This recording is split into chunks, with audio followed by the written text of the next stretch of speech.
Chapter 1: The Chance Encounter at the Mass Grave. Lingyuan Continent, Luyun City. It was late autumn. The trees lining the official road outside the city had long since fallen, their withered leaves carpeting the muddy path. A man dressed in blue robes walked aimlessly. He had delicate features and appeared to be in his early 20s. An inconspicuous cloth bag hung from his waist. His pace was unhurried, giving him the air of a reclusive sage. Only Su Zhe himself knew that this attire was his disciple recruiting outfit, painstakingly acquired over 6 months of scrimping and saving. 3 years ago, he woke up to find himself transmigrated to this world of cultivation, bound to a so-called Invincible Disciple Recruiting System. The system promised that as long as he recruited a disciple, he would be rewarded with Invincible Cultivation. It sounded wonderful, but reality was harsh. The system's disciple recruiting standards were ridiculously strict, and in 3 years, he hadn't found a single person who met the requirements. Detecting strong complaints from the host, system prompt: sincerity can move mountains. A cold, mechanical voice echoed in his mind. Su Zhe rolled his eyes. Don't give me that. 3 years. Do you know how I've spent these 3 years? Every day I've wandered around Luyun City, testing everyone I met, and what was the result? Not a single one passed. Talent and aptitude both need to be above 90, plus a steadfast character and high future potential. If there really were such geniuses, would I even have a chance to take them as disciples? The system's criteria for accepting disciples are comprehensive: talent, aptitude, character, potential, and opportunity are all indispensable, the system replied matter-of-factly. Fine, I can't argue with you. Su Zhe sighed, looking around. He realized he had unknowingly strayed far from the official road and arrived at a desolate place. Wild grass grew all around, and a few tattered strips of cloth hung from withered trees, swaying in the autumn wind. Scattered bones lay on the ground, and in the distance, several shallow pits could be seen clearly: hastily buried graves dug up by wild dogs. A putrid stench filled the air, making one want to vomit. A mass grave? Su Zhe frowned. How did I end up in a place like this? Just as he was about to turn away, a rapid notification sounded in his mind. Ding! A candidate matching the criteria for becoming an apprentice has been detected. Location: 30 Zhang Southeast. Su Zhe was stunned, then overjoyed. Really?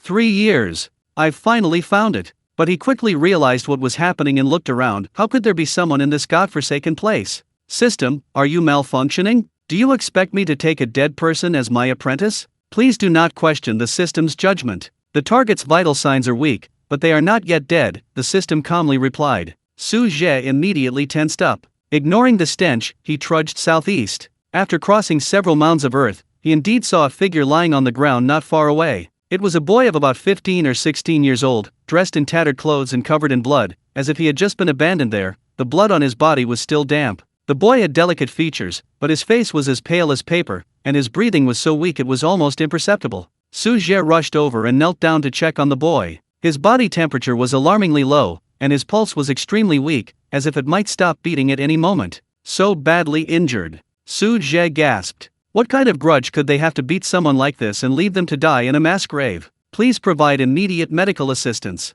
The target's life is rapidly slipping away, the system warned. I know, but how do I know how to heal? Su Zhe paced anxiously. You damn system. Your newbie gift pack only gave me a Thunder Seal talisman and a herbal compendium. Where's the healing medicine? The contents of the newbie gift pack are randomly distributed. Your satisfaction level at the time was 85%, the system replied coldly. I didn't know you were so unreliable. Su Zhe complained, trying to recall the contents of the herbal compendium. I've got it. Blood-stained grass, bone-growing flower, spirit-returning vine, these should be useful. He looked around and was pleasantly surprised to find some hemostatic and healing herbs growing on the edge of the mass grave. Presumably, the yin and death energy of the place had fostered some special medicinal plants. You're lucky to be alive, Su Zhe said to the unconscious boy, quickly gathering some herbs, crushing them with a stone, and treating the boy's most serious wounds. The boy winced in pain while unconscious, but ultimately did not wake up. I have to get him back quickly, Su Zhe muttered to himself, carefully hoisting the boy onto his back. The boy was much lighter than he had imagined, as if a gust of wind could carry him away. Just as Su Zhe was leaving the mass grave with the boy on his back, a man dressed as a servant of the Ling family peeked out from behind a withered tree in the distance, a hint of surprise and uncertainty flashing in his eyes. He had been ordered by the Grand Elder to return to search for the family head's token that Ling Yunxiao might be carrying, but he hadn't expected to see someone rescue the young family head, who should have been doomed. The servant hesitated for a moment, but ultimately did not step forward to stop him. Instead, he turned and ran quickly towards Luyun City, intending to report this unexpected situation to the Grand Elder. Su Zhe was completely unaware of this. All his attention was focused on this disciple candidate he had finally found. Along the way, he kept repeating, "Hang in there. Don't die. I've been searching for you for 3 years. If you die, I don't know how long I'll have to wait." Back at the simple courtyard at the foot of the mountain outside the city, Su Zhe gently placed the boy on his bed, fetched clean water, and carefully washed his wounds, applying more herbal medicine. The boy's injuries were shocking. 3 ribs were broken, internal organs were damaged, and his spiritual root was almost destroyed. It was a miracle he had survived. What kind of grudge could this be? Su Zhe sighed again, while simultaneously becoming curious about the boy's identity. For the next 3 days, Su Zhe stayed by the side of the complete stranger, caring for him tirelessly. He used all the knowledge in the complete herbal compendium, gathering every beneficial medicinal herb he could find in the nearby mountains. Although the system was unreliable, the complete herbal compendium it produced was truly extraordinary. Su Zhe could recognize the names and effects of many herbs he had never seen before at a glance. On the 3rd day at dusk, the afterglow of the setting sun streamed through the window, bathing the simple room in a warm golden light. Su Zhe was dozing on the edge of the bed when he suddenly heard a soft groan. He abruptly opened his eyes and saw the boy on the bed, his eyelashes fluttering, slowly opening his eyes. What kind of eyes were those? Though still dazed from waking from severe injuries, they held a wolf-like vigilance and sharpness hidden deep within. "You're awake?" Su Zhe asked with delight. "Don't be afraid, I'm not a bad person. I found you badly injured in the mass grave 3 days ago and brought you back to treat you." The boy didn't answer immediately, but quickly scanned his surroundings before his gaze finally settling on Su Zhe. Despite his extreme weakness, his eyes remained sharp, as if assessing the level of danger before him. Then, staring warily at Su Zhe, he asked in a hoarse voice, "Who are you? Why did you save me?" "My name is Su Zhe, just a hermit cultivator living here," Su Zhe replied, using a pre-rehearsed explanation. "As for why I saved you, I was passing by the mass grave and saw you still had a glimmer of hope. I couldn't just leave you to die." The boy was silent for a moment, seemingly assessing the truthfulness of Su Zhe's words. After a long while, he whispered, "Thank you for saving me. My name is Ling Yunxiao. Ling Yunxiao." Su Zhe silently repeated the name in his mind, while secretly calling upon the system, check Ling Yunxiao's information. Name, Ling Yunxiao. Age, 16. Cultivation level, Qi refining level 8, crippled. Innate talent, 95. Peerless thunder spirit root. Comprehension talent, 90. Temperament, resolute. Future potential, 94. Fate, tumultuous, family infighting, deep-seated hatred. Can take on disciples. Upon seeing the words, "can take on disciples," Su Zhe felt a surge of excitement, but then noticed the words, "cultivation crippled," and couldn't help but be secretly shocked. 8th level of Qi refining, 16 years old. In the surrounding area of Luyun City, where talent is generally average, this is definitely considered genius. What's more, he also possesses a rare lightning spiritual root. How could such a genius be reduced to being abandoned in a mass grave to await death? Su Zhe's heart stirred. Could he be from the Ling family of Luyun City? One of the 3 major cultivation families in the city, rumored to have a golden core cultivator in charge. If so, this young man's identity is not simple, and his injuries are likely related to internal family strife. Moreover, internal family strife, blood feuds. Su Zhe immediately conjured up a classic power struggle drama in the cultivation world. Thinking of this, Su Zhe suppressed the urge to immediately propose taking him as a disciple. This young man had just experienced a great calamity and was extremely guarded. Proposing to take him as a disciple now would likely be seen as having ulterior motives. "Your injuries are quite severe, you need to rest." Su Zhe brought over a bowl of medicinal soup. "This is medicine to regulate your meridians, drink it while it's hot." Ling Yunxiao hesitated for a moment, then took the bowl. Before drinking, he subtly sniffed the aroma of the soup, a small gesture that didn't escape Su Zhe's notice. "Don't worry, it's not poisoned." Su Zhe smiled. "If I wanted to harm you, why would I save you?" Ling Yunxiao seemed to have his thoughts exposed, his ears turned slightly red, but he still drank the soup in one gulp. After finishing the medicine, he visibly relaxed, but the wariness in his eyes hadn't completely disappeared. "Where is this place?" Ling Yunxiao asked. "A small mountain village outside Luyun City, very remote. No one will find this place." Su Zhe took the empty bowl. "Just focus on recovering." Ling Yunxiao nodded, and after a moment of silence, suddenly asked, "When you saved me, did you see anyone else?" Su Zhe shook his head. "You're alone." "What's wrong?" "Nothing." Ling Yunxiao lowered his eyes, concealing his emotions, but his clenched fists betrayed his inner turmoil. Su Zhe noticed this but didn't point it out, simply saying, "You just woke up, you need to rest. I'll go prepare some food." With that, he got up and walked out. Reaching the door, he suddenly stopped, saying casually, "By the way, I've temporarily suppressed the yin-cold energy within you. but it will take time to completely eliminate it. You can stay here for now. Don't worry, I mean you no harm. With that, Su Zhe pushed open the door and left, leaving Ling Yunxiao alone in the room. Hearing the words yin cold energy, Ling Yunxiao looked up sharply, a look of surprise and uncertainty flashing in his eyes. He could indeed feel a yin cold energy constantly eroding his life force, but this was likely due to the unique secret technique of the Ling family's grand elder, something ordinary cultivators couldn't detect, let alone suppress. Who exactly is this man in blue robes named Su Zhe? Is he really just an ordinary cultivator? Ling Yunxiao fell into deep thought, while Su Zhe outside watched the setting sun, a smile playing on his lips. He knew that his words had planted a seed of curiosity in Ling Yunxiao's heart. As long as he proceeded step by step and gained the other's trust, taking him as a disciple would be just around the corner. Thinking of this, Su Zhe couldn't help but feel anticipation. Just what kind of powerful force was the Invincible Cultivation the system spoke of? Chapter 2: Establishing Authority with Thunder Talisman. The Ling family of Luyun City. Elder Ling Tianying listened to a servant's report, his face so dark it could drip water. Someone rescued that little bastard? A murderous glint flashed in Ling Tianying's eyes. Investigate. Find out who dared to interfere in the affairs of my Ling family. Whoever it is, kill them without mercy. Yes, a figure respectfully replied from the shadows, then vanished. Night fell. In the small courtyard, Ling Yunxiao was recuperating from his injuries, while Su Zhe was figuring out how to trick Ling Yunxiao into willingly becoming his disciple, filled with anticipation for his first disciple, Ma. The next day, just as dawn was breaking, the tranquility of the small courtyard was shattered by a violent slamming of the door. Bang! The already rickety wooden door instantly shattered into pieces, splinters flying everywhere. 3 figures, filled with undisguised malice, barged into the small courtyard. The leader was none other than the Ling family servant who had spied on the mass grave 3 days prior. Now, his face was filled with arrogance, as he pointed into the courtyard and shrieked, "My lords, this is it. I saw that brat Ling Yunxiao in this courtyard last night." Standing before him were 2 cultivators dressed in Ling family robes, their aura steady and far surpassing that of ordinary martial artists. One had an arrogant expression, his cultivation clearly at the mid-foundation establishment stage, the other was at the great perfection of qi refining. The foundation establishment cultivator's sinister gaze swept across the simple courtyard, finally settling on Su Zhe, who had emerged from the house upon hearing the commotion. "So it's you, daring to interfere in the affairs of the Ling family of Luyun City?"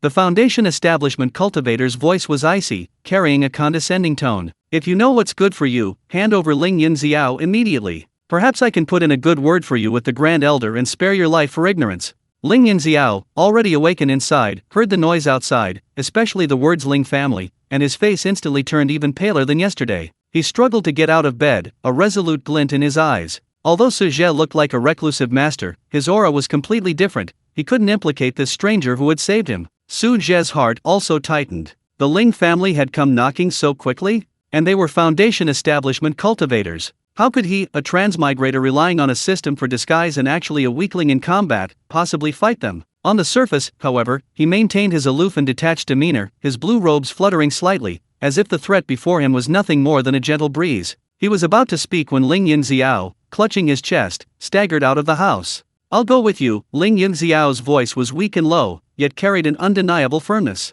"This has nothing to do with him. Let him leave." The servant, seeing this, revealed a smug grin. "You're smart enough. But this meddlesome fellow will also be taken back to await the Grand Elder's judgment." The foundation establishment cultivator clearly shared this sentiment, coldly snorting and reaching out to seize Su Zhe and Ling Yunxiao. Just then, Su Zhe moved. He stepped forward, subtly shielding Ling Yunxiao behind him, his gaze calmly meeting the 3 uninvited guests, his tone indifferent yet carrying an indescribable authority. "No one can take away those I saved." Arrogant. The foundation establishment cultivator seemed to have heard the biggest joke in the world. How dare this seemingly ordinary fellow call himself this one before him? He laughed in fury, unleashing the pressure of his foundation establishment cultivation, like a mountain pressing down on Su Zhe. Simultaneously, he struck out with a palm, spiritual energy surging, aiming straight for Su Zhe's face. He intended to cripple this ignorant brat first. Ling Yunxiao's expression changed drastically. He tried to push Su Zhe away, but it was too late.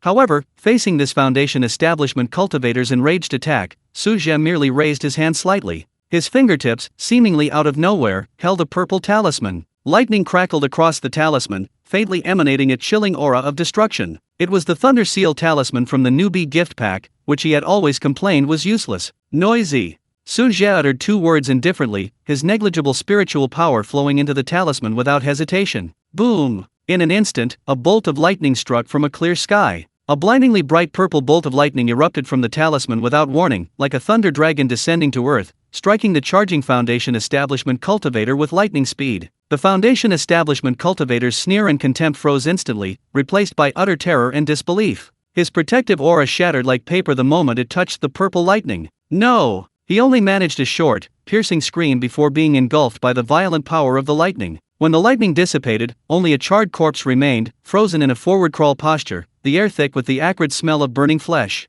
One strike. Just one strike. A Foundation Establishment stage cultivator, instantly killed. The entire courtyard fell into a deathly silence. A gust of wind blew, swirling a few fallen leaves, making a soft rustling sound. The chi-refining grand perfection cultivator and the arrogant servant froze completely, their pupils dilated to their maximum. Boundless fear poured over them like ice water, chilling them to the bone, their limbs trembling uncontrollably. What had they just witnessed? A Foundation Establishment stage cultivator had been instantly killed? And with an extremely rare and powerful lightning technique. What level of existence was this man in blue? Golden core? Nascent soul? Or even higher? Su Zhe didn't even glance at the charred corpse. His gaze slowly shifted to the remaining two, his eyes still calm, as if he had merely swatted a fly. Get out!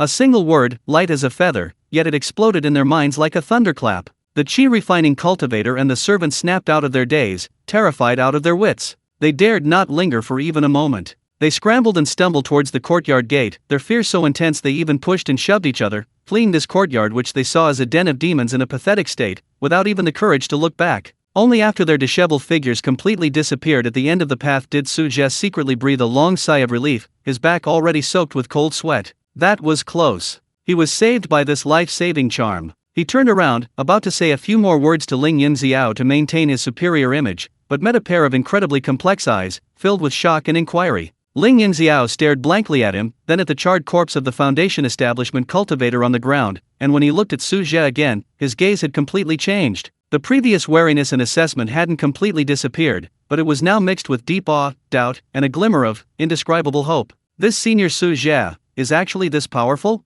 Ling Yunxiao opened his mouth, 1,000 questions swirling in his mind, but ultimately he only managed a deep bow, his voice filled with unprecedented solemnity. Ling Yunxiao, thanks to Senior for saving my life once again. Su Zhe accepted the bow readily, secretly relieved. Luckily, the Thunder Seal talisman from the newbie gift pack was powerful enough, my show-off was a success, but the Ling family's troubles have probably only just begun. Su Zhe took in his reaction, secretly pleased, but outwardly remaining calm and composed, merely nodding slightly. A few petty scoundrels, no need to take them to heart. Your injuries haven't healed yet, go back and rest. Having said that, he stood with his hands behind his back, gazing into the distance, appearing as if he were hiding his merits and fame. However, in his heart, he was thinking that after this incident, Ling Tianying would definitely not let it go easily. The next one would probably be an even more powerful figure. He needed to quickly persuade Ling Yunxiao to become his disciple. Chapter 3: Apprenticeship and Bestowal of Elixir. The courtyard returned to silence, save for the faint smell of burning flesh and the gruesome charred corpse,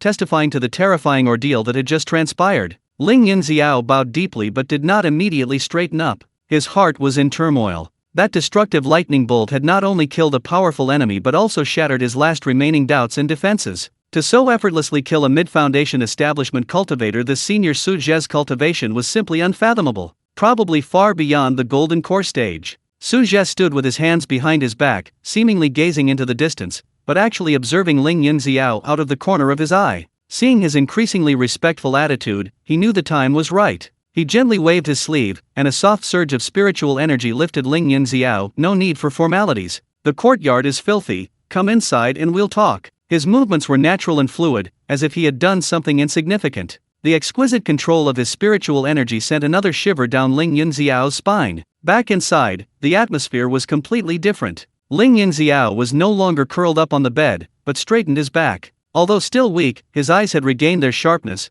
but this sharpness was filled with awe for Su Zhe. Senior. Ling Yunxiao took a deep breath, as if making a decision. This junior is Ling Yunxiao, son of Ling Wuyu, the former head of the Ling family of Luyun City.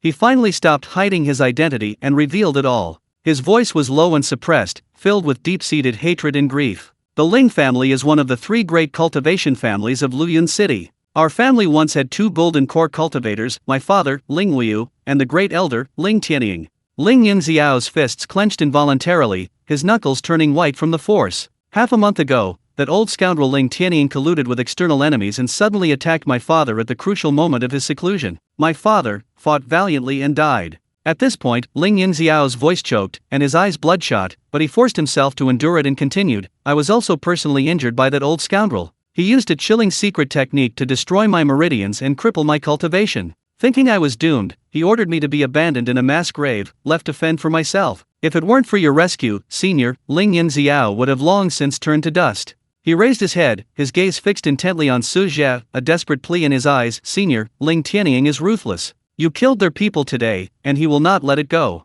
I cannot implicate you any further. Please allow me to leave, and you should also leave quickly to avoid falling victim to that old thief's clutches. Su Zhe listened quietly, a perfectly timed expression of pity and understanding on his face. Inwardly, however, he was overjoyed, just as he thought. Although a fallen young master, his family background was impeccable, the deep-seated hatred meant immense future potential, and he even possessed a system-certified extraordinary talent. He was practically the perfect disciple template. After Ling Yunxiao finished speaking, Su Zhe sighed softly and shook his head. Leave? Where can you go? In your current state, you'll be found by the Ling family within 10 miles, or devoured by demonic beasts. Ling Yunxiao's eyes darkened upon hearing this. He knew all too well that this was the truth. As for trouble? Su Zhe's lips curled into a faint smile, as if he were indifferent to everything in the world. Since I saved you, I have no regard for the Ling family or any golden core cultivator. Mere golden core cultivators are nothing but ants. These words, combined with the lingering power of his previous thunderous attack, sounded incredibly believable, exuding the aura of a peerless master.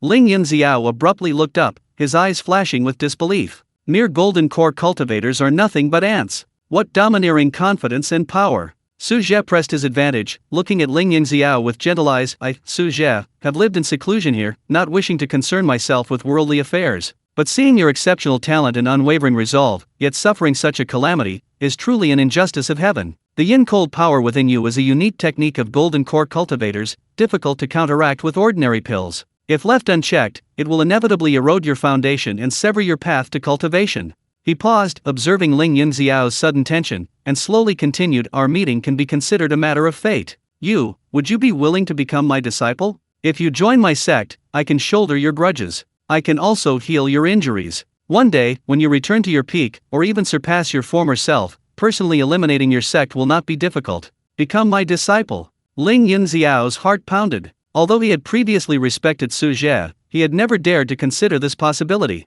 A peerless master who could regard golden core cultivators as ants was actually willing to accept him as a disciple? Overwhelmed by immense joy and disbelief, all his hesitation vanished instantly. This was not merely a life-saving grace, but a glimmer of hope for revenge and a new beginning on the path to immortality. Without the slightest hesitation, Ling Yunxiao, enduring excruciating pain, knelt before Su Zhe with a thud, touching his head to the ground in the most solemn gesture of respect. Disciple Ling Yunxiao wishes to become your disciple, Senior. I beg your mercy, Master, to accept me as your disciple. I will diligently study and cultivate, serve you for life, and never betray you. Ding! Disciple recruitment mission completed. Reward issued, Invincible Cultivation has been injected into the host's body. Limited to use in the Spirit Origin Continent. Reward issued, Heavenly Pivot Cleansing Meridian Pill X1, can remove Yinxia cold poison, reshape meridians, and restore foundation. A series of system notifications rang in Su Zhe's mind. An indescribable, overwhelming power, seemingly capable of controlling heaven and earth and destroying everything, instantly filled his limbs and bones. This sense of power was worlds apart from his previous meager cultivation. But at this moment, Su Zhe felt like the master of this world. He suppressed the urge to immediately roar to the heavens, maintaining an unfathomable posture. All right. Su Zhe spoke slowly, his voice seemingly imbued with a subtle deist aura, making it even more profound. Now that you have entered my sect, you must abide by the sect rules and diligently cultivate. Rise. He reached out to help Ling Yunxiao up, and Ling Yunxiao felt an irresistible force lift him. Su Zhe flipped his hand, and a pill the size of a longan, radiating a soft white light and a refreshing fragrance, appeared out of thin air. Cloud-like patterns seemed to flow across its surface, exuding a captivating spiritual aura. This is the Heavenly Pivot Cleansing Meridian Pill. It can dispel the yin-cold power within your body, reshape your meridians, and restore your cultivation to a level even greater than before. Su Zhe handed the pill to the stunned Ling Yunxiao. Take it, and I will protect you. Ling Yunxiao gazed at the clearly extraordinary elixir, feeling the immense vitality and spiritual power it contained. His last trace of doubt vanished. How could someone so casually produce such a pill be an ordinary person? He trembled as he accepted the pill, bowing deeply once more. "Thank you, master, for bestowing this pill." Without further hesitation, Ling Yunxiao put the pill into his mouth. It melted instantly upon entering his mouth, a gentle yet boundless medicinal power surging into his limbs and bones, rushing towards his almost destroyed meridians and the chilling power entrenched in his dantian. Intense pain and extreme comfort surged simultaneously. Ling Yunxiao groaned, immediately sitting cross-legged and focusing all his energy on guiding the medicinal power. Su Zhe stood to the side, feeling the invincible power within his body, watching his disciple undergo a complete transformation, and finally couldn't help but break into a wide smile. Invincible cultivation, achieved. Although there are limitations in Liyuan City, and even in the Lingyuan Continent, it seems he can now roam freely. Next, it's time to properly entertain the approaching elder of the Ling family. Chapter 4: The First Appearance of the Demon. Inside the small hut, the air was thick with spiritual energy and the aroma of herbs. Ling Yunxiao sat cross-legged, eyes closed, fine beads of sweat forming on his forehead, his body trembling slightly. The medicinal power of the heavenly pivot cleansing meridian pill surged and flowed through his body like a turbulent tide. The chilling, insidious energy that had been relentlessly eroding his life force was rapidly melted away by the powerful yet gentle medicinal power, like ice meeting the sun. Wisps of dark gray cold were expelled from his body, causing the surrounding temperature to drop slightly, only to be dispelled by the warm, life-giving current emanating from the pill. Even more miraculously, his nearly severed meridians were visibly repairing and reshaping under the nourishment of the medicine. The newly formed meridians were wider and stronger than before, faintly radiating a spiritual light, capable of holding more and purer spiritual energy. After the intense pain came an indescribable sense of comfort and power. His parched dantian was once again filled with pure spiritual energy and continued to expand. After an unknown amount of time, Ling Yunxiao's body suddenly trembled, and the spiritual energy around him accelerated, forming a tiny vortex that completely entered his body. Buzz! A soft buzzing sound emanated from within him, and a powerful aura flashed by. 9th level of Qi refining. Not only were his injuries fully healed, but his cultivation had also benefited from the misfortune, breaking through to the 9th level of Qi refining. He was only one step away from the foundation establishment stage. Moreover, he could clearly feel that his newly formed meridians and dantian were far stronger than before, his foundation incredibly solid, ensuring a smoother path of cultivation in the future. Ling Yunxiao slowly opened his eyes, his gaze sharp and piercing, devoid of any weakness, now as keen as lightning, with faint flashes of thunder. He incredulously examined himself, feeling the powerful energy surging within him, trembling with excitement. He abruptly looked up at Su Zhe, who had stood silently protecting him, his eyes filled with boundless gratitude and awe. "Master!" Ling Yunxiao bowed again, this time with heartfelt submission and unwavering devotion. "This disciple's injuries have healed, and my cultivation has improved even further. Master's grace in restoring me will never be forgotten." Su Zhe nodded slightly, not surprised by his sudden breakthrough. The pills produced by the system were naturally exceptional. He could sense that Ling Yunxiao's lightning spirit root had also undergone a purification, its potential surpassing its former glory. "Rebuilding your foundation, breaking down and then rebuilding, this progress is your good fortune." Su Zhe's tone was calm, as if this were a trivial matter. "Now that you've recovered, you must diligently cultivate to solidify your realm. Your revenge still requires your personal attention." "Yes, this disciple will obey Master's teachings." Ling Yunxiao's voice was strong and resolute, filled with unprecedented confidence. Meanwhile, deep within the Ling family mansion in Liyuan City, the atmosphere was suffocatingly oppressive. Elder Ling Tianying's face was ashen, his fingers gripping a recently presented report tightly, his knuckles white. Below, the Qi-refining Grand Perfection cultivator who had narrowly escaped and the servant were kneeling on the ground, trembling uncontrollably, not daring to raise their heads. "One strike, only one strike?" Ling Tianying's voice was as cold as the ice of the deepest hell, carrying an incredulous killing intent. Ling Yu, a mid-foundation establishment cultivator, didn't even have a chance to resist before being blasted into charcoal by a single bolt of lightning? Yes, Elder." The Qi-refining cultivator stammered, his teeth chattering. That man in blue just took out a purple talisman, and then he triggered heavenly lightning. Its power was terrifying beyond compare. Absolutely no ordinary method. He even said that a mere golden core cultivator is nothing but an ant. Ant! Ling Tianying's eyes flashed with cold light. He slammed his hand on the table, instantly reducing the hard spirit wood table to dust. The powerful pressure of a golden core cultivator instantly enveloped the entire room. The two kneeling figures collapsed to the ground with a thud, nearly fainting. Ling Tianying's chest heaved violently, burning with rage, but a hint of doubt and uncertainty flashed deep in his eyes. Thunderous methods, treating a golden core cultivator as an ant. Could it be that the one who rescued that little bastard Ling Yunxiao was a late-stage golden core cultivator, or even a nascent soul cultivator? No, impossible. How could a nascent soul cultivator descend upon a small place like Luyun City, and just happen to save Ling Yunxiao? The most likely explanation is that the other party is also a golden core cultivator, proficient in lightning magic, and possesses extremely powerful talismans or one-time use attack magic weapons, enabling them to kill Lingyu in one strike. Those words about being an ant were nothing but bluff. Even so, it's enough for him to take this very seriously. The intervention of a strange golden core cultivator who might be proficient in lightning magic has completely disrupted his plans. Ling Yunxiao must die. Otherwise, his position as head of the family will be illegitimate, leading to endless trouble. That meddlesome man in blue must also be eliminated. With the Ling family's current strength, even if they could defeat a potentially powerful golden core cultivator, they would inevitably suffer heavy losses, allowing the other two major families to reap the benefits. Thinking of this, a ruthless and resolute glint flashed in Ling Tianying's eyes. He waved for the two good-for-nothings to get out of the room, paced alone in the secret chamber for a moment, and finally walked to the desk, spreading out a specially made blood-red communication talisman. Using his finger as a pen, he concentrated his spiritual energy and briefly explained what had happened, focusing on the bizarre and swift methods employed in the opponent's potential golden core cultivation. Finally, he wrote a request. The events were sudden, and the intervention of a powerful enemy may hinder our grand plan. I earnestly request Elder Shui Wushang to personally come to Luyun City to help me eliminate this threat. The previously promised reward will be doubled. The Ling family's treasury will also be open to the elder. Having finished writing, he forced a drop of blood from his fingertip and dripped it onto a communication talisman. The blood-red talisman instantly ignited, transforming into a thin streak of blood-red light that pierced through the roof of the secret chamber and vanished into the sky at incredible speed, its direction pointing directly to the demon blood sect's stronghold far outside the city. After doing all this, Ling Tianying slowly sat down, a ferocious smile appearing on his face. No matter who you are, so what if you're proficient in lightning magic? Once Elder Shui Wushang arrives, even if you're a late-stage golden core cultivator, you'll be dead for sure. He seemed to already see the scene of the man in blue and Ling Yunxiao wailing and begging for mercy under Elder Shui Wushang's demonic arts. In the small courtyard outside the city, Su Zhe was instructing Ling Yunxiao on how to adapt to his newfound power and control the increasingly pure lightning spiritual energy within his body. Suddenly, Su Zhe's mind stirred slightly, and an indescribable sense spread through him. Now possessing Invincible Cultivation, his spiritual senses were incredibly sharp. Although he hadn't deliberately probed, a streak of blood-red light, filled with an eerie aura, shot into the sky from the direction of Luyun City and rapidly disappeared, still triggering a faint sensation in him.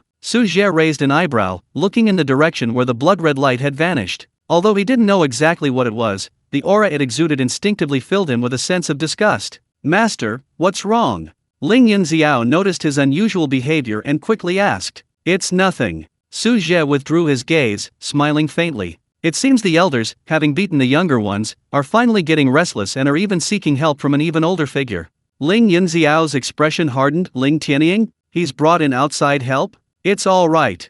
Su Zhe stood with his hands behind his back, his tone filled with absolute confidence. No matter who he brings in, they're nothing but chickens and dogs. You just need to focus on your cultivation. Seeing his master so calm and collected, as if everything was under control, Ling Yunxiao's tension instantly dissipated, replaced by immense peace and confidence. Yes, master. Su Zhe nodded, secretly pondering. Demonic aura? It seems this elderling is colluding with some illegitimate forces. Perfect. I'll use you to test the true strength of my Invincible Cultivation. The aura he sensed was sinister and bloody, completely different from the balanced and harmonious righteous spiritual energy. Clearly, it was a demonic method. The courtyard returned to calm, but both Su Zhe and Ling Yunxiao knew that a greater storm was brewing beneath the surface. And this time, the roles of hunter and prey had perhaps already been quietly reversed. Chapter 5: Teacher and Student Questioning. The following day, a suffocating and sinister aura descended silently over the Ling family mansion in Luyun City, as if an invisible blood-red veil had suddenly been draped over the clear sky. A streak of black and red light streaked undisguisedly from the horizon, landing directly in the most heavily guarded inner courtyard of the Ling family. The light dissipated, revealing an old man clad in a black and red robe. His face was withered, his eyes sunken, yet his pupils gleamed with a bloodthirsty red light. A nauseatingly heavy stench of blood and a chilling aura permeated his being. This was none other than Elder Shui Wushang of the Demon Blood Sect. As soon as he landed, Ling Tianying, who had been waiting for some time, immediately rushed to greet him. Today, Ling Tianying wore a deep blue brocade robe, a symbol of his status as the family head, and wore a perfectly measured respectful smile. Elder Shui's arrival is an honor for my Ling family. We apologize for not welcoming you properly, Ling Tianying said, bowing warmly, his tone tinged with a barely perceptible hint of apprehension. Shui Wushang's blood-red eyes swept over Ling Tianying indifferently. A cold snort escaped his nose, his voice hoarse and grating, like sandpaper scraping. Ling Tianying, you're really getting worse with age. A mere chi-refining stage bastard has managed to cause you so much trouble, even resulting in the loss of a mid-foundation establishment cultivator. If it weren't for the nether key in your possession, this elder wouldn't bother with your petty affairs. Ling Tianying's smile froze, a hint of humiliation and anger flashing in his eyes, but he quickly concealed it. The mysterious jade pendant he had acquired by chance was his only bargaining chip in persuading this late-stage golden core elder of the demon blood sect. He chuckled dryly, Elder Shui, you flatter me. It was truly an unexpected turn of events. A mysterious cultivator skilled in lightning magic appeared out of nowhere, his strength likely no less than that of a golden core cultivator. That's why I had to trouble you to personally intervene. Skilled in lightning magic? Shui Wushang's blood-red eyes flashed with surprise, then turned to disdain. Lightning magic cultivators are indeed troublesome, especially against yin and evil. But so what? Within the golden core stage, this elder has never feared anyone. Quickly find out where that person is hiding. This elder will personally meet him, extract his soul and refine his spirit perfect for replenishing my blood fiend banner. Elder, please calm down. This person is in a small courtyard in a mountain village outside Luyun City, Ling Tianying hurriedly said, inwardly sneering. As long as Shui Wushang made a move, the man in blue and Ling Yunxiao would surely die. As for the promised reward in Treasure Vault, there would always be room for negotiation after the deed was done. Just as the two were preparing to enter the hall for a detailed discussion, a calm yet incredibly clear voice, like rolling spring thunder, suddenly resounded throughout the entire Ling family mansion, interrupting everyone's actions. No need for trouble. I have come personally. The voice was not loud, but it contained a peculiar majesty, clearly reaching the ears of everyone in the mansion, shaking their very souls. Ling Tianying and Shui Wushang's expressions changed simultaneously, and they abruptly looked up at the sky. Because of the direction of the Ling family mansion's gate, two figures were unhurriedly walking through the air. The leader, dressed in blue, with a young and handsome face, walked with his hands behind his back, his demeanor as leisurely as if he were strolling in his own courtyard. This was Su Zhe. His aura remained calm and unremarkable, but his eyes were as deep as the starry sea, as if they could see through all illusions. Half a step behind him followed a young man in black, tall and imposing, with a cold and stern face and sharp, piercing eyes. He stared intently at Ling Tianying. Below it was none other than Ling Yunxiao, who had fully recovered from his injuries and whose cultivation had advanced significantly. Ling Yunxiao. Ling Tianying's pupils constricted, and he exclaimed in shock. He simply couldn't believe his eyes. Just 3 days ago, he was a cripple with severed meridians, on the verge of death, but now he stood here unharmed, his aura having reached the peak of the 9th level of chi refining, even stronger than before his injuries. How could this be? And the man in blue in front of him, was he the mysterious golden core cultivator? He actually dared to come directly to their doorstep. The Ling family members and guest elders within the manor were also alarmed, rushing out to look at the two figures in the air with suspicion and uncertainty. Many recognized Ling Yunxiao, causing a commotion. It's Ling Yunxiao. Wasn't he dead? Who's that person in front of him? How dare they trespass into my Ling family's territory? What audacity! Shui Wushang narrowed his blood-red eyes, carefully scrutinizing Su Zhe, trying to see through his true nature. But to his alarm, even with his late-stage golden core divine sense, he couldn't see through the man at all. The man in blue seemed shrouded in a mist, appearing ordinary yet exuding an unfathomable aura, instinctively making Shui Wushang wary. Master, that's that old thief Ling Tianying. The blood-robed elder beside him has a terrifyingly sinister aura. He must be the demonic reinforcements he invited. Ling Yunxiao suppressed his surging hatred and whispered to Su Zhe. Su Zhe nodded slightly, his gaze falling on Ling Tianying and Shui Wushang, his tone remaining calm. Ling Tianying, I am the master of Yunxiao. I have heard that you murdered your brother, usurped the position of family head, and even cruelly murdered my disciple, intending to abandon him in a mass grave to silence him. Do you know your crime? His voice was like a decree, carrying an invisible pressure that made many of the lower-level Ling family disciples below feel breathless. Ling Tianying's face turned pale and then red after his shameful deeds were exposed in public, especially in front of Shui Wushang, where he felt even more embarrassed. He shouted angrily, nonsense! Ling Weya died from a cultivation deviation. Ling Yunxiao harbored ill intentions and intended to overthrow the family, so I had no choice but to punish him. And who are you? How dare you trespass into my Ling family, slander my patriarch? You even dared to kill my Ling family cultivators. Today, you will pay the price. Punish him? Destroy his meridians, cripple his cultivation, and throw him into a mass grave to die. What a fine punishment. Su Zhe shook his head and chuckled, as if he had heard a joke. As for who I am, you are not worthy to know. I have come today only to seek justice for my disciple.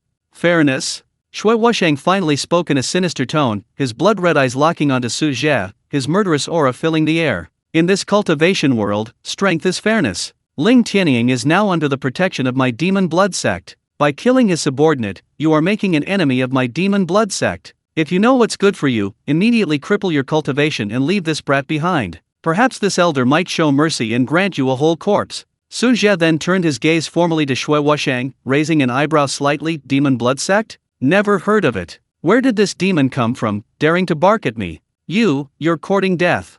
Shui Wushang had never been so slighted before, and he flew into a rage. His terrifying late-stage golden core power erupted, like a raging sea of blood, crashing down upon Su Zhe. A crimson aura spread, causing the temperature in the entire Ling family mansion to plummet. Those with weaker cultivation turned deathly pale, nearly vomiting. However, facing this pressure that would make even ordinary golden core cultivators pale, Su Zhe didn't even flinch. The overwhelming aura reached 3 feet in front of him, then crashed into an invisible wall, unable to advance an inch further. He even turned back to Ling Yunxiao with amusement, smiling. Disciple, watch closely. Reasoning with such heretics is useless. With that, he slowly raised his right hand and gently pressed it down on the aura-filled Shui Wushang below. The movement was effortless, as if he were merely brushing off some dust. But the instant his palm struck down, boom! The world changed color. A gigantic hand, entirely formed from dazzling lightning, appeared out of thin air above Shui Wushang and Ling Tianying. The hand blotted out the sky, covering the entire inner courtyard, with endless purple lightning snakes surging and crisscrossing within it, radiating a terrifying heavenly might capable of destroying everything.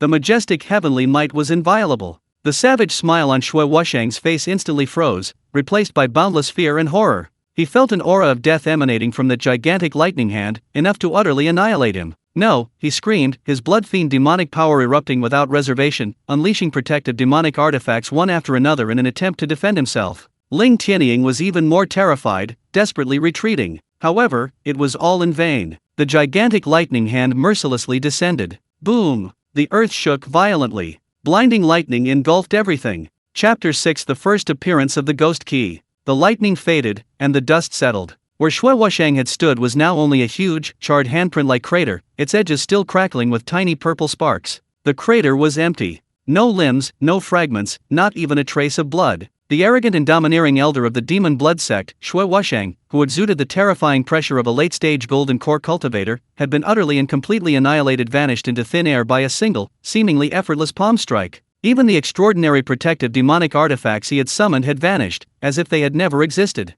Dead silence. The entire Ling family mansion fell into a deathly silence. Everyone who witnessed this scene, from the Ling family members and guest elders to the servants and guards, was frozen in place, their pupils dilated to their maximum, their faces filled with utter shock and terror. Their breaths seemed to stop, their minds went blank, utterly unable to comprehend what they were seeing. That was a powerful cultivator in the late golden core stage. A strong figure who could roam freely in Luoyuan City, and even hold a place in the entire Lingyuan Continent. And yet, he was swatted away like a fly, leaving not even a trace? What terrifying power! Thump! Someone's legs buckled, and they collapsed to the ground, shattering the suffocating silence. Immediately afterward, like a chain reaction, over 90% of those present involuntarily knelt down, their bodies trembling uncontrollably, too afraid to even lift their heads. Some of the more timid ones even fainted from fright, a foul stench emanating from their crotches. They had lost control of their bladders in terror. Ling Tianying stood rooted to the spot, his face deathly pale, his lips trembling, his eyes bulging as if about to pop out of their sockets. He was closest, and felt it most clearly. The power of that palm strike was completely beyond his comprehension. That was definitely not the power of a golden core cultivator. Nascent soul. Definitely a nascent soul ancestor. Perhaps even stronger. The thought that he had even plotted against a nascent soul cultivator sent a chill down Ling Tianying's spine, his limbs went cold, and his very soul trembled. The instinct for survival instantly overwhelmed everything. He snapped back to reality, prostrating himself on the ground with a thud, kneeling in the most humiliating posture at the edge of the pit, frantically kowtowing to Su Zhe in the air. His forehead struck the ground with a dull thud, and blood instantly appeared. Senior! Ancestor! Spare me! Spare me! Ling Tianying's voice was shrill and distorted with extreme fear, trembling with sobs. It was my fault for being blind. It was my fault for being so foolish. I offended the ancestor's divine might. I beg the ancestor to spare my life, to spare my status as a member of the Ling family. I'm willing to relinquish my position as family head, willing to offer up all the resources of the Ling family. I only beg the ancestor to spare my life. At this moment, all ambition, power, and the dignity of a golden core cultivator were cast aside. Before absolute power, he was as insignificant as an ant. Su Zhe didn't even glance at him, as if the person kowtowing and begging for mercy at his feet was merely a speck of dust. He slowly turned around, his gaze gentle as he looked at Ling Yunxiao beside him. Yunxiao, Su Zhe's voice was calm as ever, as if he had merely brushed away a speck of dust. This person is your blood relative, yet he is also the culprit who harmed your father and injured you. His life or death is up to you. Whatever your choice, I will support you.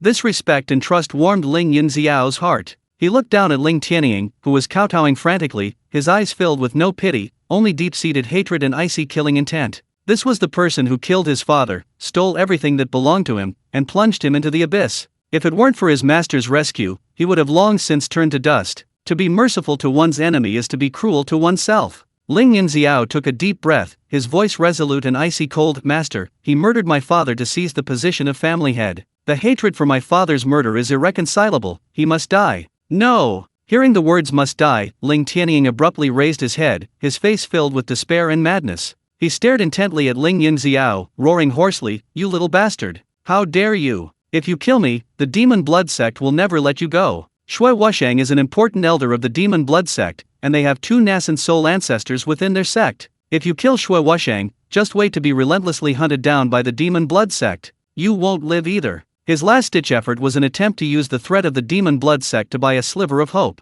However, he was met with Su Zhe's indifferent gaze and another casually swung palm. Nonsense. It was still a light, airy palm strike, even more casual than the previous one. Bang! A muffled thud ripped through the air, abruptly halting Ling Tianying's roar. His body, as if struck by an invisible hammer, exploded into a cloud of blood mist, dying without even a scream, following in Shui Wushang's footsteps. Only an unassuming, ancient jade pendant at his waist remained unharmed in the blood mist. Instead, it glowed faintly, transforming into a stream of light that flew into Su Zhe's hand. Su Zhe opened his palm. The jade pendant was dark gray, neither gold nor jade, and cool to the touch. It was engraved with complex and ancient runes, with a small groove in the center, as if something was missing. A strange and subtle spatial fluctuation emanated from the pendant. Ding! Special item nether key fragment, 1/6, detected. Quest triggered, collect 6 nether key fragments to synthesize the complete nether key. Current progress, 1/6. The system notification sounded in Su Zhe's mind at the opportune moment. The nether key? A fragment? Su Zhe's heart stirred slightly. It seemed the jade pendant Ling Tianying and Shui Wushang spoke of was quite significant. He casually put the jade pendant away. Now was not the time to investigate it. His gaze slowly swept over the Ling family members kneeling below. At this moment, all the Ling family disciples and elders were terrified. Even a late-stage golden core cultivator and their own grand elder had been casually killed. How could they dare to harbor the slightest thought of resistance? Senior, spare our lives. Ancestor, spare our lives. It's not our fault. Ling Tianying forced us to do this. Please, ancestor and young master, have mercy. Spare us. Cries and pleas for mercy filled the air as everyone kowtowed desperately, fearing that a moment's hesitation would lead them down the same path as Ling Tianying. Su Zhe remained silent, only turning his gaze back to Ling Yunxiao. Cleansing the house and rebuilding the Ling family was a task Ling Yunxiao had to face. Ling Yunxiao looked at the familiar faces below, many of whom had once fawned over him but now knelt begging for mercy. His feelings were complex, but he quickly hardened his gaze. The source of the hatred had been eliminated, most of these people were merely coerced. The Ling family still needed support. He took a deep breath, stepped forward, and although his voice still carried the clear tone of a young man, it now possessed a hint of authority. Shut up. The pleas for mercy instantly subsided, and everyone stared at him in terror. Ling Yunxiao's gaze swept over the crowd, and he said coldly, "The ringleader has been executed. Considering that most of you were coerced by Ling Tianying, I will spare your lives today." Upon hearing this, the crowd felt as if they had been granted a pardon, and their kowtowing grew even louder. But Ling Yunxiao's tone shifted, becoming chilling. "You may be spared the death penalty, but you will not escape punishment. All those who actively participated in the rebellion and aided and abetted the tyrant, step forward to receive your punishment. If anyone harbors any illusions and conceals their involvement, once discovered, they will be executed without mercy. Furthermore, effective immediately, I, Ling Yunxiao, will temporarily assume the position of patriarch of the Ling family, to rectify the family's conduct and eradicate any remaining evils. Does anyone have any objections?" At this moment, who dared to object? With the support of a master who appeared to be a nascent soul cultivator, Ling Yunxiao's words carried absolute authority. "We pay our respects to the patriarch. We obey the patriarch's command. Young master is wise." The surviving elders of the Ling family, who had initially been neutral or forced to submit, were the first to react, quickly responding loudly and leading the way in paying their respects. The others echoed their sentiments, their voices booming. Looking at the submissive crowd below, Ling Yunxiao was filled with emotion. He turned to look at Su Zhe, who stood beside him with his hands behind his back, his eyes filled with boundless gratitude. Su Zhe nodded slightly to him, a hint of approval in his eyes. Chapter 7. The whole city shakes. Just as Su Zhe's palm strike obliterated Shui Wushang and turned Ling Tianying into a blood mist, thousands of miles away, deep within a mountain range shrouded in dense, blood-red aura, lay the Blood Demon Sect's Blood Fiend Hall. The Blood Demon Sect. The main hall was dimly lit, its walls inlaid with ghastly white skulls, their eye sockets flickering with eerie green flames. A nauseating stench of blood and a chilling aura permeated the air, the floor even paved with some kind of dark red crystal, as if perpetually soaked in blood. At the far end of the hall, on a high platform, sat a grotesque throne carved from the bones of a massive, unknown beast. On the throne, a middle-aged man in a dark red robe, his face sinister, lay meditating with his eyes closed. His aura was heavy and imposing, yet also carried a terrifying aura of death and blood. This was none other than Ghost Fiend Heaven, the sect leader of the Demon Blood Sect, a cultivator at the early nascent soul stage. Suddenly, a blood-red lamp placed on a densely packed lampstand at the side rear of the main hall went out without warning with a poof, shattering the soul jade slip beneath it. The disciple responsible for guarding the life lamp hall caught a glimpse of this and froze for a moment. When he realized the extinguished lamp represented Elder Shui Wushang's life, his face turned deathly pale. He scrambled out of the side hall and stumbled into the main hall. Sect Master. Something terrible has happened. The disciple collapsed to the ground, his voice trembling uncontrollably with extreme fear. His head was pressed tightly against the cold ground, too afraid to lift it. Guishishan slowly opened his eyes, revealing a pair of emotionless, blood-red eyes filled only with endless cruelty and coldness. He wasn't angry, but spoke calmly, his voice hoarse and low, yet carrying a chilling pressure. What's the matter? If it's nothing serious, disturbing my cultivation, you know the consequences. The disciple trembled violently, almost crying out, It's Elder Shui Wushang. His life lamp, it's gone out. His soul jade slip is shattered too. What? Guishishan's previously heavy aura suddenly erupted, like a slumbering beast awakening. A terrifying nascent soul pressure instantly filled the entire hall, forcing the messenger disciple to the ground, blood gushing from his mouth and nose, his bones cracking as if about to shatter.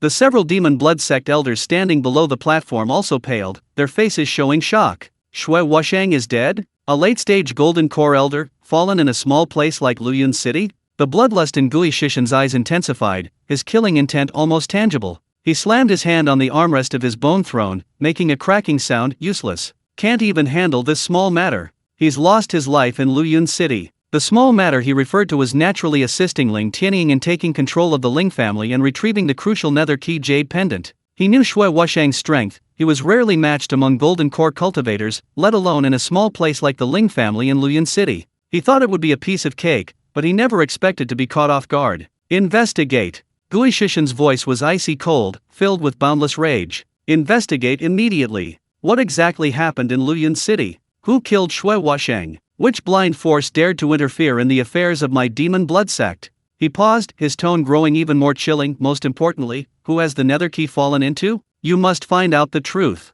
Whoever it is, daring to kill an elder of my demon blood sect and steal something from my sect, they will pay a bloody price. Yes, sect master. A gaunt elder with sinister eyes immediately bowed and accepted the order, disappearing from the hall in a flash to arrange the investigation. Silence returned to the hall, but the atmosphere was even more oppressive and terrifying than before. Ghost Fiend sat on his bone throne, his blood-red eyes flickering uncertainly. The death of Shui Wushang and the possible loss of the nether key made him feel that things were out of control. Unexpected changes had likely occurred in Luyun City. Meanwhile, Luyun City was already in complete uproar. The earth-shattering giant thunderous hand above the Ling family mansion, and the terrifying energy fluctuations and pressure that erupted afterward, could not be concealed. Such a massive commotion had already alarmed all the cultivators in the city. Countless astonished and uncertain gazes were cast towards the Ling family's direction, and various speculations and rumors spread throughout the city at an alarming speed. What was that just now? Such terrifying lightning magic. It came from the Ling family. That pressure, my god, it felt even more terrifying than the Ling family patriarch back then. I heard someone saw two strangers break into the Ling family. Could it be that a powerful enemy has come knocking? At first, people only speculated and observed. But when some bold individuals quietly approached the vicinity of the Ling family, seeing the massive, deep crater of the lightning handprint, sensing the lingering aura of destruction and a faint smell of blood in the air, and later hearing the deafening shouts of the Ling family members kneeling before the new patriarch, Ling Yunxiao, the fragments of the truth gradually began to piece together. Soon, more detailed information spread through various channels. The Golden Core elder of the Demon Blood sect, who had colluded with Ling Tianying, was killed with a single palm strike by a mysterious blue-robed expert. Ling Tianying himself was also killed on the spot. The long-lost son of the former patriarch, Ling Yunxiao, has made a powerful return, and with the support of his master the blue-robed expert who is suspected to be a nascent soul ancestor, he has regained control of the Ling family. This news was like a thunderbolt from a clear sky, shaking the entire Luoyuan city to its core. A nascent soul ancestor. A nascent soul ancestor has actually appeared in Luoyuan city, and he's Ling Yunxiao's master. What does this mean? It means that the Ling family has not only instantly quelled their internal strife, but has also secured an incredibly powerful ally. The existence of a nascent soul ancestor is enough to completely change the power structure of Luoyuan city and even the surrounding area. From now on, Luoyuan city will likely be dominated solely by the Ling family. The first to react were the city's other two major families, the Su and Chu families. Inside the Su family's council hall, Patriarch Su Zhe abruptly stood up from his seat, his face filled with shock and lingering fear. Quick! Open the treasury immediately and select the most precious gifts. Spiritual herbs, ores, magical treasures, bring everything you can afford. I'll personally go with you to the Ling family to offer our congratulations. He was sweating profusely. When Ling Tianying usurped the throne, the Su family, though not explicitly supporting him, had harbored a wait-and-see attitude and a desire to gain a share, even secretly having some contact with Ling Tianying. Thinking back now, it was like dancing on a knife's edge. If that nascent soul ancestor were to investigate, the situation was similar for the Chu family. The patriarch, Chu Shanhe, was equally terrified. While cursing Ling Tianying for nearly killing everyone, he frantically ordered his clansmen to prepare lavish gifts. Quick! Bring out that 300-year-old Crimson Sun ginseng from the storeroom, and that set of second-tier high-grade defensive array flags. Hurry, hurry! If we're late, that old bastard from the Su family will probably take all the benefits. Within the time it takes for an incense stick to burn, Su Zhe and Chu Shanhe, each leading important figures from their families and teams carrying heavy gifts, arrived at the gates of the Ling family mansion almost simultaneously. The two exchanged a glance, both seeing the tension and urgency in each other's eyes.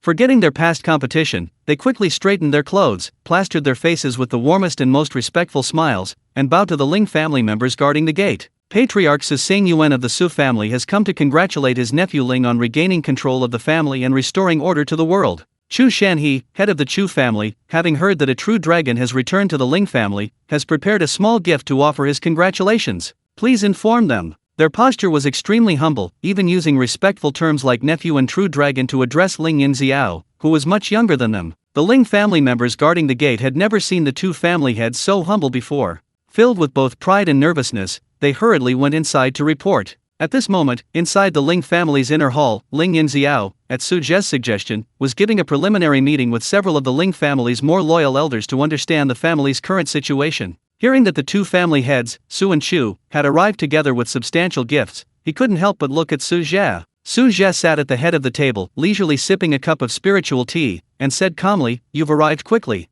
Yunxiao, you are now the head of the family. You can make your own decisions regarding these social obligations. I am merely your support." Ling Yunxiao felt a warmth in his heart, knowing that his master was training him. He took a deep breath, his gaze hardening, and said to the disciple who had announced their arrival, "Please invite the two family heads in." Soon, Su Zhe and Chu Shanhe entered the hall with smiles, appearing slightly reserved. Upon entering, their gazes immediately fell upon the composed young man in blue robes seated at the head of the table. Although his aura remained calm, given the previous earth-shattering rumors, every subtle movement of Su Zhe now seemed to possess supreme deist power in their eyes, inspiring awe. The two dared not be negligent and bowed to Su Zhe first. Junior Su Zhe, Chu Shanhe, greet senior. Su Zhe merely nodded slightly, offering no further words. The two men then turned to Ling Yunxiao, their smiles growing even warmer. "Nephew Ling, congratulations. Ling Tianying's wicked deeds have been punished, a true blessing for the Ling family and for Luoyuan city. We have prepared a small gift to express our gratitude, and we hope you will not refuse."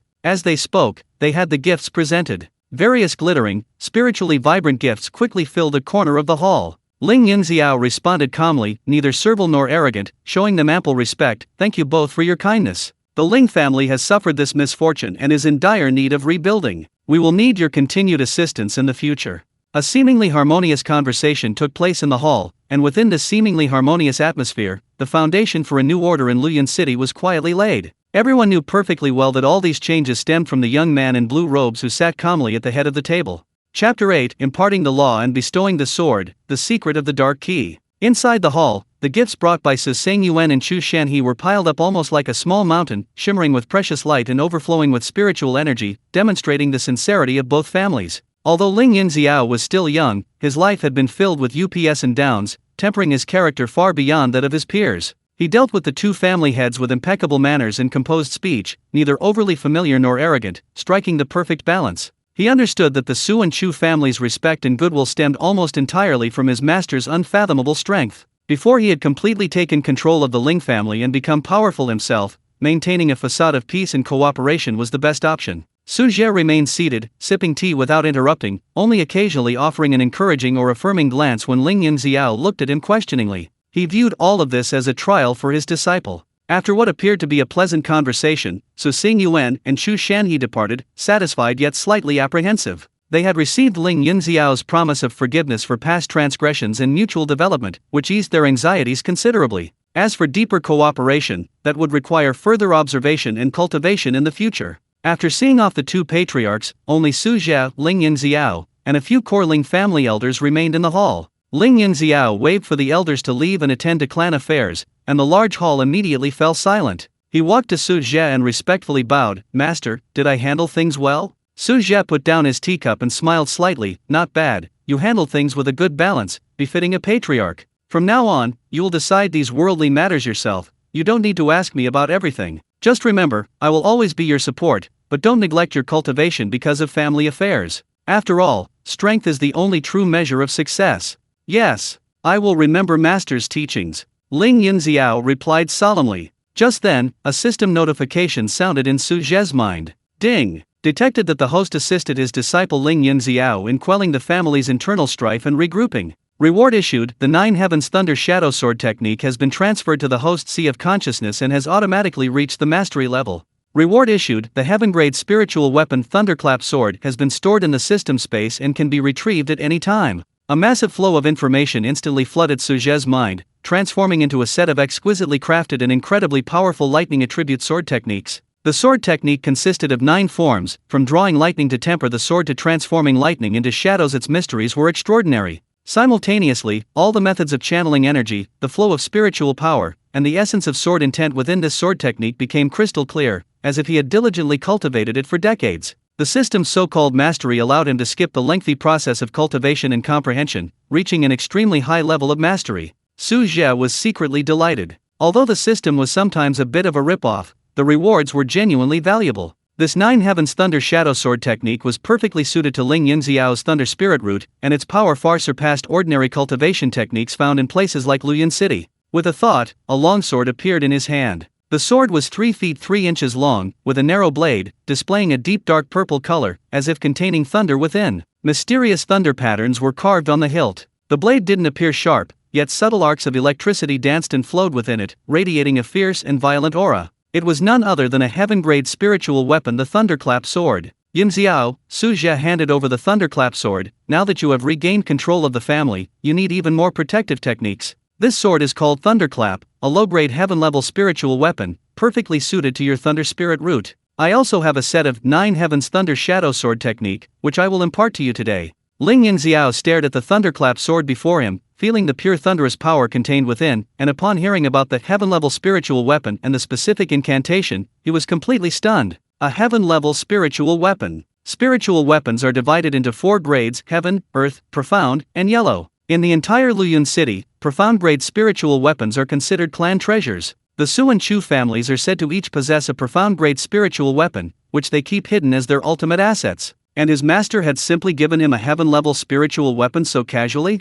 And a matching sword technique. Just the name alone tells you it's extraordinary. Overwhelmed with surprise and emotion, he received the Thunderclap Sword with trembling hands. The moment the sword touched his hand, it emitted a soft hum, as if resonating with the thunderous spiritual power within him, creating an instant sense of perfect control. "Thank you so much, Master. This disciple will certainly live up to Master's expectations, diligently cultivate, and never dare to slacken." Ling Yunxiao's voice choked with emotion. His master's kindness to him was truly heavier than Mount Tai. Su Zhe nodded, then pointed a finger, and a beam of spiritual light containing the complete information of the 9 Heavens Thunder Shadow Sword technique entered Ling Yunxiao's brow. A vast stream of information instantly exploded in Ling Yunxiao's mind. Exquisite sword techniques, mental formulas, and power manipulation skills were branded into his memory. However, due to the profoundness of the technique, he could only understand the first 2 or 3 moves at present. The rest was sealed, to be gradually unlocked as his cultivation improved. Even so, the power of those first few sword moves made him tremble with fear, far surpassing any of the Ling family's ancestral techniques.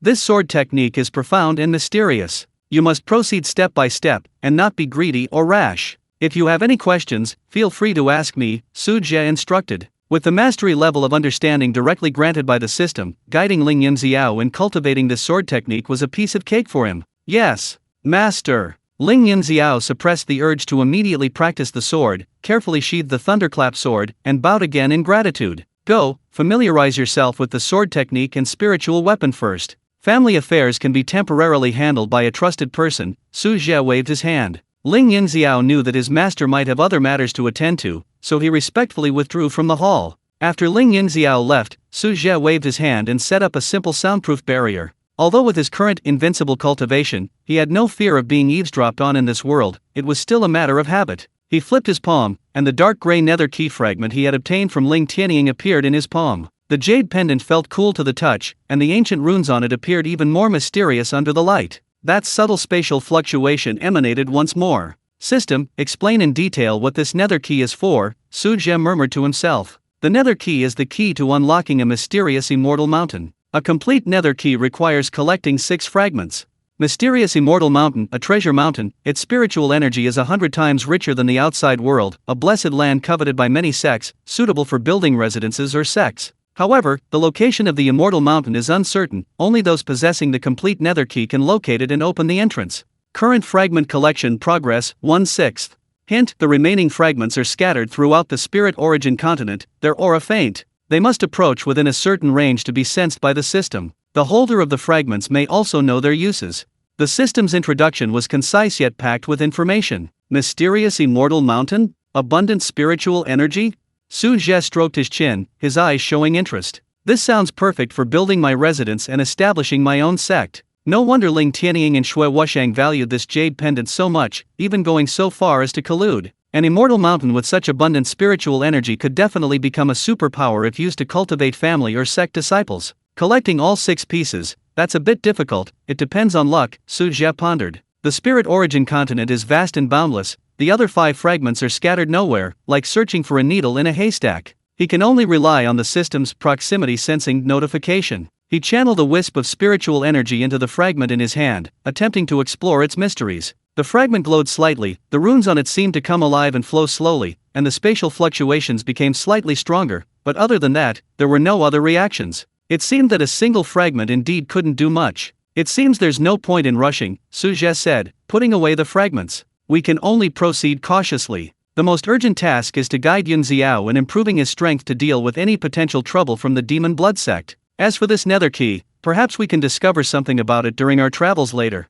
He put this matter aside for the time being, focusing his mind on the system space, beginning to peruse the 9 Heavens Thunder Shadow Sword technique, which he had directly mastered. Although the system had granted him a certain level of mastery, he still needed to personally understand its essence to better guide Ling Yunxiao. Meanwhile, in the Ling family's martial arts arena, Ling Yunxiao, wielding the thunderclap sword, slowly unleashed his first strike according to the sword technique in his mind. In an instant, the sword wind howled, accompanied by a faint rumble of thunder. A thin purple lightning bolt shot from the sword tip, striking the distant force-testing stone and leaving a shallow crater. Feeling the power of this strike, a brilliant light flashed in Ling Yunxiao's eyes. The gift from his master is indeed extraordinary. Chapter 9 Paying Respects to Parents. 3 days passed in the blink of an eye. Ling Yunxiao devoted almost all his energy to cultivating the 9 Heavens Thunder Shadow Sword technique and familiarizing himself with the thunderclap sword. The combination of a heaven-grade spiritual weapon and a heaven-rank cultivation technique far exceeded his expectations. Each strike stirred up the force of wind and thunder, and his progress was rapid. However, he remembered his master's teachings and did not rush into things, but instead steadily and meticulously practiced the first 2 forms, thunderous appearance and thunderous flash, striving for perfect mastery. Under his decisive leadership and with the assistance of several loyal elders, family affairs had been initially brought under control. The core members involved in the rebellion had all been severely punished, while the remaining accomplices were ordered to atone for their crimes through meritorious service. Although the Ling family had experienced turmoil, it also displayed a new vitality. That morning, the sun rose. Ling Yunxiao changed into a simple black robe, attracting little attention. Accompanied only by 2 trusted guards, he quietly left the Ling residence, exited Luyun City, and headed towards the family cemetery west of the city. The cemetery was nestled at the foot of a secluded mountain, its pines and cypresses verdant, its atmosphere solemn. Ling Yunxiao instructed his guards to wait outside the cemetery, and alone, he walked step by step along the blue stone path deeper into the ground. His steps were heavy, and his mood grew somber. Finally, he stopped before 2 white marble tombstones standing side by side. The left tombstone read, "Tomb of my late father, Ling Wu," while the right one read, "Tomb of my late mother, Su Wangqing." Looking at his parents' names, Ling Yunxiao's eyes instantly reddened. He slowly knelt before the tombstone, taking out the prepared offerings from the basket. He had brought his father's favorite strong liquor and his mother's favorite pastries and arranging them carefully. "Father, mother, Xiaoer has come to see you." His voice trembled slightly, and he gently brushed away some dust from the tombstone. "Father, the treacherous villain Ling Tianying who harmed you has been executed. It was Master who helped me. He is incredibly powerful," and with a single palm strike, he wiped out that old thief and the demonic cultivators he summoned. Ling Yunxiao spoke softly, as if chatting casually with his parents. "I have now taken over the Ling family. Although there is still much to do, we are finally back on track. The Su and Chu families are also behaving themselves and have even sent many gifts. You used to say that I was impulsive and couldn't shoulder the responsibilities of the family, but now, Xiaoer can stand on his own." He picked up the wine jug and slowly poured the clear, cool liquor before his father's grave. "Father, please try this, it's your favorite Shaedizi, a type of strong liquor." Then, he picked up a delicate pastry and placed it before his mother's grave. "Mother, this is your favorite osmanthus cake, please try it, is it sweet?" A gentle breeze blew, ruffling the hair on his forehead, like his mother's tender caress. Ling Yunxiao remained silent for a moment, seemingly listening for a non-existent response. After a long while, he continued, his tone lighter. "Father, mother, you don't need to worry about me. I met a very, very good master. He not only saved my life and healed my injuries, but also taught me supreme martial arts techniques and gave me this very powerful sword." He subconsciously touched the thunderclap sword at his waist, continuing, "My master, he looked very young, but his cultivation was unfathomable, and he treated me extremely well. With my master here, I feel very at ease. You can rest in peace now." He knelt before the grave for a long time, carefully recounting to his parents the grievances, pain, and now relief and hope he had experienced during this period. Only when the sun was high in the sky did he kowtow 3 times deeply. "Father, mother, Xiaoer should go back. There are still many matters to attend to in the family, and I cannot neglect the lessons my master assigned. Rest in peace, I will visit you often." Having said this, he stood up, took one last deep look at his parents' tombstones, and resolutely turned to leave. His back was still slender, but much straighter than when he arrived, carrying a heavy responsibility and the strength to move forward. Meanwhile, thousands of miles away, inside the blood fiend hall of the demon blood sect, the chilling atmosphere was even more intense than usual. Gui Shishin sat high on his bone throne, his face ashen. Below him, a cultivator clad in black robes, exuding an aura of ghostly power, knelt on one knee, respectfully reporting to the sect master, "I have investigated the matter in Luyun City." The black-robed cultivator's voice was deep and clear. "Elder Shui Wushang has indeed perished. The one who killed him was a blue-robed cultivator who called himself Su Zhe. Judging from the remaining memories and energy traces of the witnesses, this person is very likely a nascent soul cultivator, and is proficient in lightning magic, with unfathomable strength. Ling Tianying was also casually killed by him. The Ling family is now under the control of his nephew, Ling Yunxiao. This boy's cultivation was originally crippled, but we don't know what methods Su Zhe used. But not only has his injury been fully restored, his cultivation has also advanced to the 9th level of qi refining, and he seems to have received a legacy. Recently, he has been practicing a very powerful lightning attribute sword technique in the martial arts arena. Gui Shishin's fingers lightly tapped the armrest of the bone seat, making a tap, tap sound, each sound causing the black-robed cultivator below to tense up. Nascent soul stage. Thunder magic. Ghost Fiend's blood-red eyes flashed with cold light. Can you ascertain this person's origins? Was he just passing by? Or does he have some connection with the Ling family? Reporting to the sect master, this person seems to have appeared out of thin air. We can't find any background. He only knew Ling Yunxiao for a few days before taking him as his disciple and forcefully interfering in the Ling family's affairs. His motives are quite strange, seemingly without ulterior motives, yet also seemingly with ulterior motives.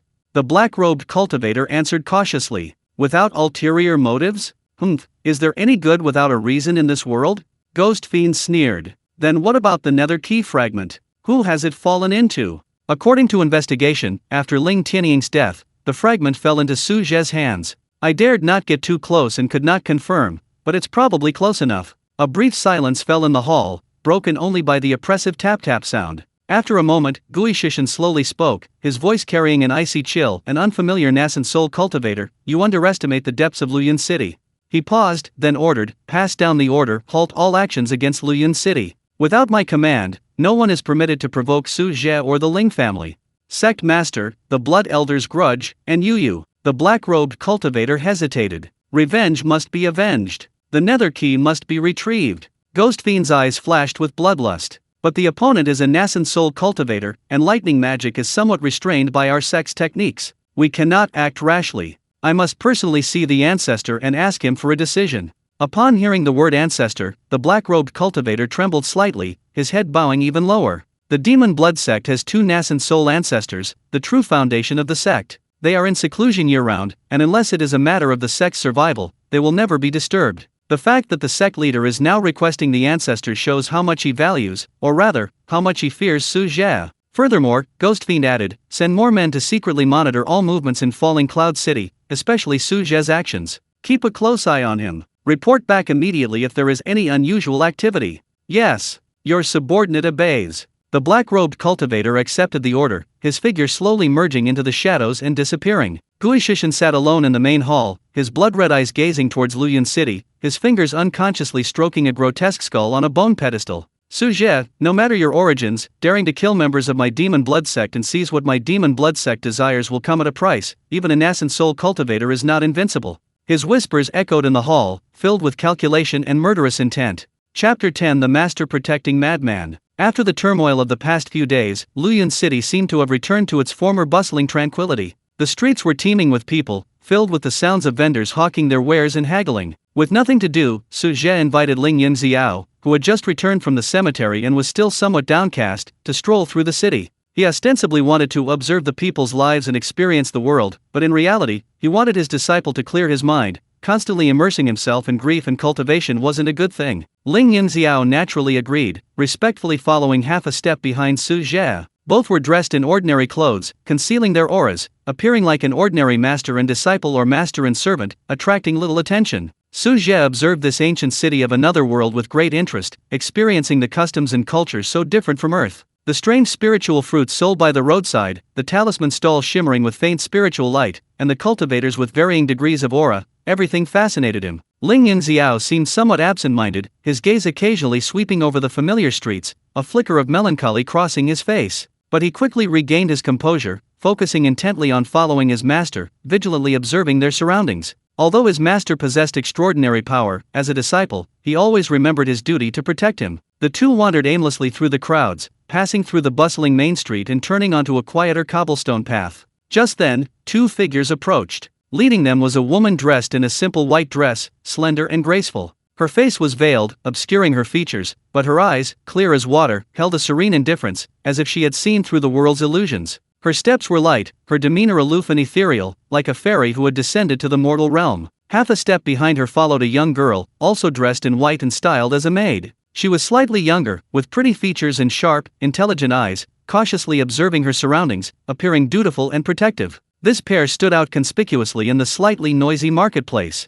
An invisible aura seemed to surround them, causing passers-by to unconsciously keep a slight distance. Su Zhe and Ling Yunxiao approached them, about to pass each other. Just as they were about to cross paths, ding! Detected fluctuation of a nether key fragment. Location, directly ahead. Distance, extremely close. The system notification exploded in Su Zhe's mind without warning, crystal clear. Su Zhe's steps froze, his entire body instantly stunned. A fragment of the nether key. One of the other 5 fragments he had been desperately searching for had suddenly appeared before him, without warning, and so close. His heart pounded uncontrollably, his gaze instantly locking onto the woman in white before him. The source of the fluctuation, was it her? Or her maid? The system's directly in front indicator perfectly encompassed both of them. The woman in white seemed to notice Su Zhe's sudden, intensely focused, even sharp, gaze. She slightly turned her head, her eyes, visible through the veil, glancing at Su Zhe indifferently. Her gaze was calm and unwavering, as if sweeping over an insignificant object,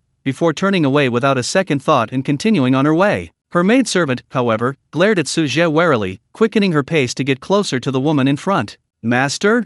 What's wrong?" Ling Yunxiao, noticing his master's unusual behavior, immediately stepped forward and asked in a low voice, his gaze warily fixed on the two women in white who were about to walk away. He hadn't sensed any killing intent or hostility, but his master's reaction was definitely unusual. Su Zhe instantly snapped back to reality, his mind racing. An opportunity. A golden opportunity. He absolutely couldn't miss it. The other party didn't seem to be from Luyun City. If he missed it, finding them again in this vast continent would be like searching for a needle in a haystack. He couldn't worry about that now. Nothing much, just ran into an old friend?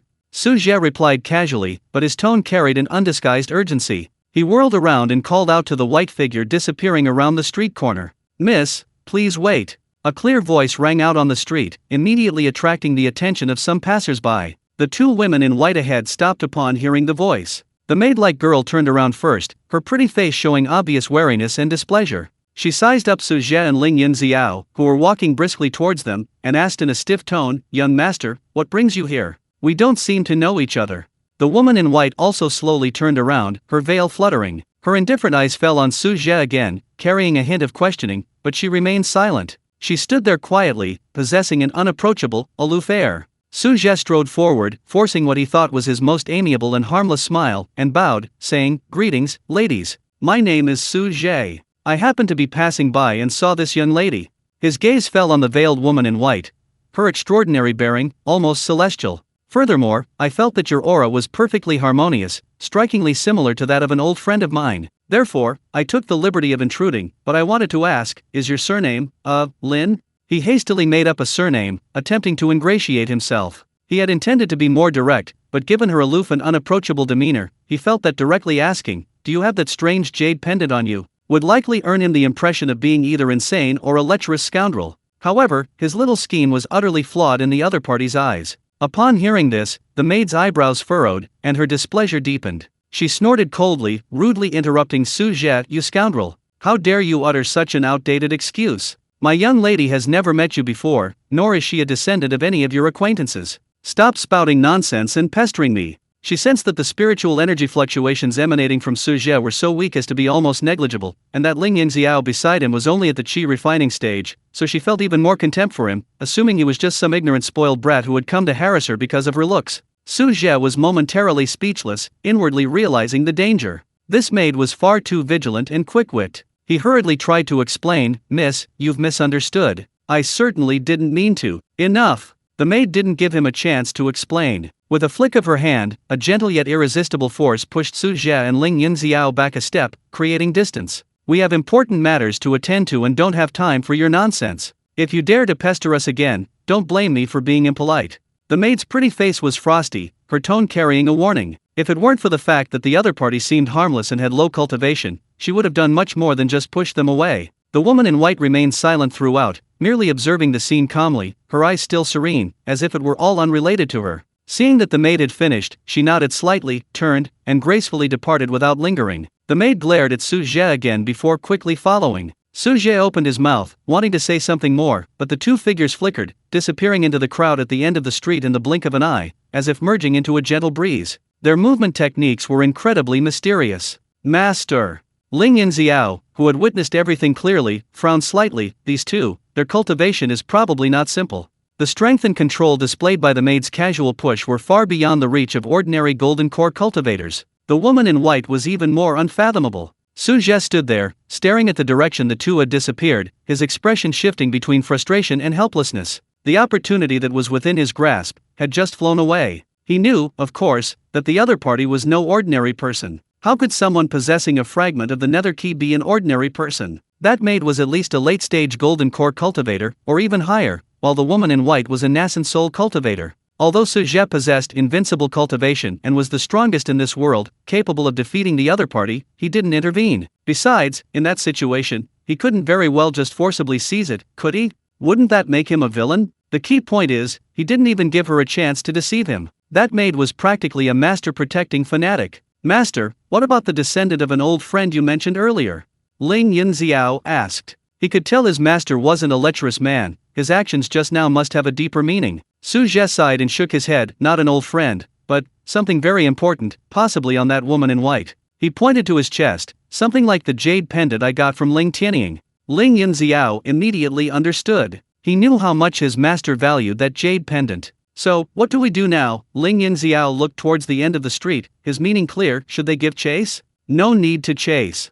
Su Zhe shook his head. The other party's movements were deliberately concealed, clearly indicating they didn't want to be disturbed. Fine, now that we know the fragments are on them, at least we have a clue. Their appearance in Luyun City must have a purpose, perhaps they'll reappear. He suppressed his urgency, knowing this couldn't be rushed. The most urgent task was to find out the origins and purpose of these two. Yunxiao utilized the entire Ling family's network of connections to investigate the two women in white who appeared today. Don't overlook any clues. But remember, investigate secretly, never disturb them, and absolutely do not confront them. Su Zhe solemnly instructed. Yes, disciple understands. Ling Yunxiao immediately accepted the order, his expression also becoming serious. This concerned something his master valued highly, so he would certainly do his utmost. Su Zhe gazed again at the empty street corner, his gaze profound. What business could a nascent soul stage cultivator have in this small Luyun city? Chapter 11 already shows signs of annihilation. After brushing past the two mysterious women in white, Su Zhe lost interest in wandering around.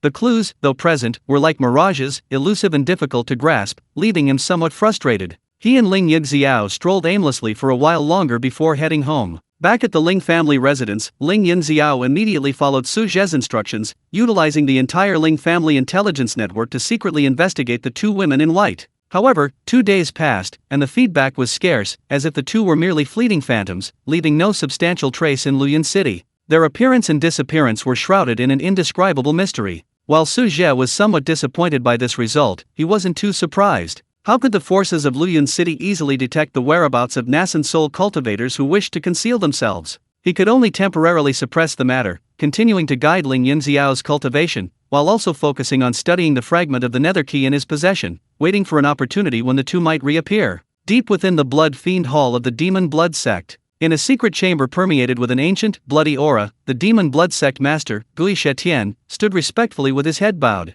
Before him were two swirling, indistinct, crimson figures of light. Terrifying energy fluctuations emanated from these figures, causing the entire chamber to slightly distort. These were the two nascent soul ancestors of the demon blood sect, the blood soul ancestor and the blood fiend ancestor. They spent years in seclusion in this form, absorbing the power of blood fiend energy from the earth to cultivate. Your Excellency is wise, Gui Shishin reported respectfully, that Su Zhe is indeed at the nascent soul stage and is proficient in thunder magic, making him quite troublesome. Forcing his way into Luyun City would likely come at a great cost. However, he seems to value his newly accepted disciple, Ling Yunxiao, quite highly. In my humble opinion, perhaps, we should capture Ling Yunxiao and bring him to the sect. If Su Zhe truly cares about his disciple, he will surely come to his rescue. At that time, when he ventures deep into our sect's territory, the two elders can join forces to activate the 10,000 souls blood fiend array, and no matter how powerful his thunder magic is, he will be unable to escape. A hoarse, low voice emanated from one of the crimson shadows, like the howls of countless wronged souls luring the tiger away from the mountain, leading the enemy into a trap. That's an easy method. That fragment of the nether key must be retrieved.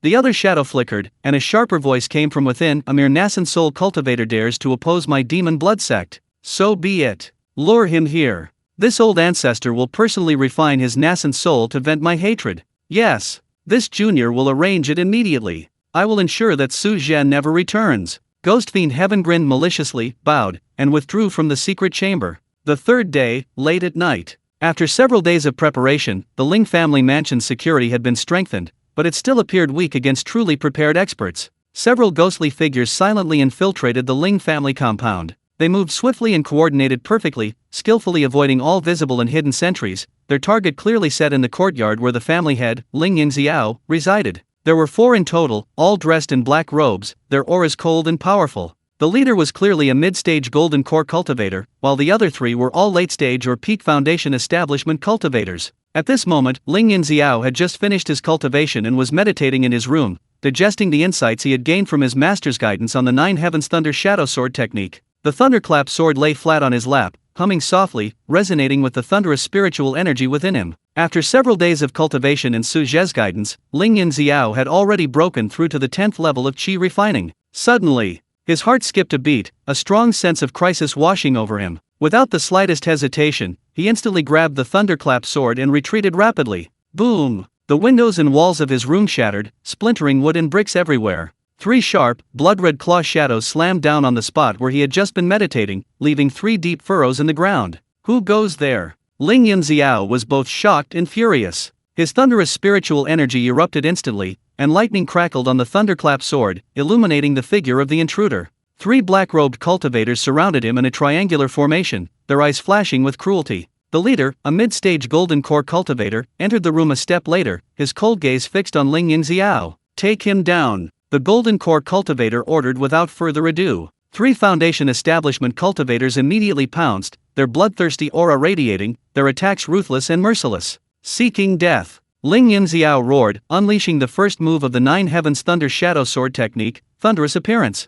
His sword light flashed like lightning, accompanied by a thunderous roar, instantly meeting the 3. Boom! Bang! The lightning and bloodthirsty aura collided, creating a violent explosion. Although Ling Yunxiao's swordsmanship was exquisite and his spiritual weapon powerful, his cultivation was only at the 10th level of qi refining. Facing the combined attack of 3 late-stage foundation establishment cultivators, he was instantly at a disadvantage, his blood churning, and he was forced to retreat repeatedly. A lightning elemental root? A heaven-ranked spiritual weapon? Indeed, there's something special about him, but his cultivation is too weak. The mid-stage golden core cultivator sneered and personally made his move. A gigantic blood-red handprint appeared out of thin air, accompanied by a nauseating stench, grabbing at Ling Yunxiao's head. Nascent soul pressure. Although not as vast as Su Zhe's, it far surpassed that of a golden core cultivator. Ling Yunxiao's expression changed drastically, and he slashed at the blood-red handprint with all his might. Clang! The thunderclap sword let out a mournful cry. Ling Yunxiao's tiger's mouth split open, blood flowing freely.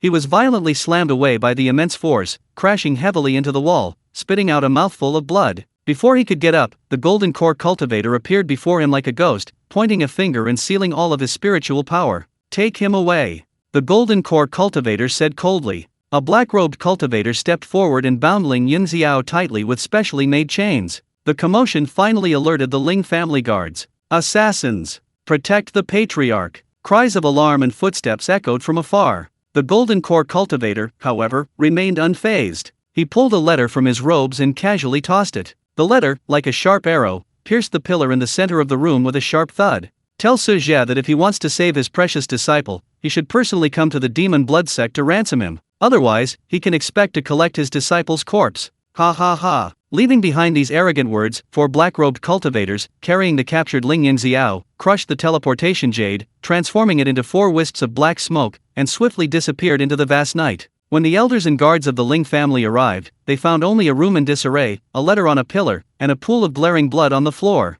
"Patriarch! The patriarch has been kidnapped. Quickly! Report to Senior Su Zhe." The entire Ling family was thrown into chaos, panic spreading. Su Zhe was studying the fragments of the nether key in his courtyard when he suddenly sensed something and frowned. The next moment, an elder came running in frantically, his voice trembling with tears. "Senior, it's terrible. The patriarch has been captured by the demon blood sect. They left this behind." Su Zhe took the letter, which emitted a faint aura of bloodlust, and opened it. It contained only a few words, the handwriting ferocious and full of provocation. "Su Zhe, your disciple Ling Yunxiao is now in my hands. If you want to save his life, come to the demon blood sect alone. 3 days, or you can prepare to collect his corpse. Ha ha ha ha, ghost fiend heaven." Boom! An extremely terrifying pressure erupted uncontrollably from Su Zhe's body. Although it was only fleeting, it caused the elder who came to report the news to collapse to the ground, as if facing the might of heaven. Su Zhe's face instantly turned terrifyingly gloomy. His eyes were filled with an unprecedentedly cold killing intent. "Demon blood sect." He enunciated each word clearly, his voice chilling to the bone. "You are courting death. You are already on the verge of annihilation." Chapter 12, breaking the formation with a flick of the finger. A few cold words were squeezed out from between Su Zhe's teeth, containing boundless rage and killing intent. The elder who brought the message felt his soul tremble, almost fainting. Su Zhe didn't hesitate at all, nor did he give any instructions to the Ling family members. Saving his disciple was like putting out a fire. Every moment of delay increased Ling Yunxiao's danger. He took a step out of the courtyard, his figure instantly blurring, and the next moment he appeared directly above Liyun City. With another step, space seemed to fold and shrink beneath his feet, the surrounding scenery receding wildly, turning into blurry light and shadow, shrinking the earth to an inch. It even involved a trace of the profound mystery of spatial jumps. This was his instinctive use of the rules of heaven and earth under his current invincible cultivation. Although the system limited him to the lower realms, in this realm, his speed had already reached an inconceivable level. 1,000 miles apart, yet only a moment's time. The 10,000 Skull Mountains, where the demon blood sect was located, were perpetually shrouded in dense, unyielding crimson clouds. At this moment, a streak of azure light, faster than lightning, pierced the sky, ignoring the soaring malevolent energy that could shake even a golden core cultivator, and hovered abruptly above the mountain's main peak, Bloodfiend Peak. The azure light dissipated, revealing Su Zhe's figure. His face was icy, his gaze like lightning, sweeping down upon the demon blood sect's mountain gate. Countless grotesque buildings were built against the mountainside, white bones paved the way, blood pools were everywhere, and the air was thick with a nauseating stench of blood and resentment. Ghost fiend heaven! Get out here! Su Zhe's voice wasn't particularly loud, yet it was like a thunderclap from the heavens, clearly piercing through the demon blood sect's layers of restrictions, resounding in the ears of every demon blood sect disciple, causing their blood to surge, and those with weaker cultivation even bleeding from their ears and noses. Who dares to trespass into my demon blood sect? Enemy attack! Chaos erupted within the demon blood sect, alarm bells blaring. Countless figures flew out from various buildings, their expressions a mixture of shock and anger as they looked at the audacious figure in blue robes in the sky. A powerful beam of blood-red light shot into the sky from the main hall, transforming into the figure of Ghost Fiend, the demon blood sect master. He looked at Su Zhe in the air, a flicker of astonishment in his eyes before turning into a ferocious grin. They came too fast. Faster than he expected. But this was exactly what he wanted. However, the moment he appeared, ding! Detected fluctuations of another key fragment. Location, directly ahead. Target, Ghost Fiend. The system notification sounded in Su Zhe's mind again. Su Zhe's gaze sharpened, a cold smile playing on his lips. What an unexpected delight! He hadn't expected this demon to also possess a fragment of the nether key. It seemed that today, old grudges and new hatreds, along with this fragment, would be settled all at once. Gui Shishin, unaware that one of his greatest secrets had been exposed, hovered in midair, confronting Su Zhe across the distance, a mocking and cruel smile on his face. Su Zhe? I underestimated your regard for your disciple. Coming to your death so quickly? Enough nonsense. Su Zhe's tone was icy. Hand over my disciple Ling Yunxiao immediately, or today I will raze this demonic den to the ground and leave your demon blood sect utterly wiped out. Ha ha ha. Gui Shishin laughed maniacally, as if he had heard the funniest joke in the world. Crush my demon blood sect? You? Su Zhe, I admit you have some skill, but you're far too arrogant. You killed my elders, stole my treasures, and today you dare to trespass into my sect's most important territory. Do you really think that a nascent soul cultivator can run rampant? Taking what you shouldn't have, only death awaits you. The treasures he spoke of referred not only to Shui Wushang, whom Su Zhe had killed, but also, subconsciously, included the fragments of the nether key. Su Zhe was too lazy to argue with him, his patience had run out. Hand over the person, or destroy the sect. Gui Shishin's smile vanished, replaced by utter ruthlessness. Destroy the sect? What arrogance! I see you won't learn your lesson until you're faced with death. Today I'll show you what it means to be outmatched. Two patriarchs, please show yourselves. As his words fell, two terrifyingly powerful nascent soul auras erupted from the depths of Bloodfiend Peak. Boom! Boom! Two crimson beams of light shot into the sky, stirring up the celestial clouds. Within the beams, two gaunt figures, radiating overwhelming power, slowly emerged. The one on the left, clad in a dark red robe, with a withered face and two flickering eerie green flames in his eye sockets, was the Blood Soul Ancestor. The one on the right, slightly taller, was enveloped in a tangible, bloodthirsty aura, his fingernails black and sharp. This was the Blood Fiend Ancestor. The moment the two nascent soul ancestors appeared, a chilling killing intent enveloped Su Zhe like a tidal wave. The demon blood sect disciples below, seeing this, were instantly invigorated, kneeling, and shouting, "Welcome, Blood Soul Ancestor! Welcome, Blood Fiend Ancestor! Ancestor's divine might! Slay this fiend!" Ghost Fiend Heaven's face revealed a smug smile as he pointed at Su Zhe. Ancestor, this is Su Zhe. Today, he will surely not return. Blood Soul Ancestor's eerie green eyes swept over Su Zhe, and he spoke in a hoarse voice, peak early nascent soul stage. Not bad blood food, just right to nourish my blood soul banner. Blood Fiend Ancestor was even more direct, sneering, why waste words with him? Activate the Great Formation and refine him. The three instantly reached a tacit understanding, forming a triangle around Su Zhe, their hands simultaneously forming hand seals. 10,000 Souls Blood Fiend Array. Activate! The three shouted in unison, unleashing a torrent of blood fiendish demonic power into the mountain range below. Buzz! The entire 10,000 Skull Mountain range trembled violently. Countless crimson runes lit up from the mountains and buildings, instantly weaving into an enormous crimson light shield that enveloped the entire sky. Within the shield, countless grotesque vengeful spirits and malevolent souls roared and emerged, emitting piercing shrieks. The dense blood fiendish power almost turned into a viscous liquid, frantically eroding and suppressing the spiritual power and soul of those within the array. The sky instantly darkened, as if transforming into a boundless blood hell. The terrifying pressure was enough to make even an ordinary early-stage nascent soul cultivator unable to move an inch, their spiritual power stagnating. Ha ha ha. Guishishan laughed loudly upon seeing this, looking at Su Zhe,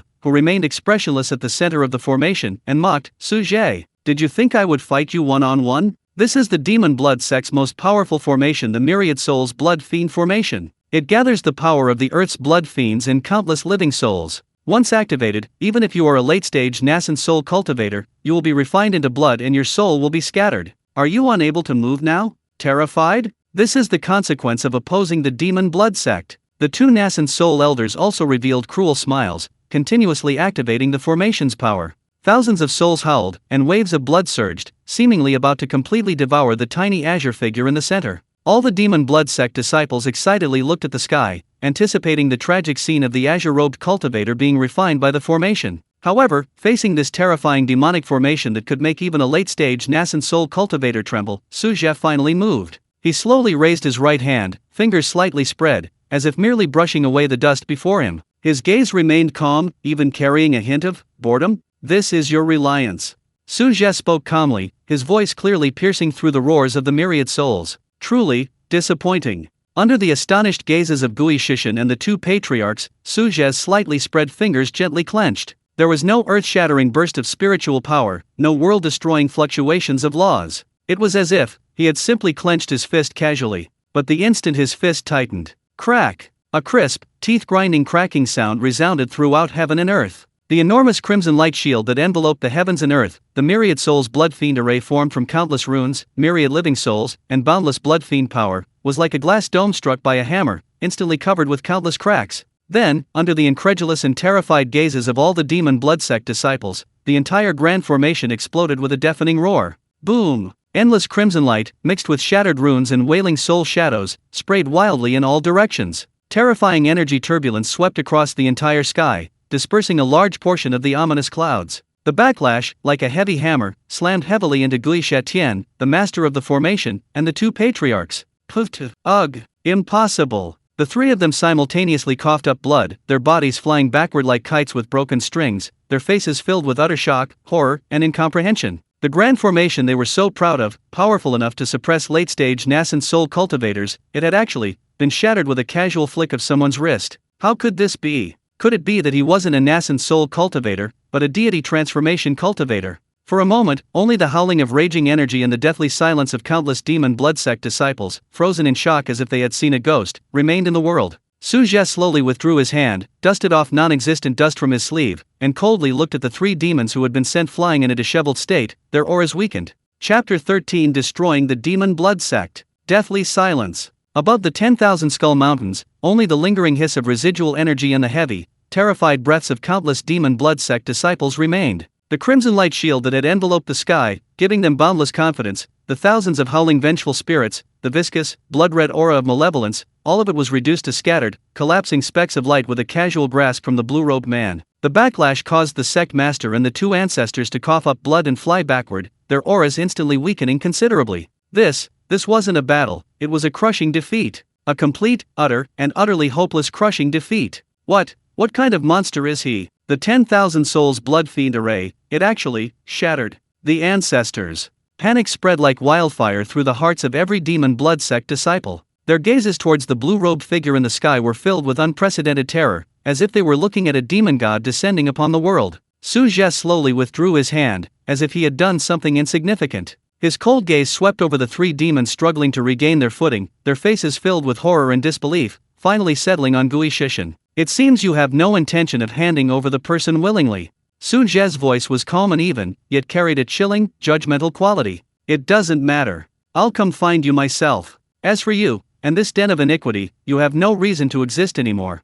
His words, though seemingly casual, contained a terrifying power that could decide the fate of an entire sect. Arrogant! Blood Soul Ancestor roared hoarsely, eerie green flames flickering wildly in his eye sockets, his withered face contorted with extreme rage and fear. Their sect's grand formation had been broken, and they were severely injured. They now understood that the strength of the person before them far exceeded their expectations, definitely not a nascent soul cultivator. But so what? Demonic cultivators were mostly obsessive and ruthless, especially old demons like them who had lived for countless years. They valued their reputation and sect above all else. Junior, no matter what strange methods you used, destroying my demon blood sect's lineage won't be so easy. Blood Fiend Ancestor also seemed to have gone mad, his bloodthirsty power boiling again despite his injuries. Even if you're a nascent soul cultivator, I'll still break a few of your teeth. Nascent soul stage. These 3 words, like a thunderclap, exploded in the ears of Gui Shishin and all the remaining disciples of the demon blood sect who could still think, shattering their last shred of hope. No wonder he could instantly kill Shui Wushang and casually break the sect's powerful formation. He was actually a nascent soul ancestor. Despair breeds madness. Senior brother, fight him. Blood Soul Ancestor let out a shrill scream. For the sake of our sect's lineage, Blood Fiend Ancestor roared simultaneously. The 2 late-stage nascent soul demonic ancestors simultaneously ignited their remaining nascent soul essence. Terrifying energy fluctuations erupted from their bodies, their forms swelling like inflated balloons, countless bloody cracks appearing on their skin, radiating a destructive aura. They were actually going to self-destruct their nascent souls, dragging Su Zhe down with them. The self-destruction of 2 late-stage nascent soul cultivators was powerful enough to level an area within 100 miles. Ancestor. Ghost Fiend Heaven was utterly horrified, trying to stop them, but it was too late. All the demon blood sect disciples were terrified out of their wits, desperately fleeing into the distance. However, faced with this insane act, enough to make even a nascent soul cultivator temporarily retreat, Su Zhe merely shook his head slightly. An ant trying to shake a tree. He didn't even make any defensive stance, simply raising his hand again and pointing at the 2 human bombs about to explode. Freeze. His words became law. The simple word freeze seemed to contain the ultimate truth of heaven and earth. The flow of time in that space seemed to slow down instantly, as if it had been completely frozen. The crazed and ferocious expressions on the faces of the 2 ancestors, Blood Soul and Blood Fiend, froze. The extremely violent, about to explode nascent soul source power within them was forcibly restrained by an invisible hand, instantly calming and solidifying. Their swollen bodies remained suspended in mid-air, maintaining the terrifying posture, the madness in their eyes transforming into utter astonishment and bewilderment, as if they couldn't comprehend what had happened. The self-destruction was forcibly interrupted. How could this be? Su Zhe's eyes were indifferent as he lightly swept his finger downwards. Destroy. Like erasing 2 ink dots from a painting. Asterisk puffed. Puffed, asterisk. 2 muffled thuds, almost imperceptible, echoed. The frozen bodies of the Blood Soul Ancestor and the Blood Fiend Ancestor, along with their immobilized nascent souls, vanished silently, inch by inch, from the inside out, like snowmen exposed to sunlight, turning into the finest dust and dissipating into the world. Not even a trace of blood mist, not a remnant soul, remained. Completely annihilated. 2 demonic giants, who had dominated the southern region of the Spirit Origin continent for centuries and were infamous for their ruthlessness, vanished without a trace, as if they had never existed. The world fell into a deathly silence once more. The fleeing demonic sect disciples stopped in their tracks, staring blankly at the spot where their ancestor had vanished, their minds a complete blank. Ghost Fiend Heaven hovered in mid-air, his body stiff, pupils dilated to their maximum, his face devoid of color, filled only with boundless fear and numbness. He had watched helplessly as the sect's greatest assets, 2 late-stage nascent soul ancestors, were casually wiped out like 2 ants. This shock utterly shattered his will. Is this the power of a nascent soul cultivator? Ghost Fiend Heaven murmured absently, his voice hoarse. We've cultivated so hard our whole lives, late-stage nascent soul. It turns out, it was all a joke. Endless regret gnawed at his heart like a venomous snake. If he had known the other party was a nascent soul cultivator, how could he have dared to provoke them? How could he have dared to capture his disciple? Alas, there is no medicine for regret. Su Zhe's gaze finally fell once more on the distraught Ghost Fiend Heaven. Your turn. Those 3 simple words, like a death sentence, jolted Gui Shishin awake from his numbness. No, don't kill me. Gui Shishin snapped back to reality, fear overwhelming him. He knelt down in midair with a thud, tears streaming down his face, pleading, Senior Ancestor, spare me. I was wrong. I know I was wrong. I'm willing to hand over Ling Yunxiao. I'm willing to offer up all the treasures of the demon blood sect. I'm willing to serve you as my master. I only beg you to spare my dog's life. That jade pendant, I'll give it to you too. He frantically pulled a dark gray jade pendant from his robes, strikingly similar to the one in Su Zhe's hand, and held it high with both hands, his eyes filled with pleading. Su Zhe grabbed it from a distance, and the jade pendant flew into his hand. Ding! Obtained nether key fragment X1. Current progress, 2/6. Ding! Since the host has already found 2 nether moon fragments, the main quest is now issued, recruit at least 5 disciples. Current disciple recruitment progress 1/5. Please keep up the good work, host. The system notification confirmed everything was correct. But what the hell is this new main quest? It took 3 years to find just one, and now I have to recruit 4 more? Are you kidding me, you damn system? Forget it, now's not the time to think about this. Su Zhe put away the fragment, looking at the kneeling, begging ghost fiend, his eyes showing no pity. If only you had known this would happen. He pointed his fingers like a sword and casually drew a line. A faint purple lightning flashed and disappeared. Gui Shishin's pleas abruptly ceased. A small, charred hole appeared between his brows, and the light in his eyes quickly dimmed. The next moment, his body, like the 2 patriarchs, began to disintegrate from head to toe, turning to ashes. The demon blood sect master had fallen. Having slain 3 top-tier demons, Su Zhe remained calm. He looked down at the demon blood sect's mountain gate, now utterly collapsed as if in the apocalypse, his eyes devoid of any emotion. He felt no qualms about attacking a demonic sect that cultivated with the essence of living beings and whose hands were stained with blood. He raised his hand and gently pressed down on the sprawling demonic sect buildings below. Boom! A gigantic, more massive and solid lightning hand than when he broke the formation appeared out of thin air, covering the entire core area of the demon blood sect, carrying overwhelming heavenly might, and relentlessly pressing down. No! Run! Spare me! The desperate cries and screams were instantly drowned out by a deafening roar. The earth shook.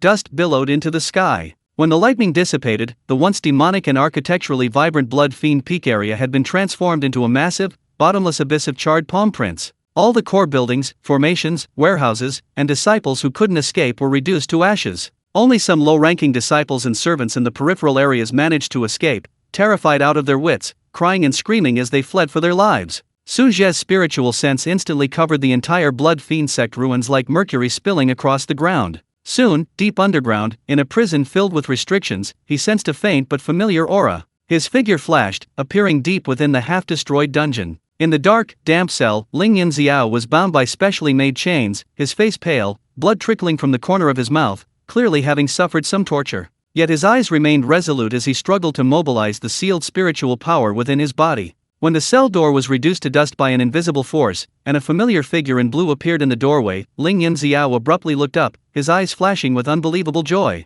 Master, Master! Su Zhe stepped forward, and with a gentle flick of his finger, the sturdy chain shattered inch by inch. He channeled a wisp of pure spiritual energy, instantly dissolving the seal within Ling Yunxiao's body and nourishing his damaged meridians. It's all right now. Your master will take you home. Seeing his disciple's disheveled yet joyful appearance, the coldness on Su Zhe's face finally melted, revealing a gentle smile. Chapter 14. This deal is worthwhile. Su Zhe, carrying Ling Yunxiao, transformed into a streak of azure light, flying out of the dungeon, now a desolate abyss, and hovering above the demon blood sect. The air still reeked of acrid burning and lingering energy fluctuations. Below, the enormous, bottomless thunderous palm print was clearly visible, testifying to the earth-shattering power that had just been unleashed. The once eerie and terrifying main peak of the 10,000 Skull Mountains, teeming with demonic energy, was now nothing but a desolate ruin. Supported by Su Zhe's spiritual power, Ling Yunxiao stared blankly at the devastation below. Although he had long suspected his master's immense power, witnessing this cataclysmic destruction firsthand, especially knowing that it was all his doing, done to avenge him and save him,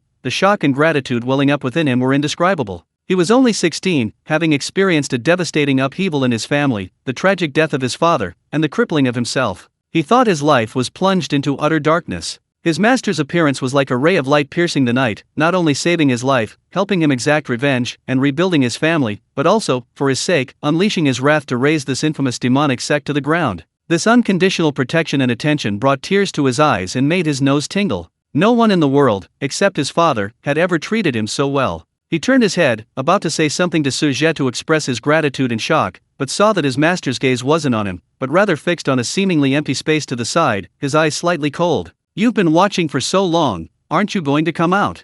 Su Zhe's voice was calm, yet carried an undeniable air of authority. Ling Yunxiao's heart skipped a beat. He immediately followed his master's gaze, but saw nothing. However, trusting his master's judgment, he immediately became alert. The void remained silent for a moment. Just as Su Zhe's eyes hardened, and a barely perceptible crackle of electricity seemed to flicker at his fingertips, preparing him to make a move. A clear, melodious female voice, tinged with playfulness yet also containing a hint of apprehension, suddenly rang out. "Oh dear, fellow deist Su, please calm down. Don't be so violent, we'll come out right away." As the words fell, the space rippled like water, and 3 figures slowly emerged. The one in the lead was none other than the veiled woman in white whom he had met briefly 3 days ago on the streets of Luyun City. She still wore a light veil, her figure slender, her temperament as aloof as the moon, and her bright eyes, now open, held a complex and indescribable expression as she gazed at Su Zhe. Beside her stood the pretty maid who had once called Su Zhe a lecher and pushed him away. Now, the maid's face was devoid of that arrogance and disdain, replaced by deep shock, lingering fear, and a barely perceptible awe.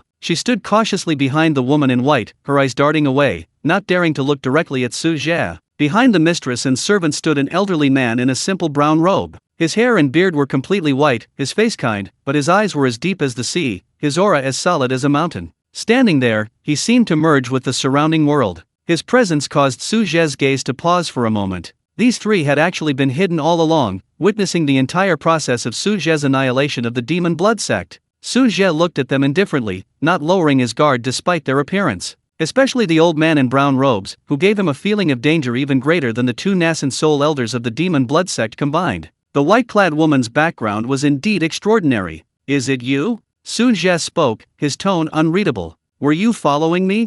The maidservant instinctively wanted to retort, but was stopped by a single glance from the white-clad woman. The woman in white stepped forward, gave a slight bow, and spoke in a clear, melodious voice. "Fellow deist Su, you misunderstand. We were not deliberately following you, we simply happened to be passing by and were drawn here by the intense energy fluctuations. We happened to witness your swift and decisive actions in eliminating this scourge for the people." She paused, seemingly considering her words. "Fellow deist, for your beloved disciple, you risked your life to destroy the demonic sect. Such profound loyalty and righteousness are truly admirable." Her gaze swept over Ling Yunxiao, who was being protected by Su Zhe, a barely perceptible hint of surprise flashing in her eyes, seemingly astonished by the speed of Ling Yunxiao's recovery and his improved aura. Su Zhe remained unmoved, merely looking at her calmly. "Your appearance isn't just for a few flattering words, is it?"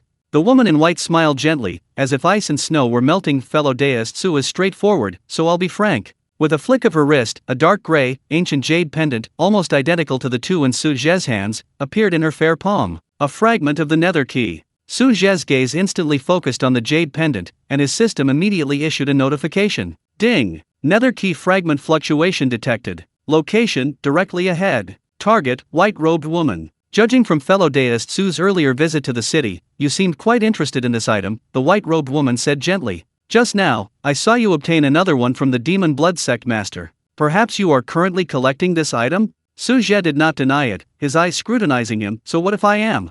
I happen to have a useless fragment of mine," the white-robed woman said, surprising everyone. "I will give it to you today, as a way to establish goodwill and make friends. How about it?" With that, she gently cupped her palm, and the nether key fragment floated lightly towards Su Zhe. Su Zhe did not immediately catch it. Instead, he used his spiritual power to suspend it in front of him, carefully examining it to confirm its authenticity before finally taking it into his hand. Ding! Obtained nether key fragment X1. Current progress, 3/6. The system notification confirmed that it was indeed a genuine fragment. However, the sudden gift only made Su Zhe more wary. He looked at the woman in white. "There's no such thing as a free lunch. What are your conditions? Please state them directly." He didn't believe she would be so kind as to give away such a precious fragment, which seemed to be related to the immortal mountain, for nothing. The woman in white covered her mouth and chuckled, her eyes sparkling. "Fellow deist Su is indeed insightful. As for the conditions, I do have a small request, or rather, an agreement that might require your assistance at some point in the future." "Speak," Su Zhe said succinctly. "The specifics are not yet clear, and the time is not yet ripe, so I cannot elaborate." The woman in white shook her head slightly, her tone becoming more solemn. "I only hope that if one day I come seeking help with this agreement, and this matter does not violate your principles of righteousness, I hope you will lend a hand. Of course, even if you are unwilling to help at that time, this fragment will still be yours, and there will be no question of taking it back. Heaven and earth bear witness to my words today." This condition sounded excessively lenient, almost like a free gift. Su Zhe pondered for a moment. The other party's attitude was sincere, the condition was not coercive, and more importantly, this fragment was indeed important to him. "All right. If what you seek in the future does not violate my principles, and is within my capabilities, I can promise to help you once." Su Zhe finally nodded, making his promise. A vague promise of the future in exchange for a tangible fragment. This was a worthwhile trade. "Thank you, fellow deist Su." The woman in white seemed relieved, her smile deepening. "In that case, I won't linger any longer. Farewell." She bowed slightly again, and together with the old man in brown and the maid, their figures slowly faded, as if blending into a traditional ink painting, disappearing silently from the spot as if they had never been there. They came suddenly, and left just as mysteriously. Su Zhe stared intently in the direction they had vanished, his gaze profound. This woman in white, with her unpredictable actions and such a powerful bodyguard by her side, must be of extraordinary status. Her so-called request for help was probably no small matter. Master, Ling Yunxiao, listening from the side, was completely bewildered and couldn't help but speak up. Just some mysterious passers-by. Su Zhe withdrew his gaze, ceasing his thoughts. Let's go back and heal your injuries first. With that, the azure rainbow rose again, carrying Ling Yunxiao, and sped towards Liyun City. Only the deathly silence of the wind remained above the ruins. And behind a layer of clouds in the far distance, the figures of the three women in white reappeared. The maid patted her chest, still shaken, and said, "Miss, that was terrifying. That's Senior Su, he's too scary. Thank goodness we didn't really offend him." The old man in brown robes also spoke slowly, his voice aged and solemn. "Miss, this young man's cultivation is unfathomable, far beyond that of an ordinary nascent soul cultivator. I can't even begin to fathom his background. Giving him such an important fragment of the nether key and placing our hopes on him, is that?" The woman in white gazed in the direction Su Zhe had disappeared, and said calmly, "It's all right. Everyone else thinks this immortal mountain is some powerful being's cave dwelling containing some treasure or opportunity, but it's just a blessed land abundant with spiritual energy. Giving it to him to establish goodwill is perfectly acceptable." She paused, a mysterious smile curving her lips beneath her veil. "The more unfathomable, the more interesting it is, isn't it? It's time to stir up the waters of the spirit origin continent. And perhaps he's the most suitable pebble." "I see. Miss is so thoughtful." Her gaze seemed to pierce through endless space, seeing into the distant future. Chapter 15. A sudden storm. A streak of azure light pierced the sky, landing steadily within the Ling family mansion. The news of Su Zhe's return with Ling Yunxiao immediately calmed the anxious, restless members of the Ling family, who had been on tenterhooks like ants on a hot plate, and they erupted in immense joy. However, their hearts clenched again when they saw Ling Yunxiao's pale face and the bloodstains on his clothes. Su Zhe said nothing, immediately dismissing everyone and leading Ling Yunxiao into a quiet room to begin healing him. The demon blood sex restrictions were quite insidious, not only sealing spiritual power but also allowing a trace of bloodthirsty energy to infiltrate his meridians. Had Su Zhe not intervened in time, it would have inevitably damaged his foundation over time. Su Zhe circulated his pure spiritual energy, gently and skillfully clearing away the foreign energy within Ling Yunxiao's body, like a spring breeze and gentle rain, repairing his damaged meridians. Ling Yunxiao closed his eyes and focused his mind, fully cooperating with his master's guidance. He could feel the warm and boundless spiritual energy flowing through his body, relieving all pain and stagnation, bringing indescribable comfort. However, just as his injuries were about to fully heal, a sudden change occurred. Perhaps it was a blessing in disguise, but the pressure of life and death over the past few days, the humiliation of being captured, the shock of witnessing his master's ruthless methods, and the current comfort of being repaired and nourished by pure spiritual energy, all these emotions and energies intertwined, unexpectedly triggering the spiritual energy within him that had already reached its bottleneck. Boom! A powerful aura erupted uncontrollably from Ling Yunxiao's body. Lightning crackled around him, and his spiritual energy surged like boiling water. Su Zhe raised an eyebrow slightly, immediately noticing his disciple's state. Instead of stopping him, he increased his spiritual energy output and diverted a wisp of his divine sense to guide the raging spiritual energy in the correct direction. The barrier of the 10th level of Qi refining was easily shattered like paper under this combined internal and external force. But this didn't stop. Ling Yunxiao's lightning spiritual energy seemed to be completely activated, continuing to rise wildly with unstoppable momentum, directly launching an attack towards the 11th level of Qi refining. Ordinary cultivators reach the 9th level of Qi refining, preparing for foundation establishment. However, some with exceptionally solid foundations and extraordinary talent can lay a deeper foundation during the Qi refining stage, breaking through the 9th level limit to reach the 10th, 11th, or even the legendary 12th level of great perfection. With each additional level, the foundation becomes stronger, and the future potential increases. Clearly, Ling Yunxiao was indeed a genius. Under Su Zhe's protection and guidance, this breakthrough was a natural progression. In less than a quarter of an hour, the surging spiritual energy around Ling Yunxiao gradually subsided, his aura more than twice as strong as before. He had officially stabilized at the 11th level of Qi refining. He slowly opened his eyes, his pupils gleaming with lightning, his expression a mixture of joy and surprise. "Master, I broke through." Su Zhe withdrew his hand, a satisfied smile appearing on his face, a blessing in disguise. "Not bad. At the 11th level of Qi refining, your foundation is far more solid than other cultivators of the same level. Your future foundation establishment will undoubtedly be of a higher grade."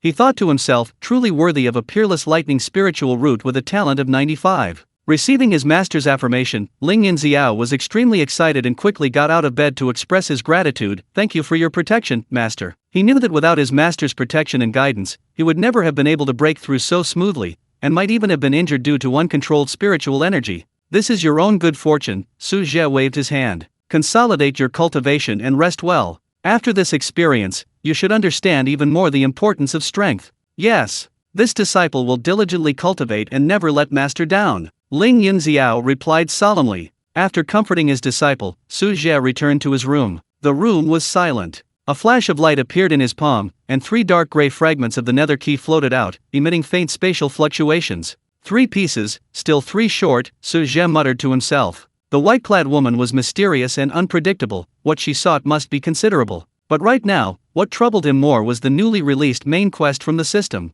Recruit no fewer than 5 disciples, current progress 1/5. Su Zhe rubbed his temples, feeling a headache coming on. Finding Ling Yunxiao alone took 3 years, now he needed to find 4 more monstrous talents with aptitude, temperament, and potential all exceeding 90? When would that ever happen? "It seems I can't stay in Lingyuan City any longer," he sighed. In Lingyuan City and even the surrounding area, the most talented were probably only at Ling Yunxiao's level. Finding a disciple who met the system's requirements was nothing short of a pipe dream. He had to try his luck in a wider world, in a place where more geniuses gathered. Just as Su Zhe was planning his future journey, a storm sweeping across the entire southern region of the Lingyuan Continent was brewing and spreading at an alarming speed. The next day, early morning, a shocking piece of news, as if it had sprouted wings, swept through every corner of the southern region wildly through various communication talismans, flying sword messages, and word of mouth among merchants. The once powerful and infamous demonic blood sect, dominating the region, was wiped out overnight. The main peak of the 10,000 Skulls mountain range was leveled with a single palm strike,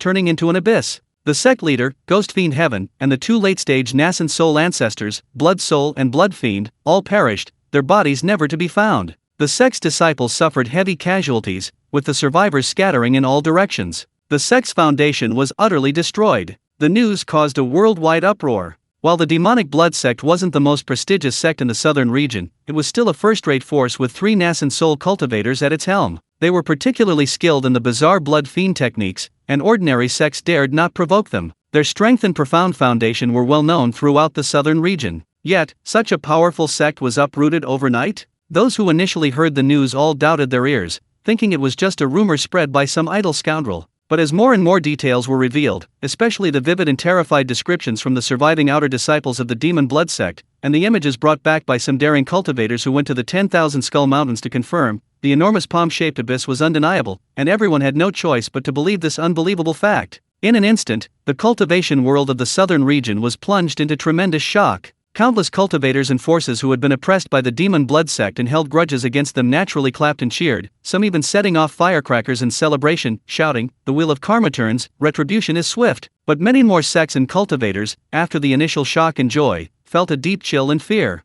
Who is it? Who possesses such terrifying power? Could they single-handedly annihilate a sect with 3 nascent soul cultivators and protected by the myriad souls blood fiend array? Is it a reclusive righteous sect leader? Or a top-tier demonic sect with a long-standing feud with the demon blood sect, cleaning house? Or perhaps, a powerful figure from another major region? The unknown is what's most unsettling. Major sects have issued orders to restrain their disciples, urging them to be cautious in their words and actions, avoiding any trouble. They have also increased their spies, frantically gathering information about the mysterious destroyer. Lingyuan City, this previously unremarkable small town, has been caught in the eye of the storm due to the recent feud between the Ling family and the demon blood sect, and the mysterious appearance of a powerful figure in blue robes, suspected to be Ling Yunxiao's master, attracting countless inquiring gazes. The heads of the Su and Chu families rushed to the Ling family immediately, their attitude even more respectful and fearful than before. They tried to subtly inquire about the situation, but Ling Yunxiao refused them all, citing master is in seclusion and does not receive guests.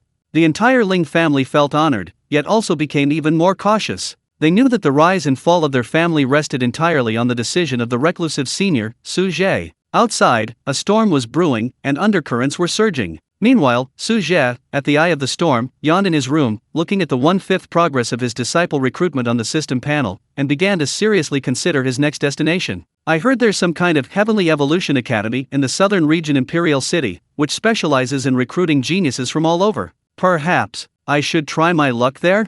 Chapter 16. As your teacher, I must protect you. 2 days passed in the blink of an eye. The tumultuous events outside caused by the destruction of the demon blood sect did little to disturb the tranquility deep within the Ling family. Su Zhe remained indoors for the past 2 days, seemingly leisurely, but in reality, he was constantly weighing his next steps. The glaring 1/5 progress bar on the system panel urged him on like a whip. The potential of Luoyuan City had been exhausted, staying any longer would only be a waste of time. Tianyan Academy. Su Zhe tapped his fingertips lightly on the table. This was information he had gleaned from Ling Yunxiao and the elders of the Ling family. Tianyan Academy in the southern region's imperial city was a renowned cradle of geniuses throughout the entire southern region and even the surrounding areas, attracting countless young talents. It was said that its admission standards were abnormally stringent, only the most exceptional geniuses were allowed entry. This sounded like a disciple recruitment market tailor-made for him. Having made up his mind, Su Zhe no longer hesitated. He summoned Ling Yunxiao. In just 2 days, under Su Zhe's guidance and with ample resources, Ling Yunxiao not only solidified his qi refining 11th level cultivation, but his aura also improved significantly.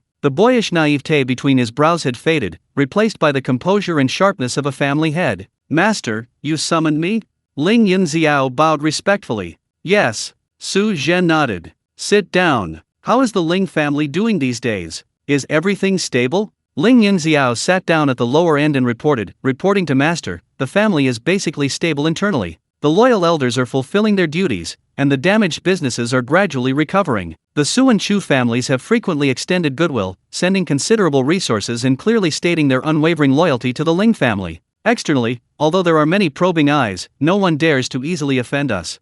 He knew that all this peace stemmed from the unfathomable power and intimidation emanating from his master. "That's good." Su Zhe pondered for a moment, then asked, "Who is currently in charge of the clan? What is their cultivation level?" Elder Ling Kanjian is temporarily acting as the Grand Elder, handling daily affairs. Elder Kanjian is a clan elder who watched me grow up. He is upright, loyal to the clan, and his cultivation level is at the great perfection of foundation establishment, just 1 step away from core formation. He is currently the strongest in the Ling family besides my master, Ling Yunxiao answered truthfully, a hint of regret flashing in his eyes. If his father and the other clan elders were still alive, the Ling family would certainly not be limited to just one great perfection of foundation establishment cultivator. Su Zhe noticed the fleeting emotion in his eyes and felt a slight unease. Since he was leaving, he naturally hoped that Ling Yunxiao could leave without any worries. The overall strength of the Ling family was still too weak, it needed a true golden core cultivator to maintain long-term stability. Just then, an elder requested an audience outside the door,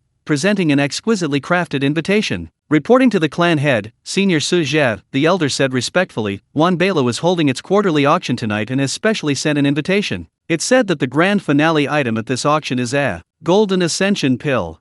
Golden Ascension Pill? Upon hearing this, Ling Yunxiao abruptly stood up, his face showing surprise and delight. "Is that the 4th grade spiritual pill that can greatly increase the success rate of core formation for late-stage foundation establishment cultivators?" "It is indeed this pill," the elder affirmed. "The news has spread, and I expect all the prominent figures in Luoyuan City will be here tonight to vie for it."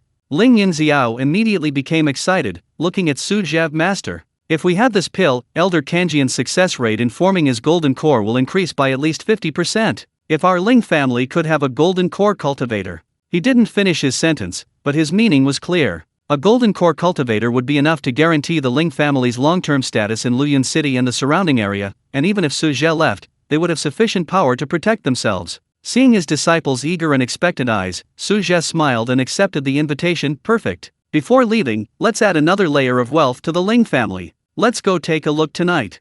Ling Yunxiao was overjoyed. "Thank you, Master." Su Zhe stood up. Let's go see the Wanbao Tower." Having destroyed the demon blood sect, he had conveniently looted its treasury of spirit stones and materials. His current wealth was probably far greater than all the forces in Luoyuan City combined. The master and disciple left the mansion and headed straight for the Wanbao Tower in the center of Luoyuan City. The Wanbao Tower was a large merchant guild spread throughout the Lingyuan Continent, with a powerful background. Even in a small border town like Luoyuan City, its branch was magnificent and imposing. Today, due to the auction of the golden elixir, the area in front of the tower was bustling with activity. Almost all the prominent cultivators from Luoyuan City and the surrounding areas had gathered there, creating a lively atmosphere. As Su Zhe and his companion approached the building, a sharp-eyed and quick-witted waiter immediately trotted up to them. Although he didn't recognize Su Zhe, how could he not recognize Ling Yunxiao, the most powerful patriarch of the Ling family in Luoyuan City? "Oh, Patriarch Ling, your presence is an honor. Please come in." The waiter's face was plastered with a warm smile, his eyes quickly sweeping over the distinguished Su Zhe beside Ling Yunxiao.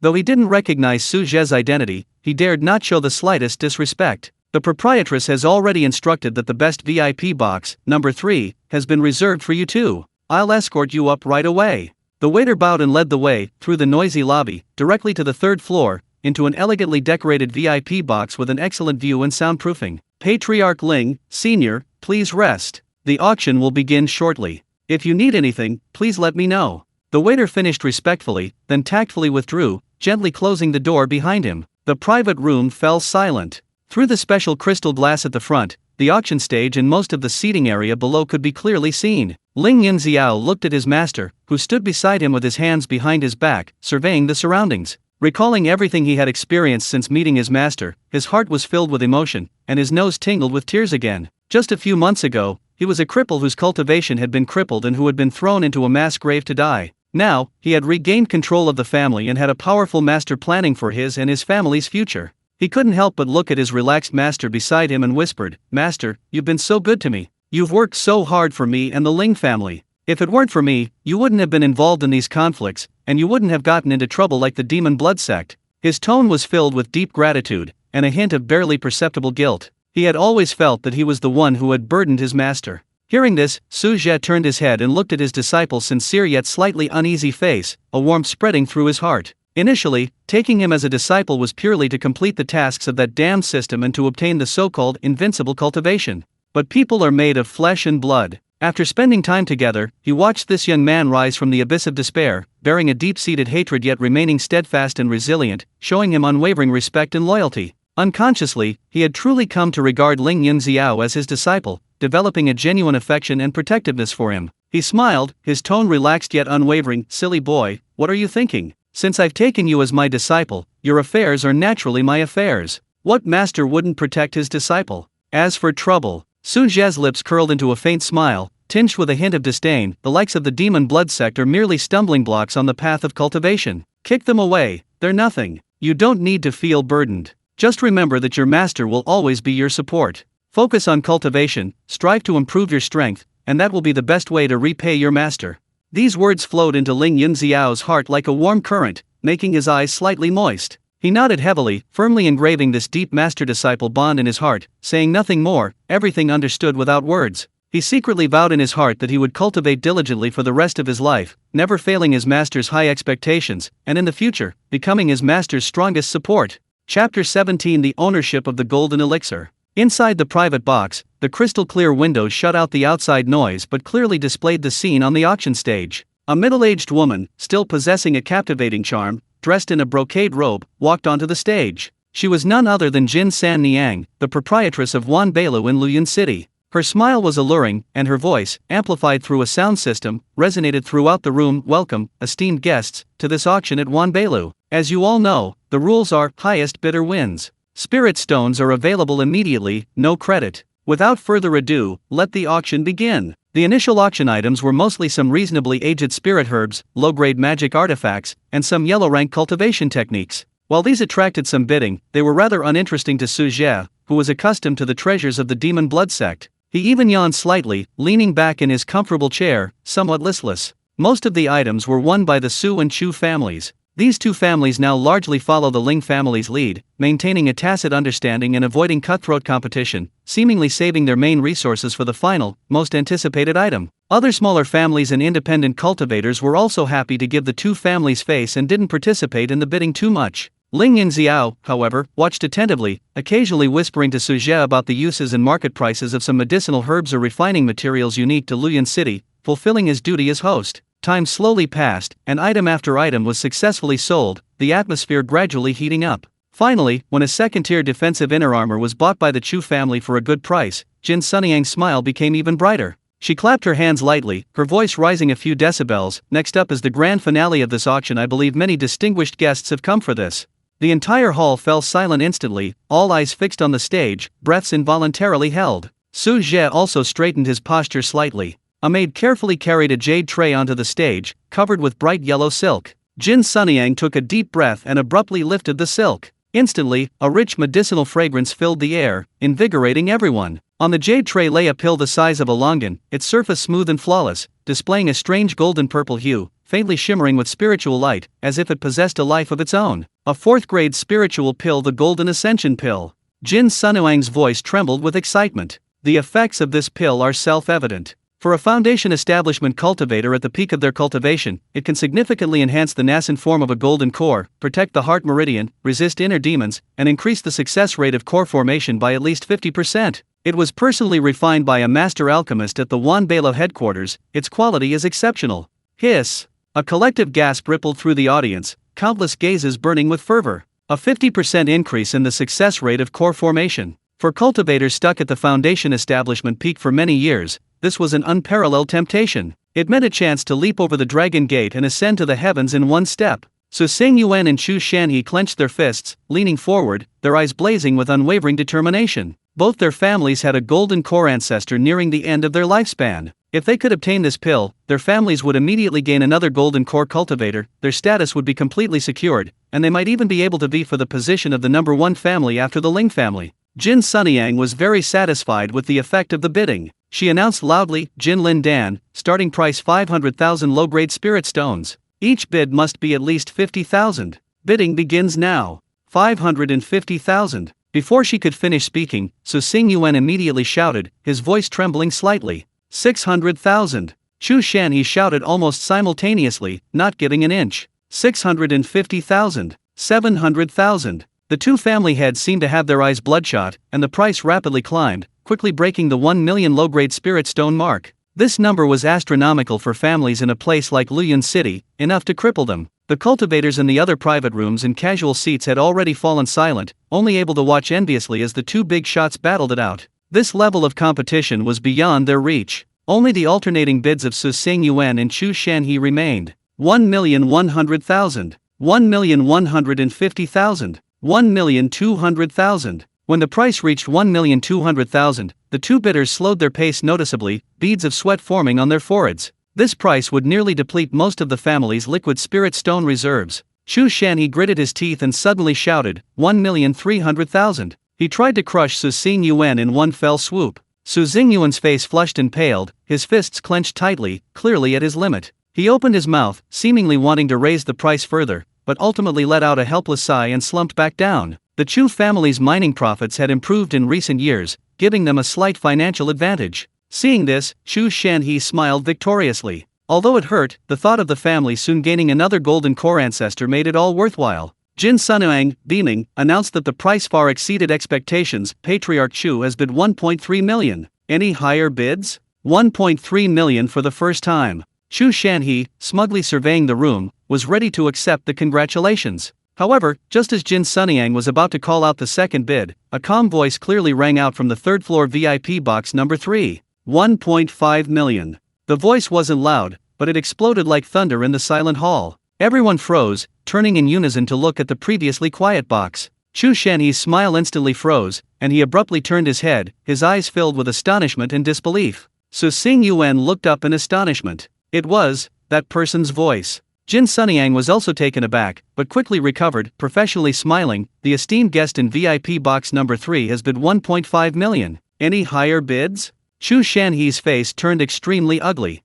He opened his mouth, wanting to raise the bid, but thinking of the identity and unfathomable strength of the person in the box, a chill instantly ran down his spine, and the words that were about to come out of his mouth were swallowed back. To offend a terrifying being who could casually annihilate the demon blood sect for a single pill? Unless he was insane. So Xingyuan had already given up on the idea, even secretly glad that he hadn't bid until the very end. The entire auction hall was deathly silent, you could hear a pin drop. Everyone understood that when this person spoke, the competition was already over. Jin Sunyang waited a moment, and seeing that no one dared to speak again, especially the Chu family head's trembling silence, she understood and didn't delay any longer. 1,500,000 for the second time. 1,500,000 for the third time. Sold. The small wooden gavel fell, making a crisp sound. Congratulations to the esteemed guest in VIP box number 3 for successfully winning this grade 4 golden ascension pill. Only after Jin Sunyang's voice fell did suppressed murmurs and sighs rise in the room. The gazes of the crowd towards Chu Shanhe carried a hint of sympathy, but more so, a sense of entitlement.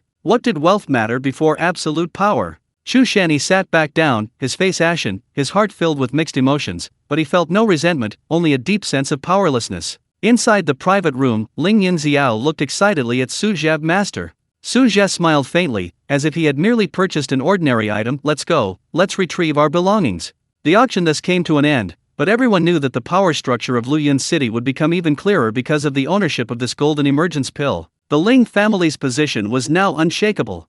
Chapter 18 Seclusion to form the core. The auction concluded, and the crowd, filled with complex emotions, gradually dispersed. Only whispers echoed inside and outside Wanbeilu, the conversation revolving around the exorbitantly priced golden elixir and the mysterious VIP in the number 3 VIP box. As Su Zhe and Ling Yunxiao stepped out of the box, the quick-wit waiter from before was already bowing and waiting outside the door, his smile even more respectful, even bordering on obsequious. Master Ling, Senior, this way please. The proprietress is waiting in the back room to process your transaction. The waiter led the two through a softly carpeted corridor to an exquisitely carved wooden door, gently pushing it open. Please come in, both of you. In the center of the room, Jin Sunyang, the proprietress of Wanbeilu, leaned languidly against a rosewood table. She had changed out of the brocade robe she wore at the auction, now sporting a dark red embroidered gold dress that accentuated her figure, highlighting her mature and alluring curves. Upon seeing Su Zhe and his companion enter, her captivating peach blossom eyes lit up, her gaze fixed intently on Su Zhe, who was at the head of the group, her eyes flashing with undisguised amazement and curiosity. Oh, I thought you were some reclusive elder, but I never expected you to be such a young and handsome gentleman, Jin Sunyang said softly, with a hint of seductive charm at the end. Young Master Su, I've long admired your name. I never imagined you were not only so powerful but also so exceptionally handsome. She had clearly learned of Su Zhe's surname and his connection to the Ling family through various channels. Su Zhe remained calm, unresponsive to her teasing, and went straight to the point. Mrs. Jin, we're here to collect the auction item. His gaze swept over the jade box that had been prepared beforehand on the table, inside which was the golden elixir. Seeing his directness, Jin Sunyang remained unmoved by her charms. A hint of surprise flashed in her eyes, but it quickly vanished, replaced by a radiant smile. She picked up the jade box, but instead of immediately handing it over, she took a step forward, leaning slightly forward, releasing a fragrant breeze, and smiled sweetly. Young Master Su, why the rush? This golden elixir is naturally yours. However, I have another transaction here, perhaps even more valuable than this golden elixir. Would young Master Su be interested in hearing it? I assure you won't be disappointed. Her words were full of allure, seemingly certain that Su Zhe would be interested. However, Su Zhe didn't even wait for her to explain what the transaction was. He simply reached out, and an invisible force lifted the jade box, deftly removing it from Jin Sunyang's hand and placing it steadily in his palm. No interest, Su Zhe said indifferently, not even glancing at the jade box, and turned away directly. Yunxiao, let's go. The whole process was clean and efficient, without the slightest hesitation. Jin Sunyang's smile froze instantly, her outstretched hand hovering in midair. She seemed surprised by the swift and decisive rejection, as if the other party hadn't even bothered to listen to her offer. Having dominated the business world for years, relying on her looks and cunning to achieve her goals, this was the first time she'd been so blatantly ignored. Ling Yunxiao was also taken aback, quickly following his master's footsteps. Only after leaving Wanbeilu and returning to the street did he finally ask in a low voice, Master, that Jin Sunyang doesn't seem like an ordinary person. Her proposed deal, why not listen to it? Perhaps. Su Zhe continued walking, his gaze fixed straight ahead, and said calmly, whatever she says is irrelevant to us. Soon, you and I will leave Luyun City, and all that has happened here will be in the past. Why create unnecessary complications and get entangled in unnecessary karma? His goal was clear and definite: to find his disciple, collect the fragments, and improve his strength. Everything in Luyun City was merely a stop on his journey, and Ling Yunxiao was an unexpected gain from that stop. As for the deal Jin Sunyang mentioned, no matter how tempting it sounded, it would only deviate him from his intended path. Ling Yunxiao nodded thoughtfully upon hearing this. Yes, his master's ambition lay in the far reaches of the world. How could he be confined to this small Luyun City? He too would follow in his master's footsteps in the future, to see a wider world. Thinking of this, the slight curiosity in his heart dissipated. In the quiet room of Wanbeilu Tower, Jin Sunyang watched the direction the two had disappeared in. The stiffness on her face slowly faded, replaced by a playful expression and a deeper curiosity. Quite, decisive and straightforward, unyielding. She murmured to herself, not angry at all, but instead laughing. But it's all right. Su Zhe, you'll be interested in this deal sooner or later. We will meet again. She seemed certain of something, turned, and swayed her hips, disappearing behind the curtains deep within the quiet room. Su Zhe and Ling Yunxiao returned to the Ling family and immediately ordered someone to invite Ling Kanjian to the study. In a short while, a sprightly, solemn-faced old man in a green robe strode in. It was Ling Kanjian. Although he was old, his back was straight, his eyes bright, and his foundation establishment great perfection cultivation still made him full of vitality. Elder Kanjian, please sit, Su Zhe gestured. Ling Kanjian bowed respectfully before sitting down, his gaze filled with confusion as he looked at the family head and the unfathomable senior Su Zhe, wondering why he had been summoned so suddenly. Su Zhe didn't engage in much pleasantries, directly placing the jade box on the table in front of Ling Kanjian. Open it and take a look, Su Zhe said calmly. Ling Kanjian opened the jade box as instructed. When he saw the golden-purple, vibrant pill inside, his pupils contracted sharply, his breath caught in his throat, and his hand holding the lid trembled slightly. This is the Golden Ascension Pill. His voice trembled with extreme shock.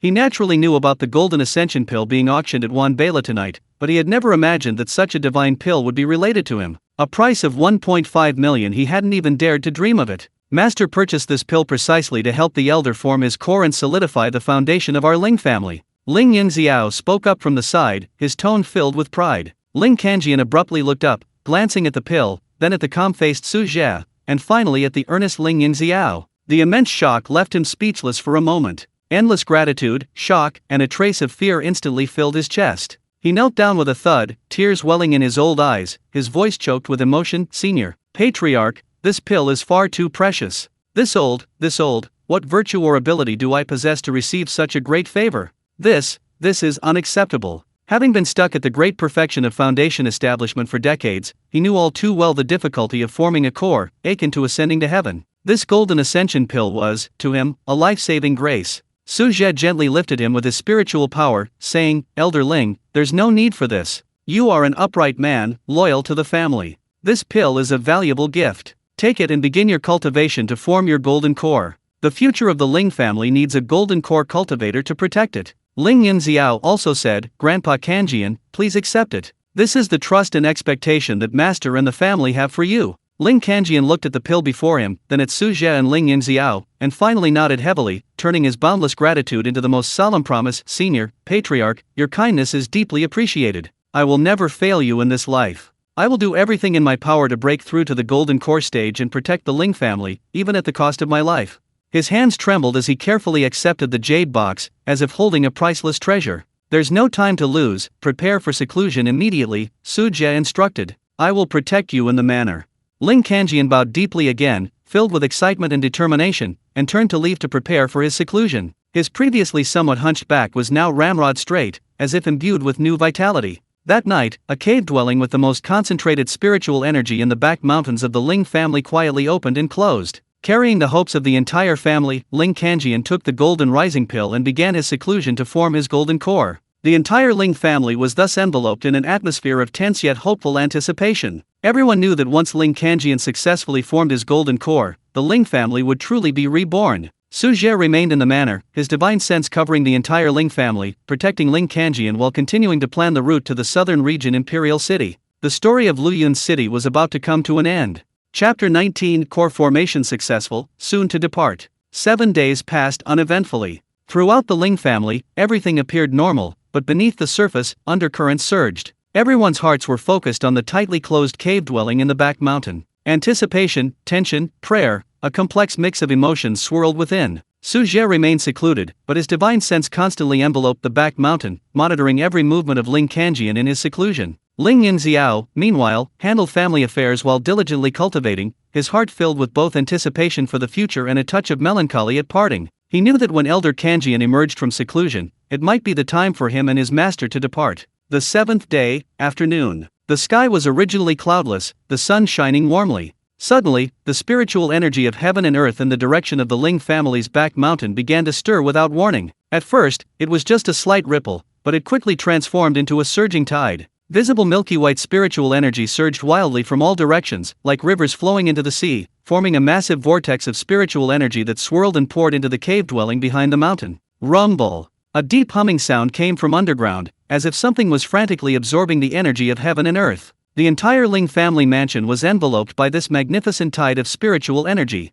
The flowers, plants, and trees within the mansion became visibly greener and more vibrant, and some disciples with lower cultivation levels even felt their cultivation speed increase slightly. It has begun. Inside the study, Su Zhe slowly opened his eyes, a faint smile appearing on his lips. This scale of spiritual energy gathering far surpassed the scene of a typical foundation establishment cultivator forming their core formation. It seemed the Golden Ascension Pill was indeed extraordinary, and Ling Kanjian's accumulation was far deeper than imagined. Master, this is. Ling Yunxiao sensed the change in heaven and earth and instantly appeared beside Su Zhe, asking anxiously and expectantly. A core formation phenomenon. It seems everything is going smoothly.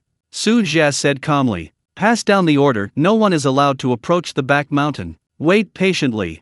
Yes. Ling Yunxiao suppressed his excitement and immediately relayed the order. Meanwhile, the earth-shattering spiritual energy phenomenon at the back mountain of the Ling family had already alarmed the entire Luoyuan city. Look! What is that? The spiritual energy of heaven and earth is all converging towards the Ling family. Such a terrifying absorption speed. This is someone breaking through a major realm. It's a golden core. It's definitely the phenomenon of a golden core condensing. The Ling family is about to produce another golden core cultivator. That golden elixir at the auction, it was obtained by the Ling family. And it's so incredibly effective. Countless cultivators rushed out of their houses, staring in shock at the massive vortex of spiritual energy in the direction of the Ling family's residence. They discussed amongst themselves, their faces filled with disbelief, envy, and jealousy. In the Su family mansion, Su Xingyuan stood on the pavilion, gazing at the vortex that seemed to have pulled away almost half the sky's spiritual energy. His facial muscles twitched a few times, finally settling into a long, powerless sigh. Golden elixir, the Ling family, alas. His last shred of hope was shattered. After a moment of silence, he slowly said, the Ling family possessing this golden elixir is a foregone conclusion. Not to mention, that unfathomable Su Zhe. Issue the order, all clansmen must be cautious in their words and actions in the near future, and absolutely must not have any conflict with the Ling family. His voice was filled with a deep sense of powerlessness. The situation was similar for the Chu family. Chu Shanhe, his expression complex, issued a similar order. An atmosphere of oppression and resentment permeated the entire family, yet they had no choice but to accept reality. They knew that the Ling family's dominant position in Luoyuan City was unshakable. The last trace of resentment from missing out on the golden elixir vanished, leaving only deep awe. He was even somewhat relieved that he hadn't acted rashly and tried to compete with that person. Wanbao Tower, top floor private room. Jin Sunyang leaned against the window, her slender fingers lightly tracing the window frame. Her alluring peach blossom eyes gazed in the direction of the Ling family, a meaningful smile playing on her red lips. It really worked, tisk tisk, that young Master Su is quite generous. He bought the elixir for 1.5 million spirit stones and immediately gave it to his servant elder. She chuckled softly, her eyes gleaming with shrewdness and curiosity. Such generosity, such a character, truly becoming more and more interesting. She wasn't displeased by Su Zhe's previous rejection, on the contrary, she felt it was all expected, and even felt a surge of anticipation. The waters of Luoyuan City are ultimately too shallow. Young Master Su, I believe we will soon meet again in the vast world outside. At that time, I wonder if you will still look down on my deal. She murmured confidently, turning and leaving, her skirt swaying gracefully. The gathering of spiritual energy in the back mountain of the Ling family lasted for a full half-day before the enormous vortex of spiritual energy slowly dissipated, and the world returned to calm. But the chilling pressure and the joy of success permeated the entire Ling family. The stone door of the cave slowly opened, and a powerful aura emanated from it. Ling Kanjian stepped out. His originally gray hair had become much blacker, and the wrinkles on his face had faded considerably, making him look as if he had become 20 years younger.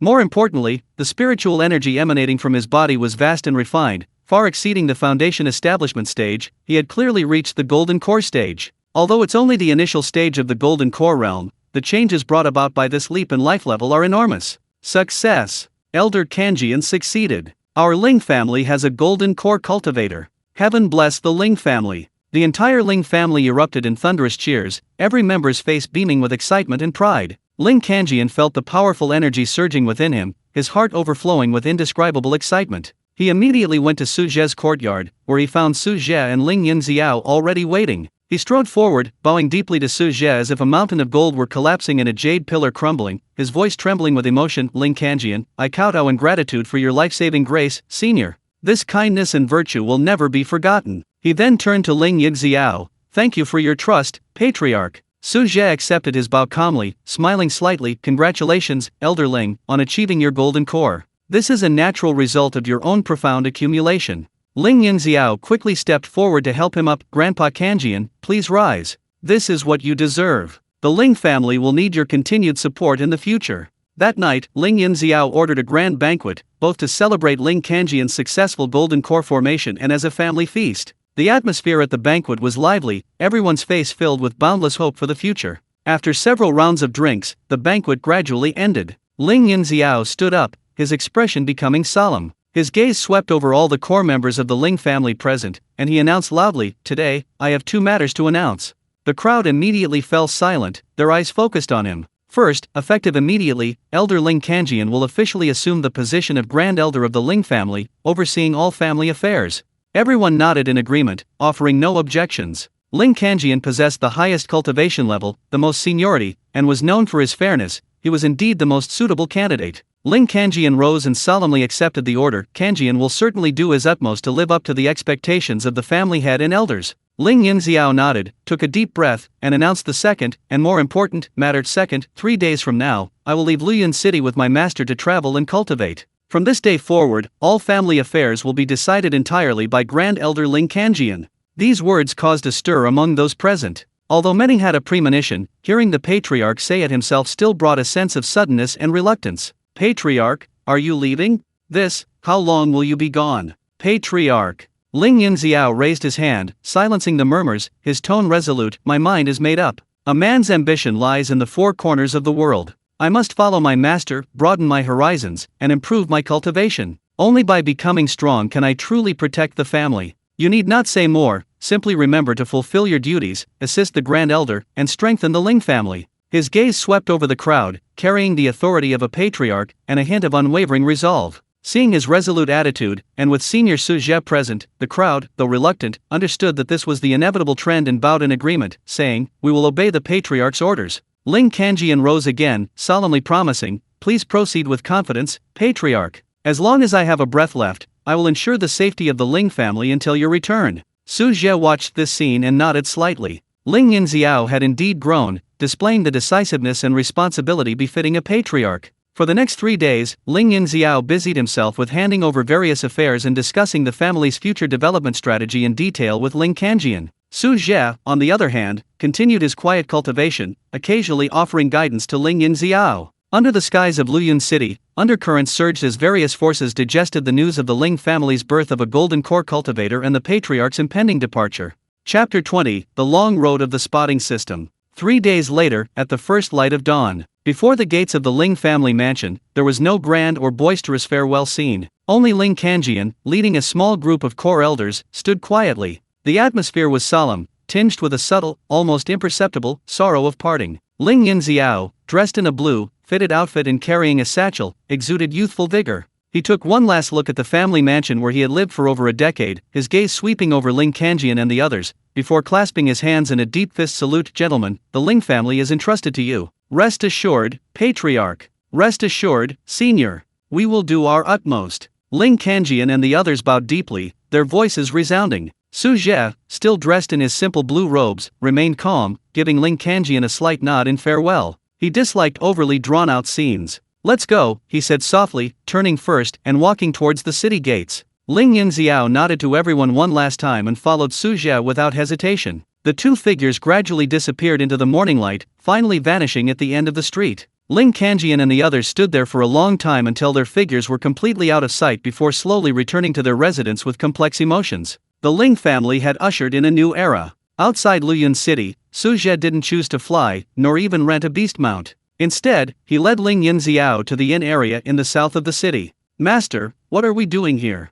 Ling Yunxiao looked at the bustling inn, filled with numerous merchant caravans, somewhat puzzled. "We're joining a merchant caravan heading to the southern region Imperial City," Su Zhe explained succinctly. Ling Yunxiao suddenly understood, and couldn't help but admire him. Master's actions are indeed extraordinary. Flying, though fast, is like a fleeting glimpse, missing the myriad aspects of the world and the scenery along the way. Choosing to travel with a caravan must be to allow me to better experience the world, understand its complexities, and solidify my Dao heart. This is true wisdom. He mentally filled in the blanks with Su Zhe's deeper meaning, and suddenly felt that this slow journey was full of the significance of cultivation. If Su Zhe knew his thoughts, he would probably be speechless for a moment. His reasons for choosing a caravan were simple. First, it was discreet and wouldn't attract attention. Second, and most importantly, it was a matter of luck. Flying was certainly fast, but how could one possibly encounter a potential disciple high in the sky? And how could one sense the fragments of Yu scattered in the wilderness? Taking the road was slower, but what if? Anything is possible.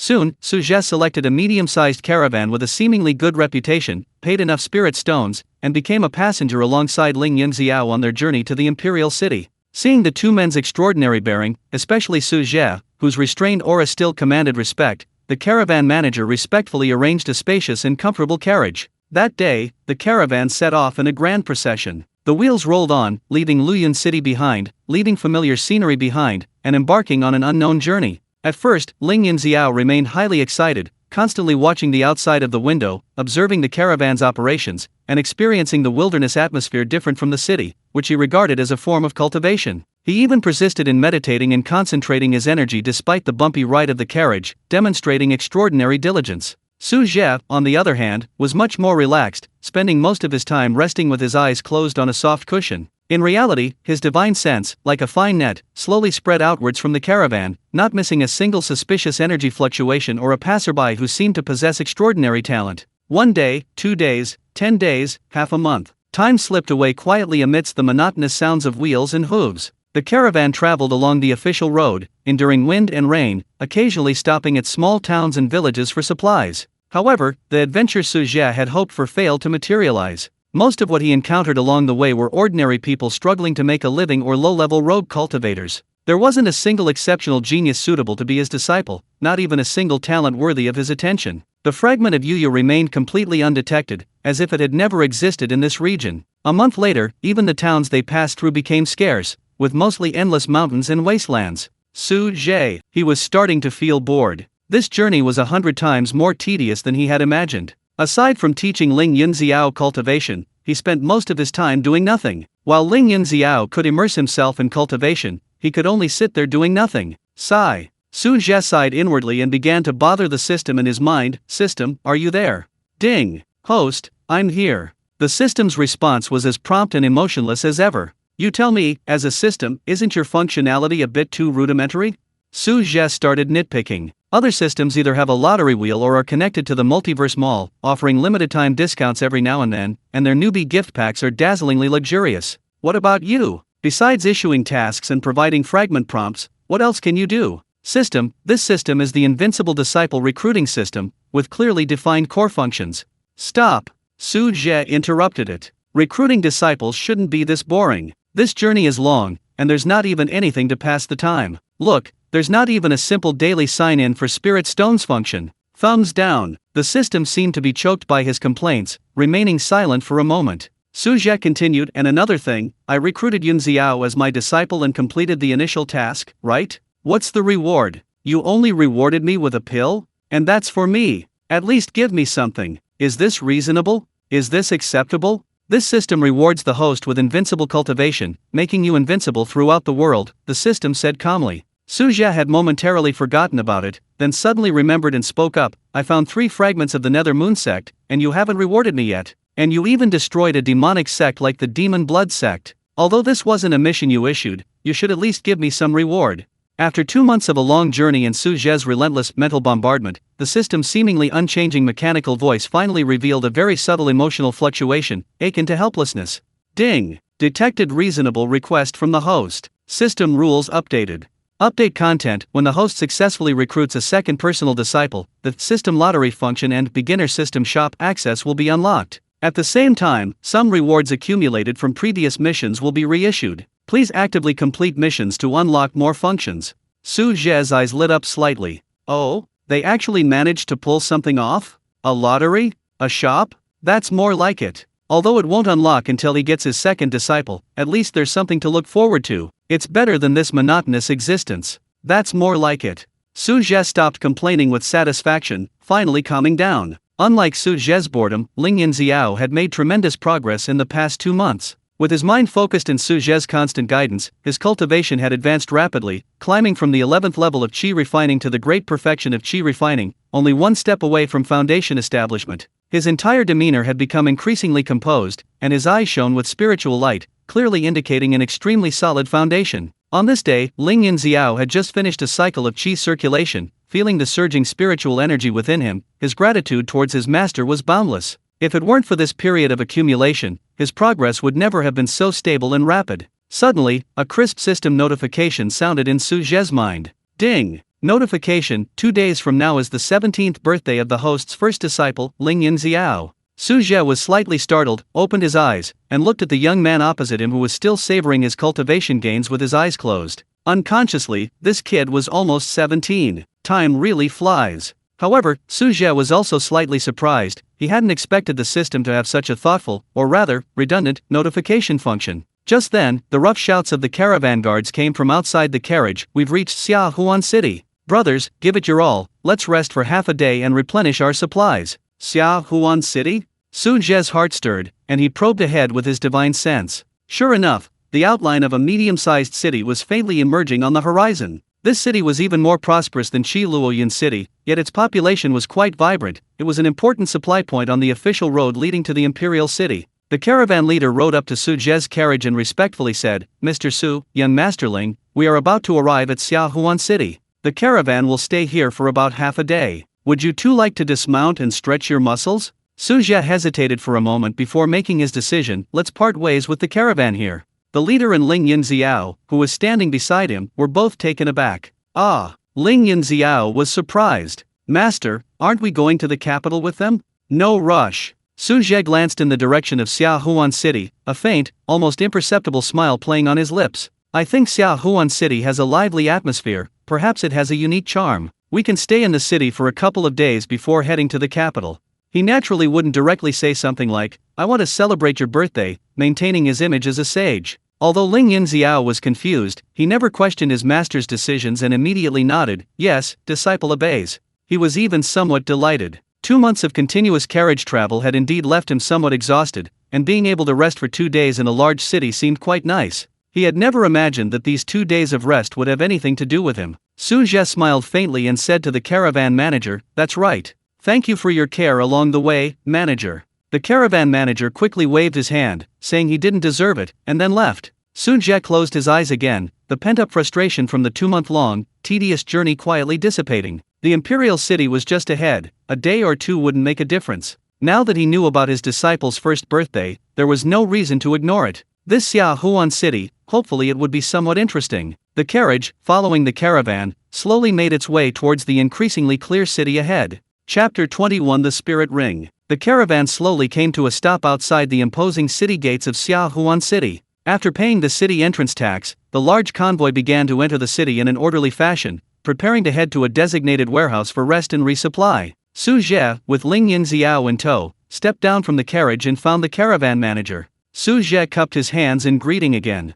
"Manager, thank you for your patronage along the way. We will part ways here." The manager quickly returned the greeting. "Mr. Su, young masterling, you are too kind. It has been an honor to travel with you both. We wish you both a bright future and a safe journey." Although he was curious as to why these two experts had chosen to end their journey early in Xiaohuan City, he knew better than to ask, and his attitude remained extremely respectful. After bidding farewell to the caravan, Su Zhe and Ling Yunxiao followed the flow of people into Xiaohuan City. The scene inside the city gates opened up dramatically. Xiaohuan City was indeed much more prosperous than Luoyuan City. The streets were wide, bustling with traffic, and lined with shops on both sides. The sounds of hawking and haggling filled the air, brimming with vibrant life and a rich, lively atmosphere. The air was filled with the complex aromas of various foods, spices, and a faint blend of spiritual energy. "Master, Xiaohuan City is so lively," Ling Yunxiao said curiously, looking around. 2 months of wilderness travel had made him quite fascinated by such a bustling town. Su Zhe nodded slightly, his divine sense already spreading out like mercury, instantly taking in most of the city. The proportion of cultivators and their average cultivation level in the city were indeed higher than in Luoyuan City, but he hadn't detected any particularly striking or powerful auras. He had 2 purposes for this trip: first, to prepare a birthday gift for Ling Yunxiao, and second, to try his luck and see if he could find any trace of his second disciple. The first purpose was clear, while the second was purely a matter of chance. "Let's find a place to stay and get something to eat first," Su Zhe said, his gaze sweeping over several rather grand-looking inns along the street. Finally, he chose an inn called Yulaiju, its environment elegant and its clientele moderate. Upon entering, a quick-witted waiter immediately greeted him. "Esteemed guests, would you like a meal or a room?" "Both. Please bring a few of your inn specialties first," Su Zhe said casually, choosing a quiet seat by the window. "All right. Please wait a moment, sir." The waiter quickly wiped the table clean and scurried off to the kitchen to announce the menu. Shortly afterward, several dishes, each bursting with color, aroma, and flavor, were served. There was steamed silver scaled fish, its flesh tender and subtly imbued with spiritual energy, pan-fried mixed mushrooms, a local specialty, and a pot of mellow spirit grain wine. The dishes were indeed delicious, with a distinct local flavor. Ling Yunxiao ate with great satisfaction. The dry rations and simple meals he'd had for days made him especially cherish this hot meal. After the meal, Su Zhe requested 2 superior guest rooms. Yunxiao, Su Zhe said to Ling Yunxiao, "You've been traveling for 2 months straight, you must be tired. Rest well in your room today and consolidate your qi refining perfection realm. There's no need to go out. I have some matters to attend to." Although Ling Yunxiao was somewhat curious about what his master needed to do, out of absolute trust and obedience, he had no questions and immediately replied respectfully, "Yes, master." This disciple understands. He thought that perhaps his master was going to investigate the city's situation or visit old friends. His own cultivation was still shallow, following along might only cause trouble, so it was better to focus on his cultivation. Seeing Ling Yunxiao's obedience, Su Zhe nodded in satisfaction and turned to leave the inn. He naturally didn't tell his disciple that he was going to prepare a 17th birthday gift for him. While maintaining the image of a venerable master was important, the necessary sentiments couldn't be neglected. This surprise would be revealed on the actual day. Leaving the inn, Su Zhe strolled along the bustling streets of Xiaohuan City. His destination was Clear Wanbao Tower. As the premier chain merchant guild on the Lingyuan Continent, Wanbao must have a branch in a major transportation hub like Xiaohuan City, and it certainly wouldn't be small. Choosing a suitable gift for his disciple there would be perfect. Sure enough, a little inquiry revealed that Wanbao in Xiaohuan City was located in the most bustling area of the city center. Su Zhe walked slowly towards it, and soon, a 7-story pavilion, even more magnificent and resplendent than the Luyun City branch, appeared before him.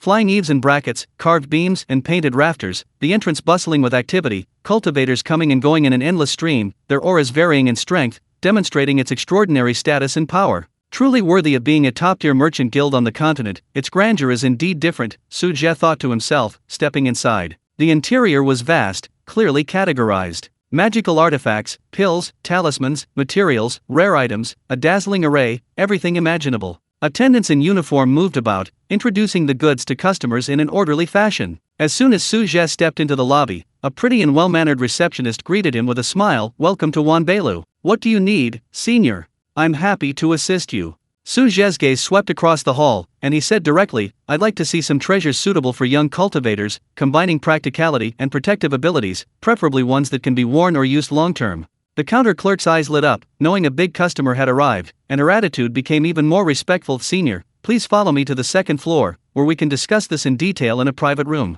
These kinds of exquisite items are all upstairs."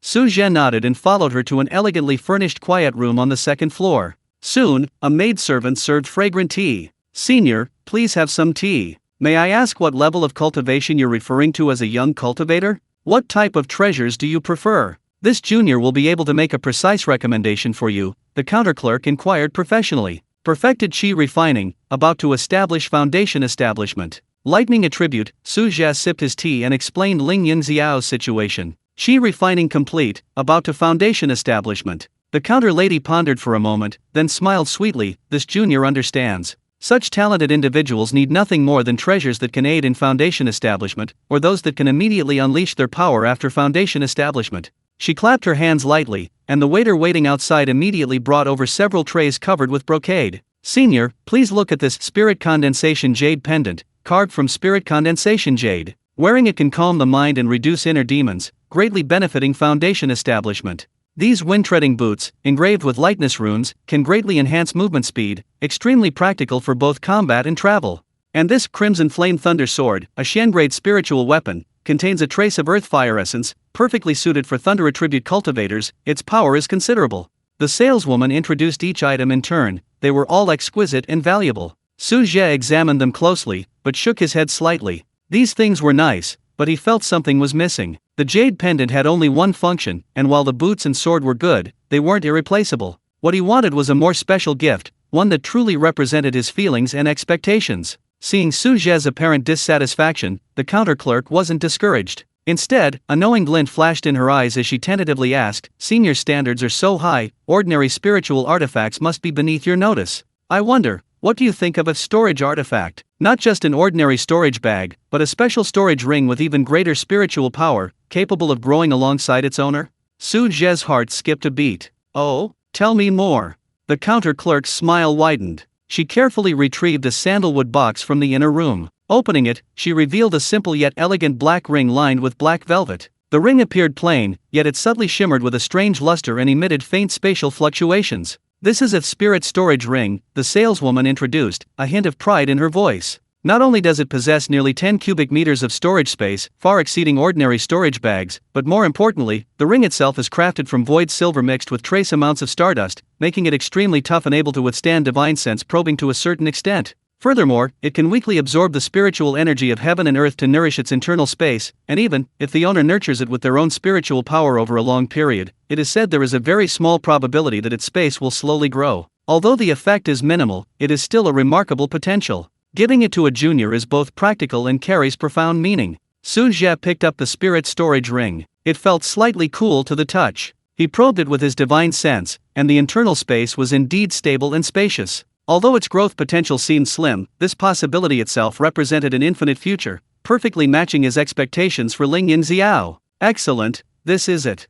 Su Zhe nodded in satisfaction. The saleswoman was overjoyed. This ring was extremely expensive, and her commission would be considerable. After paying the spirit stones and completing the transaction, Su Zhe, carrying the wooden box containing the spirit ring, didn't immediately leave Wanbeilu. Instead, he wandered around the other floors, hoping to discover something interesting or sense any special talents. As he rounded a corner, he overheard two men dressed as Wanbeilu shop assistants chatting quietly. "Hey, have you heard? That little brat from the capital caused trouble again on West Gate Street yesterday," one of the shop assistants said, still shaken. "That's right. I heard it was because an old man selling spirit fruits accidentally blocked her carriage, and her guards beat him so badly he almost didn't survive. What a tragedy."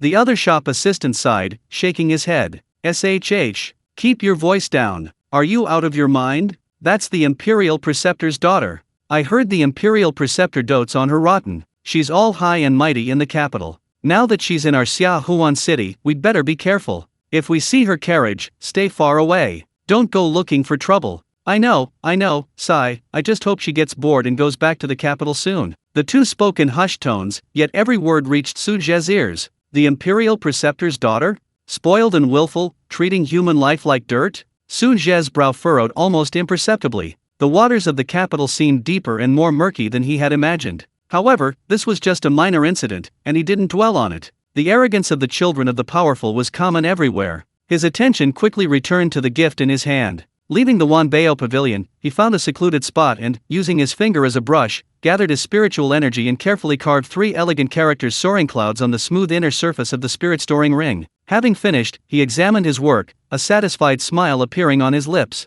This gift was presentable enough. Putting the wooden box into his sleeve, Su Zhe stopped wandering and returned directly to the Ula Inn. Inside the inn room, Ling Yunxiao, just as Su Zhe had instructed, sat cross-legged on the couch, diligently cultivating and consolidating his chi-refining perfection realm. He was completely unaware that his master had gone out to prepare a gift for him. Su Zhe returned to his room, set up a simple protective barrier, and began his daily meditation. Night gradually fell in Xiaohuan City. The city's hustle and bustle hadn't completely subsided. Instead, another kind of prosperity began to unfold. Chapter 22: Seeing Injustice. The next morning, sunlight streamed through the inn's windows, casting dappled shadows. Su Zhe and Ling Yunxiao had breakfast on the first floor of the inn. The simple spirit rice porridge and a few refreshing side dishes tasted exceptionally delicious thanks to the subtle spiritual energy contained within the ingredients. "Master, shall we set off directly for the Imperial City today?" Ling Yunxiao asked respectfully, setting down his chopsticks. Su Zhe shook his head, his tone casual. "Since we're here, let's make the best of it. The Imperial City isn't far from here. There's no need to rush. Xiaohuan City is quite prosperous. Today, let's wander around and see the local customs and culture. It'll be a kind of experience." "Yes, master." Ling Yunxiao naturally had no objections. He couldn't be happier to spend more time with his master. The master and disciple then strolled out of Yulaiju, blending into the bustling crowds of Xiaohuan City that morning. Shops lining both sides of the street were already open, selling all sorts of goods, from everyday items for ordinary people to elixirs and talismans for cultivators, a dazzling array. Ling Yunxiao followed behind Su Zhe, curiously observing his surroundings. Occasionally, he would glance at some unfamiliar and interesting items, but he didn't show much interest. His mind was more focused on experiencing the atmosphere of the city and secretly circulating his cultivation technique to adapt to his chi-refining perfection realm. Su Zhe appeared to be strolling casually, but his divine sense remained vigilant, subtly scanning everyone he passed. Unfortunately, he still couldn't find a suitable disciple who met his criteria. However, as he reached a relatively wide street in the west of the city, a sudden commotion arose ahead, accompanied by sharp shouts and muffled groans of pain. The once flowing street became congested, with many pedestrians gathering together, pointing and whispering, but no one dared to approach, their faces mostly displaying a complex mix of fear and resentment. Su Zhe raised an eyebrow slightly, continuing his walk towards the crowd. Ling Yunxiao also sensed the anomaly and immediately followed warily. Pushing through the outer crowd, the scene before him caused Ling Yunxiao's brows to furrow instantly. In the center of the street, a girl dressed in a fiery red dress was wielding a long whip imbued with faint fire elemental energy, fiercely lashing a boy curled up motionless on the ground. The girl, no more than 16 or 17, possessed a beautiful face, but now her features were contorted with rage and arrogance. She cursed incessantly, "You lowly commoner! Are you blind? How dare you touch my brocade robes? If you get them dirty, you couldn't afford to pay for them even if you sold yourself. I'll beat you to death, you blind wretch." Her whip technique was clearly practiced, each lash whistled through the air, landing precisely on the boy's thin back. His clothes were already torn, revealing streaks of blood. The boy curled up tightly, his hands covering his head, silent, only his body trembling with pain. Beside the girl in red stood two guards, dressed in dark, tight-fitting clothes, their faces cold and stern. Their auras were deep and powerful, they were clearly golden core cultivators. One was in the mid-stage, the other in the early stage. They coldly watched the scene of violence unfold, as if it were commonplace. Instead of intervening, they scanned the surrounding crowd with warning glances, deterring anyone who might interfere. The surrounding crowd mostly wore expressions of fear and pity, yet no one dared to step forward to intervene, only whispering amongst themselves. "Sigh, it's that young lady from the Lu family again. That child is so pitiful, isn't he that orphan from the east of the city, named Gu Yunzhou? Yes, I heard he was doing a job today, delivering something to this young lady, and accidentally brushed against her skirt. Just for such a small thing? This is too much. SHH. Keep your voice down. Are you out of your mind? That's Lu Fei, the daughter of the Imperial Preceptor. The two people with her are golden core cultivators. Who dares to interfere? I heard he seems to have some talent for cultivation, but unfortunately he lacks resources and guidance. What a pity." The whispers reached Su Zhe's ears intermittently, giving him a general understanding of the situation. The Imperial Preceptor's daughter, Lu Fei, had been wantonly whipped in the street because a poor, orphaned boy had accidentally dirted her clothes. The boy on the ground was ragged, with several bloody welts on his body. He was curled up tightly, gritting his teeth, refusing to cry out or beg for mercy. Only his clear black and white eyes were filled with humiliation and stubbornness. Seeing the boy's silence, Lu Fei seemed unsatisfied. She swung her whip even harder, the sound whistling through the air. "You lowly commoner! Still dare to remain silent? I'll whip your skin raw." The whip fell again, about to strike the boy's head and face. If this blow landed, it would likely kill him or severely injure him. Just then, a calm yet undeniable voice rang out clearly in the room. "Stop!" The voice wasn't loud, but strangely, it drowned out all the noise, reaching everyone's ears clearly. Lu Fei's whip-wielding motion abruptly stopped. She looked up in astonishment at the source of the voice, and everyone else followed suit. A young man in blue robes, possessing an extraordinary and refined air, had somehow made his way through the crowd to the center of the arena. His expression was calm, as if he had merely stopped a trivial matter, rather than interfering with the Imperial Preceptor's daughter's refined enjoyment. Beside him followed a blue-robed youth with an angry expression. Lu Fei was initially taken aback, but upon recognizing the newcomers as merely ordinary people showing no signs of spiritual energy, and the young man only at the chi-refining stage, her eyebrows furrowed, her arrogance intensifying. "Who do you think you are? Daring to meddle in my business? Get out of my way, or I'll beat you up too." Her two golden core guards also stepped forward simultaneously, their icy gazes locking onto Su Zhe, their golden core stage pressure undisguised, attempting to intimidate this ignorant brat. The surrounding crowd immediately felt a chill for Su Zhe. This seemingly frail young man dared to provoke this little devil? Su Zhe seemed oblivious to the oppressive aura emanating from the two golden core cultivators. His gaze swept over the wounded and weak-breathing boy, Gu Yunzhou, before finally settling on Lu Fei's face, contorted with rage. His tone remained calm. "Such a young age, yet such a vicious mind. You wanted to take a life over such a trivial matter? Is this how your father taught you? Insolence!" Lu Fei shrieked like a cat whose tail had been stepped on. "My father is the Imperial Advisor.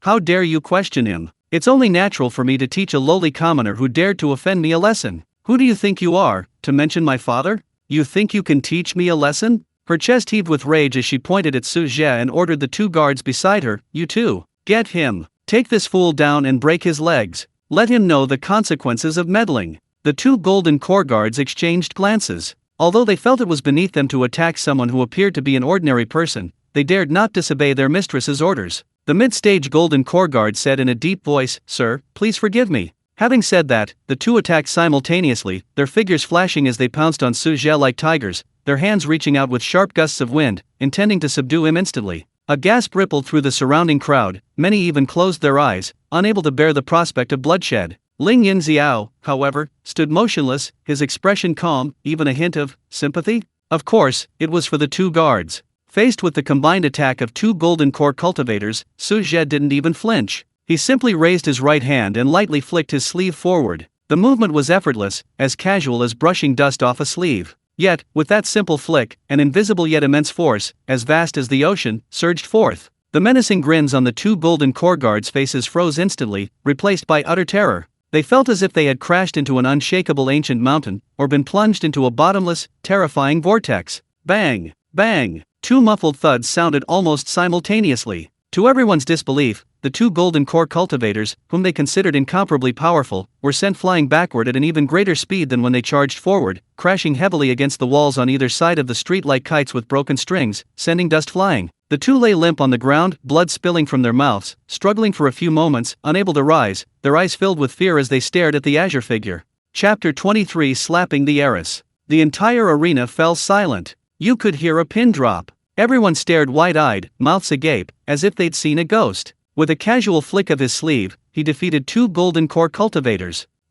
What level of cultivation is this? A nascent soul ancestor? Or even, a divine transformation expert? The arrogance on Lu Fei's face vanished instantly, replaced by a deathly pale complexion and incredulous terror. She watched Su Zhe approach her step by step, retreating in fear, her voice trembling. What do you want to do? I warn you. My father is the Imperial Preceptor. I am the daughter of the Imperial Preceptor's family. If you dare touch a hair on my head, my father will never let you get away with it. The Imperial Court will never let you get away with it. Su Zhe continued walking, his tone still calm, yet carrying a chilling air of authority. If a child is not taught, it is the father's fault. Since your father has neglected his discipline, today, I will punish him lightly on his behalf. You dare! Lu Fei screamed, trying to intimidate him with her status. Su Zhe stopped in front of her, and under her terrified gaze, slowly raised his hand. Slap! A crisp, resounding slap landed squarely on Lu Fei's delicate face. The force was perfectly controlled, it wouldn't seriously injure her, but it was enough to instantly make her cheeks swell and burn with excruciating pain. Lu Fei's head snapped to the side from the blow, completely stunned. She covered her face, her eyes wide, as if she couldn't comprehend what had just happened. She was actually slapped. From childhood to adulthood, no one had ever spoken a harsh word to her, let alone slapped her. Her father doted on her, the servants feared her, everyone indulged her. She was the incomparably noble daughter of the Imperial Preceptor. She pointed at Su Zhe, trembling with rage, utterly humiliated and indignant, unable to even finish her sentence. Slap! Su Zhe slapped her again with his other hand. It was symmetrical now. Ah! Lu Fei finally reacted, letting out a piercing scream, not from pain, but more from the immense humiliation and disbelief. I'll kill you. I will definitely kill you. The surrounding crowd was already dumbfounded, completely silent. A storm raged in everyone's hearts. Just who was this man in blue? How dare he slap the Imperial Preceptor's daughter in public? This was utterly outrageous. The boy on the ground, named Yunxiao, forgot his pain and stared blankly at the blue-robed man who had appeared like a divine warrior, his eyes filled with shock and a hint of indescribable hope. Just as Lu Fei was acting like a mad woman, and Su Zhe was considering whether to give her another blow to bring her back to her senses, an aged and urgent voice suddenly came from afar. Your Excellency, please show mercy. Immediately afterward, a vast and terrifying pressure descended from the sky, instantly enveloping the entire street. Under this pressure, all the qi refining and foundation establishment cultivators turned pale and struggled to breathe. Even Ling Yunxiao felt a chill run down his spine.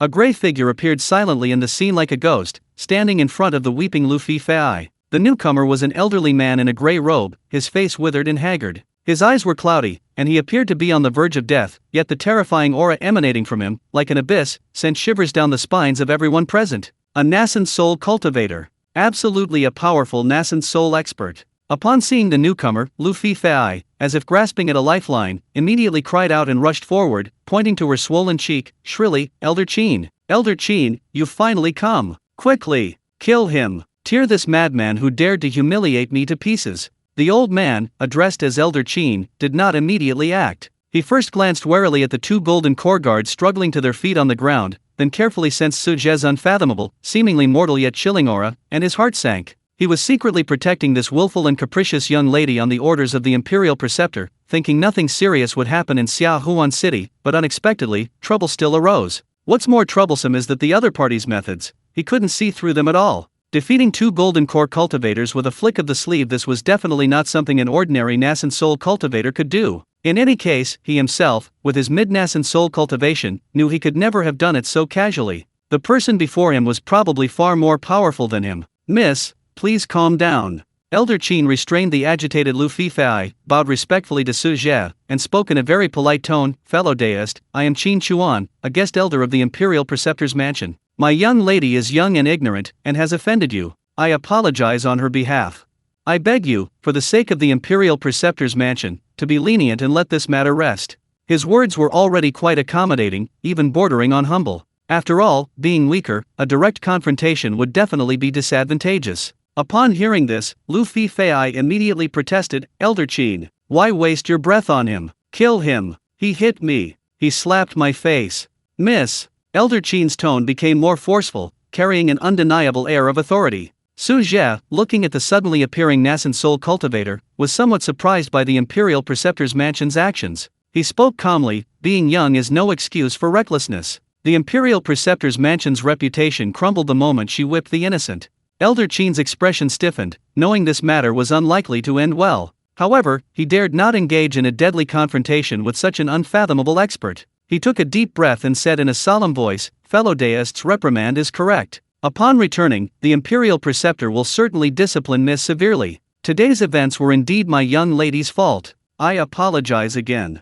Having said that, he bowed slightly to Su Zhe. Then, before Su Zhe could say anything more, he grabbed the still shouting Lu Fifei and hissed, "Go." Powerful nascent soul spiritual energy enveloped the two of them, along with the two golden core guards who were barely able to get up. In a flash, they vanished from their spot as if by teleportation, fleeing in haste, as if afraid Su Zhe might change his mind and leave them behind. A sudden disturbance subsided abruptly in this astonishing manner. On the street, only a stunned crowd of onlookers and the badly injured boy on the ground remained. All eyes were fixed on the composed figure in azure robes, filled with awe, curiosity, and a hint of worry. Su Zhe glanced at the boy on the ground and secretly called upon the system, check Gu Yunzhou's information. Name, Gu Yunzhou. Age, 15. Cultivation level, none. Innate talent, 96. Peerless dual spiritual roots of water and fire. Comprehension talent, 92. Temperament, resolute. Future potential, 94. Can be taken as a disciple. Seeing the words "can be taken as a disciple," Su Zhe felt a surge of excitement,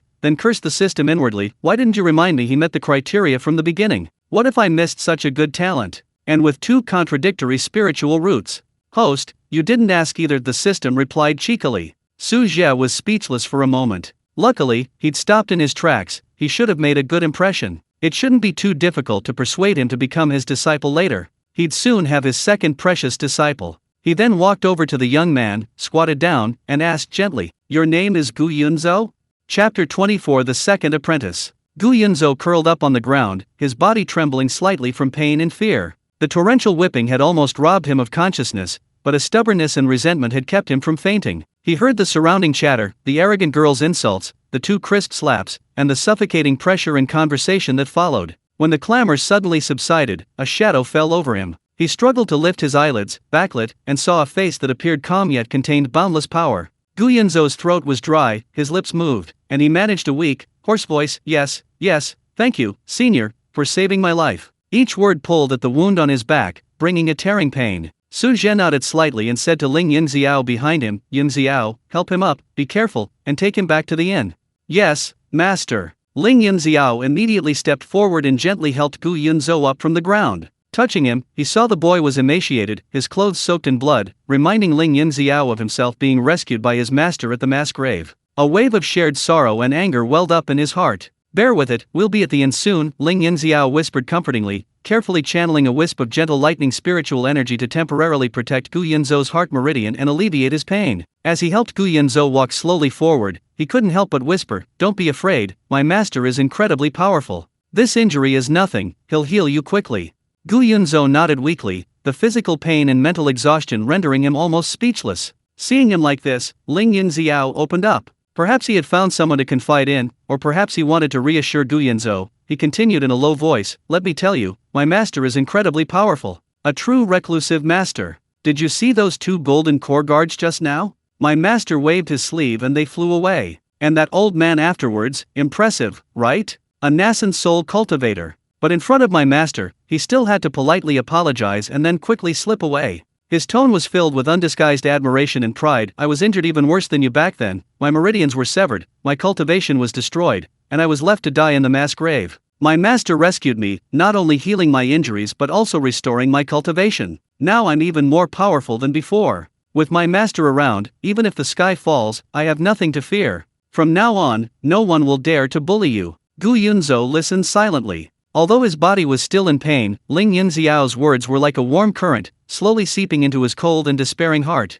He secretly glanced at the indifferent blue-clad figure ahead, his eyes filled with gratitude, but also with an indescribable longing and hope. Back at the Ula Inn, Su Zhe immediately had Ling Yunxiao help Gu Yunzhou into his room. "Go fetch a basin of clean water," Su Zhe ordered. "Yes." Ling Yunxiao immediately complied. Su Zhe carefully helped Gu Yunzhou lie face down on the soft couch. Looking at the crisscrossing, gaping welts on the boy's back, Su Zhe's eyes turned cold. Lu Fei's methods were indeed ruthless. If he hadn't intervened in time, the boy would likely have been whipped to death. He extended a finger, his fingertip gathering a rich yet gentle life force, and gently touched the gruesome wounds. Gu Yunzhou's body trembled violently. The expected excruciating pain didn't come. Instead, a cool, refreshing energy, brimming with vitality, surged into his body, quickly soothing the burning pain and repairing the damaged flesh and tissue. The feeling was so comfortable that he almost groaned, his tense body involuntarily relaxing. He could clearly feel the terrible wounds on his back healing, scabbing over, and even the scars fading at a visible speed. He had never heard of such miraculous healing effects. Ling Yunxiao brought over some clean water, and seeing this scene, his eyes filled with even deeper admiration. His master's methods were always so extraordinary. Su Zhe carefully cleaned the dirt around Gu Yunzhou's wounds, then used pure spiritual energy to catalyze the medicinal effects, completely healing his internal and external injuries. In less than the time it takes for an incense stick to burn, the whip marks on Gu Yunzhou's back had disappeared, leaving only some faint pink new flesh, indicating that even these marks would soon completely vanish. Not only that, Su Zhe also used his spiritual energy to nourish Gu Yunzhou's somewhat weakened physical foundation, quickly restoring a rosy complexion to his pale face, and even making him feel more energetic than before his injury. "Alright, get up." Su Zhe withdrew his hand, his tone calm. Gu Yunzhou moved his body in disbelief, finding that not only had the excruciating pain completely disappeared, but he was also full of strength. He quickly rolled off the bed and was about to kneel down before Su Zhe again. "Senior, I will never forget your kindness in saving me." Su Zhe gently supported him with his spiritual power, preventing him from kneeling. It was nothing, no need for such formality. He looked at the handsome young man before him, his eyes clear yet bearing the resilience forged through hardship, and felt a deep satisfaction. A peerless water elemental root, a steadfast heart, able to grit his teeth and remain silent amidst such humiliation and pain. A promising talent. System verification, absolutely correct. My second disciple. Finally found one. Su Zhe almost leaped for joy inwardly, but outwardly maintained the composed demeanor of a wise and aloof master. How should I begin? Should I simply say, "Young man, I see you have extraordinary talent, why not become my disciple?" Wouldn't that be too cliché? Or should I first inquire about his background, express sympathy and concern, and then gently guide him? That would seem more natural and approachable. He cleared his throat, trying to project a gentle and kind expression, preparing to speak according to his prepared script. "Child, you." However, he had only uttered 3 words when Gu Yunzhou suddenly raised his head, his clear black and white eyes gleaming with unwavering determination and longing. He spoke first, his voice clear and solemn. "Senior, I am Gu Yunzhou, orphaned and destitute. Today, I am deeply indebted to you for saving my life, a debt I cannot repay. Though I am of dull aptitude, I humbly beg you to accept me as your disciple. I am willing to serve you faithfully, study diligently, and never disappoint your expectations. I beg you to grant my request." Having said this, he broke free from Su Zhe's weak spiritual support and, with a thud, knelt down completely, touching his head to the ground in a solemn and respectful bow. Su Zhe, his prepared script and persuasive rhetoric instantly caught in his throat. "Ah, this is it? He's already become my disciple?" Su Zhe was a little bewildered. "I haven't even started my persuasive act yet. This script isn't right, is it? Shouldn't the protagonist, after enduring hardships, first show some restraint or doubt my motives, then I demonstrate my strength and charisma before finally reluctantly agreeing? But this is good too. Saves trouble." As expected of a genius certified by the system as having unwavering willpower and an aptitude of over 90, he has good judgment. He knows how to seize opportunities. Su Zhe looked at the young man kneeling on the ground, his body trembling slightly with tension and anticipation, and was overjoyed. The deliberately gentle and kind expression on his face transformed into a genuine smile. Ling Yunxiao, standing to the side, was also surprised and delighted. He hadn't expected the young man to be so decisive. He quickly looked at his master, his eyes filled with expectation. Suppressing his excitement, Su Zhe feigned a moment of hesitation before speaking slowly, his voice carrying a perfectly measured air of authority and scrutiny. "Oh, you wish to become my disciple? Do you know who I am? And do you know what becoming a disciple means?" Gu Yunzhou raised his head, his gaze burning brightly, meeting Su Zhe's eyes without fear, and said firmly, "This junior does not know your exact name, senior, but this junior knows that you are a truly great being, a highly accomplished person with a benevolent heart. Becoming a disciple means inheriting the tradition and taking on responsibility. It means respecting the teacher and upholding the sex rules. It means that the disciple will regard the teacher as a father and never betray them. Although this junior comes from humble origins, heaven and earth can bear witness to my heart. I beg you, senior, to give this junior a chance." His words were resounding, his eyes pure and fervent. Su Zhe nodded inwardly. Very good, his temperament is indeed excellent. He no longer hesitated, slowly nodding, his voice gentle yet carrying an undeniable power. "Good. Since you sincerely wish to become my disciple, I will accept you. From this day forward, you will be my second personally taught disciple." Ding! Disciple recruitment task completed, 2/5. Rewards issued, system lottery function unlocked. Rewards issued, beginner system shop access activated. Rewards issued, Heaven Rank Water Dragon Saber Technique X1, Heaven Rank Spirit Weapon Dragon Pattern Saber. Supplementary early accumulated rewards, points x 10,000. The Water Dragon Saber technique has been automatically learned to mastery for the host. Points can be used for system lotteries and shop purchases. A series of system notifications rang in Su Zhe's mind, making him even happier. Disciple Gu Yunzhou greets master. Gu Yunzhou wept with joy, kowtowing 3 more times deeply. "Get up," Su Zhe said with a smile, gesturing for him to stand. "This is your senior brother, Ling Yunxiao. Junior brother Yunzhou." Ling Yunxiao happily stepped forward to help Gu Yunzhou up, his face beaming. "Welcome. From now on, we're family." Gu Yunzhou looked at his dashing senior brother and unfathomable master, feeling this sudden warmth, his eyes reddened again, and he nodded heavily. "Senior brother." "Master." Su Zhe looked at the 2 brothers before him, his heart filled with a sense of accomplishment. Second disciple, acquired. New system function unlocked. This trip to Xiaohuan City was truly worthwhile. Chapter 25 System Lottery? What a rip-off. Looking at the respectful yet barely concealed excitement of Gu Yunzhou before him, Su Zhe felt great. With a slight thought, information about the Water Dragon Saber technique and the Dragon Pattern Saber rewarded by the system clearly appeared in his mind. Water Dragon Saber technique, a heaven-ranked technique, divided into 9 levels. Upon mastery, the saber moves like a surging water dragon, combining strength and gentleness, with endless variations and immense power, especially suitable for cultivators with water attribute spiritual roots. Dragon Pattern Saber, a heaven-ranked spiritual weapon, with a long, narrow blade, subtly imbued with flowing dragon patterns.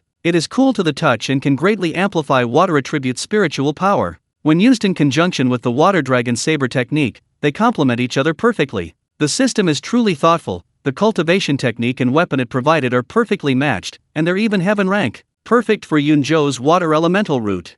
Su Zhe secretly praised, his apprenticeship gift now sorted, and quite impressive at that. He flipped his hand, and a blue jade slip emitting a faint mist and a long, ancient-looking, deep blue sword with flowing dragon patterns on its blade appeared out of thin air in his hand. The 4 ancient characters on the jade slip, Water Dragon Sword Technique, exuded a powerful dais charm, while the long sword radiated a sharp yet gentle aura, clearly an extraordinary item. "Yunzhou," Su Zhe handed over the jade slip and longsword. "Now that you have joined my sect, I bestow upon you a cultivation technique and a protective spiritual weapon. This is the Water Dragon Saber technique and the Dragon Pattern Saber, both of heaven rank quality, perfectly suited to your water spiritual root. I hope you will diligently practice them and not disappoint my expectations." Gu Yunzhou stared at the jade slip and the precious saber presented before him, feeling the immense water spiritual power contained within them, completely stunned. A heaven rank cultivation technique and a heaven rank spiritual weapon. This is practically a legendary treasure. He had only ever heard of them from storytellers in tea houses. His senior, no, his master, actually just casually took them out and gave them to him, a newly initiated disciple? Overwhelmed with surprise and emotion, he accepted the jade slip and dragon pattern sword with utmost solemnity, bowing deeply once more. Disciple kowtows in gratitude for master's generous gift. I will cultivate diligently day and night, never daring to slacken, and never disgracing our sect. Ling Yunxiao, watching from the side, was also filled with amazement. Although he knew his master was unfathomable and possessed numerous treasures, he still couldn't help but sigh with admiration every time his master casually produced a heaven-rank item. Master's treasures are truly endless. This disciple has broadened his horizons once again. He was genuinely happy for his new junior brother. Su Zhe smiled calmly, as if he had only given away 2 ordinary items, just an opportunity. Yunxiao, go and book another superior room for Yunzo to rest well and familiarize himself with the cultivation techniques. He was frightened today and needs to recuperate. Yes, master. Ling Yunxiao accepted the order and immediately went to find the innkeeper to make arrangements. Soon, the new room was arranged, and Ling Yunxiao carefully led Gu Yunzo there, telling him to rest well and to always come to him, his senior brother, if anything happened. After his 2 disciples left, Su Zhe's room finally quieted down. He eagerly closed the door, set up a simple soundproofing barrier, and focused his mind on his inner world. System. Let me see the new features. Su Zhe's voice was filled with excitement. The screen in his mind shifted, and the previously simple system interface indeed gained 2 new icons, one a shimmering, multicolored spinning wheel, System Lottery, and the other resembling a small shop sign, Beginner System Mall. Su Zhe first glanced at the mall, which was filled with a dazzling array of goods, pills, talismans, materials, and even some low-level cultivation techniques and spiritual artifacts, all clearly priced and requiring points to purchase. He looked at his 10,000 points balance, then at the prices. Even the cheapest low-grade yellow rank pills cost tens of points, while items of earth rank and above often cost thousands or even tens of thousands. He suddenly felt that 10,000 points didn't seem like much. Tisk, the mall has nice stuff, but the prices aren't low either, Su Zhe muttered, then his gaze burned as he looked at the system lottery. The lottery interface is designed in a rather traditional Chinese style, resembling a virtual fortune-telling container, with labels indicating, single draw, 100 points/draw, 10 draw, 900 points/draw, guaranteed 3 luck points. Only 100 points per draw? A discount for 10 draws? And they even gave me an extra 10,000 points? System, you're really generous this time. Su Zhe immediately became interested, rubbing his hands together eagerly. System, what kind of good things can I get from this draw? The system's reply, as always, carried a touch of mechanical arrogance. Ding. Replying to the host, the system's prize pool is all-encompassing. There's nothing the system can't draw if the host can't imagine it. Cultivation techniques, spiritual weapons, pills, talismans, rare and precious materials, supernatural abilities, even special bloodlines, legendary kitchen utensils, anything in the world is possible. Anything in the world is possible? Su Zhe's eyes lit up, his anticipation instantly reaching its peak. Sounds amazing. Come on, let me try a 10 draw first. He chose the 10 draw option without hesitation. Ding! 900 points consumed, initiating a 10 draw. The virtual lottery tube in his mind suddenly shook violently, emitting a dazzling light, making it impossible to see what was inside. Su Zhe held his breath, silently praying, give me a divine artifact. Give me a supreme innate treasure. At the very least, give me an 8th or 9th grade pill. The light faded, and the lottery results popped up one by one. Thank you for your patronage. Thank you for your patronage. Luck +1. Thank you for your patronage. Luck +1. Thank you for your patronage. Luck +1.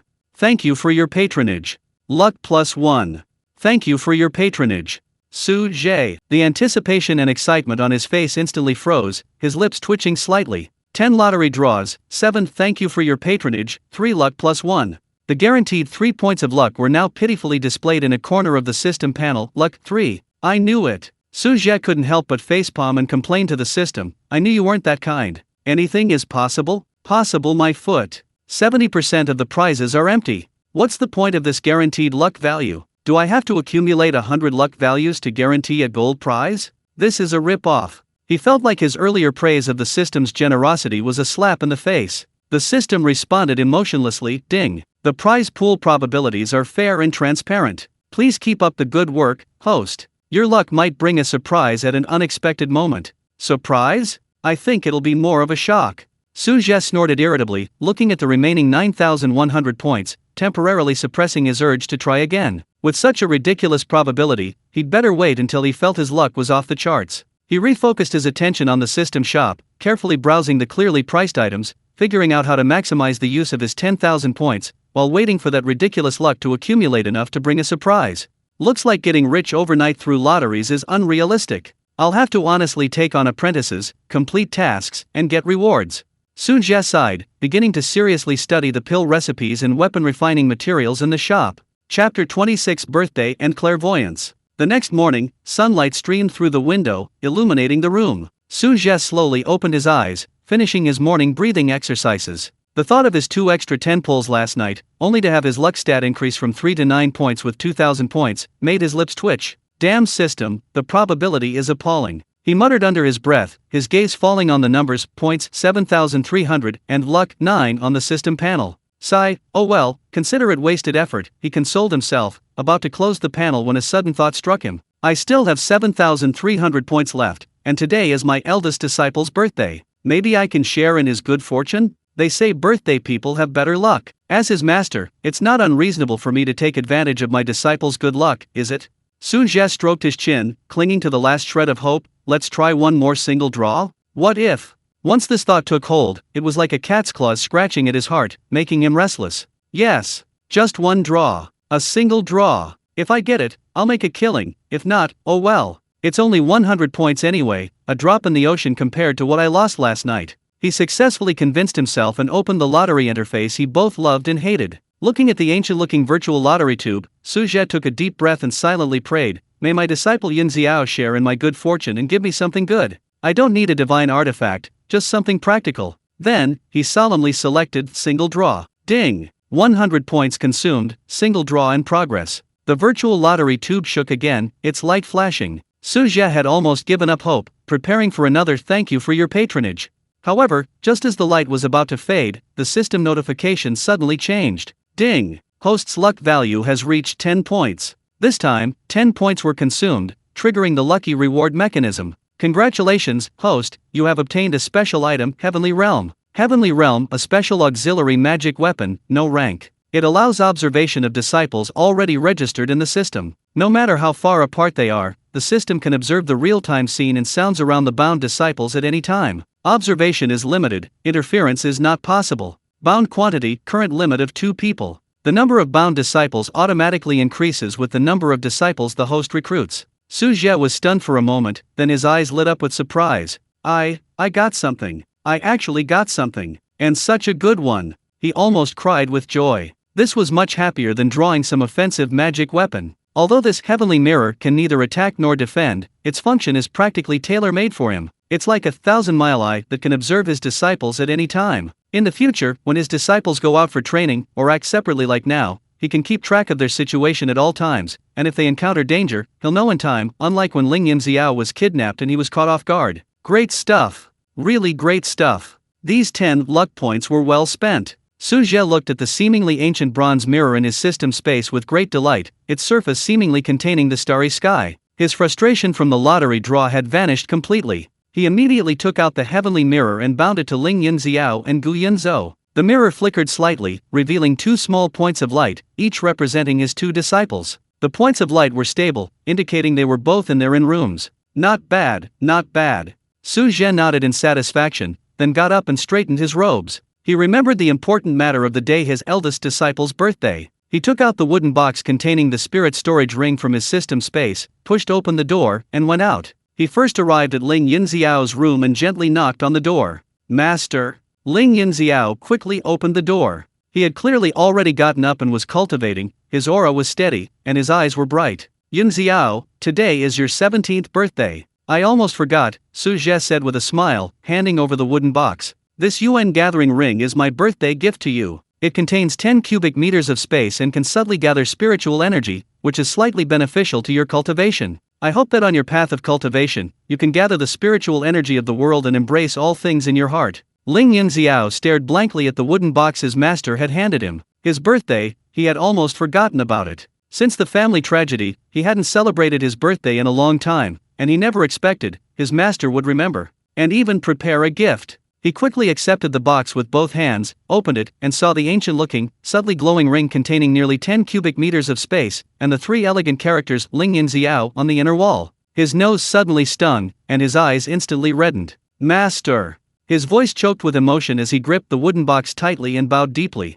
This disciple is utterly unworthy to deserve such concern from Master. This kindness and affection, Yunxiao will never forget. This was not merely a precious spirit ring, but also a token of Master's affection and expectations. Su Zhe patted his shoulder and chuckled, "Silly boy, why are you being so polite with your master? Let's go see your junior brother, then go downstairs for breakfast.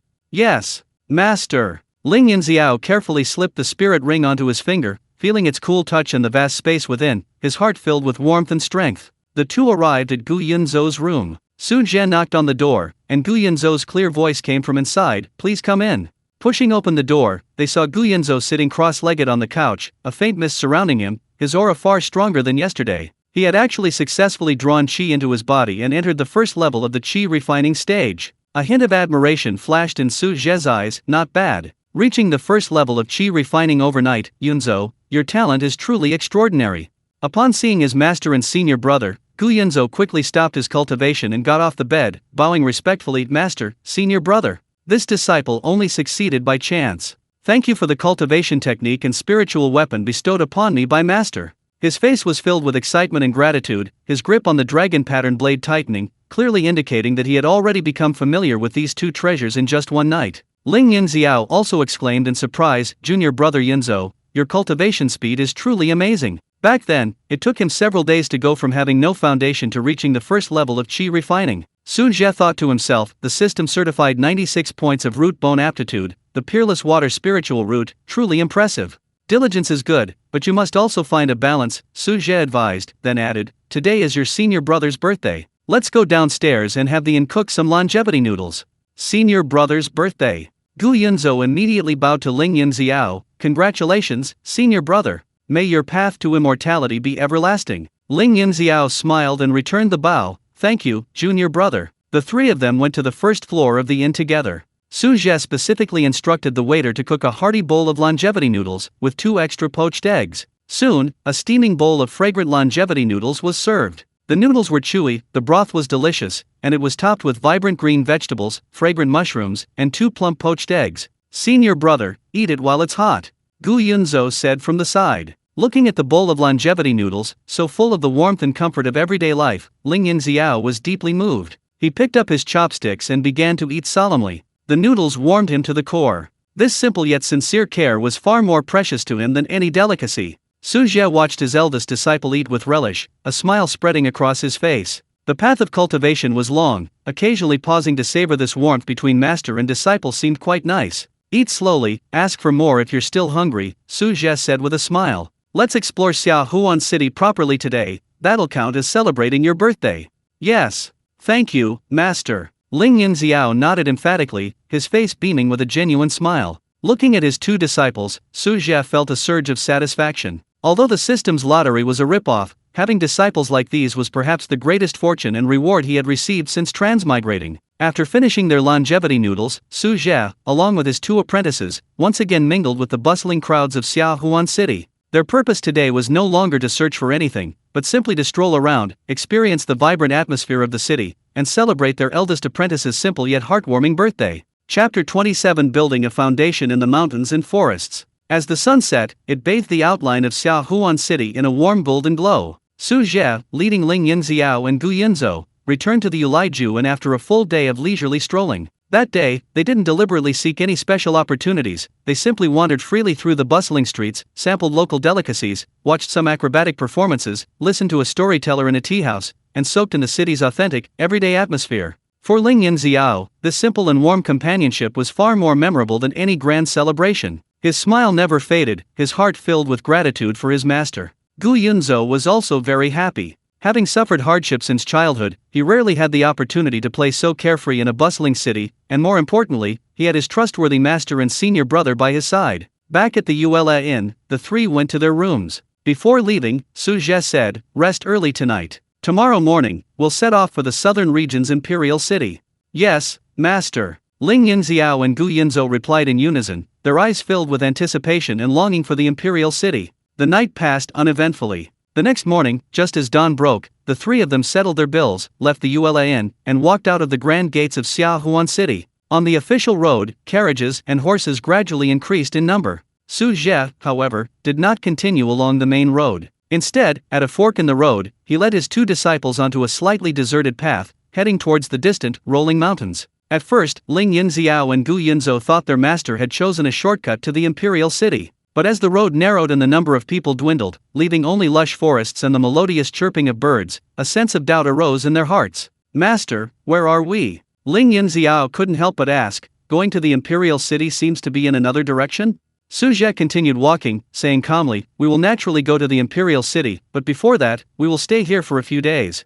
After traveling for another half an hour, the three ventured deeper into the mountains and forests. The surroundings were completely pristine, with towering ancient trees blocking out the sun, and the air filled with the fragrance of grass and trees and a rich spiritual energy. Finally, Su Zhe stopped in front of a cliff. Below the cliff was a natural cave, mostly hidden by vines. The entrance was small, but the interior seemed quite deep, and the spiritual energy here was more concentrated than in the surrounding area, making it a good place for quiet cultivation. Master, why are we here? Gu Yunzhou asked curiously, looking at the secluded cave. Su Zhe turned around, his gaze falling on Ling Yunxiao, his eyes filled with scrutiny and satisfaction. Yunxiao, since you recovered your cultivation, you have diligently cultivated without ceasing, your foundation is solid, especially these past few days, your aura has become harmonious, reaching the pinnacle of qi refining. I observe that your qi is abundant, your mind is clear, and the opportunity for a breakthrough is imminent. Upon hearing this, Ling Yunxiao's body trembled slightly, his eyes instantly flashing with brilliant light. He had indeed felt his spiritual energy surging recently, reaching a bottleneck, as if an invisible membrane was about to be pierced at any moment, but he hadn't expected his master to have already seen it all. Master, you mean? Ling Yunxiao's voice trembled slightly with excitement. Excellent, Su Zhe nodded. Today, let's attempt to break through to the foundation establishment stage right here. He pointed to the cave. This place is rich in spiritual energy and secluded, perfect for closed-door cultivation. I will protect you. A huge wave of joy washed over Ling Yunxiao. He immediately clasped his hands in a fist salute, his voice resounding, yes. This disciple will do my utmost and live up to master's expectations. Gu Yunzhou, standing to the side, was initially stunned, then his face revealed genuine envy and admiration. Senior brother is about to achieve foundation establishment. Congratulations, senior brother. The foundation establishment stage was the true mark of embarking on the path of cultivation, a realm coveted by countless qi refining cultivators. Thinking of his senior brother soon becoming a powerful foundation establishment cultivator, while he himself had only just entered the first level of qi refining, the young man couldn't help but feel a subtle sense of loss and eagerness. Su Zhe keenly sensed the subtle change in Gu Yunzhou's emotions. He turned to look at his young disciple, his voice gentle yet reassuring. Yunzhou, disciple is here. Gu Yunzhou quickly composed himself and replied respectfully. There's no need to envy, much less be anxious, Su Zhe said slowly. The path of cultivation is like drinking water, only the drinker knows whether it's hot or cold. Everyone's destiny and circumstances are different. Your senior brother has his accumulation and opportunities, and you have your talent and fortune. You possess an unparalleled water spiritual root, your talent surpasses even your senior brother's, you just started a little later. Just stay true to yourself, cultivate diligently without ceasing, and solidify your foundation step by step. Your future achievements will be limitless, and catching up with or even surpassing your senior brother will not be difficult. Avoid being overly ambitious and disrupting your own rhythm, understand? These words were like a clear spring, instantly extinguishing the flickering flame of anxiety in Gu Yunzhou's heart. He raised his head, looking at his master's encouraging and trusting gaze, then at his senior brother whose eyes were firm and who was nodding slightly at him. His heart suddenly felt clear, and he nodded heavily. Disciple understands. Thank you for your teachings, master. Disciple will definitely be down to earth and diligently cultivate.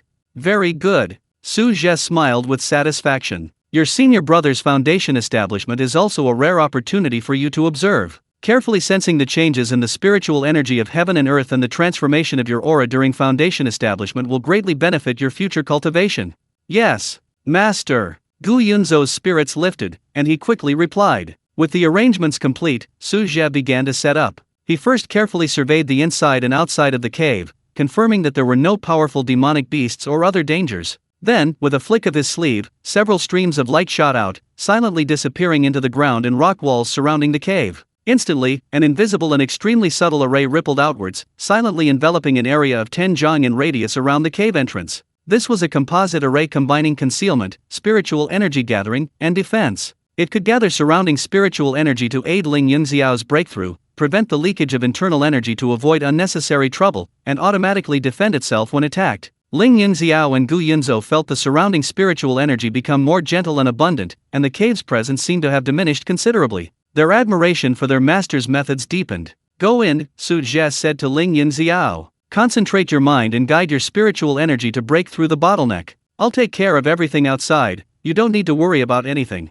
Yes, master. Ling Yunxiao took a deep breath, glancing one last time at his master and junior brother, his eyes hardening with unwavering resolve. He pushed aside the vines blocking the cave entrance and resolutely stepped into the dimly lit cave, his figure quickly disappearing into the depths. Su Zhe waved his hand, and the vines closed again, concealing the cave entrance even more tightly. Outside the cave, only Su Zhe and Gu Yunzhou remained. The forest returned to silence, broken only by the rustling of leaves in the wind and the occasional chirping of birds. Master, will senior brother succeed? Gu Yunzhou asked nervously. Although he had complete faith in his master, foundation establishment was, after all, a major hurdle, carrying a certain degree of risk. Su Zhe stood with his hands behind his back, his gaze seemingly able to penetrate the mountain rocks and see the situation inside the cave. His tone was calm yet full of confidence. Don't worry. Yunxiao has a solid foundation and a resolute character, far surpassing other cultivators of the same level. In addition, the spiritual energy here is abundant, and there is an array protecting him. Successfully establishing his foundation is a natural outcome. We just need to wait for good news.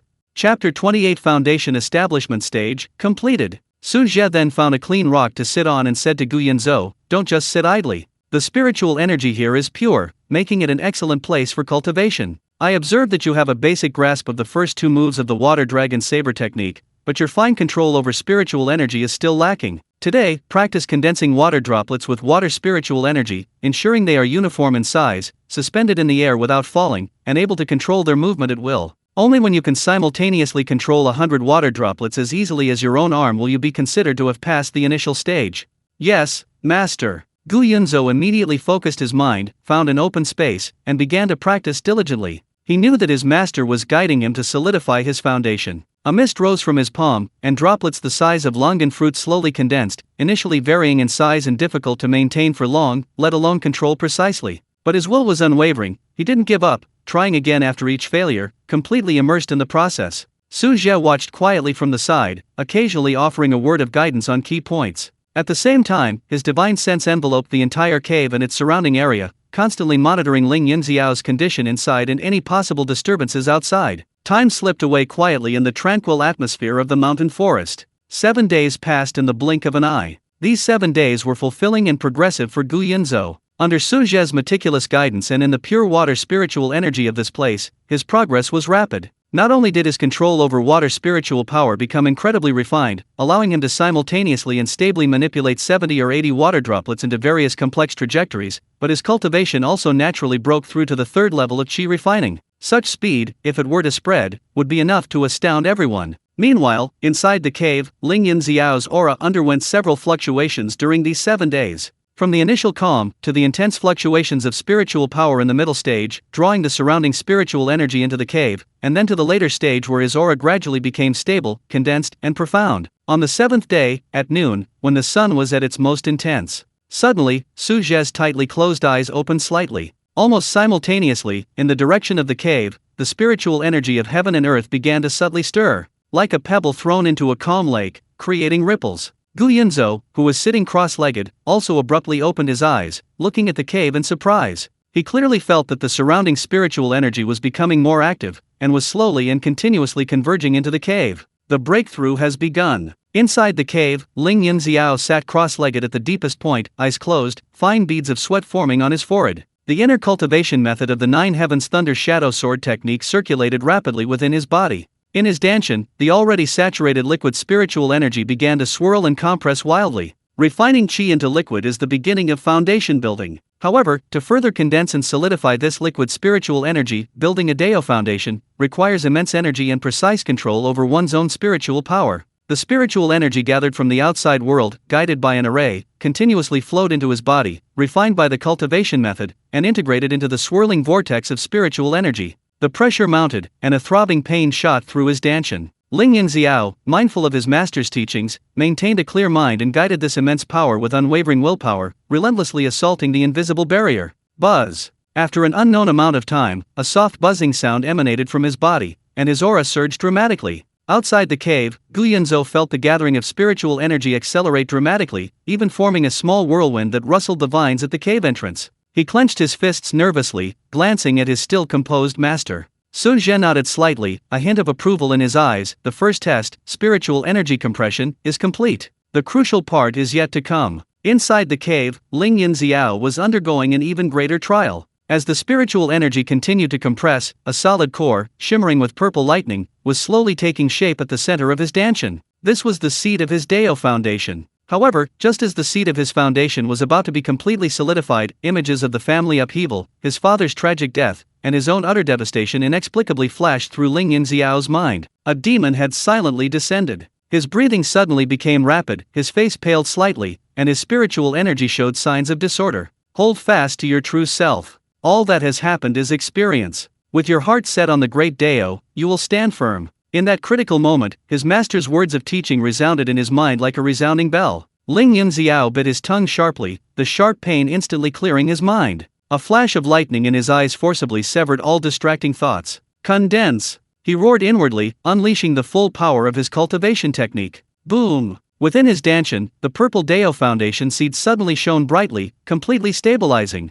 At the same time, his aura seemed to break through some kind of shackle, rising steadily, becoming more refined, profound, and powerful. A pressure far exceeding that of the qi refining stage involuntarily spread out. Outside the cave, Su Zhe's face revealed a satisfied smile. The Dao foundation is established, the foundation building is complete. Gu Yunzhou also felt that completely different, powerful aura and jumped up in surprise. Success! Senior brother succeeded. Just then, in the sky above the cave, the previously clear weather quietly gathered a small patch of dark clouds, within which flashes of lightning flickered. Ha! A foundation establishment celestial phenomenon? Su Zhe raised an eyebrow slightly, somewhat surprised. It seems Yunxiao's lightning spiritual root is indeed extraordinary, triggering a faint connection with heaven and earth. However, its power is minimal, nothing to worry about. Sure enough, the dark clouds only churned a few times, sending down a few tiny, almost invisible sparks of electricity that struck the mountain wall before quietly dissipating. After about the time it takes for an incense stick to burn, the surging energy within the cave gradually calmed down. The vines were parted, and a figure slowly emerged.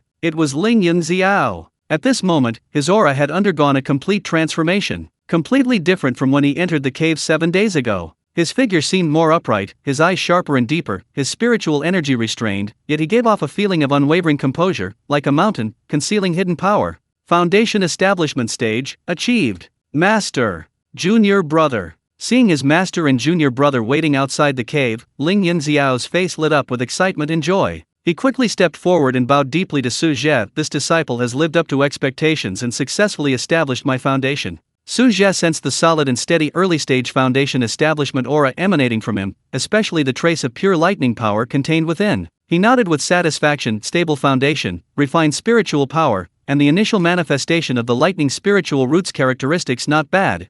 Gu Yunzhou also quickly stepped forward, sincerely congratulating him. Congratulations on your successful foundation establishment, senior brother. Ling Yunxiao smiled and patted Gu Yunzhou's shoulder. Thank you, junior brother. I see you've made considerable progress these past few days. Your aura has become much more solid.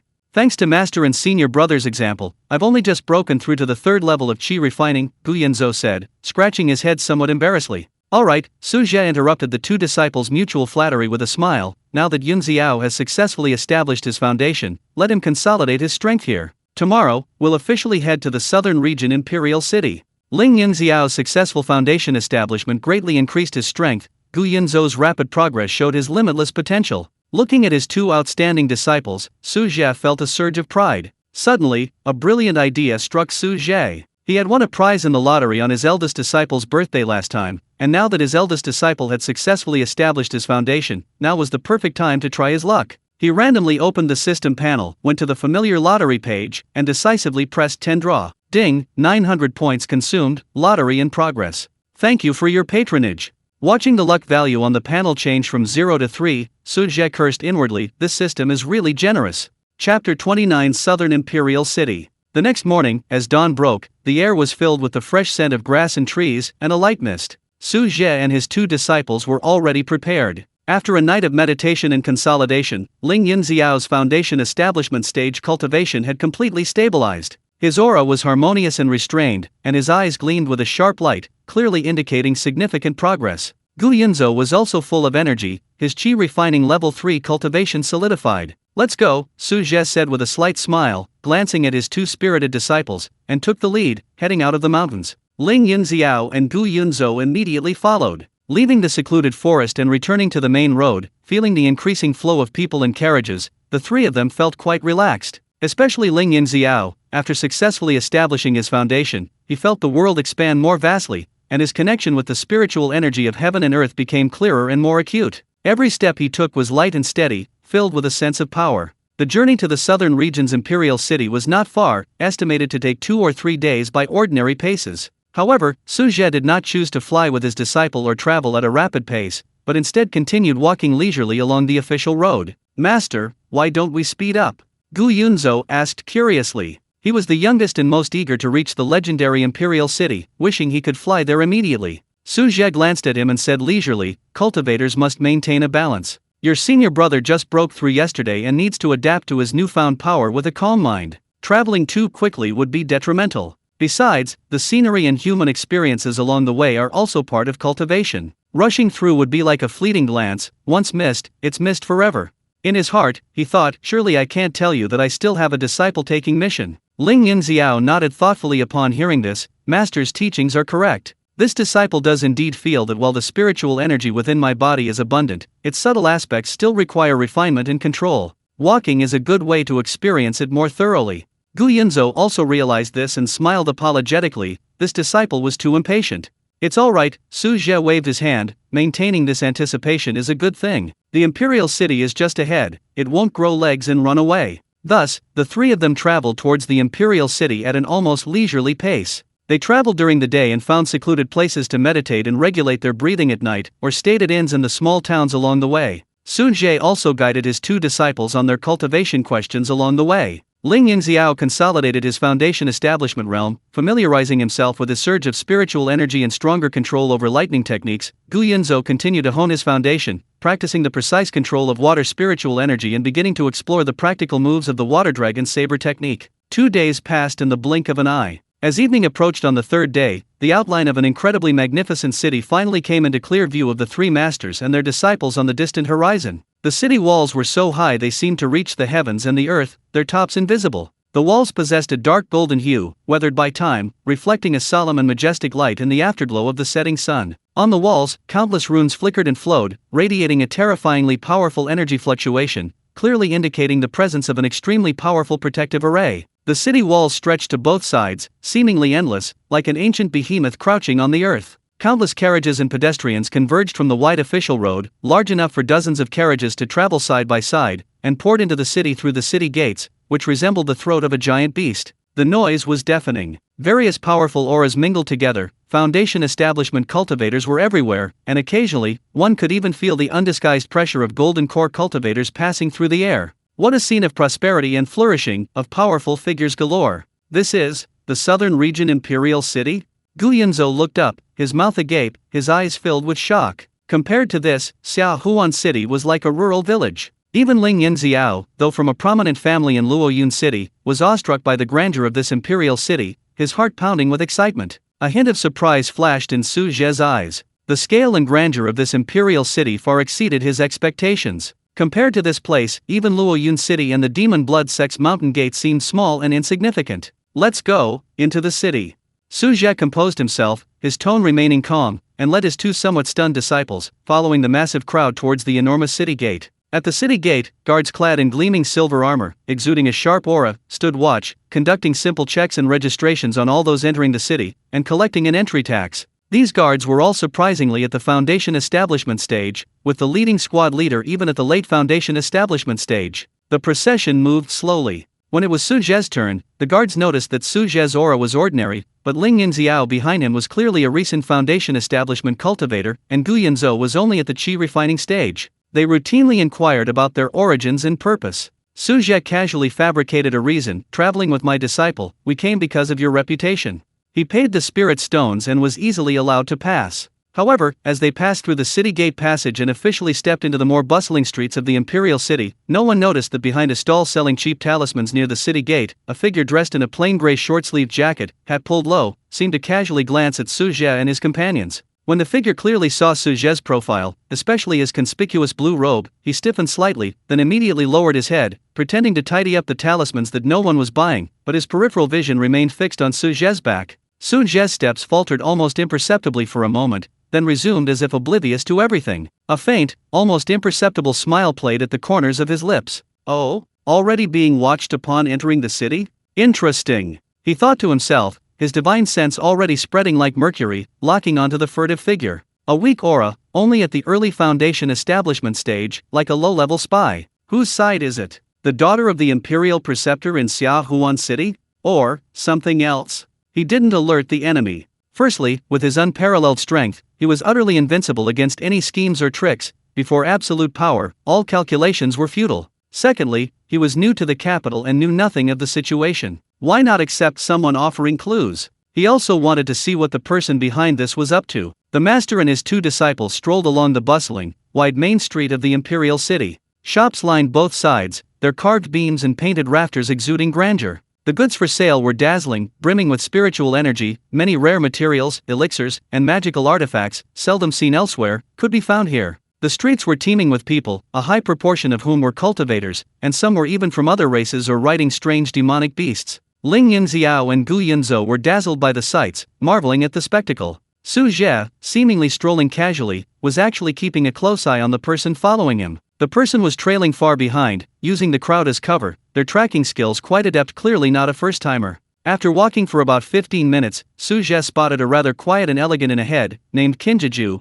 and led his disciple inside. They ordered 2 superior rooms and checked in. The whole process was perfectly natural. The follower, seeing Su Zhe and his companions enter the inn, sat down at a tea stall across the street, ordered the cheapest coarse tea, and pretended to rest, but his eyes kept glancing towards the inn's entrance. While Su Zhe was checking in at the counter, he used the reflection of the smooth metal decorations on the counter to clearly see the follower's actions. Quite patient, Su Zhe thought with a cold smile. He took the room key and led his disciples upstairs. After entering their room and closing the door, Ling Yunxiao finally spoke. "Master, this imperial city truly lives up to its reputation. The spiritual energy is abundant, and powerful figures abound." Gu Yunzhou nodded excitedly. Yes, so many things I've never seen before." Su Zhe smiled and said, "You must be tired from traveling today. Go back to your rooms and rest to calm your minds. The imperial city is vast, we have plenty of time to explore." "Yes, master." The 2 disciples, unsuspecting, returned to their rooms. After his apprentice left, Su Zhe walked to the window, pushed it open a crack, and peered down. He saw the follower still sitting at the tea stall, slowly sipping his now cold coarse tea,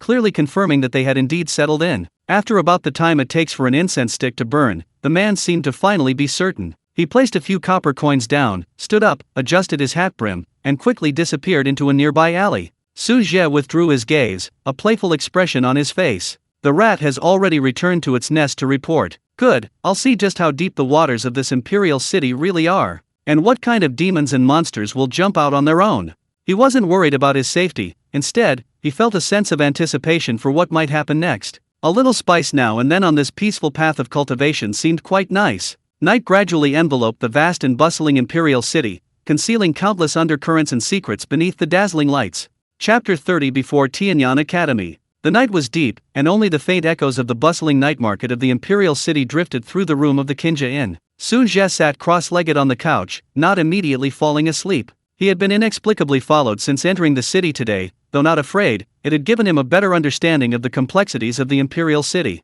A thought stirred within him, and he summoned the system panel. Looking at the number 6300 in the point section, and then at the alluringly glowing lottery wheel icon, Su Zhe's mind began to race again. Last time I got Tongtian Realm in a single draw. Although it used up all my luck points, it was definitely a huge win. Today, should I try my luck again? Maybe there's still some good fortune left?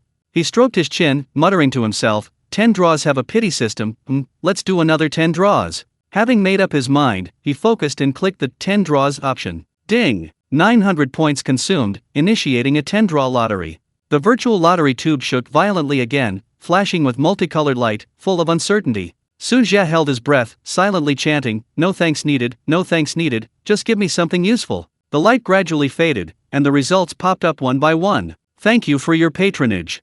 Thank you for your patronage." Ding! "Congratulations, host, you have obtained 9-turn detoxification pill, X1. Thank you for your patronage." Ding! "Congratulations, host, you have obtained 3 random teleportation talismans. Thank you for your patronage. Luck +1. Thank you for your patronage. Luck +1. Luck +1. The 10 draws are over, and the results are acceptable. 3 luck +1 bonuses, +2 physical rewards." Su Zhe immediately checked his gains. 9-turn detoxification pill, high-grade earth rank elixir. Contains abundant vitality and purifying power, capable of removing most rare poisons, goo poisons, corpse poisons, demonic poisons, etc., and also has a strong restraining and purifying effect on yin and evil qi. Note: system product, enhanced effect. Random teleportation talisman, special talisman. After activation, it can instantly teleport you to any location within 100 miles, ignoring most spatial blockades and array barriers. Note: the teleportation location is completely random, please use with caution. Oh, actually, I got something. Su Zhe looked at the two rewards with considerable surprise. 9-turn detoxification pill, high-grade earth rank, a lifesaver in a critical moment. Random teleportation talisman. Although the location is random, its ability to ignore barrier locks is impressive, making it an excellent escape tool. Although I don't need to escape, I can give it to my disciple. Not bad, not bad. These 900 points weren't a waste. Although most of the rewards were thank you for your patronage, he was already quite satisfied with 2 useful items. Given the probability of this ridiculous system, knowing when to stop was the wise thing to do. I won't draw anymore now, it'll probably just be more thank you for your patronage later. He decisively closed the lottery interface, briefly checked the 2 new items and his remaining points 5,400, then contentedly put away the system panel and lay down to rest. The next morning, sunlight streamed into the room through the window. The master and his 2 disciples had breakfast on the first floor of the inn. The spiritual food in the imperial city was naturally much more refined than in the towns along the way, and contained far more spiritual energy, making Gu Yunxiao beam with delight. After breakfast, Su Zhe said to his 2 disciples, I have to go out on business today. You 2 will stay in the inn to cultivate and must not venture out unnecessarily. The imperial city is a melting pot of all sorts of people, unlike other places, caution is paramount. Although Ling Yunxiao and Gu Yunxiao were curious about where their master was going, they obediently replied, yes, master, we understand. Ling Yunxiao was already at the foundation establishment stage, so he could simply meditate and consolidate his cultivation in the inn. Gu Yunxiao, on the other hand, needed to continue practicing his spiritual power control and basic sword techniques. The inn's backyard was quiet enough for him to cultivate. Having made the arrangements, Su Zhe left Qinjia residence alone. He didn't linger in the bustling streets, but headed straight west of the city. He had inquired about the approximate location of Tianyan Academy when he entered the city yesterday. Tianyan Academy, the premier academy in the southern region, a sacred cultivation ground coveted by countless young cultivators. It must be a gathering place for the most outstanding young geniuses in the entire southern region. The system mission requires me to take on 3 disciples. This is the largest den of geniuses in the imperial city, it would be a shame not to check it out, Su Zhe thought, quickening his pace. Passing through several bustling streets, the further west he went, the more tranquil the environment became. The demeanor of the pedestrians also changed, with many young cultivators in uniform, exuding a sharp and vigorous aura. Soon, a vast complex of buildings surrounded by tall white jade walls appeared before him. Within the walls, palaces and pavilions were arranged in a harmonious and orderly fashion. The sounds of shouts from the training grounds could be faintly heard, and occasionally powerful cultivators would soar through the air, creating an atmosphere of solemn prosperity. The main gate was a towering 10-jang-high white marble archway, inscribed with 4 large, elegant characters, Tianyan Academy. Beneath the archway stood academy guards with imposing auras. All entering and exiting required the presentation of an identity token. This was Tianyan Academy. In front of the academy gate was a spacious blue stone plaza. It was morning, and disciples were constantly coming and going. These young people were all radiant and possessed impressive auras. The lowest cultivation level was at least mid-chi refining, with foundation establishment disciples being commonplace. Occasionally, one could even spot a few exceptionally powerful young students, seemingly at the golden core stage, drawing envious glances from those around them. Su Zhe didn't approach the gate. Instead, he found a somewhat old-fashioned wonton stall across the plaza and sat down, ordering a bowl of their signature fresh pork wontons. The stall owner was a kind-looking old man with only a 3rd-level chi refining cultivation, deftly cooking the wontons. Su Zhe appeared to be waiting for his wontons, but his gaze calmly swept over the young faces entering and leaving Tianyan Academy, silently chanting, "System, detect nearby talents who meet the criteria for becoming disciples." His divine sense, like an invisible radar, meticulously scanned each passing student. Ding! Detecting. Target, Li XX, root bone 81, comprehension 79, temperament, impetuous, potential 82, does not meet the criteria for becoming a disciple. Target, Li XX, root bone 71, comprehension 80, temperament, resolute, potential 75, does not meet the criteria for becoming a disciple. Target, Jiang XX, root bone 70, comprehension 65, temperament, cautious, potential 67, does not meet the criteria for accepting disciples.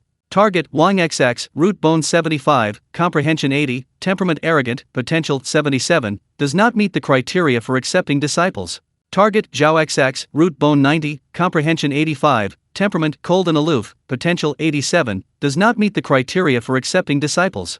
A series of system notifications rang in his mind, but none met the criteria for accepting disciples. Su Zhe slowly ate the indeed delicious wontons while silently observing. These disciples of Tianyan Academy generally possessed very high talent, most had root bone and comprehension around 80, and several even had over 90, making them truly 1 in 100, 1 in 1,000 geniuses. However, he always fell short of the system's requirement for a peerless genius with all 4 attributes, innate talent, comprehension, temperament, and potential, exceeding 90. Either his innate talent was 91 and his comprehension 89, or his temperament was only 88, or his potential was slightly lacking. It really isn't that easy. Su Zhe wasn't too disappointed, this result was within his expectations. The system's standards were too demanding. If he could easily find someone who met the criteria at the entrance of Tianyan Academy, he wouldn't have failed to find a single one in the past 3 years. He patiently sat at the wonton stall, observing almost every disciple who entered and exited the academy from morning until noon. The system notification sounded countless times, but he never heard the pleasant announcement of apprentices available.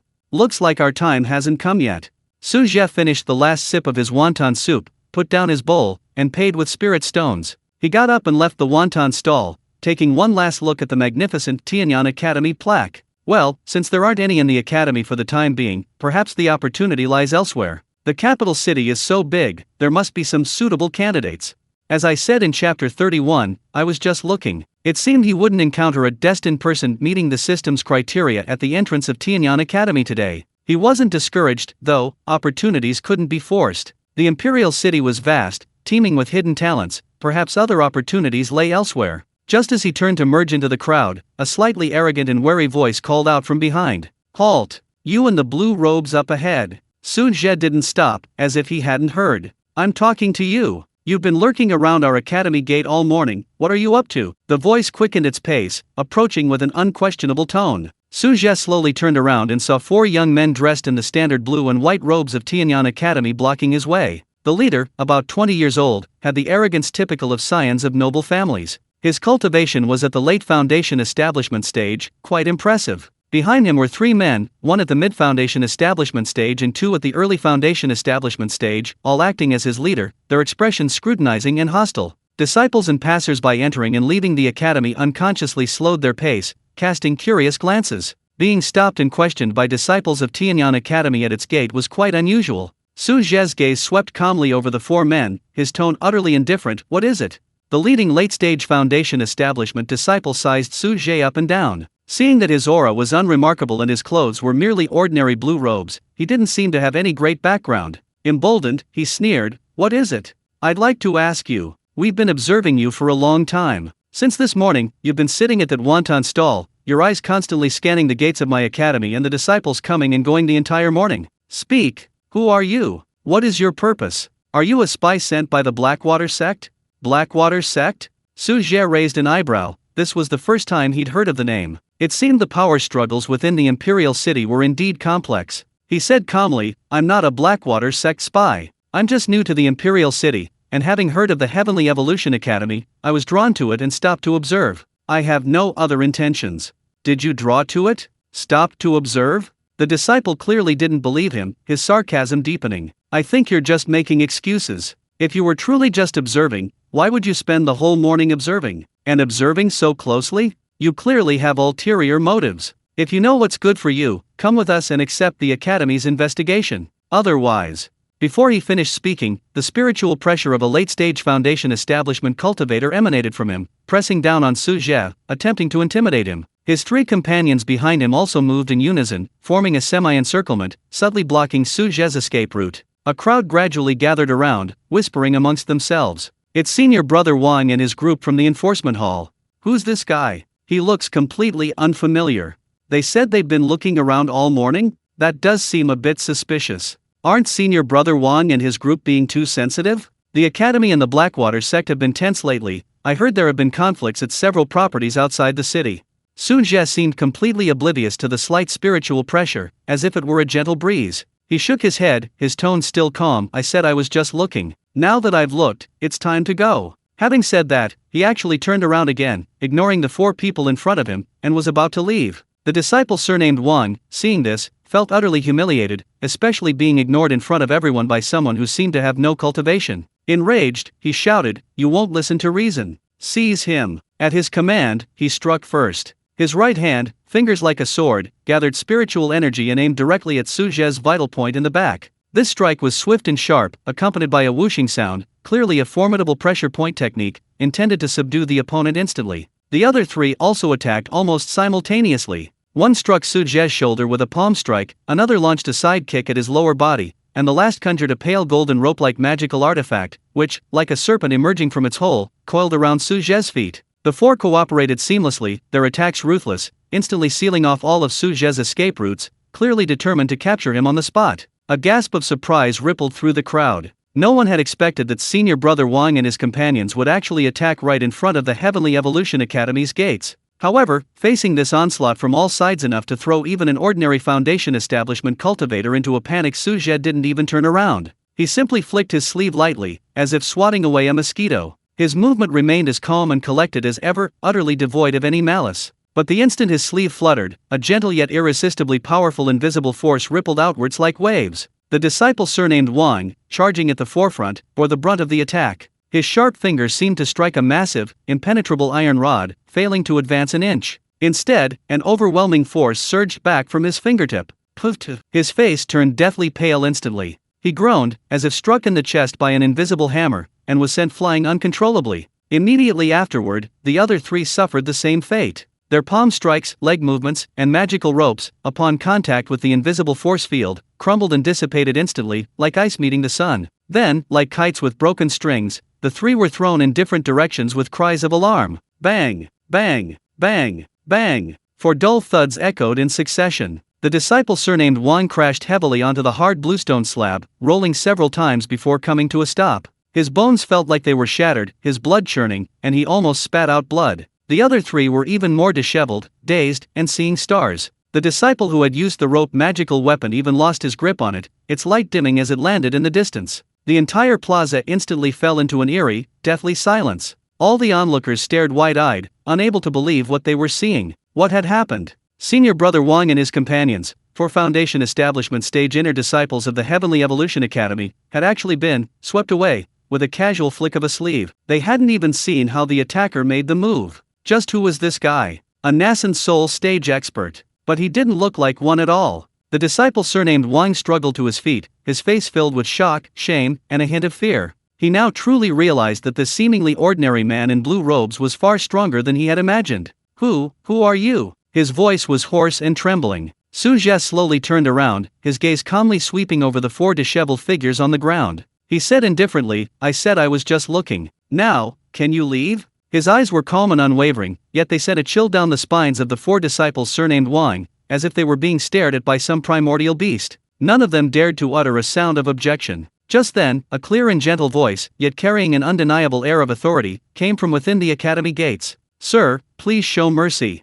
Before the words were finished, a figure swept past like a gentle breeze, silently appearing in the arena and positioned precisely between Su Zhe and the 4 disciples. The newcomer also wore the blue and white robes of the Tianyang Academy, but the material was clearly more exquisite, with delicate cloud patterns embroidered on the cuffs. He appeared to be about 25 or 26 years old, with a handsome face, gentle features, and a faint, warm smile on his lips. However, the aura emanating from him was as steady as a mountain, unfathomable, clearly a mid-stage golden core cultivator. Senior brother. It's senior brother Chu. The 4 disciples on the ground, upon seeing the newcomer, were as if they had seen a savior. They hurriedly struggled to their feet and bowed, their faces showing awe and relief. The surrounding academy disciples also bowed in acknowledgement, their attitude extremely respectful. The newcomer nodded slightly in response, then his gaze fell upon Su Zhe, his eyes filled with a hint of inquiry and seriousness. He cupped his hands in a salute, his tone polite yet dignified. "I am Chu Tianj, an inner disciple of Tianyang Academy. My junior brothers were just acting rashly and impulsively, offending you. I apologize on their behalf, and hope you will forgive them and not hold it against them." His attitude was neither servile nor arrogant, preserving the academy's reputation while also giving the other party sufficient respect. Su Zhe looked at this suddenly appearing senior brother, somewhat surprised by the man's understanding and magnanimity. He nodded. "Since it's a misunderstanding, it's best to clear it up. I have no intention of holding a grudge against a few juniors. Upon hearing this, Chu Tian's smile became even more sincere. Your magnanimity is admirable. He glanced at the 4 disciples who were still somewhat resentful, especially the one surnamed Wang, and said calmly, Junior brother Wang, why don't you apologize to the senior? The disciple surnamed Wang's face flushed red and then pale, still seemingly unconvinced, and he whispered, Senior brother, this person is suspicious. He's been spying on us at the academy gate for a long time. I suspect he's from the Blackwater sect. Shut up. Chu Tian frowned slightly, his tone becoming more forceful. If this gentleman were truly from the Blackwater sect, with his cultivation level, you would all be dead by now. How dare you act so presumptuously here? Apologize immediately. His words carried an undeniable air of authority, simultaneously highlighting the unfathomable strength of Su Zhe. Upon hearing this, the Wang disciple and the others shuddered, finally realizing what had happened. Yes, if the other party had harbored murderous intent, he could have easily killed them with a mere flick of his finger. Thinking this, a cold sweat instantly broke out on the back of the 4 men, their initial resentment and arrogance vanishing without a trace. It was my recklessness that offended you, senior. Please forgive me. Led by the disciple surnamed Wang, the 4 of them bowed deeply to Su Zhe, their attitude 100 times more respectful than before. Su Zhe waved his hand, indicating that the matter should be let go. He didn't want to cause any more trouble. Seeing this, Chu Tian smiled and said, Thank you, sir. May I ask your esteemed name? Su Zhe. So you are Senior Su. Chu Tian noted the name and bowed again. I am truly sorry for today's events. If you have the time, Senior, you would be welcome to visit my Tianyan Academy. I would then be able to extend my hospitality as an apology. No need, Su Zhe declined curtly. I have other matters to attend to. Farewell. With that, he nodded slightly to Chu Tian, said no more, turned, and quickly disappeared into the crowd on the street. Only after Su Zhe's figure completely disappeared did the disciple surnamed Wang finally sidle up to Chu Tian and whisper, Senior brother, we just let him go like that? Chu Tian gazed at the direction Su Zhe had vanished, his eyes deep, and slowly said, This person's cultivation is unfathomable, even I cannot fathom its depths. When he attacked just now, the fluctuations of his spiritual energy were extremely obscure, yet they contained a trace of indescribable deist principles. He is definitely not an ordinary cultivator. To antagonize him would be extremely unwise. You must be more cautious in your future actions and not be so reckless again. The disciple surnamed Wang and the others exchanged glances. Even their senior brother, a mid-stage golden core cultivator, had described him as unfathomable and unfathomable. They then realized what a terrifying existence they had just provoked, and their hearts pounded with lingering fear. They quickly replied, Yes, senior brother, we understand.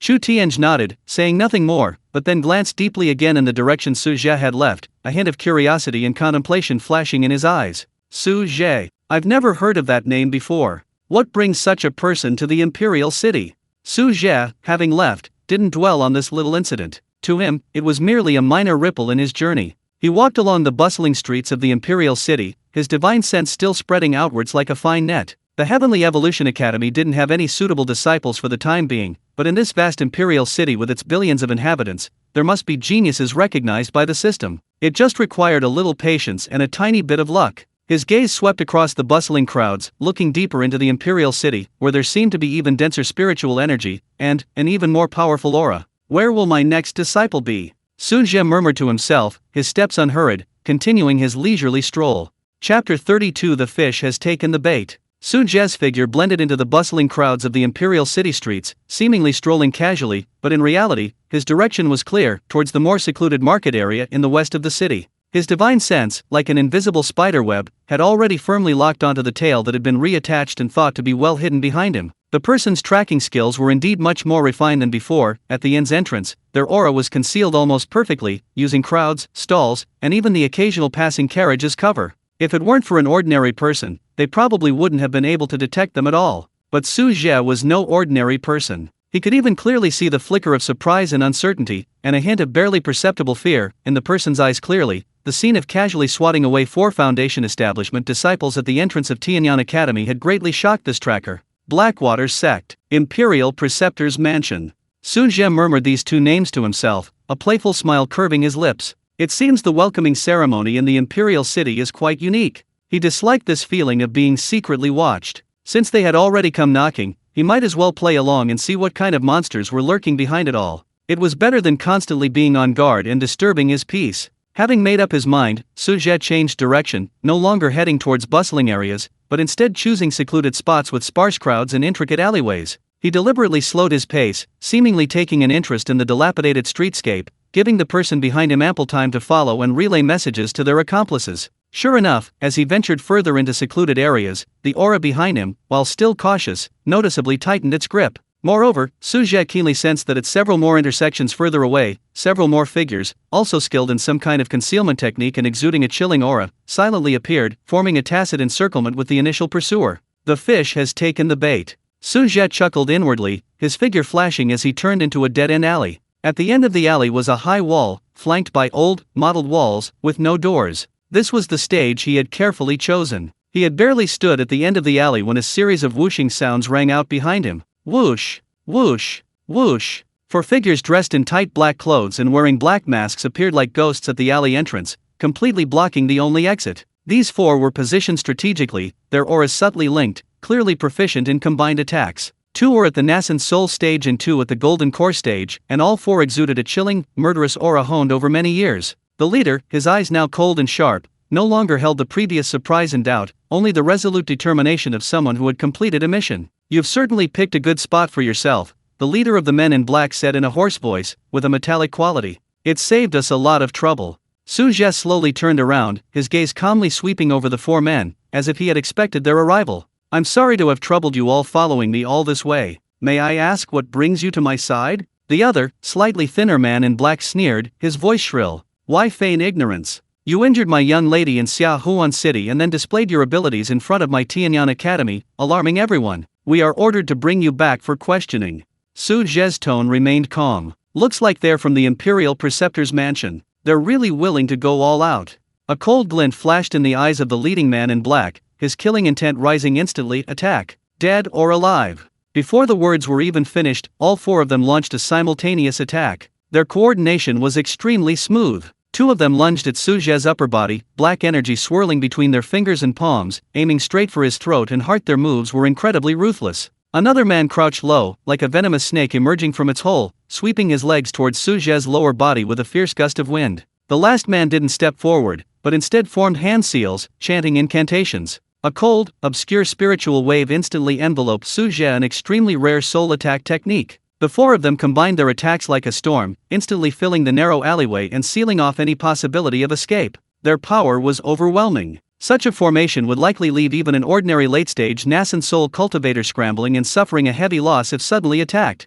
However, they were facing Su Zhe. Faced with this combined attack, powerful enough to make even ordinary late-stage nascent soul cultivators tremble, Su Zhe's expression remained completely unchanged. He simply stood there until the very last second before the attack was about to strike, at which point he slightly raised his right hand. This time, he didn't even flick his sleeve. He merely spread his 5 fingers slightly, facing the void ahead, and gently pressed down. The movement was slow and gentle, like pressing down on a musical string. But the instant his palm touched down, buzz! An invisible yet terrifyingly heavy pressure suddenly descended upon this narrow dead-end alley. The 4 black-clad men who had rushed forward instantly froze, their sinister smiles and killing intent solidifying. They felt as if they had suddenly plunged into an abyss, the surrounding space becoming incredibly viscous, and an unimaginably heavy pressure squeezing in from all directions. Their movements instantly became sluggish, as if they were stuck in quagmire. The 2 who lunged towards the upper 3 sides, their fingers less than 3 feet from Su Zhe, could not advance an inch further. The one who swept towards the lower body had his legs frozen in midair, unable to land.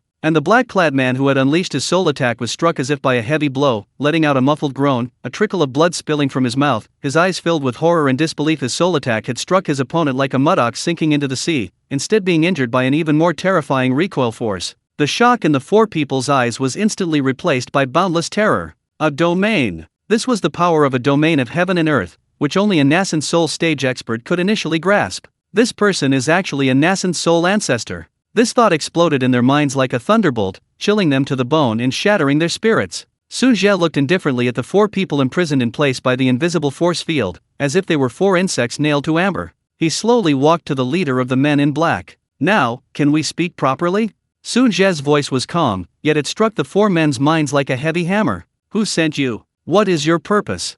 The leader of the men in black gritted his teeth, trying to resist the terrifying pressure and the fear in his heart, a struggle flashing in his eyes. Su Zhe was not in a hurry, but simply looked at him quietly, his gaze seemingly able to pierce through the black cloth, looking directly into the deepest fear in his heart. The invisible pressure continued to intensify, affecting not only their bodies but also crushing their will. Finally, another man in black succumbed to the terrifying pressure emanating from their very soul, collapsing and screaming, "I'll talk! I'll talk!" It was the Blackwater sect master. It was the sect master who directly gave the order. He told us to keep a close eye on you and find out your origins and purpose. The Blackwater sect master? Su Zhe pressed, and what is his relationship with the Imperial Preceptor's mansion? The man in black spoke rapidly, as if afraid that a moment's hesitation would mean certain death. Sect master. The sect master has a long-standing private relationship with the Imperial Preceptor, Lu Changfeng. This time it's because you publicly slapped Miss Lu Fifei in Xiaohuan City. The Imperial Preceptor felt he had lost face, and having heard of your formidable strength, he worried that you would threaten the Imperial Preceptor's mansion. Therefore, he asked the sect master to send people to investigate, and if necessary, eliminate them first. Just as I suspected. Su Zhe understood. It seemed the Imperial Preceptor's daughter had embellished the story after returning home, and this Imperial Preceptor Lu was indeed a vengeful and ruthless individual. Blackwater sect. What kind of sect is it? Su Zhe continued to ask. Since he had encountered them, he naturally wanted to learn more. The leader of the men in black seemed to want to stop him, but Su Zhe's indifferent gaze swept over him, and he instantly felt as if he had fallen into an ice cave, losing all will to resist. The other man quickly replied, Our sect's mountain gate is located in the Blackwater Mountains outside the Imperial City. Our disciples mainly cultivate water and dark elemental techniques, and our actions are quite secretive. Our relationship with the royal family, the Heavenly Evolution Academy, and even several other families, is not exactly harmonious. Our sect leader, Yu Qinju, is a mid-stage nascent soul cultivator. Just as this man was about to reveal more information, a complex look of resolute determination and fear flashed in the eyes of the leader of the men in black. He suddenly bit down on the poison sac he had concealed in his mouth. Seeing this, the other three's expressions changed drastically. They seemed to have realized something extremely terrifying, and without hesitation, they too simultaneously bit into poison to commit suicide. Their bodies rapidly turned black, emitting a pungent, fishy stench. In the blink of an eye, they died, their souls seemingly annihilated by some vicious, malevolent restriction. The speed of their actions even slightly surprised Su Zhe. He wanted to stop them, but sensing the strange and domineering power of the poison and the restriction, instantly destroying all life and soul, he withdrew his hand. Such ruthless methods, such tight control. Su Zhe frowned slightly as he looked at the 4 corpses on the ground that rapidly turned into black liquid. This Blackwater sect seemed even more sinister than he had imagined. The fact that its assassins were so decisive, committing suicide immediately upon mission failure or capture, clearly indicated a desire to prevent the leakage of more secrets. The methods employed by those in control behind the sect were unimaginable. Moreover, their willingness to commit suicide rather than betray the sect showed that the fear instilled in them by sect master Yu Qinju or the control methods behind him far outweighed the fear of death. Lu Changfeng, Yu Qinju, Su Zhe murmured these 2 names. It seems the murky waters of this imperial city run deeper than I anticipated. With a flick of his sleeve, the 4 puddles of filthy black liquid on the ground vanished instantly, as if evaporated, leaving not a trace. Having done all this, he treated it as a trivial matter, straightening his perfectly wrinkle-free blue robe, and casually walked out of the dead end, rejoining the crowd outside. Through this, luring the snake out of its hole, although he hadn't obtained all the information, he at least figured out the origin and purpose of the pursuers, and who the potential enemy was. The Imperial Preceptor's mansion, the Blackwater sect. Su Zhe's gaze drifted towards the most magnificent and splendid palace complex in the center of the imperial city, his eyes deep and thoughtful. Trouble had already come knocking, and there was no avoiding it. However, Su Zhe was least afraid of trouble. If the other party gave up, he wouldn't bother with them. If they were reckless and continued to provoke him, then he wouldn't mind stirring up the waters of the imperial city even more. His immediate priority was finding a suitable disciple. His divine sense spread out again, filtering the auras in the vast sea of people, heading towards areas with denser spiritual energy, where more young geniuses might gather. This time, however, he paid extra attention to the fluctuations of water and dark attribute spiritual energy. The Blackwater sect, perhaps, he could find 1 or 2 promising talents who met the system's standards from them? Chapter 33 Cultivator Trade Fair. Having resolved the minor incident with the Blackwater sect, Su Zhe seemed unaffected, as if he had merely swatted a few flies. He maintained his leisurely demeanor, strolling through the intricate streets and alleys of the imperial city like a true tourist.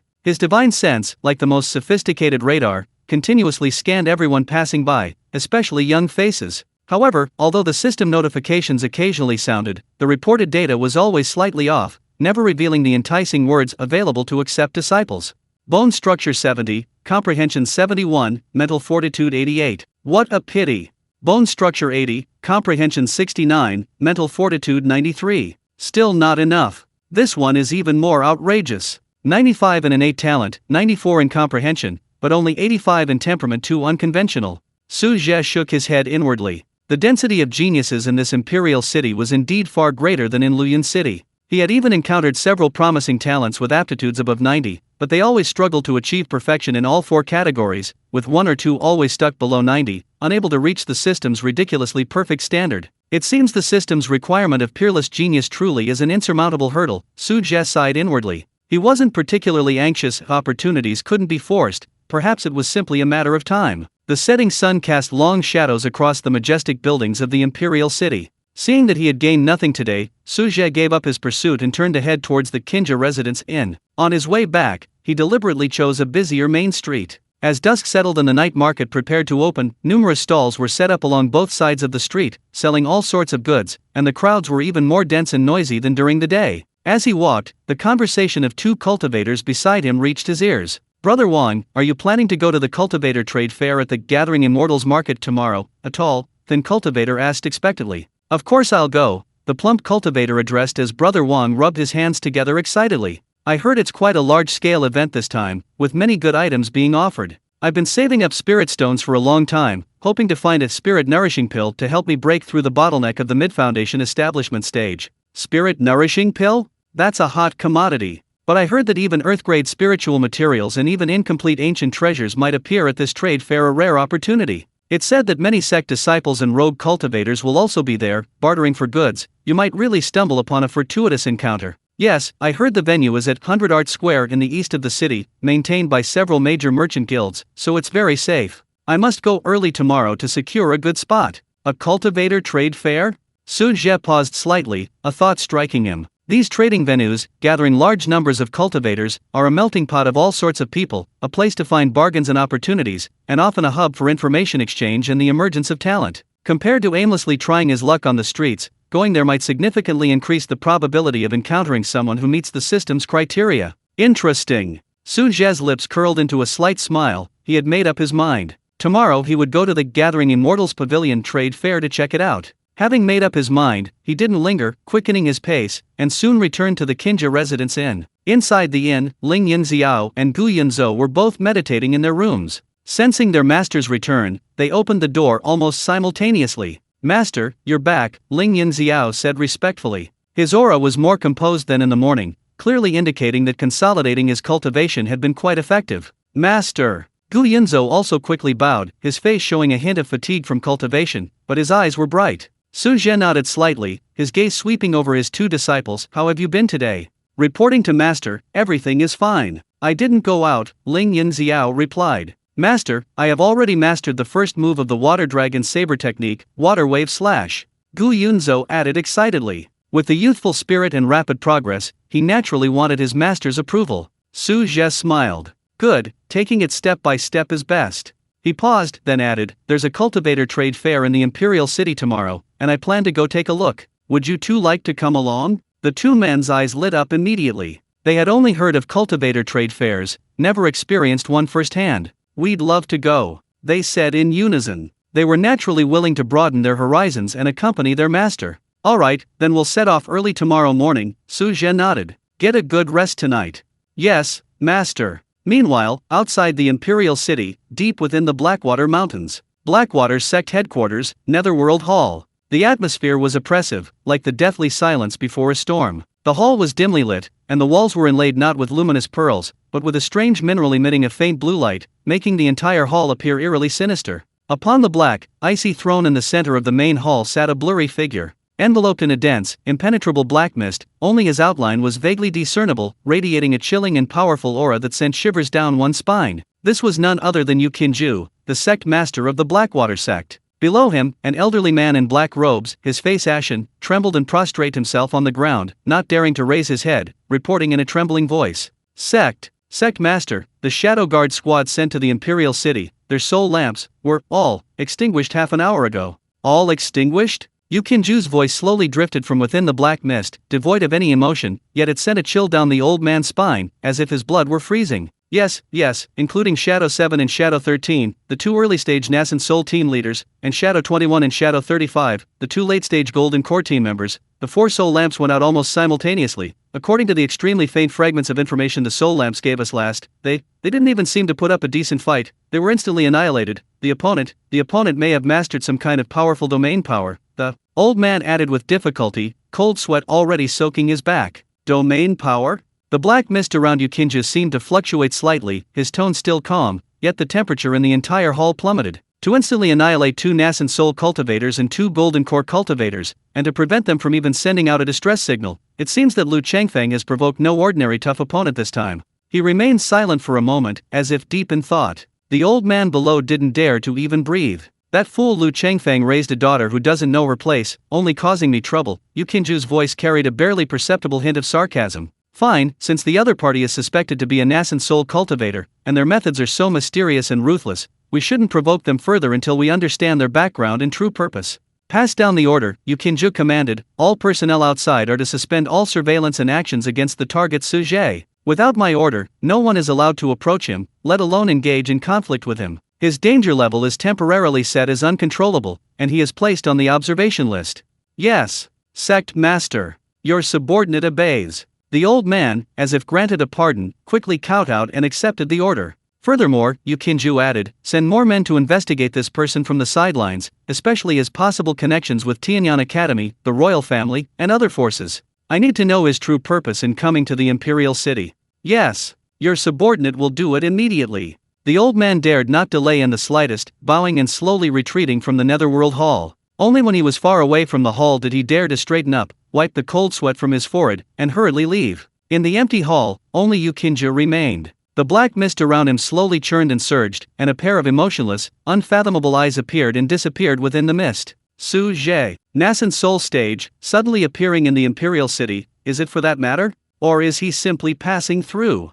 He muttered to himself, his voice echoing in the hall, filled with calculation and a hint of barely perceptible apprehension. I'll give you a break for now, until my netherworld blood fiend technique is fully mastered. Humph. After a cold snort, the hall fell into complete silence, save for the eerie, cold glow emanating from the dark blue ore on the walls. The imperial city, Kinja Inn. Su Zhe was naturally unaware of the conversation and decision within the Blackwater sect, and even if he knew, he wouldn't care. At this moment, he sat cross-legged in his room, his fingertips gently tracing the newly acquired heavenly mirror in his system space. On the mirror's surface, 2 small points of light flickered steadily, representing Ling Yunxiao and Gu Yunzhou in the next room, indicating that their auras were stable and they were cultivating peacefully. Tomorrow's trade fair, I hope to gain something.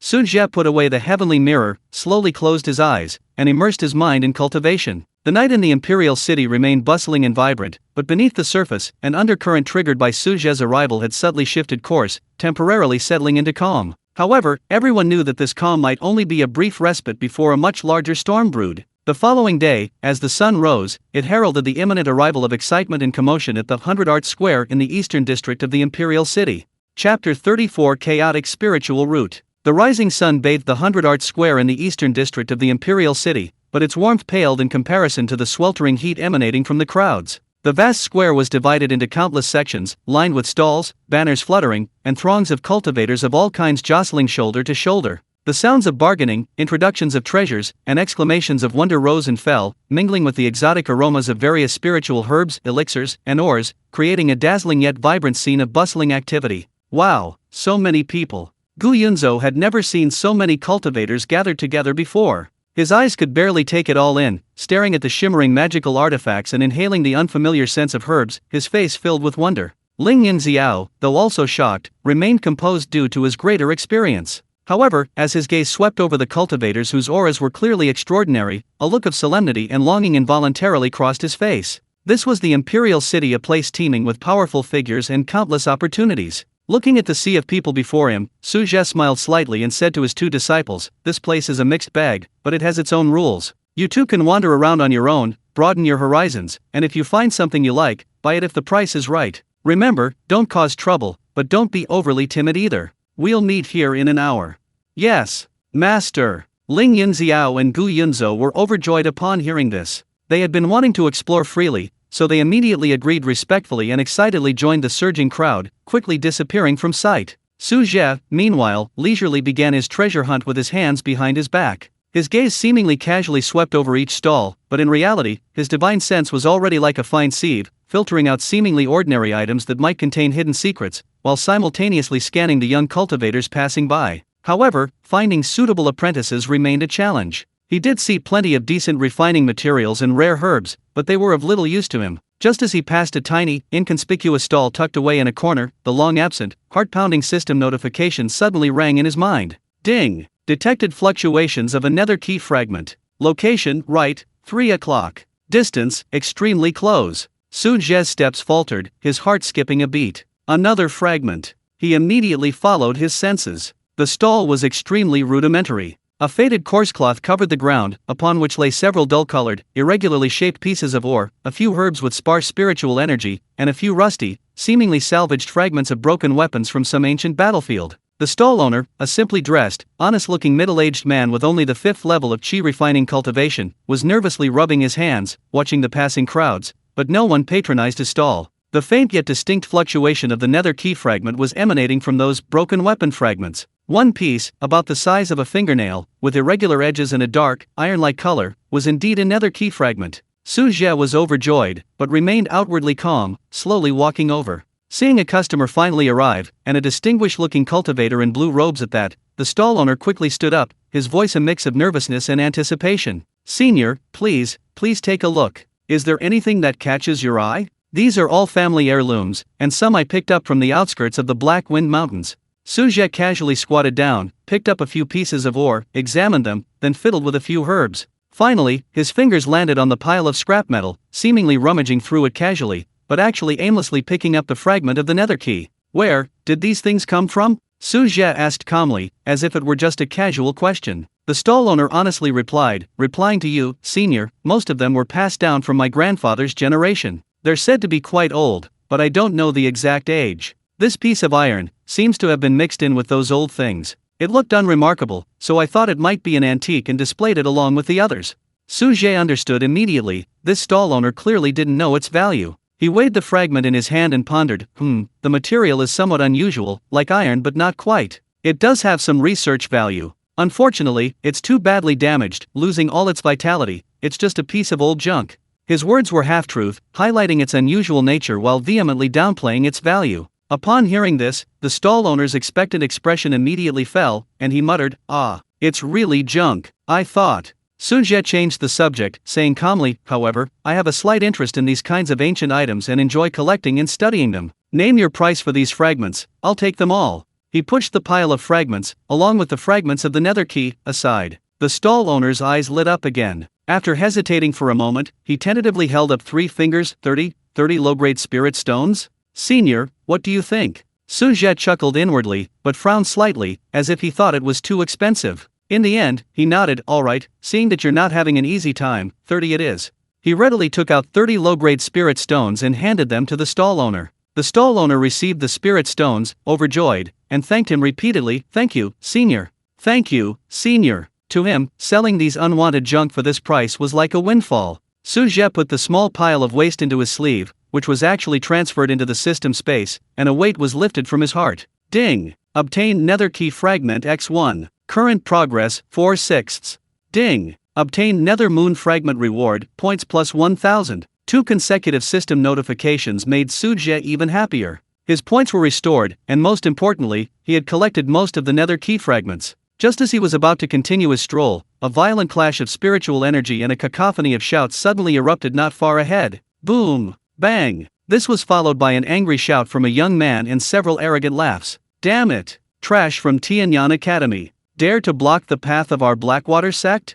Hand over the item, or we'll cripple your arm today. Why waste words with him? Take him down. This kid is strange." The crowd was instantly drawn, surging towards the direction like a tidal wave, buzzing with discussion. They're fighting! They're fighting! It seems the Blackwater sect has clashed with the disciples of Tianyan Academy. Which unlucky fellow has messed with those ruthless Blackwater sect members? Let's go check it out. Su Zhe initially didn't want to meddle, but upon hearing the names Tianyan Academy and Blackwater sect, a slight thought crossed his mind, and he followed the crowd. In a relatively open area, 4 Blackwater sect disciples dressed in black with water ripple patterns embroidered on their cuffs were surrounding and attacking a boy dressed as an outer disciple of Tianyan Academy. The boy was about 15 or 16 years old, with delicate features but a stubborn and ruthless air. Blood trickled from the corner of his mouth, clearly indicating he had suffered a loss. His cultivation level was low, only around the 6th level of qi refining, but his movement techniques were quite peculiar. Despite being surrounded by 4 Blackwater sect disciples at least at the 8th or 9th level of qi refining, he managed to hold on, sometimes slipping and dodging like a fish, and sometimes unleashing a somewhat chaotic yet incredibly resilient spiritual power inconsistent with his cultivation level to parry. But he was no match for so many opponents. Defeat was only a matter of time. Although many onlookers gathered, no one dared to intervene. The Blackwater sect was infamous, and no one wanted to risk their lives. Mo Chen. If you know what's good for you, hand over the yin condensation grass. Is that something a piece of trash like you deserves to possess? A Blackwater sect disciple sneered, unleashing a palm strike that sent a chilling gust of wind through him. The young man named Mo Chen gritted his teeth and endured the blow, forced back several steps, but clutching the grass tightly to his chest, hissing, "Don't even think about it. I bought it first. Why should I give it to you?" "Why? Because I'm an inner disciple of the Blackwater sect. Because you're a piece of trash abandoned by the Heavenly Evolution Academy. Innate chaos spiritual root? Bah! It's nothing but a useless spiritual root that can't be cultivated. Keeping it on you is a waste." Another disciple spoke viciously, his attack even more ruthless, a water arrow aimed straight at Mo Chen's knee, intending to cripple him first. A look of utter humiliation and resentment flashed in Mo Chen's eyes as he desperately twisted to dodge, his movements already somewhat unsteady. Just then, the system notification in Su Zhe's mind rang out like heavenly music. Ding! A candidate meeting the criteria for accepting disciples has been detected. Location, directly in front, the person being besieged. Name, Mo Chen. Age, 16. Cultivation level, qi refining level 6.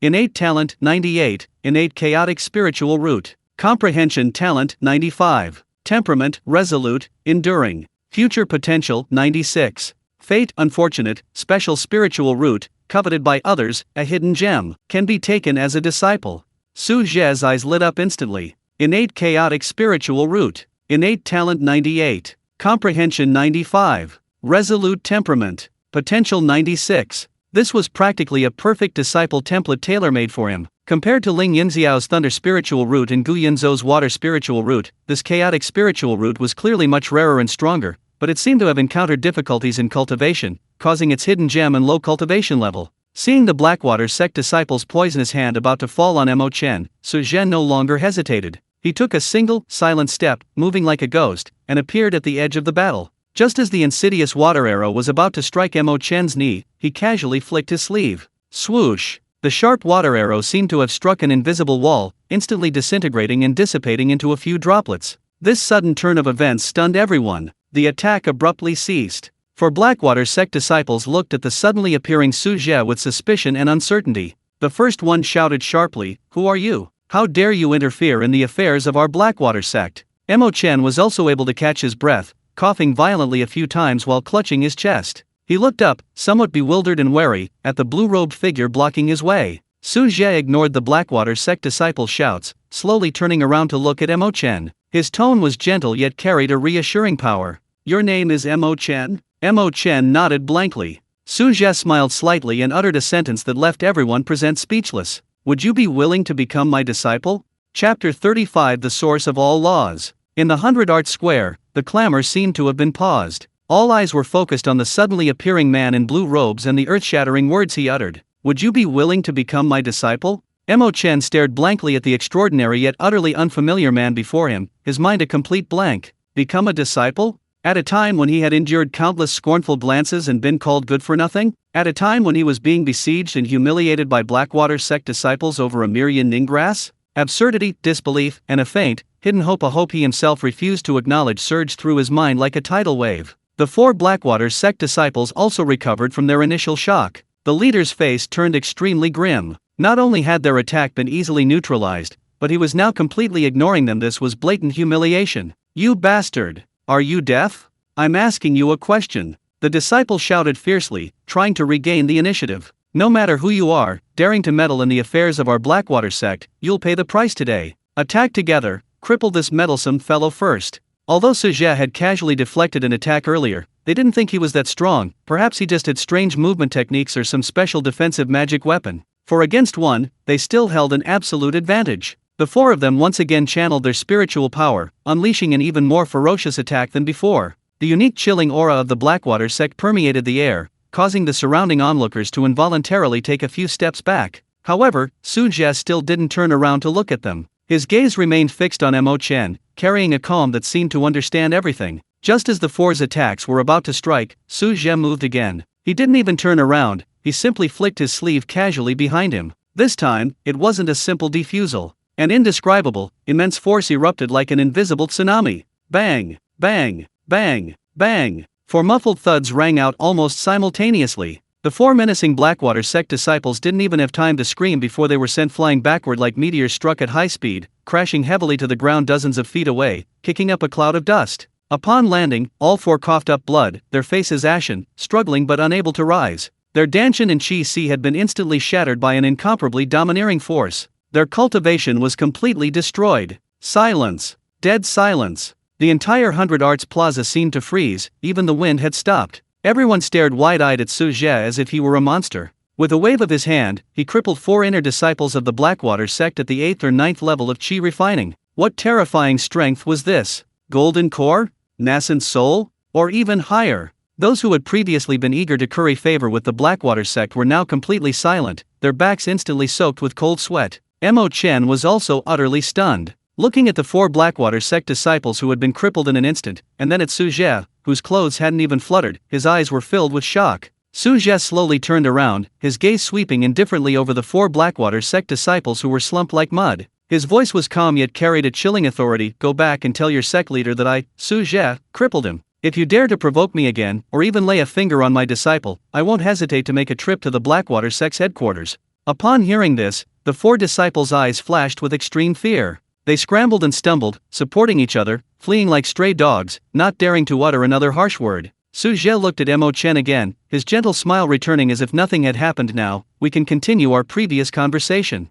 My name is Su Zhe. I can see you possess a special spiritual root, but you lack the proper method. Your potential is hidden. Become my disciple, and I can impart a unique cultivation technique to you, resolving your cultivation difficulties and allowing you to truly unleash your talent. Are you willing? Mo Chen's heart pounded. Not only did the other party possess terrifying strength, but he had also seen through his greatest secret and predicament at a glance. A special spiritual root? A unique cultivation technique? Was this truly his chance to shed the label of useless and embark on the true path of cultivation? Having just witnessed the dreamlike scene, and feeling the sincerity and powerful confidence in Su Zhe's words, Mo Chen's wariness and doubts finally began to melt away. He took a deep breath, suppressing his turbulent emotions, his gaze gradually hardening as he looked directly at Su Zhe Sr. Is what you say true? You really have a way to solve my spiritual root problem? I, Su Zhe, never lie. Su Zhe stood with his hands behind his back, his tone calm yet filled with undeniable power. Your spiritual root is not only not useless, but rather a peerless talent, 1 in 10,000 the innate chaotic spiritual root.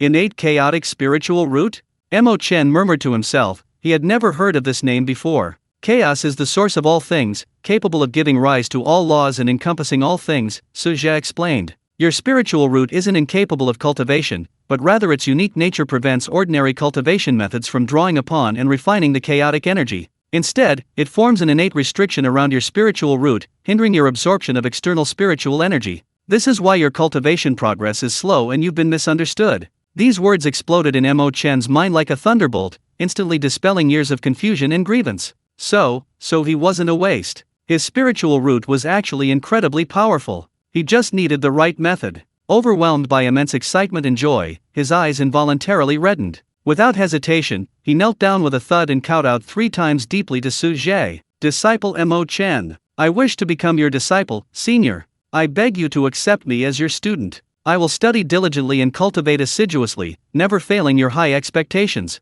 His voice was resounding, choked with emotion, yet filled with unprecedented determination and hope. Ding! Apprentice recruitment task completed, 3/5. Reward, Heaven Rank Cultivation Technique, Chaos Creation Technique X1, transferred to the host sea of consciousness and automatically reached the mastery level. Reward, Special Item, Chaos Spirit Liquid X1, can help the owner of a Chaos Spirit Root purify their spirit root and break innate restrictions. Reward, points plus 5,000. Side quest triggered. Help your disciple Mo Chen achieve a top 10 ranking in the Tianyang Academy's internal assessment 3 months later. Quest rewards: Secret Realm Teleportation Talisman X1, Tianyang Academy Elder Recommendation Letter X1. A series of system notifications rang in Su Zhe's mind, filling him with joy. His third disciple was secured, and one with extremely high potential chaos spiritual root. He reached out to help Mo Chen up, a gentle force lifting him. Good, now that you've joined my sect, you are my third personally taught disciple, Su Zhe. Get up. At this moment, Ling Yunxiao and Gu Yunzhou also rushed back upon hearing the news. Seeing the scene before them, they were both somewhat surprised. Master, this is?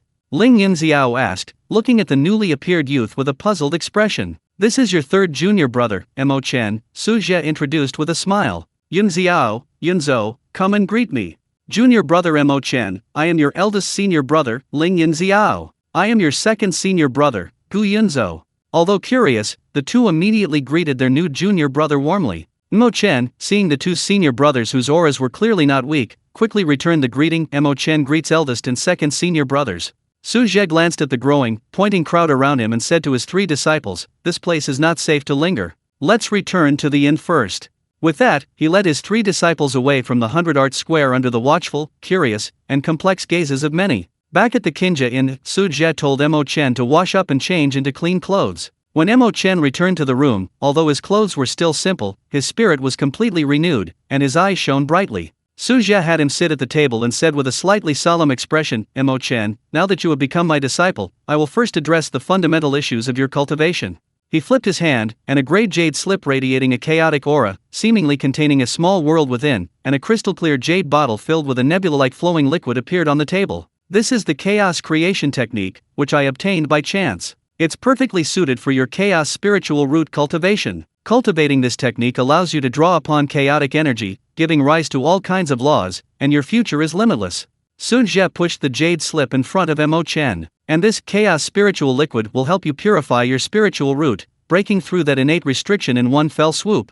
Mo Chen looked at the technique and spiritual liquid before him, feeling the vast and profound power contained within, his fingers trembling with excitement. He took a deep breath and solemnly accepted it. Thank you for your generous gift, Master. Without delay, drink the spiritual liquid now. I will protect you and guide you through the first level of the chaos creation technique to break through the restriction. Su Zhe said solemnly. Yes, Master. Mo Chen didn't hesitate, uncorking the jade bottle and drinking the nebula-like chaos spiritual liquid in one gulp. The spiritual liquid entered his throat, instantly transforming into an indescribable, both gentle and domineering, chaotic torrent that surged into his limbs and bones, ultimately rushing wildly towards his spiritual root in his danshan. Concentrate your mind and focus on your danshan. Circulate your spiritual power according to the mental technique I taught you. Su Zhe's low shout resounded in Mo Chen's mind like a thunderclap. At the same time, Su Zhe pointed a finger, and a beam of spiritual light containing the essence of the chaos creation technique entered Mo Chen's brow. A vast flow of information was instantly imprinted deep within Mo Chen's memory.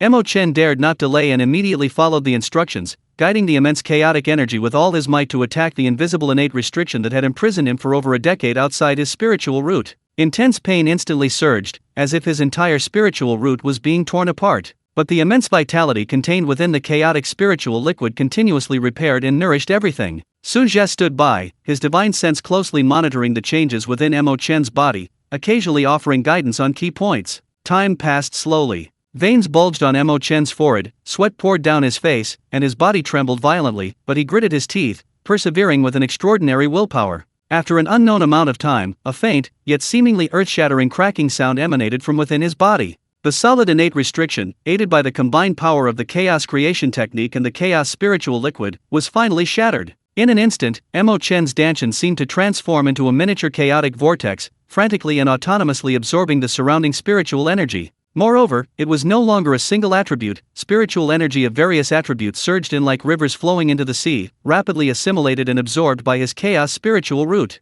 His aura began to surge wildly at a visible speed. Qi refining level 7. Qi refining level 8. Qi refining level 9. Qi refining level 12. Finally, just before reaching the bottleneck of foundation establishment, it slowly came to a halt. Mo Chen slowly opened his eyes. His gaze was no longer filled with the stubbornness and forbearance of before, but it transformed into a deep, chaotic color, as if countless stars were born and dying within them. A powerful yet restrained aura emanated from his body. The cultivation dilemma that had plagued him for over a decade was finally resolved. The chaotic spiritual root, the source of all laws, revealed its true power today. Master. Eldest brother. Second brother. Feeling the surging power within him, Mo Chen was overwhelmed with excitement and bowed deeply to Su Zhe again. Disciple has succeeded. Ling Yunxiao and Gu Yunzhou, sensing the completely different, even slightly unsettling, chaotic aura emanating from Mo Chen, were both surprised and delighted, genuinely happy for their new junior brother. Su Zhe nodded in satisfaction and helped him up. Very good.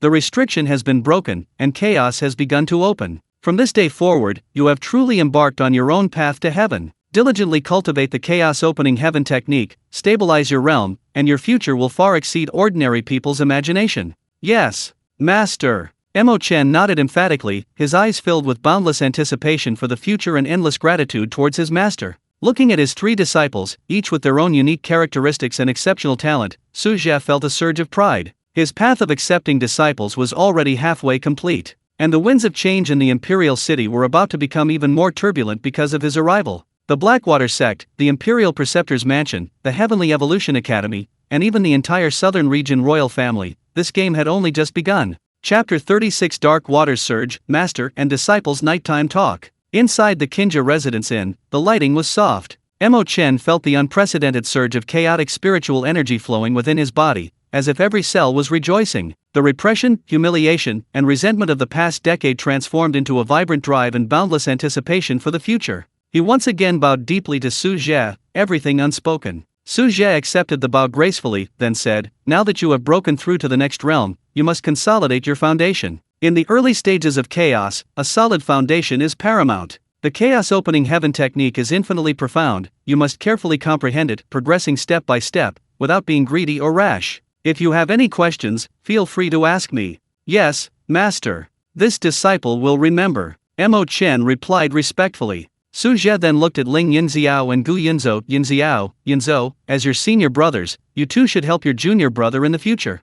"Don't worry, Master." Ling Yunxiao patted his chest and laughed heartily. "Junior brother Mo Chen, if you need anything in the future, just tell your senior brother." Gu Yunzhou nodded vigorously, his eyes full of welcome for his new junior brother. "Yes, let's cultivate together." Seeing his three disciples getting along so well, Su Zhe felt gratified. He changed the subject, asking, "Mo Chen, what caused your feud with the Blackwater sect? Was it merely because of a yin condensation grass?" Upon hearing this, Mo Chen's expression darkened slightly, a hint of hatred flashing in his eyes, but he quickly suppressed it and respectfully replied, reporting to Master, "The yin condensation grass was merely the trigger. My feud with the Blackwater sect has a long history." He paused, gathering his thoughts, and continued, "I was originally from Mo family village outside the imperial city. My parents were ordinary farmers. When I was 10, a great upheaval struck the village. A group of black-clad cultivators suddenly broke in, seemingly searching for some treasure. When they failed, they attempted to massacre the entire village. My parents, trying to protect me, died tragically at their hands.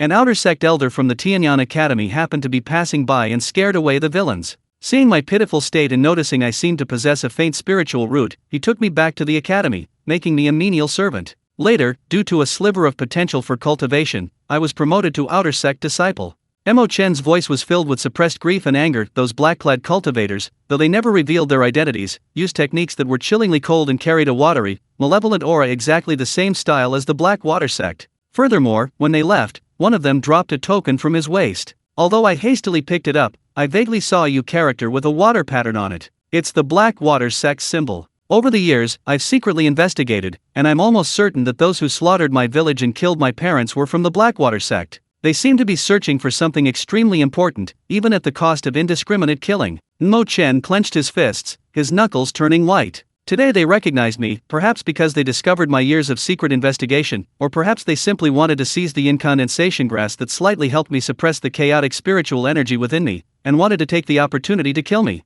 So that's how it is. A hint of understanding flashed in Su Zhe's eyes. The hatred of wiping out his village, the resentment of killing his family. No wonder this young man's character was so resolute and forbearing. The Blackwater sect. Su Zhe tapped the table lightly, his tone calm yet tinged with coldness. Their actions were indeed vicious. Rest assured, now that you've joined my sect, your hatred is my hatred. If the truth is revealed and it is indeed the Blackwater sect's doing, I will certainly avenge you. Thank you, Master. Mo Chen's voice choked with emotion as he bowed again in gratitude. His master had not only given him a new life but was also willing to bear the weight of a blood feud for him. This kindness and virtue were heavier than Mount Tai. However, Su Zhe changed the subject. Revenge requires careful planning and, more importantly, sufficient strength. The Blackwater sect has been entrenched for many years, deeply rooted, and its sect leader, Yu Qinju, is a mid-stage nascent soul cultivator, no one to be trifled with. Your immediate priority is to quickly improve your strength and establish a firm foothold at Tianyan Academy. Mentioning Tianyan Academy, Mo Chen's face showed a complex expression. Master, although I have broken the restrictions, in the eyes of outsiders, I am still that useless disciple with a useless spiritual root.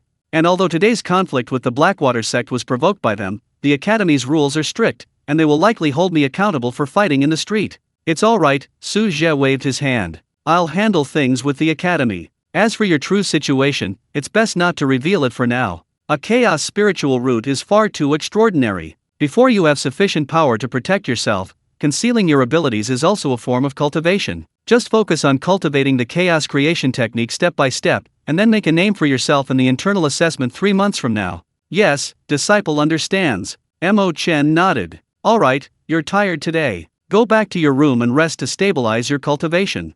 Su Zhe instructed. Yunxiao, go and get Mo Chen another superior room. Yes, master. Ling Yunxiao immediately got up to do so. After Mo Chen left with Ling Yunxiao, Gu Yunzhou asked softly, Master, the Blackwater sect is so evil, why don't we just attack them directly? Su Zhe smiled and patted Gu Yunzhou's head. Yunzhou, the cultivation world isn't simply black and white. The Blackwater sect has committed countless evils, its destruction is inevitable, but a single move can have far-reaching consequences. They have intricate connections with the Imperial Preceptor's mansion and even the royal family. A rash attack would only alert them and invite more unnecessary trouble. We must either remain still, or act decisively and forcefully, ensuring they have no chance of recovery. Until then, accumulating strength and uncovering the truth is the right course of action. Gu Yunzhou nodded, seemingly understanding. Su Zhe gazed at the night view of the imperial city outside the window, his eyes deep. The Blackwater sect, this venomous snake, has already bared its fangs, it cannot be allowed to live. However, he needed to find a suitable opportunity, and a sufficiently sharp blade. Perhaps Mo Chen's hatred, and the Tianyan Academy's assessment 3 months later, would be a good starting point. Meanwhile, outside the imperial city, in the Blackwater Mountains, inside the Netherworld Palace, the atmosphere was even more oppressive and cold than before. Useless. A bunch of useless trash. Yu Qinju's icy voice echoed in the hall. Although his tone was unreadable, it made the kneeling people below tremble like leaves. The elder sent to the capital to investigate Su Zhe's background reported the news from the 100 Art Square with trepidation. For inner disciples, their cultivation completely destroyed. That man called himself Su Zhe, and even boasted that if anyone provokes him or his disciple again, he will raise my Blackwater sect's headquarters to the ground. Su Zhe. Black mist churned, and Yu Qinju repeated the name.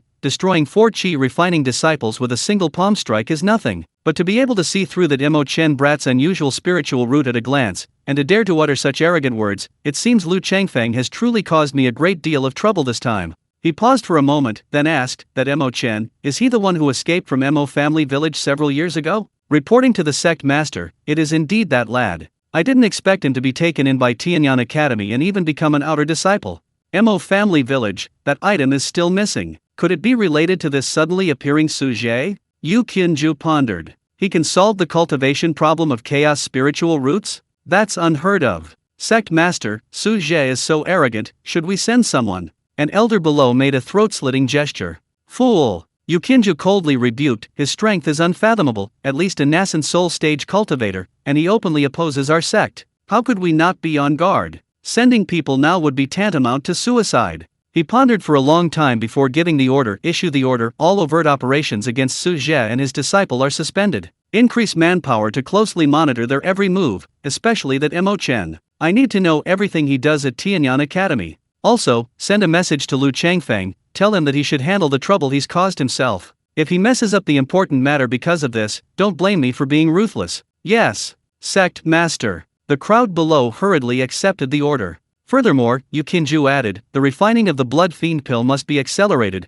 but it must be done with even greater secrecy. In this critical period, there can be no mistakes. Yes, sir. After everyone withdrew, only the swirling black mist surrounding Yu Qinju remained in the dimly lit hall. Su Zhe, no matter who you are, daring to block my path, you must die, but it will take a little more time. The chilling voice slowly dissipated in the hall. Qinje in. Su Zhe sat cross-legged on the couch, his mind immersed in the system space. The newly acquired 5,000 points, combined with what he had left, were a considerable fortune. He browsed the beginner system shop, its dazzling array of goods overwhelming him. Pills, talismans, materials, even some low-level cultivation techniques and spiritual artifacts were all available. Unfortunately, most of them were of little use to him and his disciples at the moment. His gaze finally settled on the Secret Realm Teleportation Talisman and Letter of Recommendation from Elder of Tianyan Academy under the Special Items category. This was a preview of the rewards for completing Mo Chen's side quest, and it looked quite useful. The Secret Realm Teleportation Talisman can teleport disciples to a known low-level secret realm, a good place for them to train. The Elder's Recommendation Letter, on the other hand, saves a lot of trouble and makes it easier for Mo Chen to operate within the academy.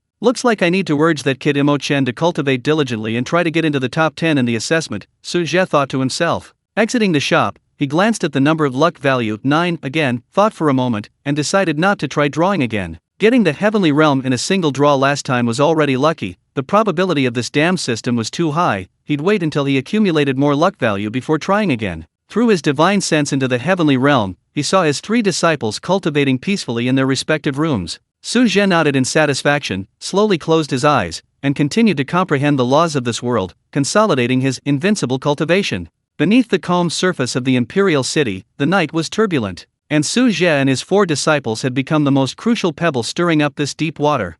Chapter 37 Strong Support. The following morning, at the outer gate hall of Tianyan Academy, a middle-aged cultivator with a stern face and sharp eyes sat in the main seat. This was Zhao Qian, the outer gate enforcement elder. His gaze swept over Mo Chen, who stood below with his hands at his sides, his tone carrying an undeniable authority. Mo Chen, what is your explanation for yesterday's incident at the 100 Art Square? Fighting with Blackwater sect disciples in the street, resulting in the crippling of 4 people's cultivation. Do you know how much trouble this has caused Tianyan Academy?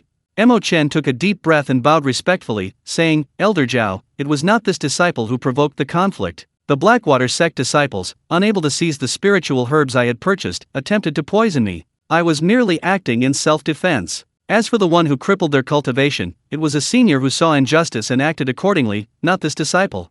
Humph. Sophistry. Zhao Qian sneered. Even if there was a reason, your fight with others violated the academy rules. Moreover, the Blackwater sect has already sent people to question us, claiming that my Tianyan Academy disciples colluded with outsiders to harm their members. If this matter is not handled properly, it will inevitably lead to conflict between the 2 sects. Can you bear the responsibility? Mo Chen's heart tightened. He knew this was a common tactic of the Blackwater sect, a classic case of shifting blame. Just as he was about to argue further, a calm voice came from outside the hall. Oh? The Blackwater sect's ability to falsely accuse others is truly masterful. Before the words were finished, Su Zhe, dressed in a blue robe, slowly walked into the Hall of Affairs, followed closely by Ling Yunxiao and Gu Yunzhou. Zhao Qian frowned, looking at the newcomer. Sensing the unfathomable aura emanating from him, he felt a chill run down his spine and said in a deep voice, Who are you? This is the Hall of Affairs of Tianyan Academy. How dare outsiders trespass? Su Zhe ignored his question, his gaze sweeping over Mo Chen. Seeing that Mo Chen was unharmed, he turned to Zhao Qian and said calmly, I am Mo Chen's master, Su Zhe. I was the one who crippled those 4 scoundrels yesterday. What, Elder Zhao, do you think my disciple was wrong to act in self-defense, or do you think that my punishment of a few bullies who intended to kill violated the rules of Tianyan Academy?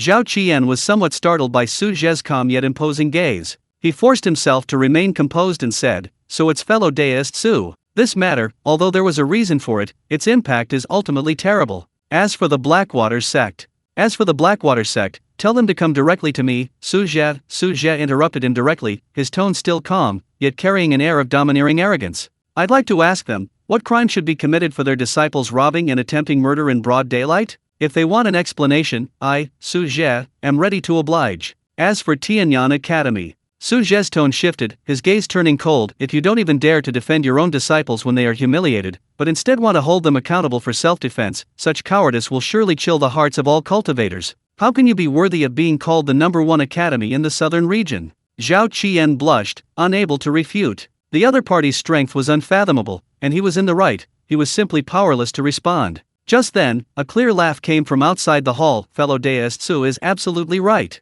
My Tianyan Academy has never been afraid of trouble, and we will never allow our disciples to suffer injustice and have to swallow their anger. Before the words were finished, Shu Tianj appeared in the hall, cupping his hands and greeting to Su Zhe with a smile. Senior Su, how have you been? I have heard of this matter. The fault lies with the Blackwater sect, and has nothing to do with Mo Chen, a disciple of my Tianyan Academy, nor with Senior Su. Elder Zhao was merely fulfilling his duty, concerned about sect disputes. Please forgive him, Senior Su. Chu Tian's appearance and statement relieved Zhao Qian, who quickly bowed. Senior brother Chu. Su Zhe looked at Chu Tian and nodded slightly. It's good that young friend Chu is reasonable. Chu Tian smiled. The dean has also heard of this matter and has ordered that Mo Chen is innocent, and on the contrary, he remained calm in the face of danger, upholding the dignity of my academy's disciples. As for the Blackwater sect, the academy will handle the negotiations. Senior Su need not worry.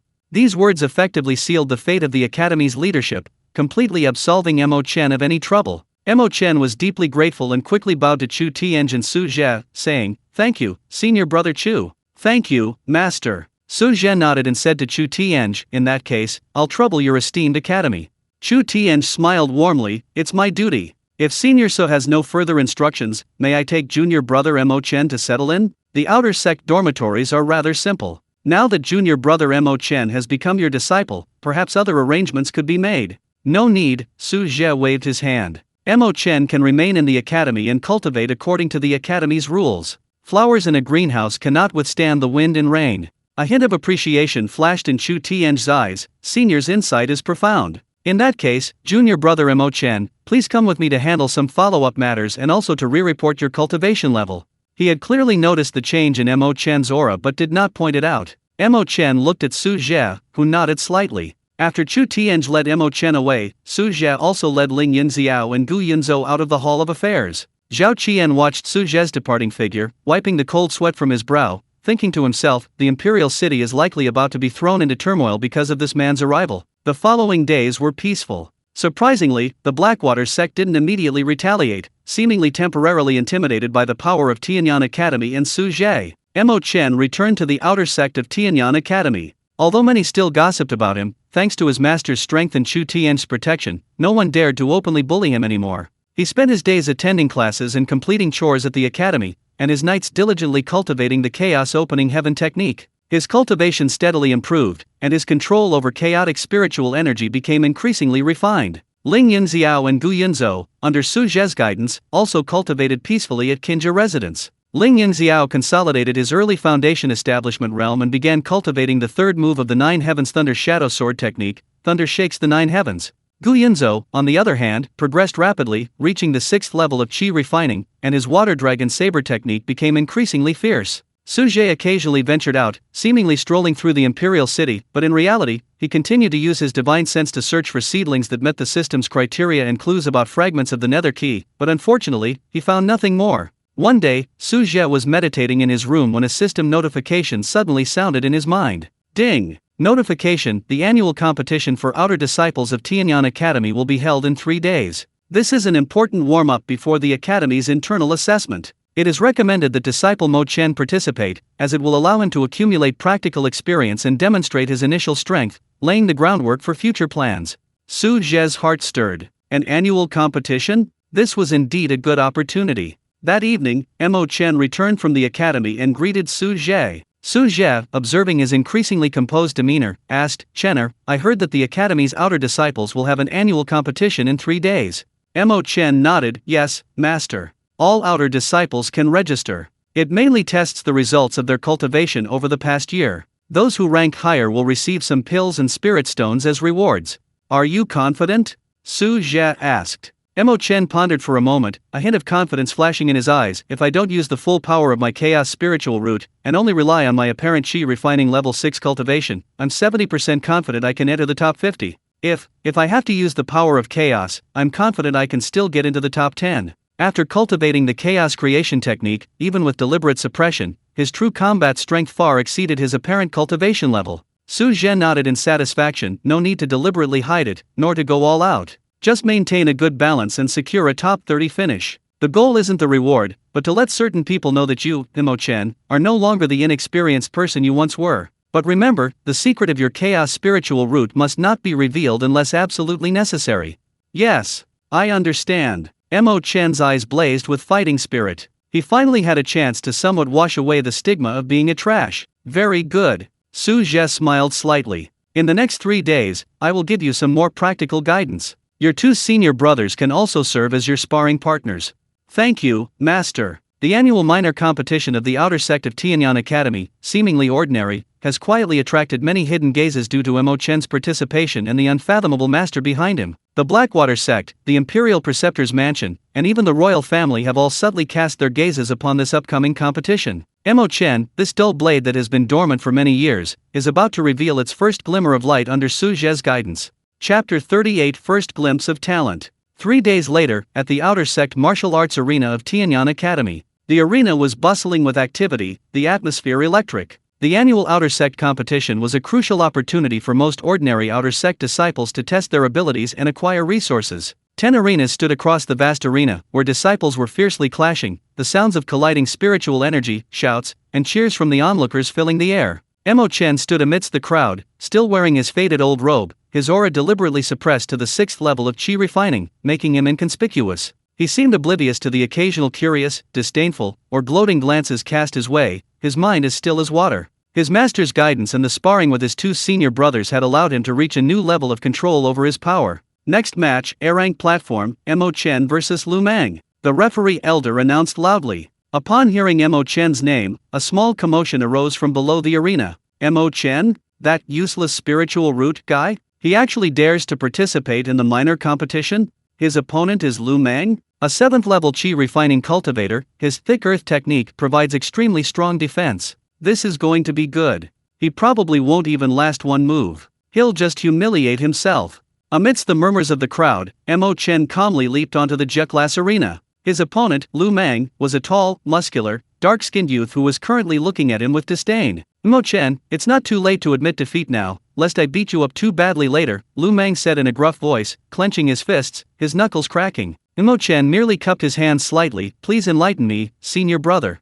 Humph. Ungrateful. Lu Mang sneered. The referee's words had barely faded when he stomped his foot, his body surging with earth-yellow spiritual energy, making him appear heavier. Like a raging bull, he charged towards Mo Chen, his fist aimed straight for his face. The wind from the punch howled, carrying the steady power of earth. This punch was something an ordinary qi refining stage 6 cultivator would find extremely difficult to withstand. Many in the audience had already foreseen Mo Chen being blasted away by the punch. However, facing this powerful blow, Mo Chen's footwork was exceptionally agile. His body moved as if weightless, lightly shifting to the side, perfectly avoiding the punch. Simultaneously, his right hand, fingers like a sword, seemingly casually touched Lu Mang's wrist. This touch, the timing, angle, and force were all perfectly executed. He used very little chaotic spiritual energy, yet it struck precisely at the weak point in Lu Mang's joint, where his old strength was exhausted and new strength had not yet arisen. Lu Mang felt a numbness in his wrist, and the flow of spiritual energy in his entire arm instantly stagnated.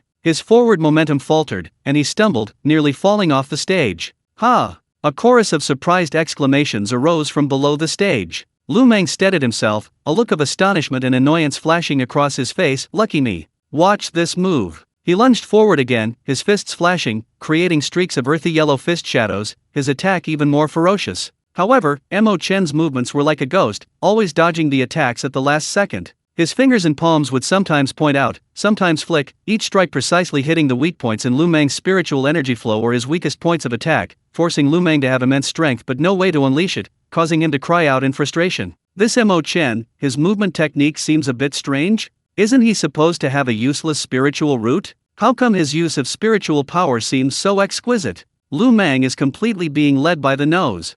The murmurs from the audience below gradually changed. Some discerning disciples and intersect senior brothers observing had already discerned the difference. Mo Chen's performance was far beyond what a useless spiritual root could possess. On the high platform, several outer sect elders responsible for judging and observing also showed surprise. This young man, his grasp of timing in battle, his control of his own spiritual power, far surpasses those of his peers. A white-bearded elder stroked his beard. Indeed strange. Judging from his spiritual power fluctuations, he's clearly only at the 6th level of qi refining, yet he can render Lu Mang, at the 7th level of qi refining, helpless. This is definitely not something that ordinary movement techniques can achieve, another middle-aged female elder said sharply. Elder Zhao Qian sat among them, his expression complex. He couldn't help but recall Su Zhe's powerful figure that day, secretly wondering, could it be that Senior Su truly possessed the ability to turn the impossible into the possible? On the arena, Lu Mang, unable to gain the upper hand after a prolonged assault, had become breathless and exhausted, his spiritual energy greatly depleted.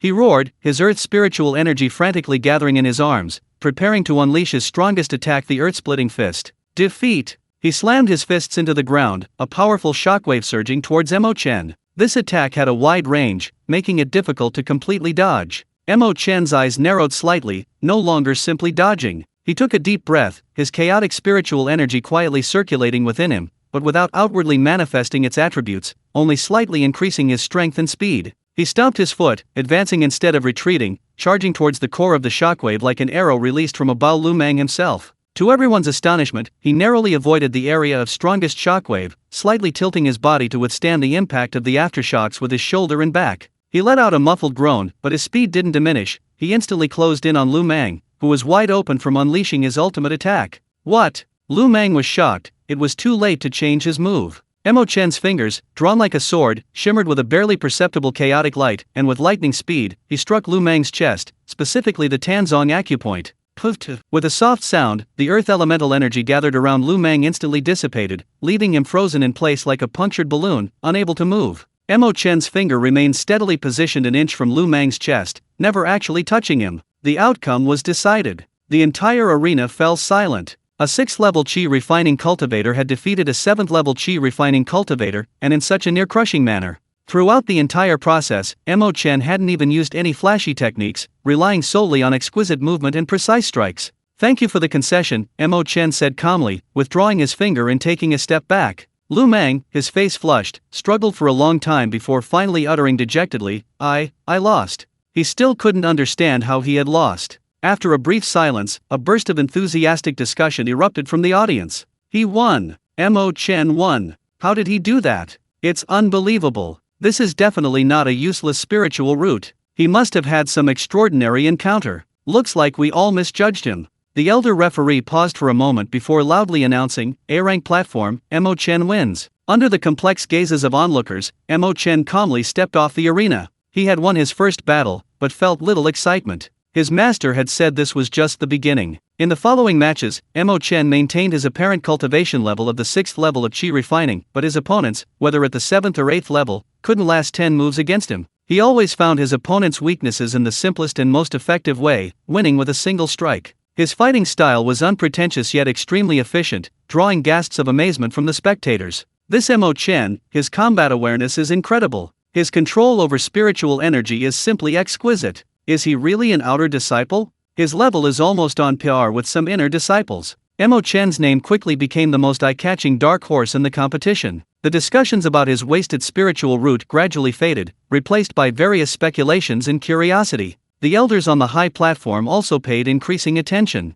"This lad possesses exceptional comprehension, he's a rough gem," the white-bearded elder commented. "It seems the incident at the 100 Arts Plaza wasn't accidental. His master is likely no ordinary person," the middle-aged female elder said thoughtfully, glancing at Zhao Qian. Zhao Qian nodded silently, his apprehension towards Su Zhe deepening. Ultimately, Mo Chen fought his way through the competition, easily entering the top 20. In the crucial battle for the top 10, he encountered a formidable opponent at the 9th level of Qi refining, a female cultivator skilled in fire-based magic. Faced with a sky full of fireballs and scorching heat waves, Mo Chen finally stopped relying solely on movement techniques and acupoint striking. He secretly circulated a wisp of chaotic spiritual energy, simulating the characteristics of water-based spiritual energy, creating a flowing water curtain in front of him, skillfully neutralizing most of the fire attacks. He then closed in again, swiftly breaking through his opponent's defenses and securing victory. Water elemental power? Isn't he supposed to have a useless spiritual root? How can he wield such pure water elemental power?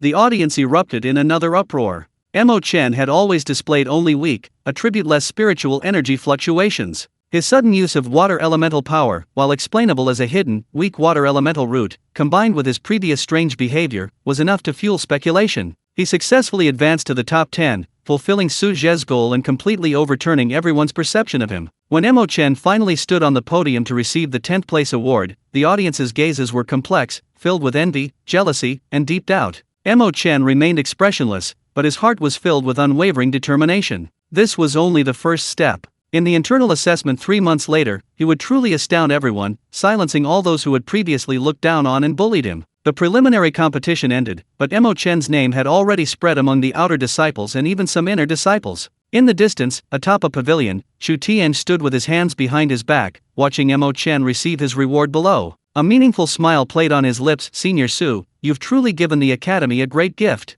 A chaotic spiritual root. This is getting more and more interesting.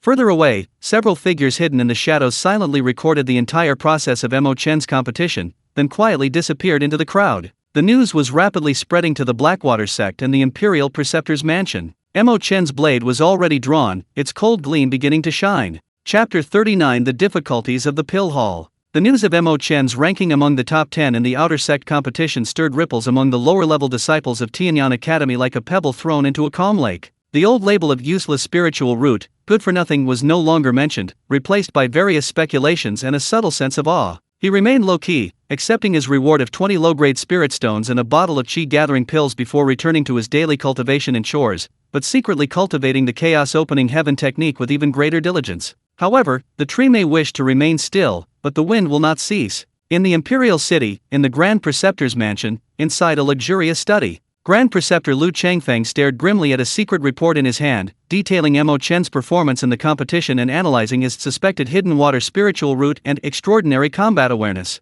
Useless. A bunch of useless trash. Lu Changfeng slammed the secret report onto the expensive rosewood table, making the teacups rattle. The Blackwater sect can't even handle this small matter. Not only did they fail to eliminate that brat, but they've actually let him benefit from the misfortune, giving him such a troublesome master. Below, a trusted advisor bowed and said, Grand Preceptor, please calm down. According to Sect Master Yu, Su Zhe's strength is unfathomable, possibly at the nascent soul stage. A rash confrontation might be more trouble than it's worth. Moreover, it seems the young lady is still holding a grudge about what happened that day. Mentioning his daughter, Lu Fei, a complex look of annoyance mixed with doting flashed in Lu Qinfeng's eyes. His daughter was spoiled rotten. After suffering such a great loss in Xiaohuan City, she returned crying and making a scene for a long time, causing him, as a father, to lose face. I'll take care of Fei, Lu Changfeng said coldly. But Su Zhe and that kid named Mo Chen absolutely cannot be allowed to live. Especially Mo Chen, if he's allowed to grow stronger, he'll become a major threat in the future. The advisor cautiously said, Su Zhe is incredibly powerful, taking direct action against him is too risky. However, Mo Chen is still at Tianyan Academy, and his cultivation is still shallow. Perhaps, we could start with him? The academy isn't a monolithic entity. Lu Qinfeng's eyes flashed. You mean? According to investigations, Mo Chen, due to his wasteful spiritual root, has been unsuccessful in the academy, and even offended a manager of the pill hall. If he cultivates carelessly and something accidentally happens to him, Tianyan Academy probably won't pursue the matter too much, right? After all, he's just an insignificant outer disciple, the advisor suggested sinisterly. Upon hearing this, Lu Qinfeng's face revealed a sinister smile. Good. This matter is entrusted to you. Make sure it's done cleanly and efficiently, leaving no room for error. The necessary resources will be drawn from the treasury. Yes. Understood. The advisor respectfully withdrew. Tianyan Academy, Outer Sect Pill Hall. Mo Chen, according to his monthly allowance, came to collect his basic cultivation pills for the month 3 low-grade chi-gathering pills.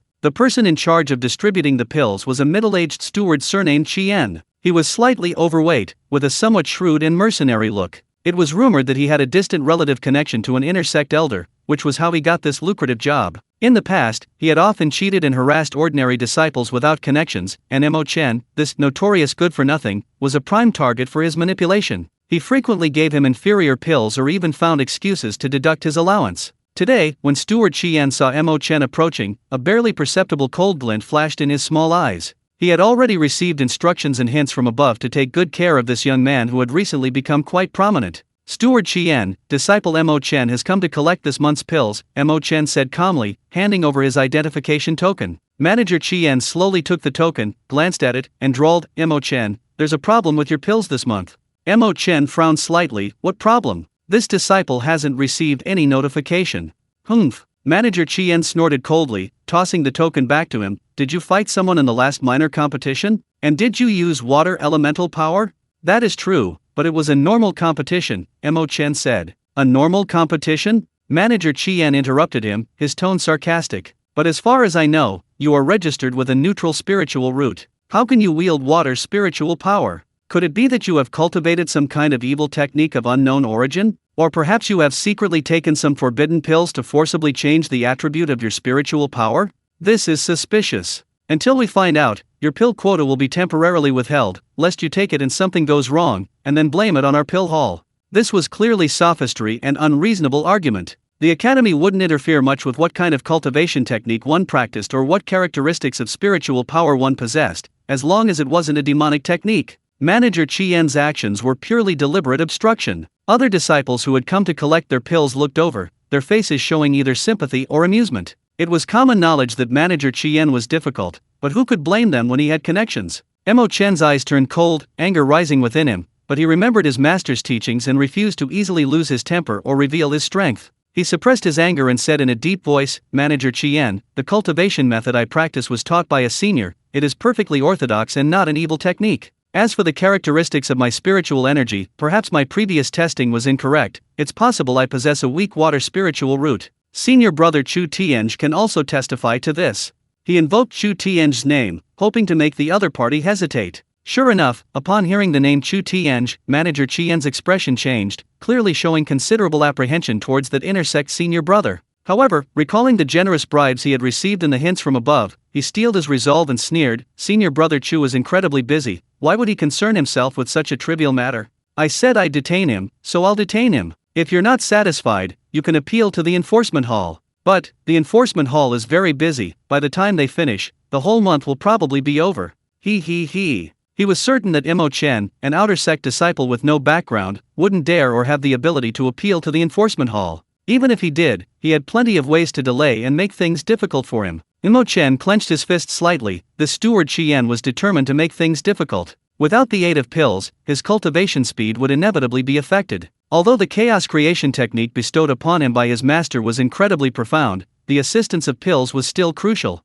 Just as he was pondering a solution, a gentle yet undeniably authoritative voice suddenly rang out from behind him. Oh? Since when has a mere steward of the pill hall had the right to question a disciple's cultivation method and arbitrarily deduct from their allowance? When did the rules of Tianyan Academy become so trivial? Everyone looked in the direction of the voice and saw Su Zhe, dressed in green, standing quietly at the entrance of the pill hall, calmly looking at Steward Qian. Ling Yunxiao and Gu Yunzhou stood on either side of him. Master, Master. Mo Chen was overjoyed and quickly bowed. Steward Qian's face turned deathly pale upon seeing Su Zhe. Although he had never met Su Zhe, he had long heard that Mo Chen had a master of unfathomable power, who could cripple even Blackwater sect disciples at will, and who treated Elder Zhao and Senior Brother Chu with utmost respect. He never expected this ruthless star to suddenly appear here. You, who are you? This is the Pill Hall, a place of great importance. Unauthorized personnel are not allowed to trespass. Steward Qian shouted, his voice trembling despite his outward fierceness. Su Zhe completely ignored him, his gaze fixed on the jade bottles containing pills behind the counter.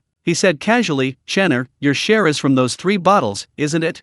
He pointed casually. Mo Chen nodded, yes. Su Zhe made a grabbing motion, and the 3 bottles of low-grade qi-gathering pills flew into his hand automatically. He uncorked them, sniffed them lightly, and then frowned slightly, so many impurities, too much heat. Eating too much might damage your meridians. Is this what the Heavenly Evolution Pill Hall produces? Manager Qian was terrified by Su Zhe's ability to retrieve items from afar, and hearing his assessment of the pills only added to his shock. He forced a defense, you're talking nonsense. These are all qualified pills, strictly refined according to the formula. Qualified. Su Zhe chuckled, dumping 1 bottle of pills onto the counter. Then tell me, this batch of dewdrop grass is underaged, at least 5 years too young, the crimson sun fruit was harvested too late, losing nearly 30% of its spiritual energy, the earth fire temperature during smelting was too high, causing the pills to become poisonous. Which of these criteria meets the qualified standard? Is the alchemy standard of Tianyan Academy so low? With each sentence he spoke, Manager Qian's face paled further. The disciples around him, who knew a little about alchemy, also showed surprise. Looking closely, they found it was indeed as Su Zhe said. This Manager Qian was distributing such inferior pills to the disciples. You're slandering me. Manager Qian was sweating profusely, still stubbornly refusing to admit it. Whether it's slander or not, we can find out by having an inner sect alchemy elder examine it. Su Zhe's tone remained calm, yet carried immense pressure. Or, I could go ask Dean Qin Wenchen right now if his alchemy hall has become so corrupt that it needs to use this kind of garbage to fool the disciples? Upon hearing the name Dean Qin Wenchen, Manager Qian completely collapsed, slumping to the ground with a thud, crying out, Senior, spare me. Senior, spare me. It was my fault, I was bewitched, I gave you inferior pills, I'll never dare to do it again. Please, Senior, have mercy, please don't tell the Dean. He cowed out repeatedly, his previous arrogance completely gone. Su Zhe didn't even bother to glance at him, saying to Mo Chen, "These trash pills are fine, we don't need them. I'll give you some better ones later." He then glanced at the collapsed manager Qian, and said to another alchemy hall deacon who had rushed over, "Your alchemy hall should handle this matter yourselves. If I find anyone deliberately making things difficult for my disciples again, or distributing inferior pills, the consequences will be yours." The deacon nodded repeatedly in fear, cursing manager Qian 1,000 times in his heart. Su Zhe said no more, and with his 3 disciples, left the alchemy hall amidst countless awe-inspiring gazes. After this incident, no one dared to openly harass Mo Chen anymore. News of Steward Qian's severe punishment of the pill hall spread quickly, causing those stewards who were used to bullying disciples to become much more restrained. The sinister hand that had first reached out was ruthlessly and decisively severed by Su Zhe with absolute force. But Su Zhe knew this was only the beginning. Even greater turmoil was yet to come. Chapter 40, Fourth Fish. After the turmoil at the pill hall, Mo Chen's situation at Tianyan Academy subtly changed. While the covert scrutiny and speculation didn't diminish, overt harassment almost completely disappeared. He was happy to have some peace and quiet, devoting all his energy to cultivation. Under the guidance of the Chaos Opening Heaven technique, the potential of his Chaos spiritual root was gradually released, and his cultivation steadily progressed towards the Qi refining perfection stage. Su Zhe, on the other hand, maintained his own pace. During the day, he occasionally guided his 3 disciples in their cultivation, or strolled alone through the imperial city, his divine sense like a finely crafted carpet, searching for any potential opportunities. On this day, he was walking along Tianbao Street, the most bustling street in the eastern district of the imperial city. Shops lined both sides, selling extraordinary goods, their spiritual energy swirling and their radiance dazzling. The proportion of cultivators among the pedestrians was extremely high, and their auras were noticeably stronger than in other areas. As he walked, a noisy discussion reached his ears. "Have you heard? There's a huge auction at the Treasure Pavilion tonight." "Of course I've heard. They say there are lots of good stuff, even earth-rank cultivation techniques and spiritual artifacts might appear. More than that, I heard the grand finale is a 10,000-year ice soul from the depths of the far north. That's a supreme treasure for forging ice-type magic weapons. 10,000-year ice soul? My god! With this thing appearing in the world, those old monsters and major sects who cultivate ice-type techniques will probably be restless, right?" "Indeed. Tonight at the Treasure Pavilion, a fierce battle is about to unfold." 10,000-year ice soul? Su Zhe paused slightly. This thing was indeed a rare and precious treasure, containing extreme icy power. It was an unparalleled treasure for ice attribute cultivators, and even for other cultivators, it had the miraculous effect of calming the mind and resisting inner demons. He wasn't particularly interested in the item itself, but auctions of this caliber often attracted various forces, a mixed bag, which might be a good opportunity to find a bargain or observe. Moreover, with so many cultivators gathered, the probability of finding a talent that met the system's standards would greatly increase. With a thought, he headed towards the Treasure Pavilion. The Treasure Pavilion was a large merchant guild in the imperial city, rivaling the Myriad Treasures Pavilion, rumored to have royal backing and immense power. Its auction house was renowned, frequently featuring rare and extraordinary treasures. Upon arriving at the Treasure Pavilion's entrance, he saw a bustling scene of carriages and people, a vast gathering of powerful cultivators undergoing verification to enter, the atmosphere both lively and tense. The auction had a high entry threshold, requiring proof of at least 100,000 low-grade spirit stones. This was naturally no problem for Su Zhe. He casually presented a VIP token containing a large amount of spirit stones, obtained from the Demon Blood Sect's treasury. The welcoming maid immediately became even more respectful, personally leading him through a special passage to an elegant private room on the 2nd floor. The room had a one-way crystal window, offering a clear view of the auction hall below while ensuring privacy from outsiders. The auction hall was already bustling with activity, every seat filled. Su Zhe's divine sense swept across the room, and he immediately spotted many familiar faces: several elders from the Heavenly Evolution Academy, a nascent soul stage elder from the Blackwater sect, a steward from the Imperial Preceptor's mansion, and even a representative from the royal family. There were also many cultivators whose auras were obscured, their origins unreadable. Clearly, they were all there for the grand finale, the 10,000-year ice soul. "Looks like tonight won't be boring," Su Zhe murmured, picking up the fragrant tea served by a maid and leaning back comfortably in his chair. The auction soon began. The auctioneer was a still attractive, capable female cultivator in a red dress, whose cultivation level was clearly at the late golden core stage. One precious item after another was presented, eliciting a cacophony of bids from the audience. Low-grade earth-rank cultivation techniques, powerful spiritual weapons, ancient spiritual herbs, rare refining materials, each item drew fierce competition, driving prices ever higher. Su Zhe occasionally made a bid, purchasing a few body-refining elixirs and talisman-making materials useful to his disciples, but most of the time he simply observed quietly. His attention was primarily focused on observing the cultivators present. His divine sense, like an invisible breeze, brushed over the aura of each person. Ding! Target, Jing XX, root bone 88, comprehension 85, temperament, greedy, potential 80, does not meet the criteria for accepting disciples. Ding! Target, Li XX, root bone 91, comprehension 87, temperament, cold and ruthless, potential 89, does not meet the criteria for accepting disciples. Ding! Target, Wang XX, root bone 72, comprehension 90, temperament, unconventional, potential 75, does not meet the criteria for accepting disciples. A series of system notifications failed to find a suitable target. Su Zhe remained undeterred, patiently waiting. The auction gradually reached its climax. When a mid-grade Earth-rank Blazing Sun sword was sold for 500,000 spirit stones to a masked cultivator, the atmosphere became even more heated. Everyone knew the grand finale was about to arrive. The red-skirted female cultivator smiled charmingly, clapped her hands lightly, and her voice, amplified through the sound system, resounded throughout the hall. Next up is the grand finale of this auction. I believe many distinguished guests have been waiting for it. For late-stage Foundation establishment guards, their expression solemn, together carried a cold jade box sealed with a bright yellow talisman and carefully placed it in the center of the auction stage. Even with the talisman sealing it, an extremely terrifying chill instantly spread, causing the temperature in the entire hall to plummet. Those nearby couldn't help but shiver. This item comes from beneath the towering ice of the far north,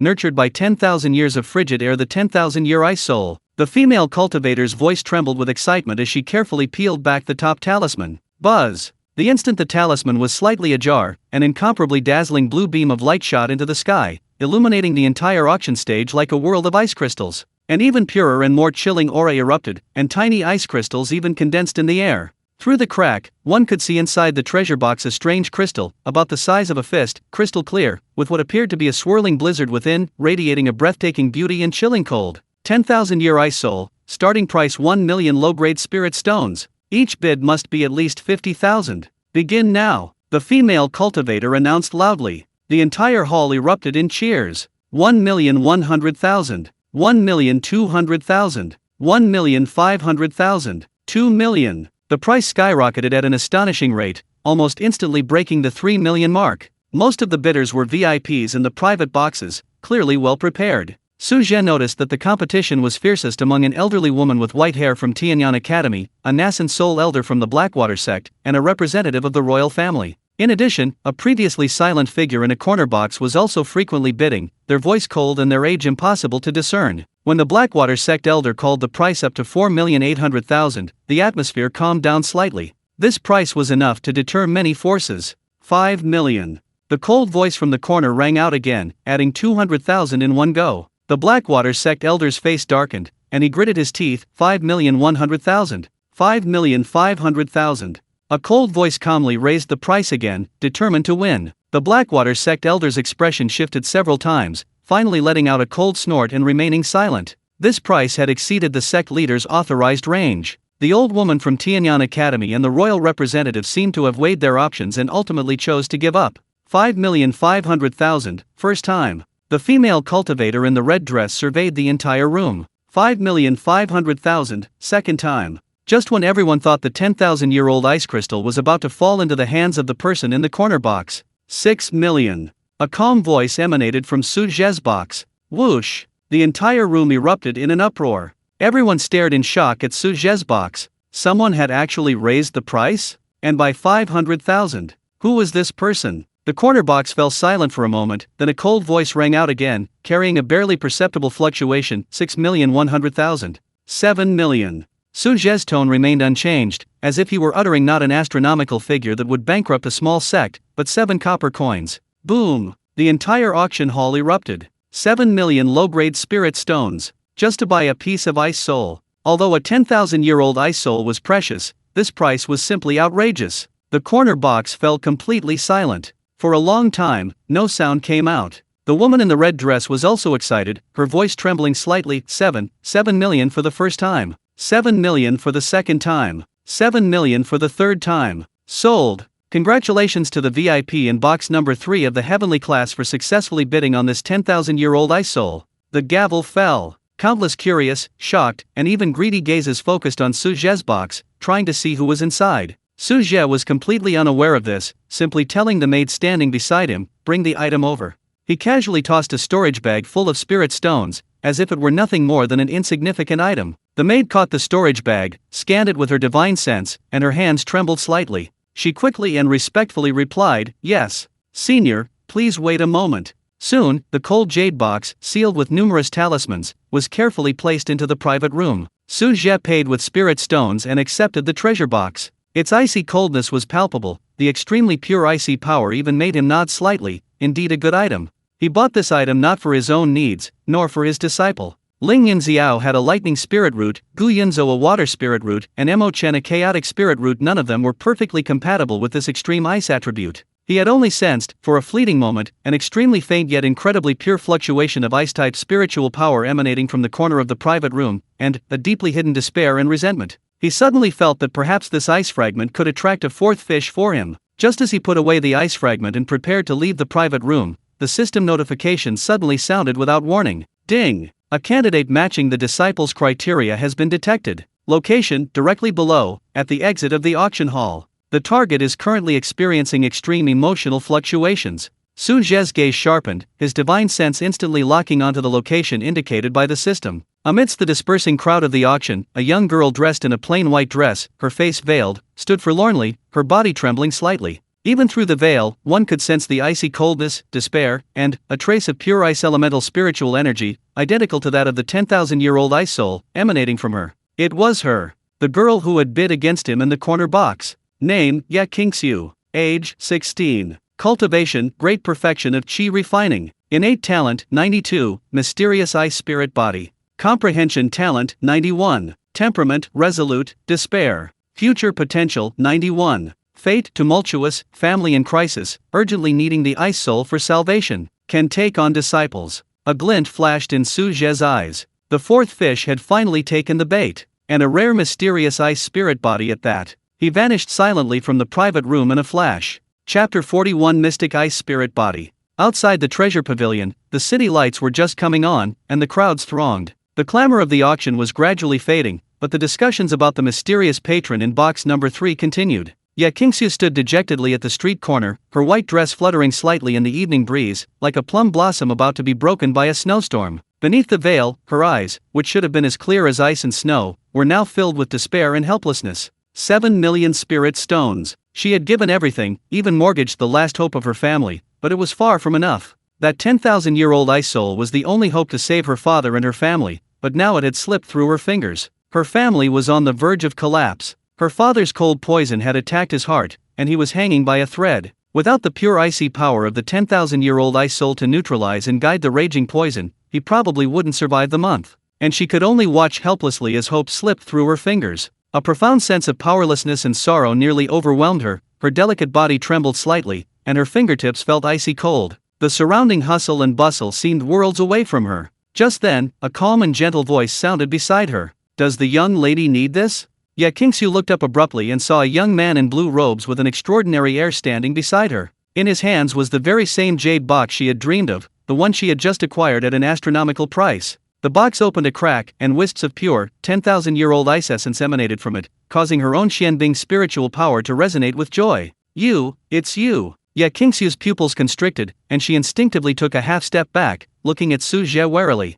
She recognized the voice. It was the one who had bid 7 million to take the ice essence. Why had he approached her? Was it to show off? Or was there another motive? Seeing the wariness and despair in her eyes, Su Zhe smiled slightly, closing the treasure box completely to block out the chill. "Just now at the auction, I sensed that your aura resonated strongly with this item, and your emotions were agitated, as if you desperately needed it. Therefore, I took the liberty of coming to inquire." Ye Qingxiu bit her lower lip tightly, her nails almost digging into her palms. She couldn't see through the person before her, but he possessed a reassuring, transcendent air, unlike a villain. Moreover, the 10,000-year ice soul was right before her eyes. It was her family's last hope. She took a deep breath, forcibly suppressing the chaotic thoughts in her mind, and gave a graceful bow, her voice trembling slightly. "This junior, Ye Qingxiu, truly desperately needs this item to save the lives of my loved ones. If senior could part with it, this junior is willing to pay any price. But 7 million spirit stones, this junior simply cannot."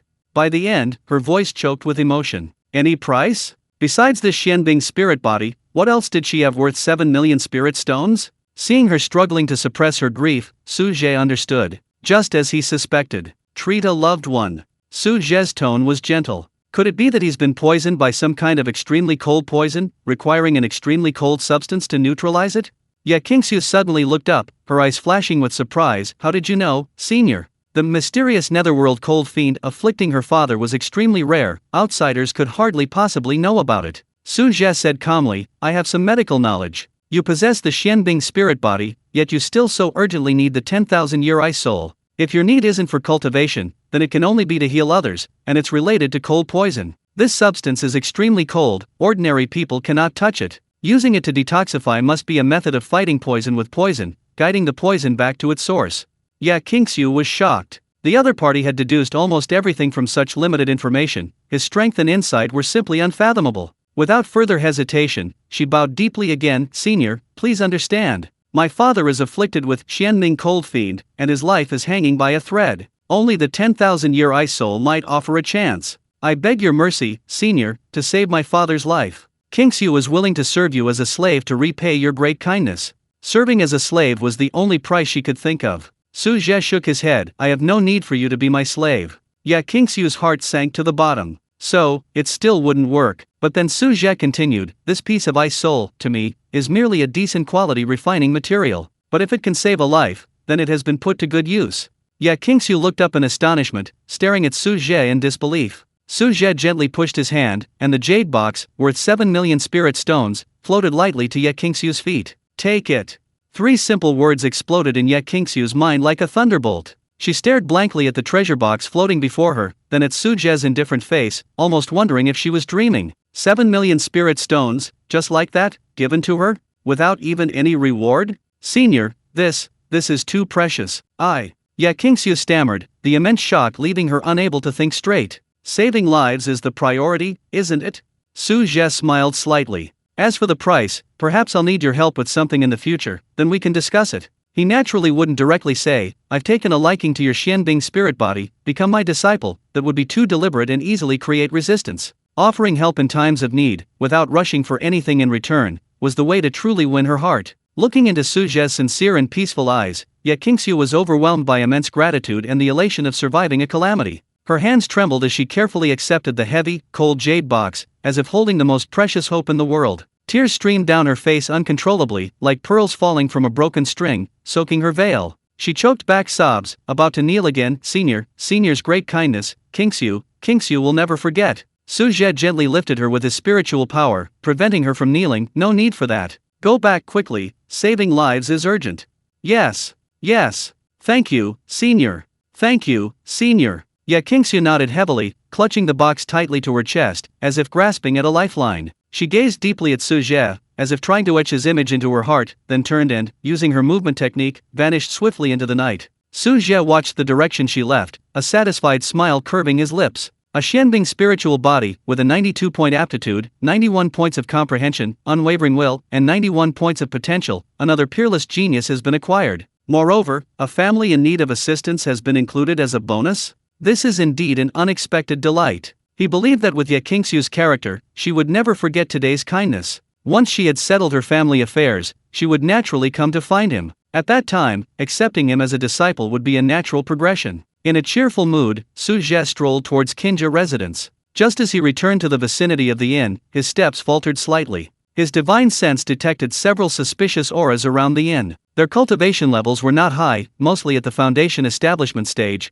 but their concealment techniques were quite exquisite, clearly indicating they were skilled at tracking and surveillance.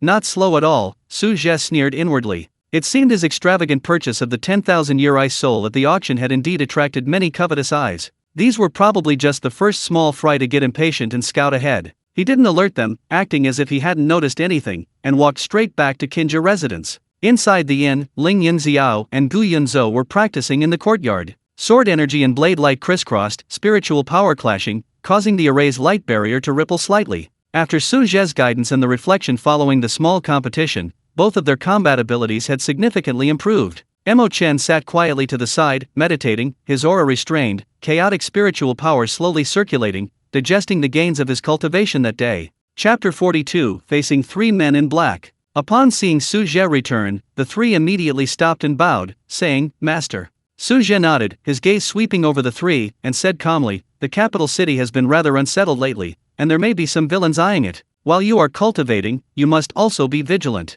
Xiaoer, you have the highest cultivation level, so please keep an eye on your junior brothers."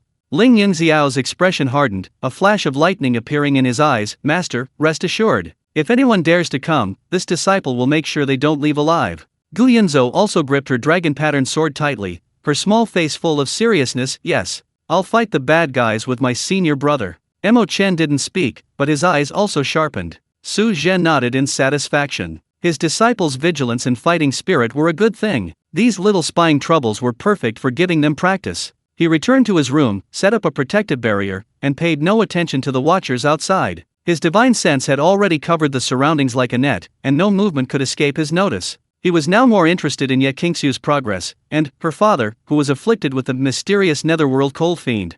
The mysterious netherworld cold fiend, this was no ordinary cold poison, its origin was quite mysterious. Perhaps, there was a significant secret hidden behind the Ye family's affairs. The night in the imperial city grew increasingly deep. Various forces, like hunters in the darkness, silently laid their nets, and Su Zhe, this powerful dragon crossing the river, had become the center of all the vortexes. As night deepened, the hustle and bustle of the imperial city gradually subsided, broken only by the occasional clang of the night watchman's clapper. The Kinja Inn appeared tranquil and peaceful in the night, yet an invisible, oppressive atmosphere hung in the air, as if a storm was brewing. Several ghostly figures, using the darkness and the shadows of the buildings, silently approached the inn. Their auras were perfectly concealed, their movements swift and professional, clearly those of skilled practitioners. Inside the guest room, Ling Yunxiao abruptly opened his eyes, a flash of purple lightning flickering within them. He hadn't fallen asleep, but instead sat cross-legged on the couch, meditating and regulating his breathing, his consciousness constantly alert to the outside world.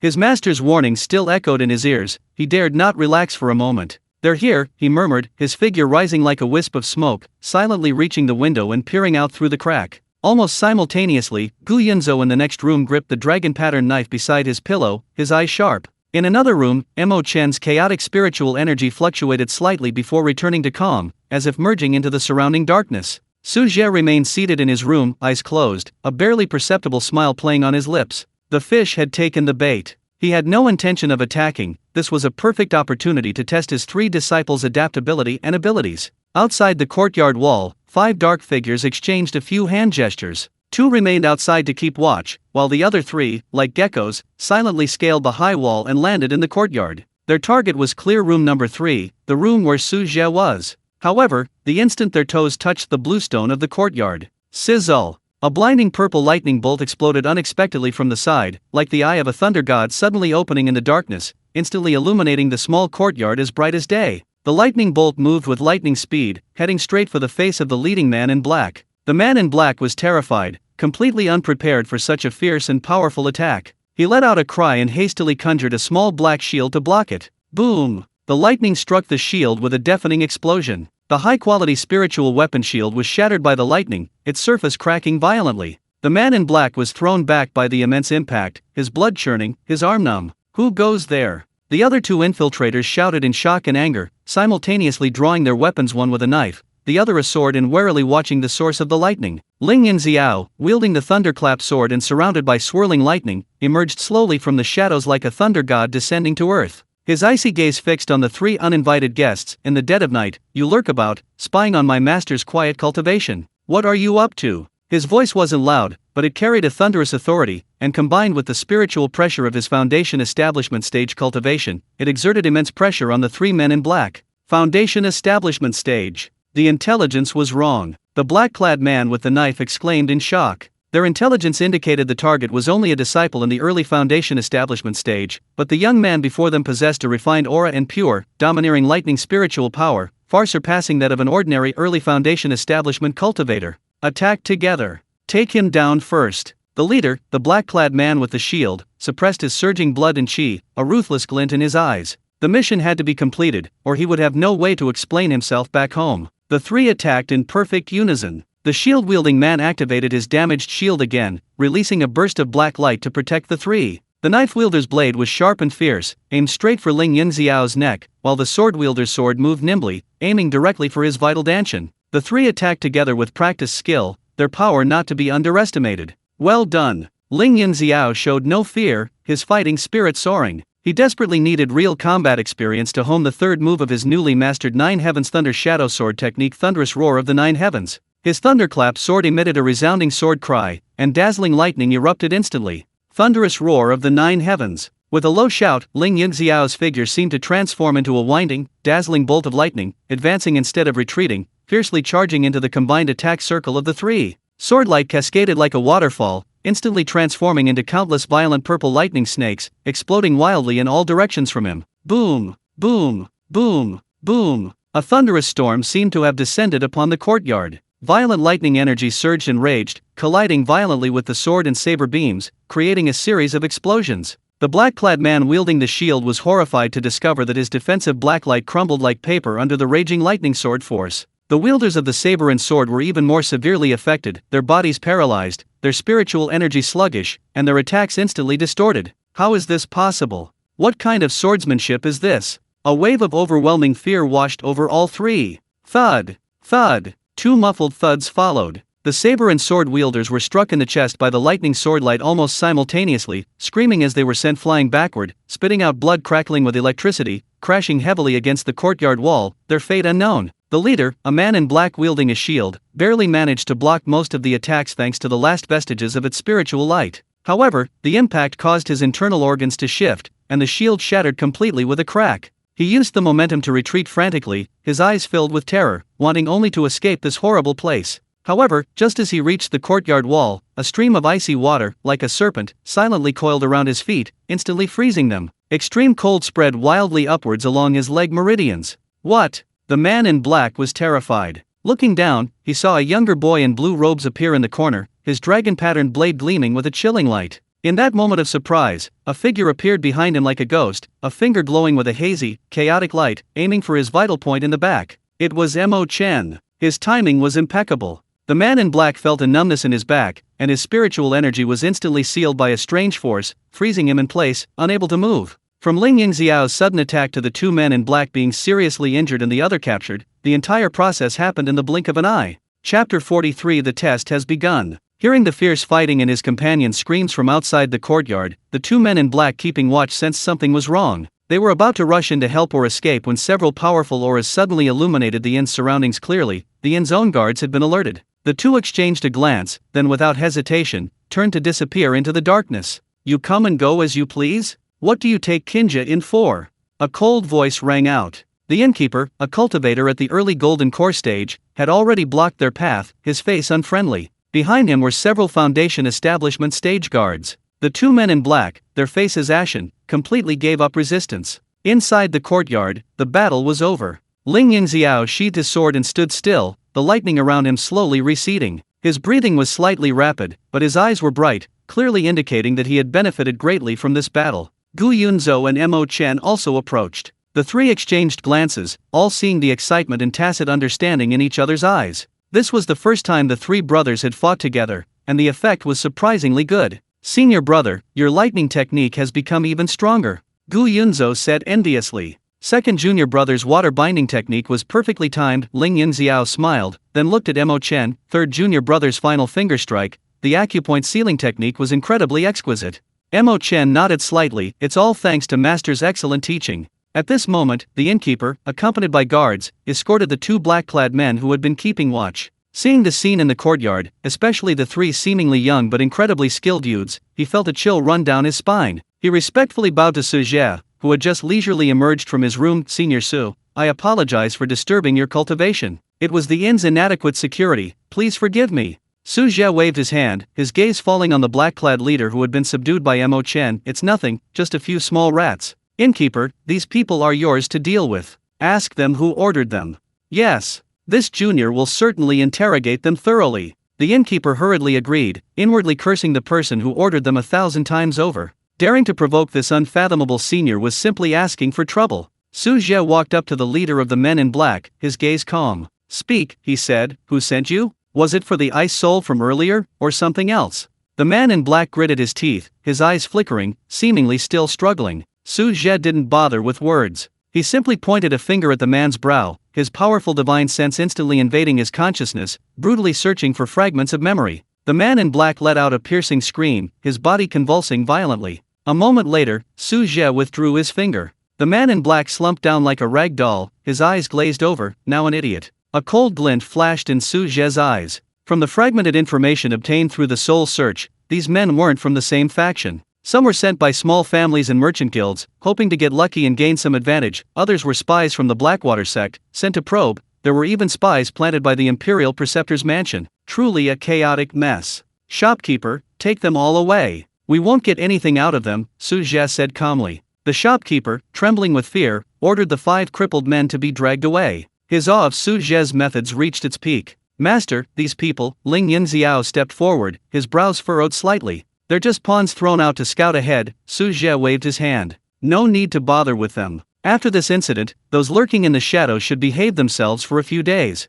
He looked at his 3 disciples, a smile of approval on his face. You all did well tonight, quick reactions, and excellent teamwork. Especially Xiaoer, your thunderous strike has already reached a certain level. Receiving praise from their master, the 3 were delighted. However, do not become arrogant or complacent, Su Zhe cautioned. The real test is yet to come. Go back and rest, and cultivate as usual tomorrow. Yes, master, the 3 replied respectfully, returning to their rooms. After tonight's battle, their confidence and teamwork had increased considerably. Su Zhe stood in the courtyard, his gaze fixed on the majestic buildings deep within the imperial city. The probing had begun. Next, even more ruthless methods would likely follow. He was somewhat looking forward to seeing who would be the next to jump out. The next day, just as dawn broke, the few traces of a struggle in the Kinja residence had been meticulously cleaned up by the innkeeper's men, as if nothing had happened the previous night. However, in some dark corners of the capital, the forces, stirred by the failure and incapacitation of the 5 spies, temporarily concealed their claws and became even more cautious.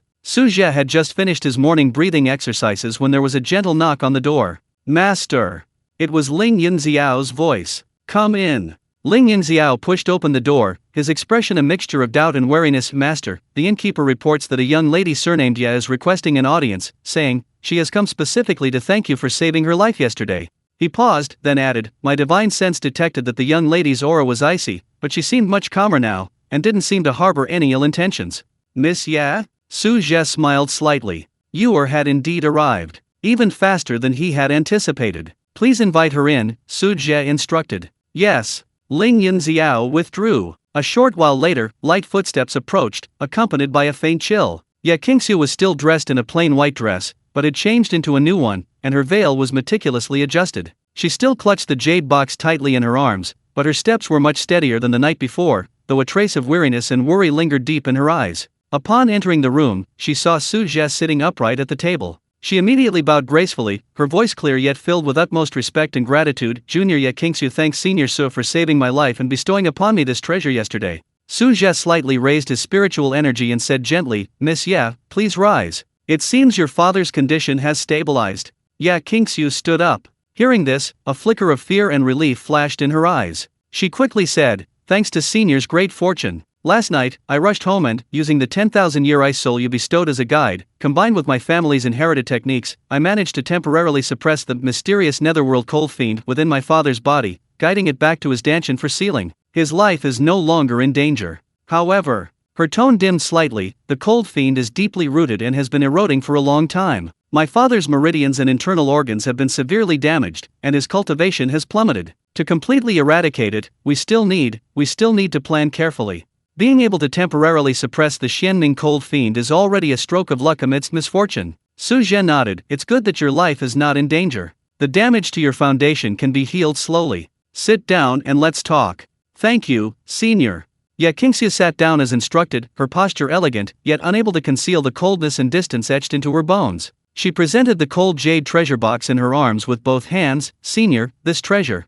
Su Zhe waved his hand, interrupting her. This item is useless to me. Since I've given it to you, it's yours. Your Ye family seems to urgently need it. Keeping it with you might make better use of it. He asked casually, speaking of which, the Xianming cold fiend is a strange and malevolent aura born from an extremely cold and yin place, exceptionally poisonous, and difficult for ordinary people to be tainted by. How did your father fall victim to this fiend? At this mention, Ye Qingxiu's delicate body trembled slightly, her eyes revealing deep-seated hatred and a trace of fear. She took a deep breath, calmed her emotions, and slowly said, I dare not conceal this from you, senior. My father, Ye Qingtian, was originally a lieutenant general in the imperial city garrison, with a foundation establishment cultivation at its peak. 3 months ago, my father was ordered to lead a team to inspect an abandoned mine on the edge of the Black Wind Mountains, 300 miles north of the city, where reports indicated the presence of evil cultivators.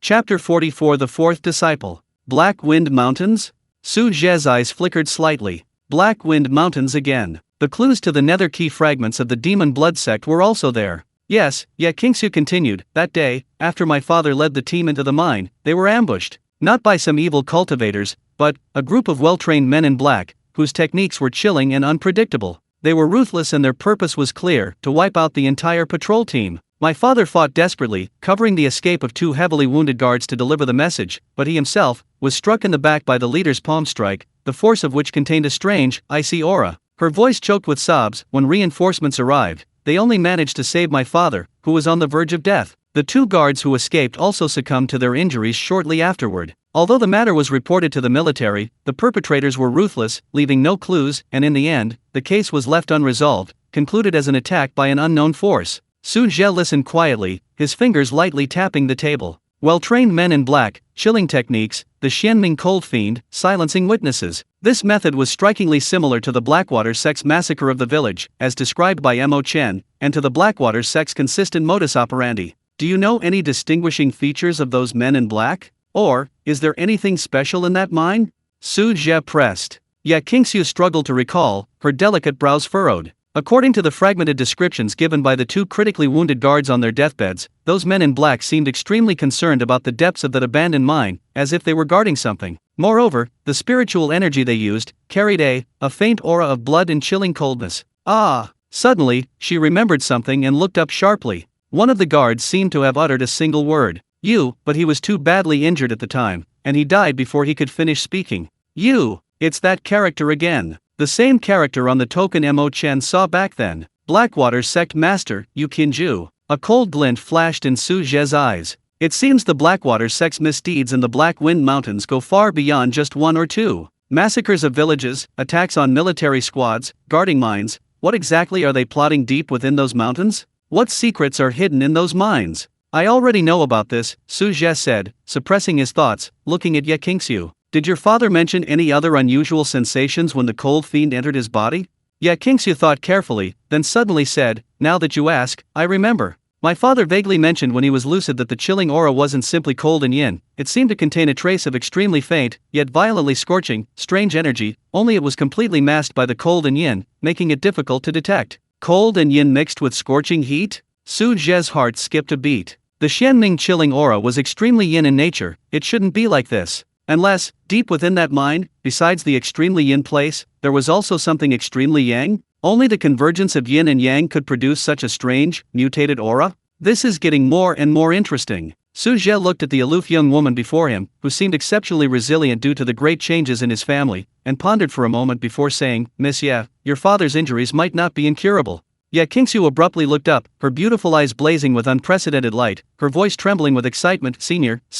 is what you're saying true? You have a way to completely cure the Xianming cold fiend? Although the Xianming cold fiend is vicious, all things in heaven and earth have their counterparts, Su Zhe said calmly. If we can find something of ultimate yang and strength, coupled with special techniques, it might not be impossible to neutralize it. In fact, if we can guide it in the right direction, we might even turn this misfortune into a blessing in disguise, rebuilding your father's foundation. This was merely his speculation, but based on his understanding of the laws of heaven and earth and the system's vast knowledge base, he was at least 70% certain. Thump! Ye Qingsu knelt down again. This time, Su Zhe did not stop her. She raised her head, tears welling in her eyes, but stubbornly refusing to fall, her voice incredibly firm. I beg you, senior, save my father. If you can save my father, Qingsu is willing to give everything. I am willing to follow you for the rest of my life, as your servant, without a single disloyal thought. She knew this was the Ye family's only hope. The senior before her was the only expert she had ever encountered who could see through the cold aura and openly declare there was a cure.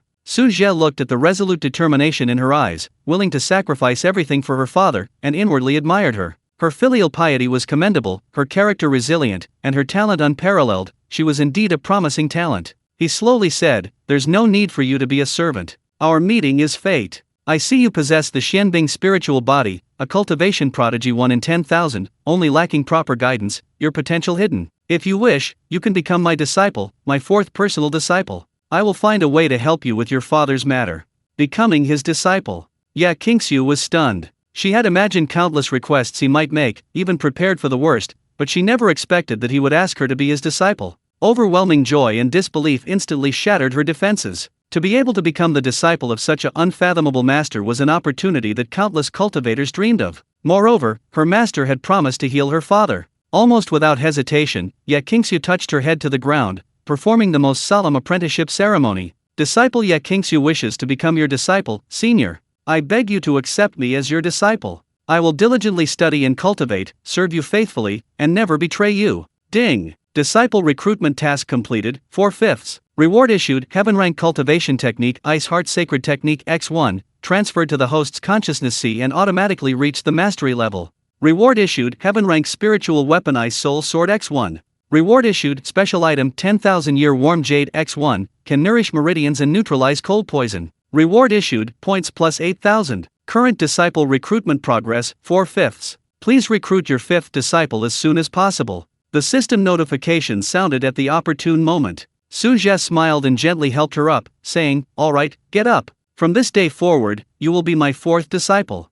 "Thank you, Master." Ye Qingxiu stood up excitedly, feeling as if she were dreaming. Su Zhe flipped his hand, and a jade pendant radiating a gentle white light and warm to the touch appeared in his palm. "This is a 10,000-year-old warm jade. Take it back and place it on your father's chest. It will slowly nourish his damaged meridians, neutralize some of the cold poison, and temporarily prevent his vital energy from dissipating. Once I'm ready, I will personally go to your Ye family to heal your father. Go home and settle your father first, then put this jade on his head. Come find me at the inn in 3 days, Su Zhe instructed. Yes, Master. Disciple obeys. Ye Qingxiu carefully put the pendant away, took her leave, and her steps were much lighter than when she arrived, as if a 1,000-pound burden had been lifted, and hope rekindled in her eyes. Watching his fourth disciple's departing figure, Su Zhe's gaze deepened. The Ye family, the Black Wind Mountains, the Xianming Cold Fiend, the Blackwater sect, these clues seemed to be gradually connecting. It seemed he had no choice but to go to the Black Wind Mountains, not only for the fragments of the Nether Key, but also to uncover the Blackwater sect's conspiracy, and incidentally, to settle some grudges for his disciples. Chapter 45 Black Wind Mountains. Ye Qingxiu departed hastily, carrying with her the 10,000-year-old warm jade and new hope. The Qinja residents returned to tranquility, yet a new storm seemed to be brewing. Su Zhe summoned Ling Yunxiao, Gu Yunzhou, and Mo Chen to his room. Master, the three bowed, their gazes involuntarily glancing in the direction Ye Qingxiu had left, filled with curiosity. Especially Ling Yunxiao and Gu Yunzhou, as it was their first time seeing their new junior sister. Su Zhe briefly explained Ye Qingxiu's situation and the matter of accepting her as a disciple. Mysterious ice spirit body? Another peerless talent? Ling Yunxiao exclaimed in amazement, looking at his master with admiration. Master, your judgment is truly exceptional. He was genuinely happy that the sect had gained another powerful ally. Gu Yunzhou also blinked. Fourth junior sister seems so amazing. Can we practice swordsmanship together from now on? He wasn't jealous, he just enjoyed the lively atmosphere with more people. Mo Chen's eyes flickered slightly. Upon hearing that Ye Qingxiu's father had also fallen victim to the Blackwater sect, a sharp glint of shared sorrow flashed in his eyes. Su Zhe smiled, observing the varied reactions of his three disciples. Qingxiu's family has urgent matters to attend to and won't officially arrive until 3 days later. Before then, we need to go somewhere. Master, where are we going? Ling Yunxiao asked. The Black Wind Mountains, Su Zhe uttered. The three of them tensed. The Black Wind Mountains. This was a notoriously dangerous region. Located north of the imperial city, the mountain range stretched endlessly. Deep within, not only were demonic beasts rampant, but rumors also circulated of ancient ruins, perilous terrain, and even the frequent appearances of evil cultivators. Ordinary cultivators dared not venture deep into it. Mo Chen's village and the mine where Ye Qingxiu's father was attacked were both located in that area. Master, you mean? Mo Chen seemed to have guessed something, his breathing slightly rapid. Yes. Su Zhe nodded. Go check out that abandoned mine. The Blackwater sect is so concerned about it, even going so far as to attack a military squad to silence them. There must be something fishy going on. Perhaps we can find some clues about your enemies and the cold fiend that afflicted Ye's father. He didn't mention the fragments of the Nether Key. This matter was of great importance and shouldn't be known to his disciples for the time being. Excellent. Mo Chen clenched his fists, his eyes burning with the flames of revenge. Ling Yunxiao and Gu Yunzhou also rubbed their hands together, eager to try. Following their master on his training was always full of danger and opportunity. This journey may be dangerous. The three of you must stay close to your master, act according to the situation, and not act rashly, Su Zhe instructed. Yes, master, the three replied in unison. Without delay, Su Zhe did not choose to rent a spirit boat or use a teleportation array, as that would make him too conspicuous. He flicked his sleeve, and a gentle spiritual energy enveloped the three of them. With one step, he appeared outside the inn. With another step, the surrounding scenery rushed past, cities, fields, and forests flashing by like fleeting shadows, shrinking the earth to an inch. It even contained a trace of the profound mystery of spatial leaping. Ling Yunxiao and the other two only felt the wind whistling in their ears and the light and shadow shifting before their eyes. In the time it takes to drink a cup of tea, they were already on rugged mountain terrain, a desolate, primal aura mixed with a faint demonic and malevolent energy rushing towards them. Black Wind Mountains, they had arrived. Su Zhe set the three down, his gaze sweeping across the towering, densely vegetated mountains shrouded in a faint, black aura of malevolence. His divine sense spread forward like a tide, quickly covering an area of dozens of miles. On the outer edge of the mountains, there were mostly low-level demonic beasts of the first or second tier, and occasionally he could sense groups of cultivators gathering herbs or hunting demons. The deeper areas were shrouded in a natural mist of malevolent energy, significantly hindering his divine sense's exploration. He could even sense several demonic beasts with auras comparable to those of the Golden Core stage. Master, which direction is the mine? Mo Chen asked impatiently, his memory of this land etched into his mind. Based on the fragmented information he had obtained from Ye Qingxiu in the previous soul search, Su Zhe roughly determined the direction and pointed to a valley in the northeast. It should be over there. Stay close to me. He didn't choose to fly, but instead proceeded on foot, his aura completely concealed, as if he had merged with his surroundings. His three disciples followed suit, cautiously traversing the dense forest. The closer they got to the valley, the denser the chilling, malevolent energy in the air became, even carrying a faint, unsettling heat. It was exactly the eerie feeling Ye Qingxiu had described. Everyone, circulate your inner energy to protect yourselves. The malevolent energy here is extremely strong, don't inhale too much, Su Zhe warned. Ling Yunxiao's body crackled with subtle lightning, Gu Yunzhou's skin rippled with water, and Mo Chen's chaotic spiritual energy quietly decomposed and absorbed the malevolent energy, finding it quite comfortable. Soon, a dark, gaping mine entrance, resembling the opening of a giant beast, appeared deep within the valley. Abandoned minecarts and tools were scattered around the entrance, and moss covered the stone walls, clearly indicating it had been abandoned for many years. However, the ground around the entrance bore some not-so-distant, messy footprints, and several dried, blackened bloodstains. This is it. Mo Chen's eyes narrowed as he pointed to the bloodstains. It seems the attack happened right at this entrance. Su Zhe probed the mine with his divine sense. It was deep and dark, with numerous branching paths. The malevolent energy and eerie heat were even more intense, and his divine sense was severely hampered deep inside, as if twisted and devoured by some force. There's something strange in the cave. Be careful. Su Zhe's expression turned slightly grave as he stepped into the mine first. The cave was dimly lit, the air damp and cold, filled with a heavy, earthy smell and that eerie malevolent energy. The ground was uneven, stagnant with murky sewage. On the cave walls, one could occasionally see traces of mining, and claw marks, sword and knife slashes left from a fierce fight, even some torn clothing and long decayed limbs. Clearly, this place had witnessed more than one fierce battle. A wisp of lightning flickered at Ling Yunxiao's fingertips, illuminating the path ahead. Gu Yunzhou gripped his dragon-patterned blade tightly, vigilantly scanning his surroundings. Mo Chen, meanwhile, carefully sensed the lingering aura in the air, attempting to find clues to their enemies. The deeper they went, the more branching paths appeared, like a maze. If Su Zhe hadn't possessed a powerful divine sense, allowing him to vaguely perceive the source of the strange energy, he would easily have become lost. Roar! Suddenly, a low roar echoed from the darkness ahead, accompanied by a stench of blood. A dark figure pounced on Su Zhe, the leader, like lightning. It was a mutated fiend corpse. Its skin was bluish-black, its nails were jet-black and sharp, its fangs protruded from its mouth, and its eyes gleamed with a bloodthirsty light. It exuded a dense aura of malevolence and death, its strength clearly reaching the late Foundation establishment stage. Be careful! Ling Yunxiao shouted, his thunderclap sword instantly unsheathed, flashing with lightning, ready to strike the fiend corpse. However, Su Zhe was faster. He didn't even turn around, simply flicking his finger in the back of his hand. Whoosh! A thin, yet incredibly precise finger strike shot through the air, piercing the monstrous corpse's brow with pinpoint accuracy. The corpse's forward lunge abruptly halted, the eerie light in its eyes extinguished instantly, and it collapsed stiffly, lifeless.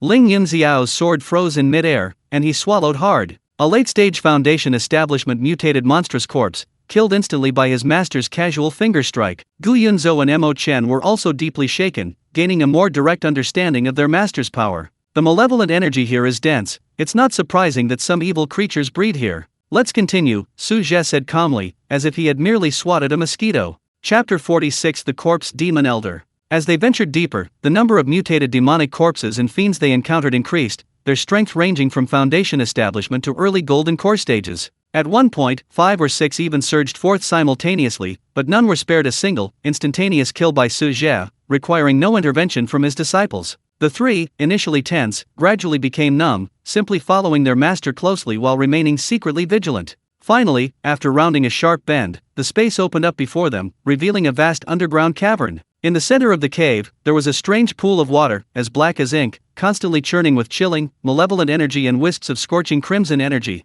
The eerie energy fluctuations that sent chills down one's spine emanated from this pool. Around the pool, scattered were 7 or 8 long-decayed skeletons, dressed in the military boots and tattered armor of the Tianyan dynasty. These were members of the patrol team Ye Qingtian had brought years ago. On the stone wall at the edge of the pool, there was a narrow, man-made entrance, barely wide enough for one person to pass through. Strong fluctuations of an array remained at the entrance. Although the array had been violently broken, its original extraordinary power was still palpable. Within the entrance, an even more ancient and purer aura of malevolent energy emanated. This is it. Su Zhe's gaze sharpened. The true secret lay beyond that narrow opening. However, just as they approached the pool, buzz! Several dark runes suddenly lit up on the stone walls surrounding the cave. A prearranged trap was instantly triggered. Countless jet-black water arrows, carrying a strong corrosive effect, materialized from all directions, raining down on Su Zhe and his companions. Simultaneously, thick black mist rose from the ground, coiling around their feet, attempting to immobilize them. As expected, there was an ambush. Su Zhe sneered, seemingly having anticipated this. He didn't even adopt a defensive stance, merely an invisible force field rippled slightly around him. The corrosive water arrows that shot towards him vanished silently within 3 feet of him, as if hitting an invisible wall. The viscous black mist that swirled around him also retreated and dissolved rapidly, as if encountering its nemesis. The trap's attack couldn't even touch the hem of his clothes. But Su Zhe's eyes suddenly sharpened as he stared into the depths of the narrow cave entrance, coldly saying, "You cowardly rat hiding your head and tail, come out." His voice, like thunder, echoed through the cave, causing the entire cavern to tremble slightly. A silence fell over the darkness deep within the cave entrance. Then, an overwhelming pressure, far more terrifying, chilling, and bloodthirsty than all the previous fiends and demons combined, surged forth from the cave like a tidal wave. Accompanied by an oppressive aura, a hoarse, dry sound, like 2 rusty iron pieces rubbing together, slowly rang out. "To actually get this far, and even break my mysterious yin bone-eroding array, it seems you are the intruders who disturbed the Holy Land." Footsteps sounded, and a hunched, gaunt figure shrouded in a wide black robe, like a ghost, slowly emerged from the narrow opening. He raised his head, revealing a pale, withered face beneath his hood, almost devoid of flesh. His eyes were pure black, without any whites, radiating an evil and deathly stillness that sent chills down one's spine. The energy fluctuations emanating from his body had clearly reached the mid-stage of the nascent soul realm. Moreover, this was no ordinary mid-stage nascent soul cultivator. His aura was sinister and eerie, carrying a dense aura of death and bloodlust, clearly indicating that he cultivated some extremely vicious demonic art. The demons and monsters of the Blackwater sect have finally decided to show themselves. Facing this terrifying pressure, Su Zhe remained calm, even showing a hint of disdain. The black-robed figure let out a strange, mocking laugh. His dark gaze swept over Su Zhe and his companions, finally settling on Su Zhe. His voice held a hint of greed and surprise. "Such rich blood and qi, such a powerful body, truly excellent material for corpse refining, eh? You don't even have any cultivation fluctuations? No. Are you hiding your cultivation? Interesting." His gaze then swept over Ling Yunxiao and the other 2, lingering particularly on Mo Chen. A flicker of suspicion flashed in his dark eyes. "Chaotic aura? And a lightning spirit root, a water spirit root, all excellent seedlings. It seems today is destined to be a bountiful harvest for this corpse demon elder." He. Corpse demon elder. One of the elders of the Blackwater sect, renowned for his evil arts of corpse refining and ghost control. He is cruel and possesses profound cultivation, being one of the core figures guarding important strongholds of the Blackwater sect. Ling Yunxiao and his 2 disciples felt the overwhelming pressure of the nascent soul cultivator and the dense death aura. Their faces turned pale, and they struggled to breathe, but they remained firmly behind Su Zhe, not retreating an inch. "Corpse refining materials?" Su Zhe's lips curled into a cold smile. "Just you, a half-human, half-ghost old monster." He stepped forward, shielding his 3 disciples behind him, and calmly looked at the corpse demon elder. "It seems you are the one responsible for guarding the secrets of this mine. Good, saves me the trouble of searching again. Tell me, what exactly is the Blackwater sect hiding deep within this mine? Was the massacre of the Mo family village 3 years ago, and the attack on Yakingtian's squadron, your doing?"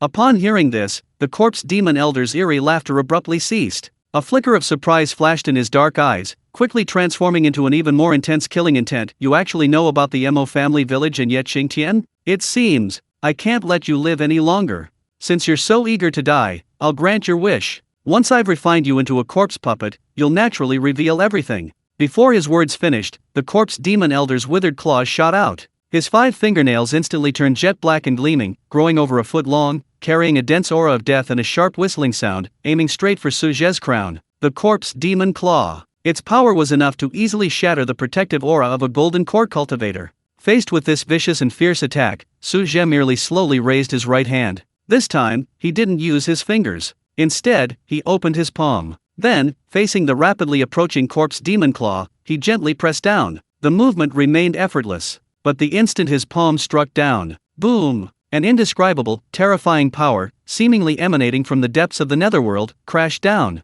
The entire cavern trembled violently. The eerie, churning pool of water was instantly crushed and caved in. The old man's savage grin froze, replaced by boundless fear and horror. He felt as if the entire sky had crashed down upon him. His outstretched demonic claw, along with his entire arm, shattered like rotten wood before this force. Disintegrated. Turned into dust. No! A piercing, desperate scream instantly echoed throughout the entire underground cavern. Chapter 47. The fifth fragment. The corpse demon elder's piercing scream abruptly ceased in the cavern. His entire right arm, along with his shoulder, was instantly reduced to the finest dust by Su Zhe's seemingly effortless press, as if ground by an invisible millstone, without even a wisp of blood. The terrifying power didn't stop there, it continued to crush him. The dense demonic aura protecting the corpse demon elder's body shattered like paper, and his hunched body was slammed heavily onto the ground, his bones emitting a teeth-grinding cracking sound.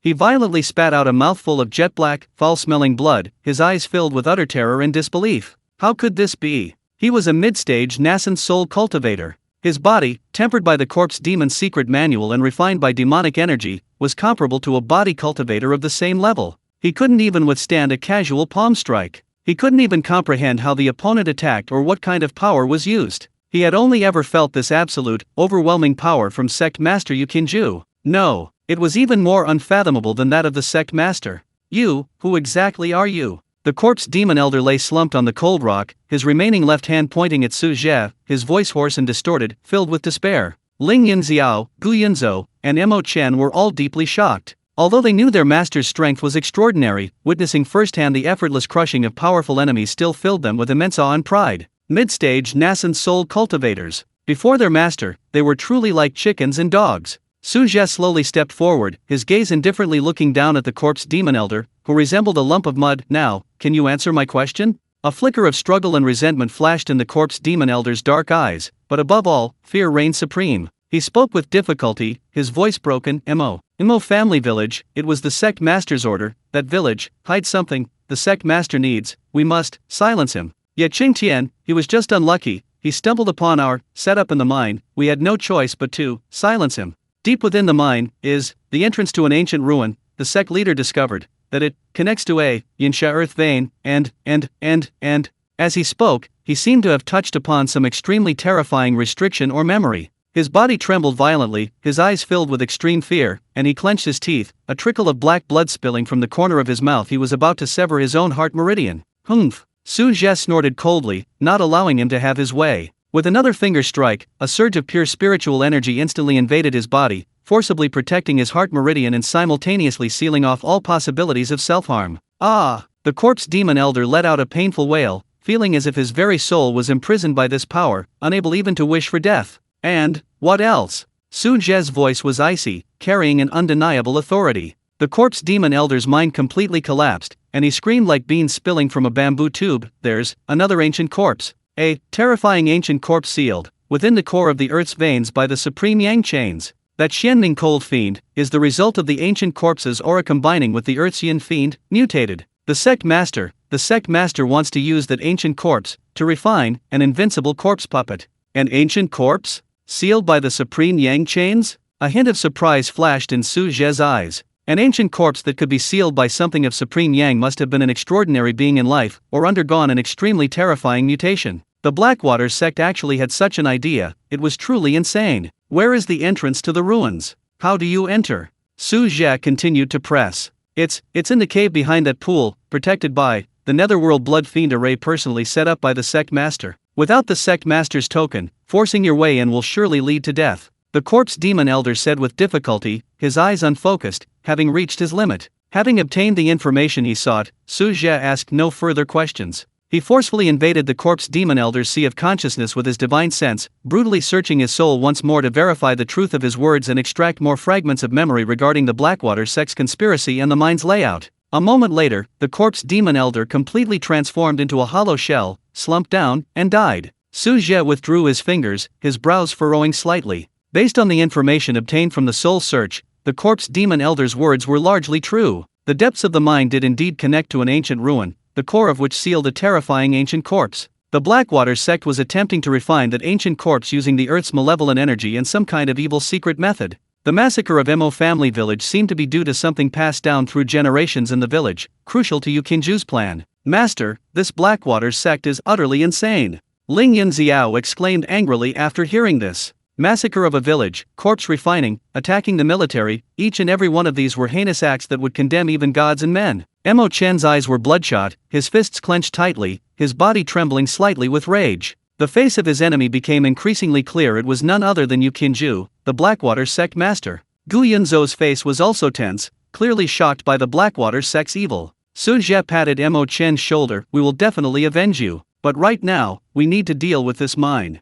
His gaze shifted to the pool of water churning with strange energy and the narrow entrance behind it. His divine sense probed the entrance, and sure enough, there was an extremely insidious and powerful formation hidden there, the Netherworld Blood Fiend formation. This formation could draw upon the Earth's fiendish energy, condensing a blood fiend demon. Its power was immense, and even a late-stage nascent soul cultivator who rashly entered risked death. The three of you step back, Su Zhe instructed. The three immediately retreated to the edge of the cave. Su Zhe walked to the narrow opening, gazing at the invisible yet deadly array barrier. He didn't take out any token, but simply slowly raised his right hand. This time, his fingers were slightly spread, and within his palm, a miniature chaotic vortex seemed to slowly rotate, emanating a terrifying aura capable of devouring everything and annihilating all laws. He gently placed his palm on the array barrier. Sizzle, sizzle. There was no earth-shattering explosion, only a sickeningly erosive sound of dissolving and eroding. The Netherworld Blood Fiend array, powerful enough to annihilate a late-stage nascent soul cultivator, melted, disintegrated, and collapsed rapidly under Su Zhe's palm, like ice and snow meeting the blazing sun. Countless blood-red runes hidden in the void appeared with mournful cries, only to shatter instantly. In the blink of an eye, the powerful array barrier was forcibly torn open, creating a gap large enough for one person to pass through. The instant the array was broken, an even purer, more ancient, and more terrifying yin fiend energy, mixed with a trace of scorching yang sealing power, surged out from the cave. At the same time, the system notification in Su Zhe's mind rang urgently. Ding! High-intensity energy fluctuation detected. Nether key fragment fluctuation detected. Location, deep inside the cave directly ahead. Distance, extremely close. It was indeed here. The fifth fragment. Chapter 48 Ancient Corpse. Su Zhe's eyes lit up, and without hesitation, he stepped into the narrow cave entrance. His three disciples followed closely behind. Beyond the entrance was a downward-sloping, roughly carved stone staircase, its bottom invisible. The deeper they went, the more intense the yin and scorching aura became, almost tangible, making it difficult for Ling Yunxiao and the other two to breathe. They had to exert all their strength to resist. On the stone walls, some blurry ancient murals began to appear, depicting scenes of sacrifice, battle, and the sealing of some terrifying being. The style was ancient and barbaric, clearly indicating an extremely long history. After walking for about the time it takes for an incense stick to burn, the space finally opened up again. An even larger and more awe-inspiring underground space appeared before them. At the center of the space was not a pool of water, but a gigantic, boiling, eerie pool half pitch black and radiating extreme chill, the other half crimson red and churning with scorching magma. The two extreme energies of yin and yang clashed and fused fiercely here, forming that bizarre, mutated malevolent energy. And in the very center of the pool stood an ancient, black stone platform. On the platform, a tall, ancient corpse was tightly bound by thick, bowl-sized chains of pure yang energy, burning with golden flames. The corpse wore tattered ancient armor, its skin withered and bluish-black, its face contorted in a grotesque grimace, its eyes tightly closed, yet it still emanated a terrifying pressure that sent chills down one's spine. A broken golden spear was embedded in its heart. The runes on the spear were dim, yet it still radiated a powerful sealing force. The source of that Xianming chilling aura was this sealed ancient corpse. Beneath the stone platform lay an extremely complex and malevolent crimson array. Countless runes writhed like living creatures, slowly drawing upon the yin and yang energies and the earth's vain power from the pool, attempting to erode the supreme yang chains and the broken golden spear on the ancient corpse. Scattered around the array were the remains of some failed-to-be-made corpse puppets and a large number of white bones, clearly indicating that the Blackwater sect had conducted countless evil attempts here. However, Su Zhe's gaze didn't linger long on the terrifying ancient corpse and the evil formation. Instead, it instantly locked onto the ancient corpse's slightly open, withered palm. There, lying quietly, was a dark gray object, neither gold nor jade, emitting a faint spatial fluctuation. A fragment of the nether key. The fifth fragment. This ancient corpse actually held it in its hand. It seemed that this ancient corpse, in its lifetime, was probably a powerful figure searching for the nether key, but for some unknown reason perished here, undergoing a terrifying transformation, and ultimately being sealed by a supreme treasure. Master, that is. Ling Yunxiao's voice was somewhat hoarse as he looked at the terrifying ancient corpse and the surrounding scenery. The scene was simply too impactful. Mo Chen and Gu Yunzhou also turned pale, overwhelmed by the ancient corpse's oppressive aura. It's alright, the seal is still in place, it won't wake up, Su Zhe said calmly. His gaze swept over the evil blood-red formation, a hint of disgust flashing in his eyes. The Blackwater sect's attempt to use this ancient corpse to create puppets is tantamount to playing with fire. The corpse's origins are likely far from simple. If the power within it gets out of control, the entire Black Wind Mountain range and even the Imperial City could be doomed. We must stop them and retrieve the fragments. Su Zhe moved with lightning speed, appearing above the boiling yin-yang pool as if by teleportation. Ignoring the malevolent power of the surrounding array and the raging energy within the pool, he reached out to grab the fragment of the nether key from the ancient corpse's hand. Just as his fingers were about to touch the fragment, buzz! The ancient corpse's tightly closed eyes suddenly opened a crack, revealing a pair of grayish-white eyes completely devoid of pupils, filled only with chaos and deathly stillness. A terrifying will, 10 or even 100 times stronger than the corpse demon elder, awakened like a primordial beast, slamming fiercely into Su Zhe's soul. At the same time, the broken golden spear piercing its heart trembled violently, its runes flashing wildly, attempting to strengthen the seal. Humph! A mere wisp of lingering obsession dares to cause trouble? Su Zhe sneered, his divine soul power trembling slightly. That terrifying ancient will collided with his divine soul, like an egg hitting a rock, instantly shattering and dissipating. The grayish-white light in the ancient corpse's eyes dimmed and closed again, as if it had never awakened. Su Zhe's fingers steadily grasped the fragment of the nether key, and with a gentle pull, he took it from the ancient corpse's hand. Ding! Obtained nether key fragment X1. Current progress, 5/6. Ding! Special energy source detected, sealed ancient corpse, host advised to handle with caution. Reward issued, fragment of the cultivation technique, netherworld blood fiend technique, high-grade earth rank, extracted from the corpse demon elder's memories. Reward issued, map showing the distribution of some Blackwater sect strongholds in the Black Wind Mountains, extracted from the corpse demon elder's memories.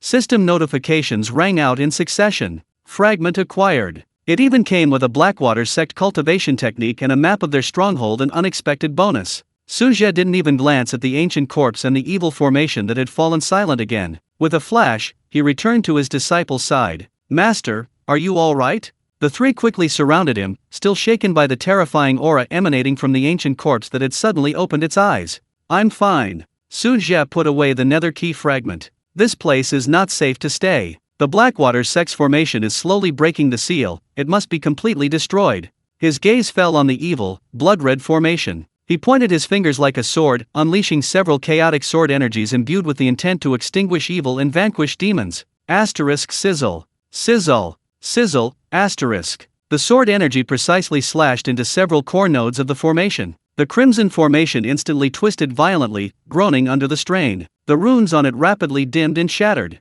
The entire formation began to spiral out of control. The drawn yin-yang energy, now unguided, went berserk. Go! Su Zhe flicked his sleeve, leading his three disciples back along the same path with lightning speed. They had just rushed out of the mine entrance when they heard a muffled roar and a deafening earthquake behind them. The entire valley trembled violently. Deep within the mine, the destruction of the formation and the resulting energy stagnation had clearly triggered a violent collapse and explosion. Before long, the secret stronghold would be completely buried underground. The ancient corpse would likely be unusable for the Blackwater sect for the time being. Standing outside the valley, watching the slightly trembling earth, a gleam of satisfaction flashed in Mo Chen's eyes. Although he hadn't personally killed the mastermind, he had thwarted a major plot of the Blackwater sect, which could be considered a small gain. Master, what should we do next? Ling Yunxiao asked. Su Zhe gazed towards the imperial city, his eyes deep. Let's go back first. The Blackwater sect will soon learn of this incident, and there will likely be a major upheaval in the imperial city.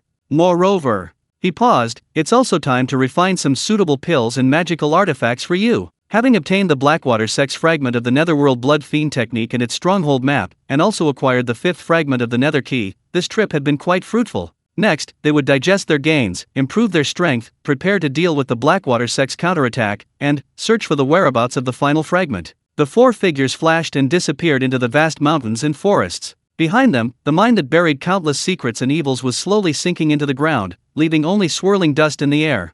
Chapter 49 Chaos Ruler. On their return to the imperial city, Su Zhe and his disciples encountered no further obstacles. The violent energy fluctuations and collapses deep within the Black Wind Mountains had clearly alarmed other forces within the mountains, but sensing the lingering terrifying aura, none dared to investigate. Su Zhe led his disciples directly back to Qinjia residence. The innkeeper, seeing them return safely and carrying a faint, yet unmistakable, aura of malevolence, was filled with even greater awe and served them with even greater care. Inside the inn's courtyard, Su Zhe set up layers of protective barriers, isolating the inside from the outside. This trip to the Black Wind Mountains, though fraught with difficulties, was quite fruitful, Su Zhe said, looking at his 3 disciples whose eyes had grown even more resolute after their ordeal. He nodded with satisfaction. Not only did we thwart a plot by the Blackwater sect, but I also obtained some useful materials. He flipped his hand, and several items appeared in the air. First, the 5th fragment of the Nether Key he had just acquired. Second, a jade slip recording the incomplete Netherworld Blood Fiend technique and the distribution of the Blackwater sect's strongholds. And third, several special materials collected from the corpse Demon Elder and the mutated fiend corpses, several fiend cores condensed with pure fiend energy, and a small bottle of the seed for the mysterious Yin corpse fire, the corpse Demon Elder's natal cultivation technique. He put away the Nether Key fragment and the jade slip, while the fiend cores and the mysterious Yin corpse fire seed floated in the air, emanating a cold and eerie aura. The 3 disciples, including Ling Yunxiao, felt uneasy looking at these items, especially the mysterious Yin corpse fire, which seemed capable of scorching their souls. Master, what are the uses of these evil objects? Gu Yunzhou asked curiously. Everything has its use, the key lies in how to control it, Su Zhe said calmly. Although the evil core contains yin energy, if it can be repeatedly tempered with thunder magic and true fire to remove impurities and malevolent energy, the purest yin energy crystals can be obtained. These are auxiliary materials for refining certain special pills and enhancing the strength of the soul.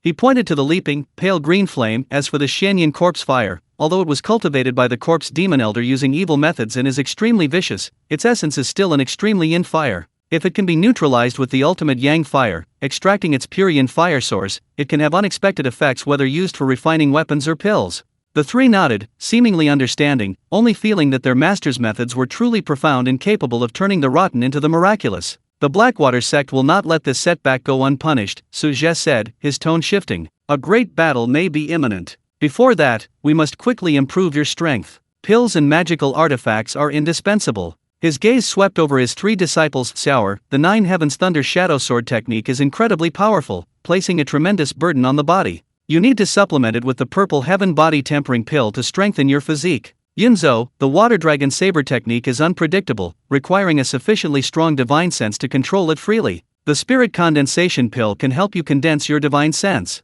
Chenner, although your chaos spiritual root can accommodate all things, there is still loss during the conversion of spiritual energy. The 5 Elements Essence Nourishing Pill can help you stabilize your spiritual energy and accelerate your cultivation speed. The pills he spoke of were all of high-grade or even top-grade earth rank, treasures that were priceless in the outside world. And these main or important auxiliary ingredients of the pills can be replaced or enhanced with these refined evil cores, Su Zhe said, a wisp of purple chaotic lightning flickering at his fingertips, enveloping the evil cores. Sizzle! Lightning flashed, the supremely yang and powerful lightning clashing violently with the yin and evil energy, producing a teeth-grinding sound. The impurities and malevolent energy within the evil cores were rapidly refined, their size continuously shrinking, their color gradually changing from pitch black to transparent, finally transforming into 3 crystals the size of dragon eyes, pure and clear like black crystals, radiating pure energy fluctuations. Then, he took out a large number of rare spiritual herbs and materials collected from the Demon Blood Sect's treasury and along the way. Today, I will begin refining pills and also reforge your magical artifacts.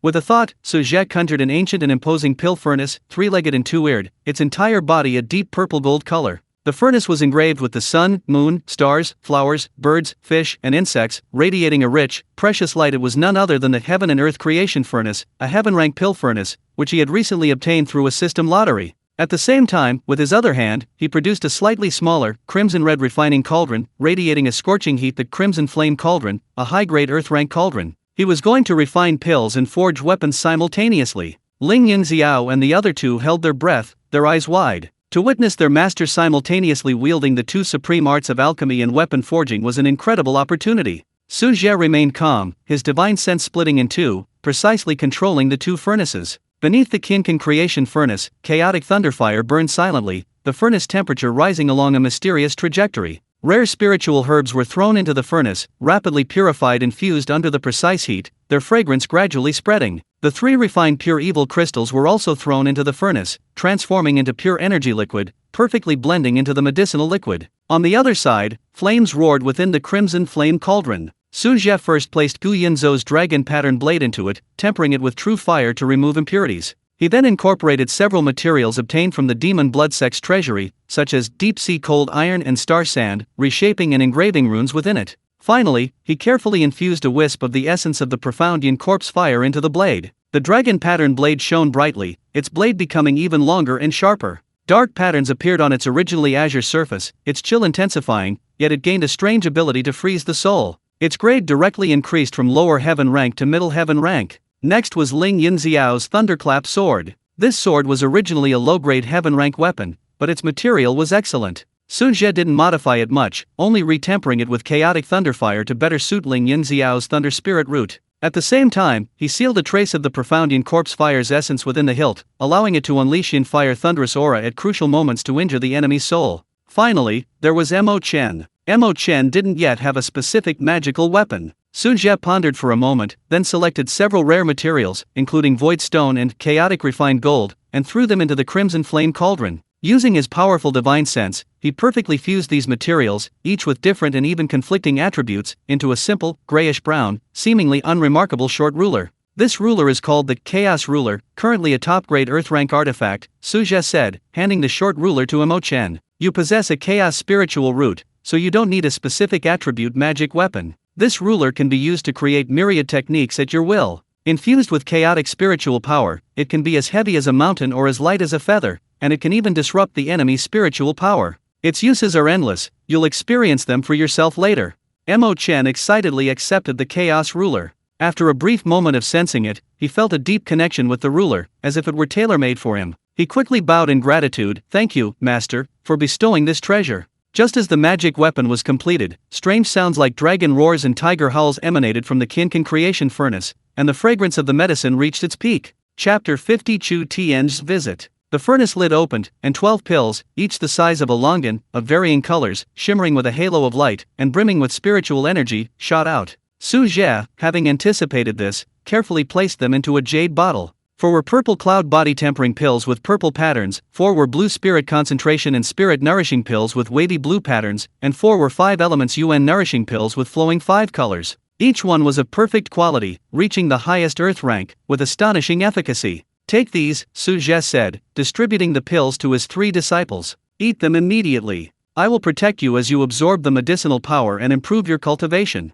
Yes, Master. The 3 received the pills, feeling the immense medicinal power within, and were overjoyed. They immediately sat cross-legged and swallowed the pills. The pills entered their stomachs and instantly transformed into a surging torrent, cleansing their limbs and bones. Lightning crackled around Ling Yunxiao, his muscles bulging, crackling sounds emanating from his body as his physique was being frantically strengthened. Gu Yunzhou felt his mind clear, his perception and control of water elemental energy leaping to a new level. Mo Chen felt his chaotic elemental energy become more docile and abundant, his absorption and conversion of spiritual energy from heaven and earth skyrocketing. Su Zhe quietly protected them, his divine sense closely monitoring the changes in the 3, occasionally flicking his finger to release a burst of spiritual energy to help them channel the overly surging medicinal power. Several hours later, the 3 awoke from their cultivation, their auras greatly enhanced. Ling Yunxiao, peak of the early foundation establishment stage. Gu Yunzhou, 8th level of qi refining. Mo Chen, great perfection of qi refining. In just a few hours, thanks to the top-grade pills refined by Su Zhe, the three of them experienced a qualitative leap in strength, especially Mo Chen, who had already touched the threshold of foundation establishment. "How do you feel?" Su Zhe asked with a smile. "Master, these pills are amazing. I feel my physical strength has more than doubled." Ling Yunxiao clenched his fist, causing the air to crackle. "My divine sense seems to be able to see much further," Gu Yunzhou exclaimed excitedly. "This disciple has reached the peak of qi refining and can attempt foundation establishment at any time," Mo Chen said, suppressing his excitement. Su Zhe nodded. "Very good. Your foundation is now more solid, and your magic weapons have also been upgraded. In the next few days, you all need to familiarize yourselves with your new powers and magic weapons. Xiaoer and Yunzhou, practice more sparring. Chen'er, prepare yourself. In 3 days, I will protect you during your foundation establishment."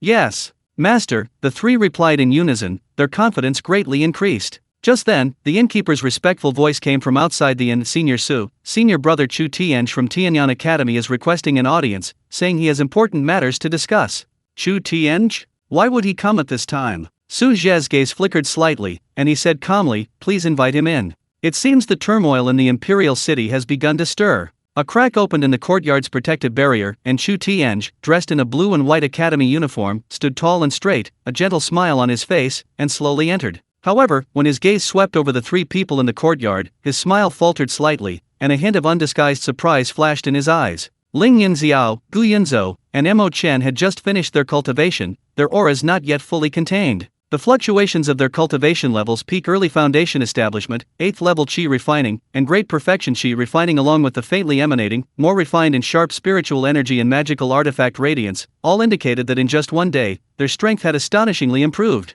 Especially Mo Chen, who had directly leaped from around the 6th level of qi refining to the great perfection of qi refining. This was simply unbelievable. Chu Tianj, who considered himself well-informed and experienced, having witnessed countless geniuses at Tianyang Academy, had never seen such a terrifying rate of improvement. Unless, a master had spared no expense, forcibly infusing them with top-tier pills and secret techniques. His gaze involuntarily shifted to Su Zhe, who stood with his hands behind his back, his expression calm. His awe deepened. This senior Su's methods were truly unfathomable. Senior brother Chu, Ling Yunxiao and the other two concealed their auras and bowed respectfully. They held a good impression of this senior brother who had repeatedly upheld order in the academy and was known for his upright character. "Junior brother Ling, junior brother Gu, junior brother Mo." Chu Tianj returned the greeting with a smile, his tone tinged with admiration. "It's astonishing how much your cultivation has improved in just one day." "It's all thanks to Master's guidance," Ling Yunxiao replied respectfully, his tone filled with pride. Chu Tianj nodded, then turned to Su Zhe and bowed respectfully. "This junior is Chu Tianj. I apologize for disturbing Senior Su's cultivation." "It's all right," Su Zhe nodded slightly. "Young friend Chu, what brings you here?" Chu Tianj's expression turned slightly serious. "This junior has come on the orders of the dean. There are 2 things I need to inform you of, senior." "Oh? What instructions does Dean Qin have?" Su Zhe asked. "The first matter," Chu Tianj said, "is about the Black Wind Mountains. Yesterday, there was unusual activity deep within the mountains, with energy surging wildly, suspected to be a battle between nascent soul-level experts, which triggered a large-scale landslide. The Academy and the royal family sent people to investigate and discovered that a secret stronghold of the Blackwater sect had been completely destroyed." As he spoke, he glanced meaningfully at Su Zhe. The time, the place, and the fact that Su Zhe and his disciple happened to be out yesterday, it was all too coincidental. But he wisely didn't point it out and continued. "The Blackwater sect reacted strongly to this matter, and sect master Yu Qinzhu was extremely furious. It is said that he has ordered all the sect's experts to be dispatched to thoroughly investigate the matter. Now, the Blackwater sect's spies are increasingly active inside and outside the Imperial City, and the atmosphere is tense. The dean asked me to remind my seniors to be extra careful these days, as the Blackwater sect is known for its vengeful and ruthless methods."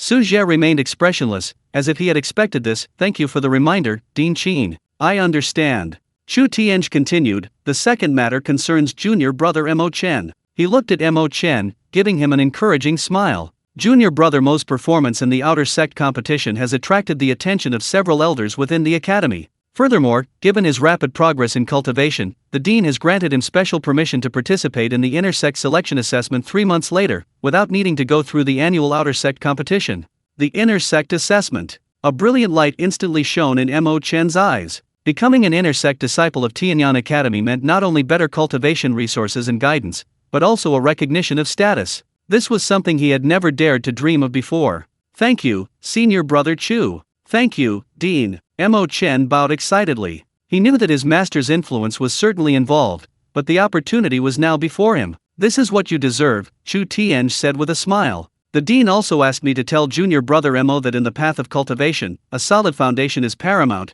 Do not be greedy or rash. The intersect assessment is filled with powerful individuals, you must prepare early.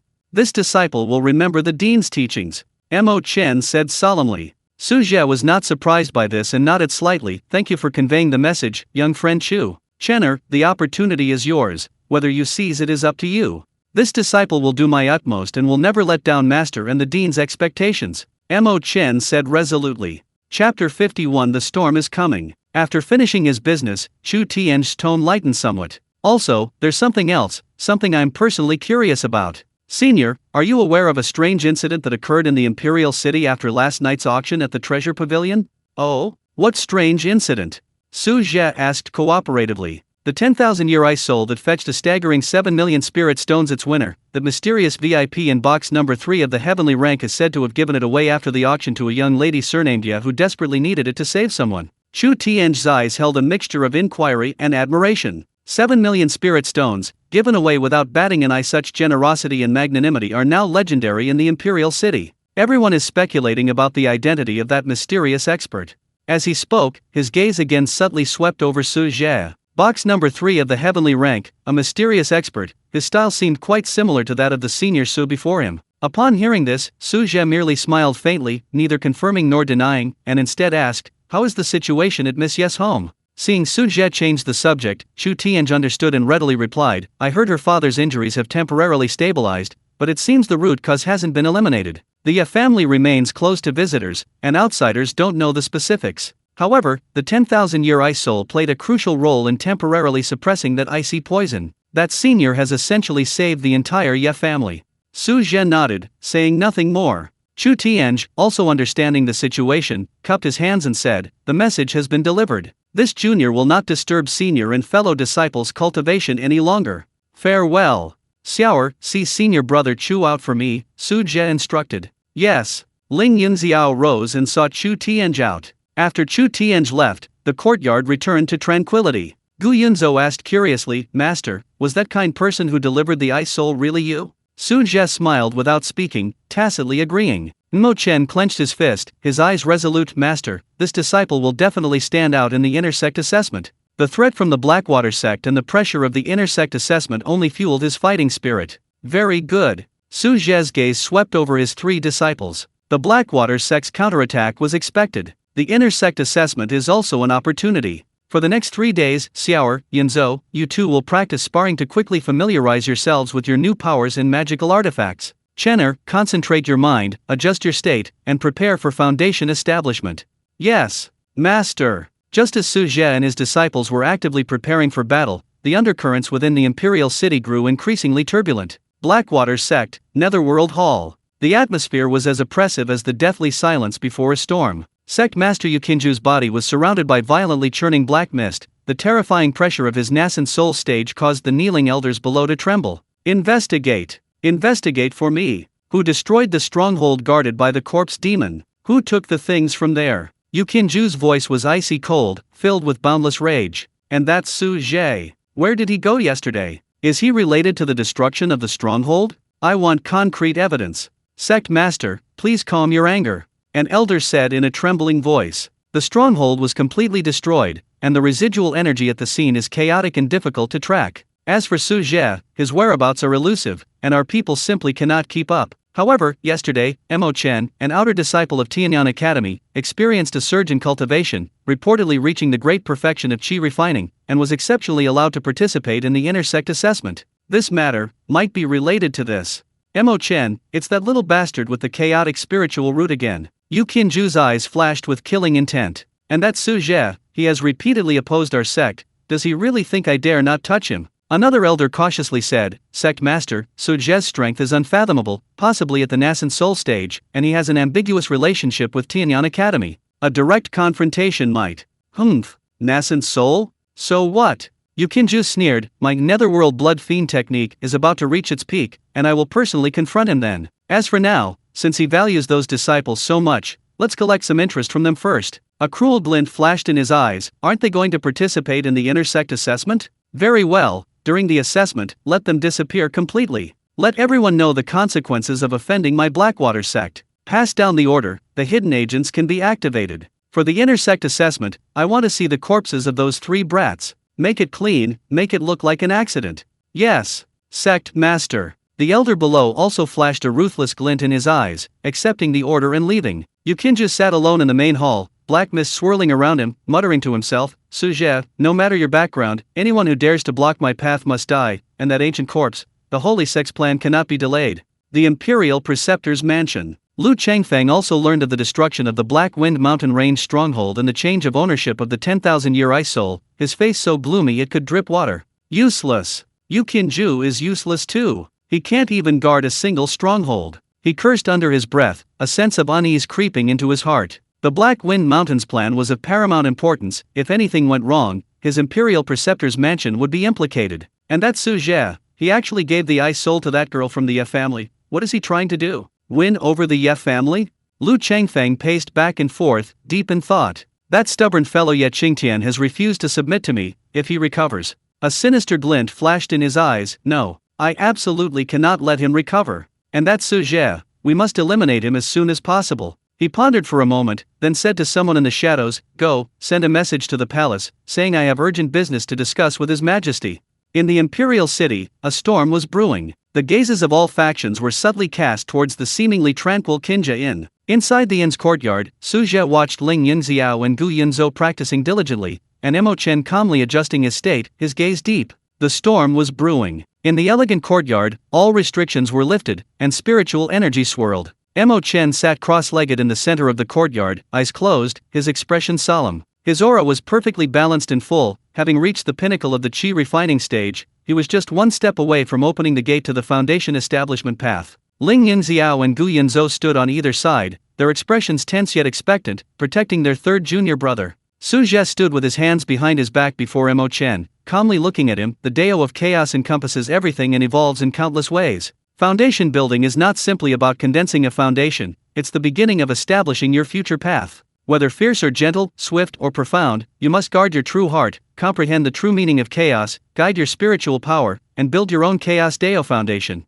During this process, you may encounter inner demons or surges of spiritual power. You must overcome these with unwavering willpower. Remember, follow the natural course, and you will achieve your goal. Disciple understands. Mo Chen nodded emphatically, took a deep breath, and without hesitation, began circulating the foundation building chapter of the chaos creation technique. Boom! In an instant, the chaotic spiritual power already saturated within him surged forth like a burst dam, circulating wildly. The spiritual energy of heaven and earth within the courtyard was drawn in, forming a massive vortex that continuously poured into his body. Within his danshan, the chaotic spiritual power was constantly compressed and condensed, gradually forming a tiny, ever-rotating chaotic vortex. This was the nascent form of the Dao foundation seed. However, the foundation building of a chaotic spiritual root is far more arduous than that of an ordinary spiritual root. The process is far more perilous, with far more variables. Just as the Dao foundation seed was about to completely solidify, illusions flooded Mo Chen's mind. Chapter 52 Ink Dust Foundation Building.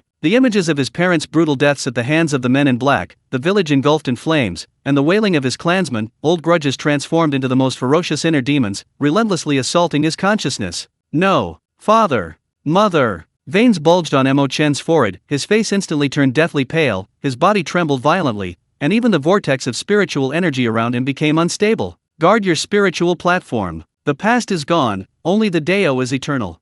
Su Zhe's low shout, like a morning bell and evening drum, resounded in Mo Chen's sea of consciousness. Mo Chen bit his tongue sharply, the sharp pain instantly clearing his mind, a resolute glint in his eyes. He couldn't fall here before his revenge was complete. He forcefully suppressed his inner demons and circulated his cultivation technique with all his might. But as soon as the inner demons subsided, another anomaly arose in his spiritual energy. The chaotic spiritual energy, containing countless attributes, began to clash and collide under the intense changes of foundation establishment. At times, it transformed into scorching flames, burning the meridians. At others, it became extreme frost, freezing the blood and qi. Sometimes it gave rise to sharp, metallic qi, cutting through the danshan. The intense pain far exceeded expectations. Mo Chen groaned, a trickle of blood spilling from the corner of his mouth. Different attributes of spiritual energy even appeared on his body's surface, flickering and dimming. His aura became extremely chaotic, as if he might suffer a chi deviation at any moment. Third junior brother. Ling Yunxiao and Gu Yunzhou watched in horror, yet dared not approach to disturb him. Su Zhe's eyes narrowed slightly, but he did not immediately intervene. This was an inevitable trial for those establishing a foundation with a chaotic spiritual root. Only by enduring it through sheer willpower could one achieve a flawless foundation. He trusted Mo Chen's character. The myriad changes do not deviate from the fundamental principle. The evolution of chaos all originates from the mind. Focus your mind on the Danshan, and control your chi with your spirit. Su Zhe once again pointed out the key. Upon hearing this, Mo Chen had a sudden inspiration. He ceased his attempt to forcibly suppress the chaotic spiritual energies of various attributes, instead focusing all his attention on the swirling chaotic vortex within his Danshan. He used his will to guide, encompass, and harmonize the myriad changes. Gradually, the previously conflicting and chaotic spiritual energies, under the encompassing and guidance of the chaotic vortex, began to become orderly, like 100 rivers flowing into the sea. Though different in attributes, they coexisted harmoniously, jointly strengthening the seed of the chaotic foundation. After an unknown amount of time, the chaotic fluctuations of spiritual energy within his body finally subsided completely, replaced by a restrained, profound, yet infinitely potential-filled aura. Within his Danshan, the chaotic vortex had completely stabilized, transforming into a slowly rotating chaotic foundation, seemingly containing a miniature nebula. On this foundation, countless runes faintly appeared and disappeared, profound and mysterious. Foundation building, accomplished. Moreover, this wasn't just ordinary foundation establishment, but the most perfect and compatible foundation for his chaotic spiritual root, the chaotic Dao foundation. Mo Chen slowly opened his eyes, a fleeting flash of chaotic light appearing within them before they deepened further. He felt the powerful energy surging within him, more than 10 times stronger than during his chi refining stage. More importantly, his perception and control over the spiritual energy of heaven and earth had reached a completely new level. He rose and bowed deeply to Su Zhe. "Thank you for your guidance, Master. This disciple has not failed you." "Very good." Su Zhe smiled with satisfaction. The chaotic Dao foundation is incredibly solid, with true essence far exceeding that of others at the same level. Its future potential is limitless. Consolidate your cultivation and familiarize yourself with the newly acquired power.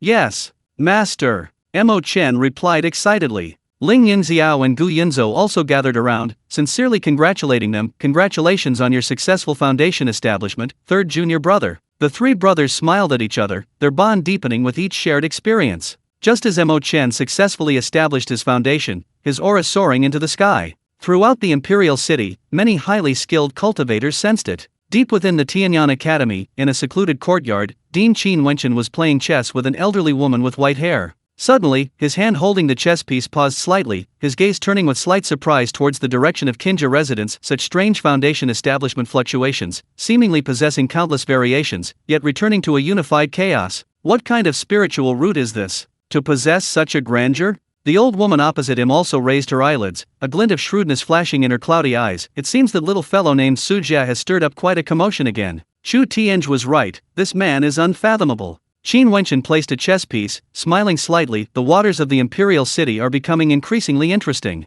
Blackwater Sect, Netherworld Palace. Yu Qinju, who was in seclusion suppressing his anger, suddenly opened his eyes, his surrounding black mist surging violently. "Chaotic aura. So pure, that little bastard has achieved foundation establishment. He actually succeeded. How is this possible?" His face turned extremely ugly. He knew better than anyone what a successful foundation establishment of a chaotic spiritual root meant. Once it grew stronger, the consequences would be endless. "We must eliminate them as soon as possible." A murderous glint flashed in Yu Qinju's eyes. "The hidden agents must be activated immediately." The Imperial Preceptor's residence. Lu Changfeng also sensed the unusual yet powerful foundation establishment fluctuations, his brows furrowing. "That direction again. Su Zhe, how many secrets do you still hold?" His unease grew stronger, and his fear and killing intent towards Su Zhe reached their peak. Inside the Qinja residence, Su Zhe naturally sensed the divine senses secretly observing him, but he didn't care. His disciple's successful foundation establishment was a good thing, it couldn't be hidden. He was about to send his disciples back to consolidate their cultivation when his brows suddenly twitched slightly, and his gaze turned towards the courtyard gate. Almost simultaneously, Ling Yunxiao also sensed something and whispered, "Master, someone else is here. The aura is very cold, but it doesn't seem malicious." Su Zhe smiled. "It's your fourth junior sister. Go open the gate." "Fourth junior sister?" Ling Yunxiao was taken aback, then remembered the family girl with the Xianbing spiritual body that his master had taken in a few days ago, and quickly went forward to open the courtyard gate. Standing outside the door was a young woman dressed in snow-white robes, her face veiled by a light gauze. It was Ye Qingxiu. She still clutched the jade box in her arms, her expression aloof, but her eyes held a renewed vitality and hope than they had 3 days prior. Seeing Ling Yunxiao open the door, she paused slightly, sensing the powerful aura of a peak early foundation establishment cultivator emanating from him. Startled, she quickly curtsied, saying, "Senior brother, is Master Su Zhe here? This disciple, Ye Qingxiu, has come as promised." Ling Yunxiao was momentarily taken aback by her cool demeanor and ethereal voice, and quickly returned the greeting. "So it's junior sister Ye. Master is in the courtyard, please come in." Ye Qingxiu stepped into the courtyard, her gaze instantly drawn to Mo Chen, whose aura had just subsided but still radiated a powerful, chaotic energy. Astonishment flashed in her beautiful eyes once more. Perfected chi refining? No, this aura, he just successfully established his foundation? And this spiritual energy attribute, how peculiar. She then noticed Gu Yunxiao, who was curiously observing her, and whose cultivation had reached the 8th level of chi refining. Her surprise deepened. The disciples under her master's tutelage were indeed all extraordinary. She dared not look any longer, quickly walking to Su Zhe and bowing gracefully once more. "Disciple Ye Qingxiu greets Master. My father, thanks to the warm jade bestowed upon him by Master, has greatly improved his injuries and is no longer in danger of death. He specially sent Qingxiu to come and express his gratitude for Master's life-saving grace, and to formally become a disciple and receive his teachings." As she spoke, she offered the cold jade box from her bosom again. "This treasure." Su Zhe waved his hand to interrupt again. "Since I've given it to you, accept it. It's good that your father's injuries have improved." He looked at Ye Qingxiu with gentle eyes. "Now that you're here, you are my 4th disciple. These 2 are your eldest brother, Ling Yunxiao, your 2nd brother, Gu Yunxiao, and that is your 3rd brother, Mo Chen." Ye Qingxiu quickly greeted her 3 senior brothers again. Ling Yunxiao returned the greeting heartily, Gu Yunxiao returned the greeting curiously, while Mo Chen merely nodded indifferently. He was always rather aloof. Su Zhe flipped his hand, handing Ye Qingxiu the jade slip containing the Ice Heart Sacred Technique and the Ice Soul Sword, which he had prepared beforehand. "This is a cultivation technique and a spiritual sword suitable for your profound ice spirit body. Consider it a gift from your master. Your cultivation has stagnated at the great perfection of chi refining for quite some time, but your foundation is quite solid. I will protect you here soon, helping you establish your foundation in one fell swoop." Ye Qingxiu accepted the jade slip containing the technique and the Ice Soul Sword, its gleaming light perfectly matching her aura. Feeling the immense power within, she was filled with excitement. The bottleneck that had troubled her for so long finally offered hope for a breakthrough. "Thank you for your generous gift, Master. This disciple will diligently cultivate and will never disappoint your expectations." "Good, meditate for a moment and adjust your state to its best," Su Zhe instructed. Looking at his 4 disciples, each with different talents but all with resolute character, Su Zhe felt quite gratified. The fledgling eagle was growing strong, its wings already formed. However, a storm was brewing for the imperial city. His gaze swept across several directions of the city, a barely perceptible smile playing on his lips. "Come on, let the storm rage on. Perfect, it will serve as a whetstone for his disciples." Chapter 53 Clearing the Snow to Build the Foundation. Ye Qingxiu sat cross-legged in a corner of the courtyard as instructed, holding her breath and concentrating. She didn't immediately attempt a breakthrough, but instead picked up the jade slip containing the Ice Heart Sacred Technique and immersed her consciousness into it. In an instant, a vast and profound flow of information surged into her sea of consciousness. Compared to the family technique she currently cultivated, the Ice Heart Sacred Technique was undoubtedly more profound and better suited to her Xianbing spiritual body. Its core principle lay in a heart as clear as ice, unperturbed even if the sky collapses, and at its peak, it could freeze all things, even solidify space and time. She eagerly absorbed the essence of the cultivation technique, and the previously stagnant Xianbing spiritual energy within her body involuntarily began to circulate along a new path, becoming smoother and purer. The barrier to chi refining perfection that had troubled her for so long had even begun to loosen slightly. Ling Yunxiao, Gu Yunxiao, and Mo Chen quietly observed from the side, also amazed by their new junior sister's talent. Mo Chen, in particular, could sense a peculiar resonance between the extreme icy power emanating from Ye Qingxiu and his own chaotic spiritual energy.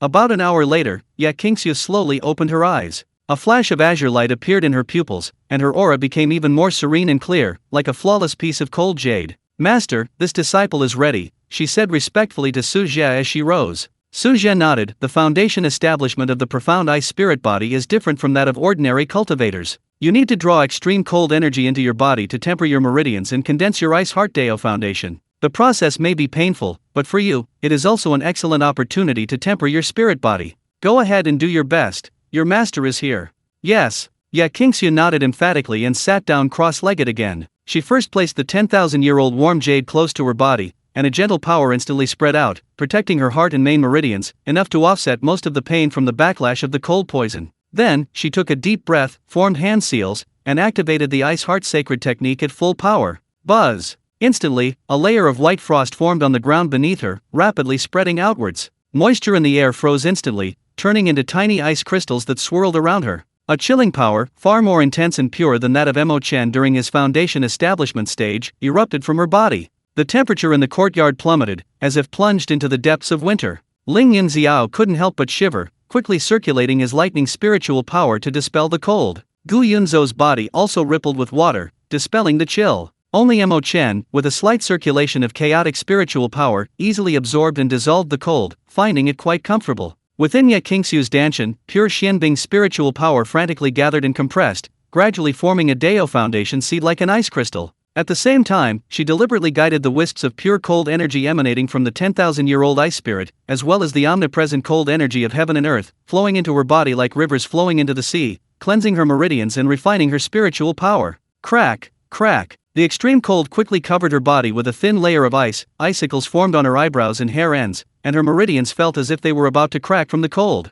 But she firmly guarded her spiritual platform, remembering the key to a heart as clear as ice, remaining unmoved despite the raging cold. The ancient, warm jade emitted a gentle warmth, continuously repairing her frostbitten meridians, maintaining her in a peculiar balance enduring the pain of extreme cold tempering without truly damaging her foundation. Time passed slowly, and the ice crystal Dao foundation seed within her became increasingly solid and translucent, radiating a dazzling blue light. Suddenly, her body trembled slightly, and the surrounding chill abruptly receded inward. All the ice crystals and frost seemed to be instantly drawn back into her body. Immediately afterwards, an even deeper, more restrained, yet incredibly powerful icy aura slowly emanated from her body. The ice crystal Dao foundation in her Danshan had fully formed, slowly rotating, like a core frozen for eternity. Foundation establishment, successful. Ye Qingxiu slowly opened her eyes, her pupils a deep, azure blue, as profound as an ancient, icy pool, her aura cold yet powerful. She had successfully condensed the Ice Heart Dao foundation most suited to her, her cultivation stable at the early stage of foundation establishment. She rose and bowed again to Su Zhe, her voice clear and excited. "Thank you for protecting me, Master. This disciple has successfully established my foundation." "Very good. A pure and flawless ice heart foundation, a promising future." Su Zhe nodded in satisfaction, then took out a jade bottle and handed it to her. "This is the Ice Marrow Pill, a high-grade earth-rank pill. It can help you consolidate your cultivation and purify your Xianbing spiritual power." "Thank you, Master." Ye Qingxiu solemnly accepted it. Ling Yunxiao and the other two also stepped forward to congratulate her. "Congratulations on your successful foundation establishment, fourth junior sister." The sect had gained another foundation establishment cultivator, greatly increasing its strength, and they all felt honored. Ye Qingxiu looked at her three senior brothers, a faint smile appearing on her usually cold face, and returned their greetings. The feeling of being part of this small sect warmed her heart. Just then, Su Zhe's expression shifted slightly, his gaze turning towards the courtyard gate. Almost simultaneously, a slightly hurried knock sounded at the door, accompanied by the innkeeper's respectful yet slightly nervous voice. "Senior Su, excuse me. General Xiao Zhan, the deputy commander of the Imperial City Garrison, is outside requesting an audience, saying he has urgent military business." "Deputy commander of the Imperial City Garrison? Xiao Zhan?" Su Zhe's eyes flickered slightly. Ye Qingxiu's father, Ye Qingtian, had once been a lieutenant general in the garrison. Could this deputy commander Xiao's visit be related to the Ye family's affairs? "Please let him in," Su Zhe said calmly. The courtyard gate opened, and a middle-aged general, clad in gleaming silver armor, tall, with a resolute face and a short beard, strode in. His gait was powerful and imposing, clearly that of a mid-stage golden core cultivator. His brows carried a unique military aura of authority, but at this moment, his eyes revealed an undisguised urgency and worry. As soon as he entered the courtyard, his gaze was immediately drawn to the four young men and women with extraordinary auras. He was particularly surprised when he sensed the pure Xianbing aura and foundation establishment cultivation emanating from Ye Qingxiu. However, he quickly suppressed his emotions, fixing his gaze on Su Zhe, who was at the head of the group. He clasped his hands in a respectful greeting and spoke in a loud voice. "This humble general is Xiao Zhan, deputy commander of the Imperial City Garrison. I apologize for disturbing your cultivation, senior." His attitude was very humble, clearly indicating that he knew the man in blue before him was no ordinary person. Su Zhe nodded slightly. "General Xiao, there's no need for such formalities.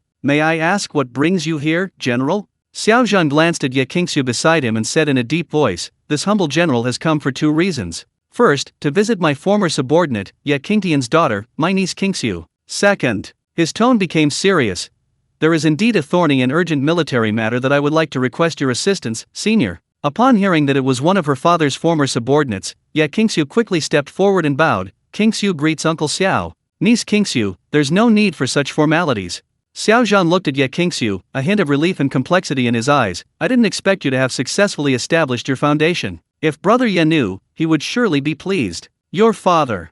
"My father's injuries have temporarily stabilized thanks to the elixir bestowed by my master." "Thank you for your concern, uncle," Ye Qingxiu said gratefully. Upon hearing this, Xiao Zhan's surprise deepened, and his gaze towards Su Zhe became even more reverent. He had examined Ye Qingtian's injuries, the cold poison had attacked his heart, and medicine was ineffective. How could this senior Su have stabilized him? He took a deep breath and said to Su Zhe, "Senior, your great kindness is deeply appreciated. I thank you on behalf of Brother Ye." Su Zhe waved his hand. "Since Qingxiu is my disciple, I will naturally not stand idly by in her family affairs. What urgent military matter did General Xiao mention earlier?"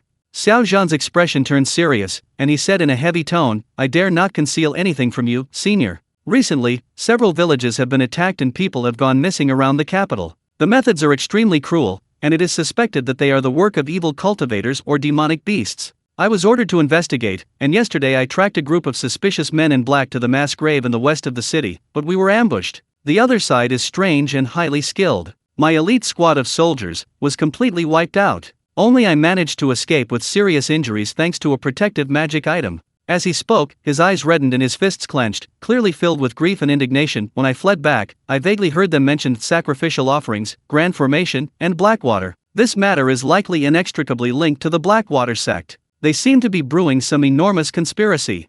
I know the Blackwater sect is powerful, and this matter involves many people, even within the military. It's probably not entirely clean. I am but a lowly person, and severely injured. I fear I cannot stop them. I have heard that you, senior, possess extraordinary cultivation and seem to have a grudge against the Blackwater sect, which is why I have taken the liberty of coming here to implore you to intervene, uncover the truth, stop the Blackwater sect's conspiracy, and avenge my brothers who perished." As Xiao Zhan spoke, he knelt on one knee, clasping his hands in a pleading gesture. His armor was stained with dried blood, clearly indicating serious injuries, yet he still forced himself to come seeking help. "Blackwater sect. It's them again!" Ling Yunxiao roared angrily. Mo Chen's eyes flashed with cold light. Ye Qingxiu's pretty face was also frosty. Chapter 54 Xiao Zhan seeks help, Blackwater's conspiracy. Inside the elegant residence, the aroma of tea wafted through the air, yet it couldn't dispel the unyielding gravity between Xiao Zhan's brows and the faint scent of blood emanating from his body. Su Zhe leaned back lazily in his chair, his fingertips lightly tapping the table as he listened to the narration of the deputy commander of the Imperial Guard. Ling Yunxiao stood by, his expression calm, but his eyes sharp as an eagle's. Gu Yunzhou and Mo Chen sparred in the courtyard, their sword flashes mingling with chaotic energy, while Ye Qingxiu quietly observed, occasionally furrowing her brow in thought. Deep within that mass grave, an evil array was somehow laid out. Xiao Zhan's voice was hoarse, tinged with lingering fear. The array is shrouded in black mist, outlined with special runes, chilling to the bone, capable of directly eroding a cultivator's spiritual power and soul. The team of skilled fighters I brought, merely approaching to investigate, they became disoriented, and those with weaker cultivation were instantly drained of their essence, reduced to withered bones. He clenched his fist, his knuckles turning white from the force. "I forced my way out using my cultivation, but I was ambushed and injured by a soul nail hidden in the black mist. If it weren't for the protective mirror bestowed by His Majesty that blocked the fatal blow, I'm afraid I would have." Su Zhe raised an eyebrow, but before he could speak, the cheeky voice in his mind rang out. "Ding! Detected a high-quality tool. Cough cough, a high-quality person seeking help. Side quest triggered, the shadow of the Blackwater. Quest description: poor Xiao Bao has been bullied by bad guys. Quickly help him find the mastermind behind the evil array in the mass grave and punish them. Let them know that anyone who touches the host's potential fans, cough cough, anyone who touches the host's friends will not have a good ending. Mission reward: barrier breaking pill *3, low-grade earth rank, specifically effective against various evil spirits and illusions, with added effects of calming the mind and improving eyesight. Failure penalty: hosts charm value temporarily -10, making them vulnerable to being chased by dogs when going out." Su Zhe's lips twitched almost imperceptibly. This damn system has become increasingly unreliable since its last upgrade. Black energy? Runes? Draining life force? Su Zhe spoke calmly, his tone unreadable. "Could you discern what kind of runes they were? And who was controlling the formation?" Xiao Zhan struggled to recall, his face contorted in pain. Those runes were extremely ancient and bizarre. The core seemed to be a serpentine totem I'd never seen before, surrounded by numerous evil patterns that drained life energy. As for the controller, I didn't see them in person, only sensed an extremely cold and powerful divine sense sweeping over me, at least at the nascent soul stage, perhaps even stronger. It seems the opponent only hastily activated the formation to counterattack, without truly revealing themselves. He paused, then added, but at the edge of that evil formation, I found this. As he spoke, he carefully took out a shattered black token from his robes. The token was neither gold nor wood, icy to the touch, and engraved with a ferocious U character. However, the token itself emitted the same Blackwater aura as the evil formation. Blackwater sect. Xiao Zhan gritted his teeth. This token is the identification mark of a core member of the Blackwater sect. This matter is definitely related to them. Blackwater sect. Su Zhe mused. This sect is like a persistent ghost, popping up to annoy people from time to time ever since Lingyuan City. Ding! A notification to the host. Based on the characteristics of Yukinju's Netherworld Blood Fiend technique and the Nether token, it can be deduced that the Burial Mound's evil array is highly likely part of a large-scale blood sacrifice array set up by the Blackwater sect. Its purpose may be to provide a certain old monster with a massive amount of life essence and soul energy to help him break through or cultivate some kind of evil technique. Tisk tisk, what an unoriginal and cliched villainous act. The system provided timely analysis, not bad, although unconventional, it has become useful. Su Zhe looked at Xiao Zhan. Commander Xiao, what do you hope I will do by sharing this secret with you? Xiao Zhan immediately stood up, clasped his hands in a fist and bowed deeply, his attitude extremely sincere. Mr. Su, the Blackwater sect harbors wolfish ambitions and has grand plans. If this evil formation is fully activated, it may endanger the entire imperial city. Although His Majesty is aware of this, the power of the royal family is too great a constraint, making the investigation difficult. You, sir, possess extraordinary strength and act, freely and unrestrainedly. Only your intervention might be able to shatter their conspiracy with overwhelming force. Xiao Zhan implores you to intervene. Whatever you require, Xiao Zhan and the Imperial Guards will fully cooperate. His words were well chosen, highlighting the crisis while simultaneously praising Su Zhe and demonstrating his sincerity in offering support. Su Zhe pondered for a moment. He hadn't wanted to meddle, but the Blackwater sect had repeatedly caused trouble, and this evil formation sounded particularly sinister. If it affected his precious disciples or interfered with his future plans to establish a peaceful sect, he couldn't tolerate it. Moreover, the system task had already been issued. Although the reward was modest, the penalty for failure was too humiliating. Very well, Su Zhe said gently, a soft force lifting Xiao Zhan up. I accept this task. Xiao Zhan was overjoyed. Thank you, sir. Don't thank me yet, Su Zhe said calmly. An investigation is fine, but you need to provide two things. First, a detailed map of all the Blackwater sect's suspected strongholds inside and outside the capital, which the royal family possesses. Second, a token that will allow me to command your elite troops, to avoid any inconvenience during our operations. He didn't actually need help, he was just too lazy to waste time on trivial matters. Having an official identity would always save him trouble. No problem. Xiao Zhan agreed without hesitation, immediately taking a gilded token from his waist and presenting it with both hands. This is my deputy commander's token. Seeing this token is like seeing me. I'll return to the palace immediately to draw the map, and it will be delivered tonight at the earliest. Su Zhe took the token and casually tossed it to Ling Yunxiao beside him. Xiao, keep this. You might need it. Yes, master. Ling Yunxiao caught it steadily, his expression solemn. Seeing Su Zhe agree, Xiao Zhan felt a huge weight lifted from his heart. Only then did he feel the throbbing pain in his soul, and his face paled even more. Su Zhe glanced at him, flicked his finger, and a pill the size of a longan, emitting a refreshing medicinal fragrance, flew towards Xiao Zhan. Eat this pill to stabilize the hidden injuries in your body. The power of that soul nail is insidious. If left untreated, it will damage your foundation. Xiao Zhan took the pill. Just smelling it made him feel refreshed, and the pain greatly reduced. Knowing that this was an extremely precious healing elixir, probably above the earth rank, he quickly said gratefully, "Thank you for the medicine, sir." He immediately swallowed the pill, sat cross-legged, and circulated his internal energy to neutralize its medicinal power. His face quickly regained some color. After he finished his meditation and thanked him again solemnly, he hurriedly left to prepare the map. Su Zhe watched Xiao Zhan's departing figure, his eyes flickering slightly. Blackwater sect, blood sacrifice array, netherworld token. He murmured to himself, it seems the waters of this imperial city run deeper than I imagined. Ding! The host is finally showing some awareness of being forced into trouble. Rewards are being distributed ahead of schedule. The breakthrough pill has been stored in the system space. Friendly reminder, the Blackwater sect may only be a pawn on the surface, there might be bigger players behind the scenes. Looking forward to the host's performance. Asterisk. Su Zhe, shut up. In the courtyard, Gu Yunxiao unleashed a slash, his sword intent chilling. Mo Chen's chaotic aura surged, growing ever deeper, yet Qingxiu's fingertips condensed into an ice flower, which quietly bloomed. A storm was brewing. Chapter 55 Undercurrents and Schemes from All Sides. The Imperial City, a secret stronghold of the Blackwater sect. In the dimly lit chamber, the atmosphere was oppressively suffocating. At the head of the table, a swirling mass of black energy coalesced into a humanoid silhouette. Though its face was obscured, the chilling, furious aura emanating from it caused the kneeling golden core elders below to tremble. Useless. A bunch of useless trash.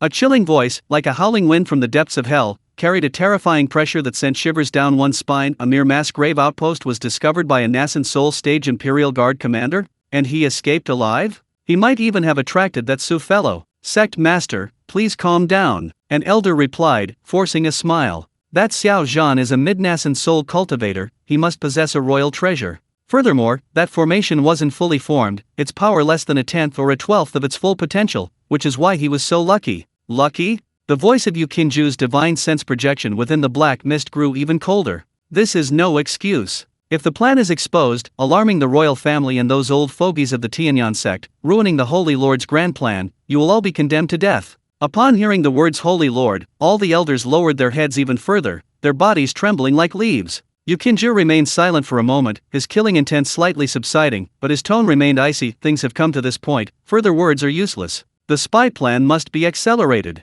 The target is Su Zhe's disciple. According to intelligence, apart from that kid named Gu Yunxiao, his other disciples are all at Tianyan Academy. Especially that Mo Chen, who possesses a strange spiritual root, is one of the best vessels the Holy Lord needs. And that Ye Qingxiu, with her ice-type heavenly spiritual root, is also an excellent tonic. Immediately activate all the spies planted within Tianyan Academy, at all costs, to create chaos, probe, and even capture them during the inter-academy grand competition. If successful, it will not only make up for the losses at the burial mound but also severely damage Su Zhe. Yes, Sect Master. The elders responded hastily, as if granted a pardon. Furthermore, Yu Qinju added, closely monitor the movements of the Imperial Palace and the Grand Preceptor's mansion. That old fox, Lu Changfeng, might be able to be used.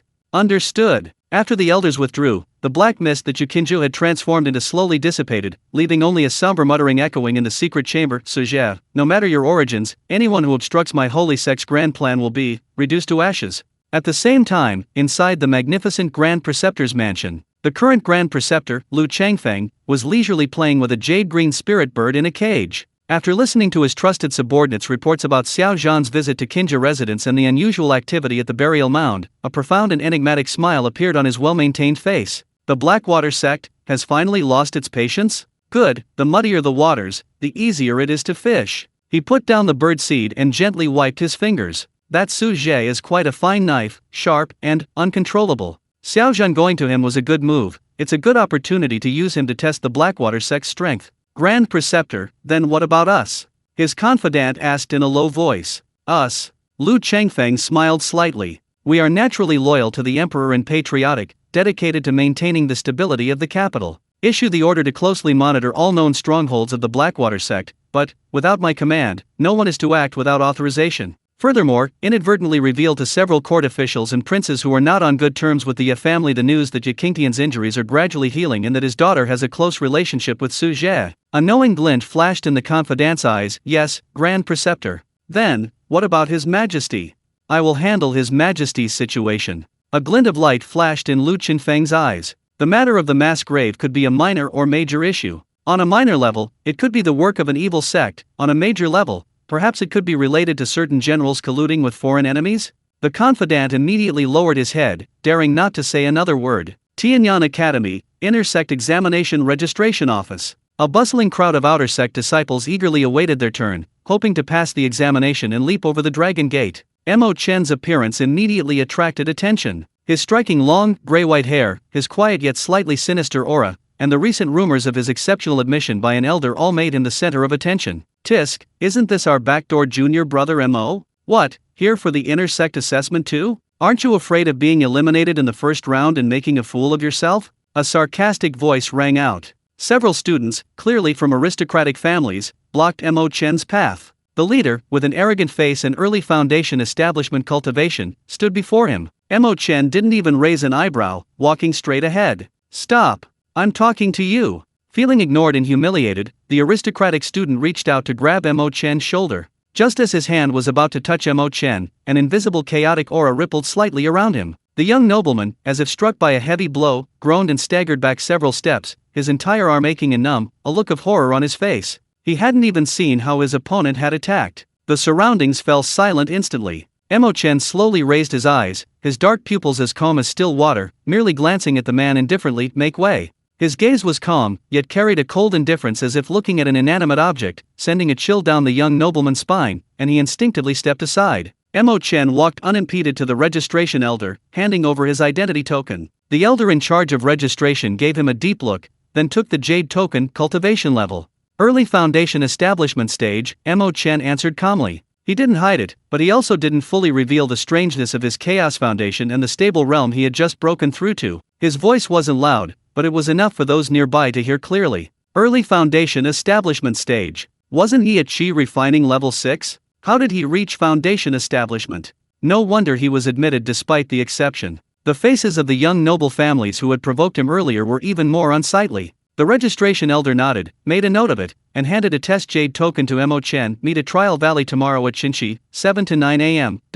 "Thank you, elder." Mo Chen took the jade token, turned and left, never once glancing at those who had provoked him again. In a corner of the crowd, a woman in a plain white dress with a cool expression quietly withdrew her gaze, her figure slowly blending into the crowd and disappearing from sight. A communication jade talisman in her hand flickered slightly. Qinja residence. Su Zhe was leisurely sipping tea, listening to Ling Yunxiao report the details of the map Xiao Zhan had sent. Ding! A sudden small task has been issued. Your beloved disciple is about to encounter a small problem. During the Tianyan Academy's intersect competition, please ensure the safety of your disciples Mo Chen, Ye Qingxiu, and Gu Yunzhou, and thoroughly humiliate any who dare to challenge you. Reward: a random gift pack will be issued based on the brilliance of the humiliation and your disciple's satisfaction. Penalty for failure: you will be silently despised by your disciple for 3 days. Su Zhe almost spat out his tea. This system really loves to stir up trouble. He put down his teacup, his gaze seemingly piercing through the courtyard, looking towards the direction of Tianyan Academy.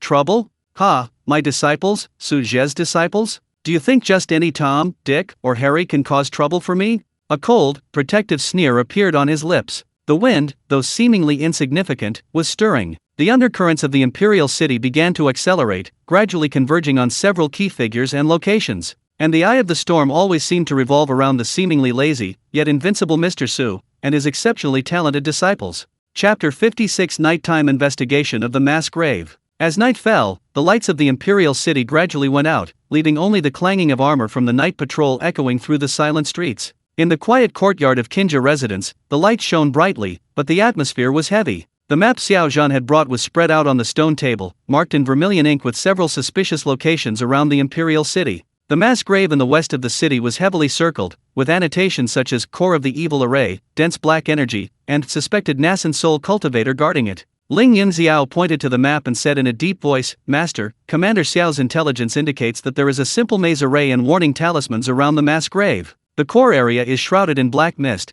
making it difficult to penetrate with divine sense. He speculates that at least 5 golden core stage evil cultivators are guarding it, and there may be a nascent soul cultivator at the core." Su Zhe picked up his teacup, took a sip, and casually glanced at the map, as if looking at a child's doodle. In his mind, the system's voice sounded at just the right moment. Ding! Detected that the host is about to undertake a dungeon raid the mass grave evil array. Mission objective: destroy the core of the evil array and capture the main array master, nascent soul stage. Mission rewards: 10 evil slaying talismans, high-grade earth rank, highly effective against evil entities, 5 random attribute spirit crystals. Failure penalty: hosts charm value -5, may cause even passers-by to think you look like a villain. Su Zhe, system, could your punishment be any more boring? Ding! Host, you're mistaken. Charm points affect the success rate of recruiting disciples. Just imagine, if the 5th disciple finds you an eyesore, how damaging would that be to the sex image? Asterisk. Su Zhe ignored it, putting down his teacup. Xiaoer, Yunzhou, Chener, Qingxiu, you will accompany me. Yunzhou's cultivation is still shallow, learn as much as you can on this trip, and protect yourselves. Yes, Master. The 4 replied in unison, their eyes filled with a mixture of excitement and seriousness. Ling Yunxiao's fighting spirit sword, Mo Chen's eyes were icy, yet Qingxiu remained aloof, and Gu Yunzhou gripped the dragon-patterned sword at her waist, her small face tense. Su Zhe flicked his sleeve, a gentle spiritual energy enveloping the four. With a single step, his figure vanished from the spot. Using spatial teleportation, in just a few breaths, the five appeared in the western suburbs of the imperial city. Before them lay a desolate hillside, withered trees leaning askew, jagged rocks scattered about, and a faint stench of decay permeating the air, accompanied by a chilling, unsettling atmosphere. The pale moonlight illuminated the crooked tombstones and exposed pits, adding to the eeriness. In the distance, a thick, impenetrable black mist, like a giant lid, shrouded the depths of the hillside. "Master, the black mist area is ahead, my divine sense is blocked," Ling Yunxiao whispered, lightning crackling around him. Su Zhe nodded, his gaze piercing through the seemingly dense black mist, revealing the scene within. Deep within the black mist, a massive pit had been dug into the ground. The bottom of the pit was covered with complex runes drawn with an unknown dark red liquid, forming a huge, slowly rotating array. At the center of the array, suspended in motion, was a dark red crystal, pulsating with a dense black aura and a bloody stench, the core of the evil array. 5 black-robed cultivators, exuding a chilling aura, sat cross-legged around the array plate, their hands forming hand seals as they continuously channeled their spiritual energy into the array to maintain its operation. 4 of them possessed auras ranging from the early to mid-stage of the Golden Core realm, while the leader, with a deep and obscure aura, was clearly at the early nascent soul stage. Ding! Target detected. Evil Array Core, Blood Fiend Soul Crystal, Early Nascent Soul Stage Array Master, Blood Fiend Old Demon, Golden Core Stage Minions *4. Recommendation: capture the leader first, destroy the crystal to break the array. The system has marked the core weakness for the host, 3 inches from the top of the crystal.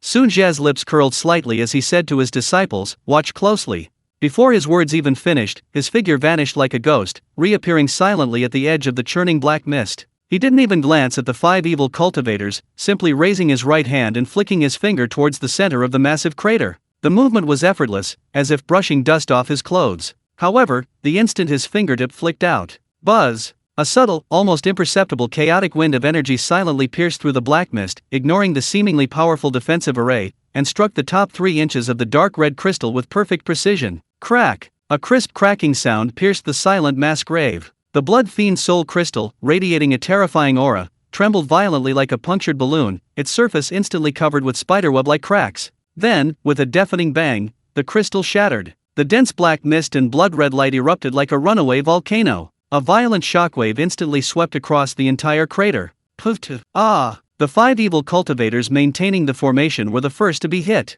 For Golden Core cultivators didn't even have time to scream before being torn to shreds by the terrifying shockwave, turning into a cloud of blood mist. Only the Blood Fiend Old Demon, at the early nascent soul stage, reacted quickly, conjuring a blood-red bone shield to protect himself the instant the crystal shattered. Boom! The bone shield only held for a moment before letting out a mournful cry and shattering inch by inch. The Blood Fiend Old Demon was struck like a hammer blow, spitting out blood, his entire body flying backward like a broken sack, crashing heavily against the stone wall at the edge of the crater, his aura instantly weakening to the extreme. His eyes were filled with boundless fear and disbelief. He, a dignified nascent soul cultivator, hadn't even seen who his opponent was or how they attacked, yet his prized protective magic treasure was destroyed, and he himself was critically injured and on the verge of death.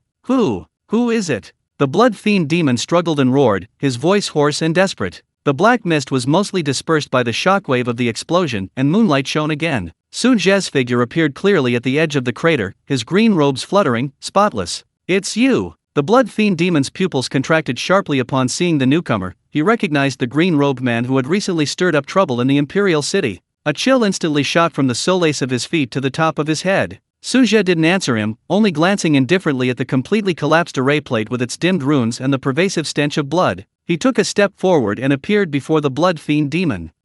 What do you want to do?" The Blood Fiend Demon retreated in terror. Su Zhe, too lazy to waste words, directly pointed a finger at the Blood Fiend Old Demon's brow. Soul Search. His powerful divine sense brutally invaded the Blood Fiend Old Demon's sea of consciousness, seizing every fragment of memory about the Blackwater sect, the Evil Array, and the Holy Lord. Ah! The Blood Fiend Old Demon let out an extremely shrill scream, his body convulsing violently, blood flowing from his 7 orifices. A moment later, Su Zhe withdrew his finger. The Blood Fiend Old Demon's eyes were empty, and he slumped down like a lump of mud, his life force extinguished. Ding! Mission complete. Rewards: 10 exorcism talismans, 5 random attribute spirit crystals, already sent to system space. Additional gains: several soul search information fragments. Analyzing. Keywords: Holy Lord, blood sacrifice, awakening the ancient corpse, nether key fragment, suspected to be in Yukinju's possession. Holy Lord, ancient corpse, nether key fragment? A glint flashed in Su Zhe's eyes. It seemed that there was indeed a greater secret hidden behind the Blackwater sect. The ancient corpse sealed deep in the mine, and the nether key fragment in Yukinju's possession, were both key. Master! Ling Yunxiao and the other three arrived at the edge of the pit, utterly shocked by the chaotic scene before them and their master's calm demeanor. Gu Yunzhou, in particular, gaped slightly, still astonished despite having witnessed their master's terrifying power to obliterate everything with a flick of his finger. Let's go! Su Zhe waved his sleeve, a gentle breeze dispelling the lingering stench of blood and evil energy. This place is worthless now. We'll talk about it back home. He turned and left with his disciples, leaving behind a desolate mass grave and the utterly destroyed remains of the evil array. In the moonlight, Su Zhe's figure was tall and mysterious. Ling Yunxiao and the other three followed closely behind, their reverence for their master deepening, while a strong longing surged within them. When would they be able to possess such extraordinary abilities as their master? Chapter 57, Inner Court Preliminary Examination. The following day, at Tianyan Academy, in the Trial Valley. The valley was bustling with activity, the atmosphere electric. The vast training ground was divided into dozens of smaller arenas, surrounded by viewing platforms. Today marked the first round of the intersect assessment, a preliminary strength test and a free-for-all arena battle. All applicants had to first pass through a spirit testing stele to verify their true cultivation level and spiritual power attributes, preventing cheating by suppressing their cultivation. They were then randomly assigned to different areas for a free-for-all battle based on their cultivation level. The last 10 remaining on each arena would advance to the next round. Mo Chen, dressed in a simple gray-white robe, was inconspicuous in the crowd, but his distinctive gray-white hair and composed demeanor still attracted considerable attention, including from the aristocratic scions he had intimidated the previous day, their eyes filled with apprehension and subtle hostility. Look, that's Mo Chen. They say he showed early foundation establishment cultivation during registration yesterday. Early foundation establishment? How is that possible? It's only been a short time. He must have used some evil technique to forcibly boost his cultivation. So what if he's foundation establishment? With an unstable foundation, he's just cannon fodder in the chaos. Just wait and see how he gets eliminated. The whispers reached his ears, but Mo Chen seemed oblivious, his eyes calm and unwavering as he walked straight to the spirit testing tablet. The elder in charge was a stern-faced old man with late golden core cultivation. He glanced at Mo Chen's identity plaque and said calmly, "Mo Chen, step forward for the test." Mo Chen obeyed, stepping forward and placing his hand on the cold spirit testing tablet. Buzz! The spirit testing tablet instantly lit up. The light wasn't a typical single color, but rather a chaotic grayish-white, swirling like mist. The markings on the tablet, representing cultivation levels, rapidly climbed, settling firmly at Foundation Establishment Level 1, the light restrained and solid. Early Foundation Establishment, Spiritual Power Attribute, Chaotic? A hint of surprise flashed in the elder's eyes. He had presided over assessments for many years and had never seen such a strange spiritual power attribute. The spirit testing tablet could only vaguely sense that it contained multiple attributes, but couldn't distinguish them specifically. Chaotic attribute? What's that? Never heard of it. Is the spirit testing tablet broken? Playing tricks? A murmur of skepticism and disbelief immediately arose from below the stage. The elder frowned, but the spirit testing tablet wasn't damaged. He could only announce Mo Chen, Early Foundation Establishment, Spiritual Power Attribute, Special, Passed. Proceed to Arena Number 3 in Zone C for the free-for-all. Mo Chen withdrew his hand and walked expressionlessly towards the designated arena. On Arena Number 3 in Zone C, over 20 cultivators at the Early Foundation Establishment stage had gathered. As Mo Chen stepped onto the stage, several malevolent gazes immediately locked onto him. Among them was Zhao Peng, the aristocratic scion who had been forced back by Mo Chen's aura yesterday, accompanied by 2 other Early Foundation Establishment cultivators. "Kid, you managed to escape yesterday, let's see where you run today." The aristocratic scion sneered. "Attack! Blow him off!" At his command, the 3 attacked simultaneously. One threw a punch, creating a yellowish-brown gust of wind, another unleashed a flying sword aimed straight at Mo Chen's back, and the third formed hand seals, sending several ice spikes hurtling towards him. Their perfect coordination instantly sealed off Mo Chen's escape route. Ling Yunxiao, Gu Yunzhou, and Ye Qingxiu, watching from below, narrowed their eyes. Gu Yunzhou cried out urgently, "Senior brother, they're ganging up on junior brother." Ling Yunxiao remained calm. "Don't worry, master said third brother can handle the situation." On the arena, facing a 3-pronged attack, Mo Chen's eyes remained impassive. He didn't even use the chaos ruler bestowed upon him by Su Zhe, he simply shifted his body slightly and took a mysterious step. Buzz! An invisible chaotic force field instantly spread out from him. The howling, earth-yellow gale, upon contact with the force field, vanished like a stone thrown into the sea, its power drastically reduced, becoming weak and powerless. The sharp flying sword seemed to pierce a viscous swamp, its speed drastically reduced, its trajectory deviated. The several ice spikes, as if hitting an invisible wall, shattered and melted away.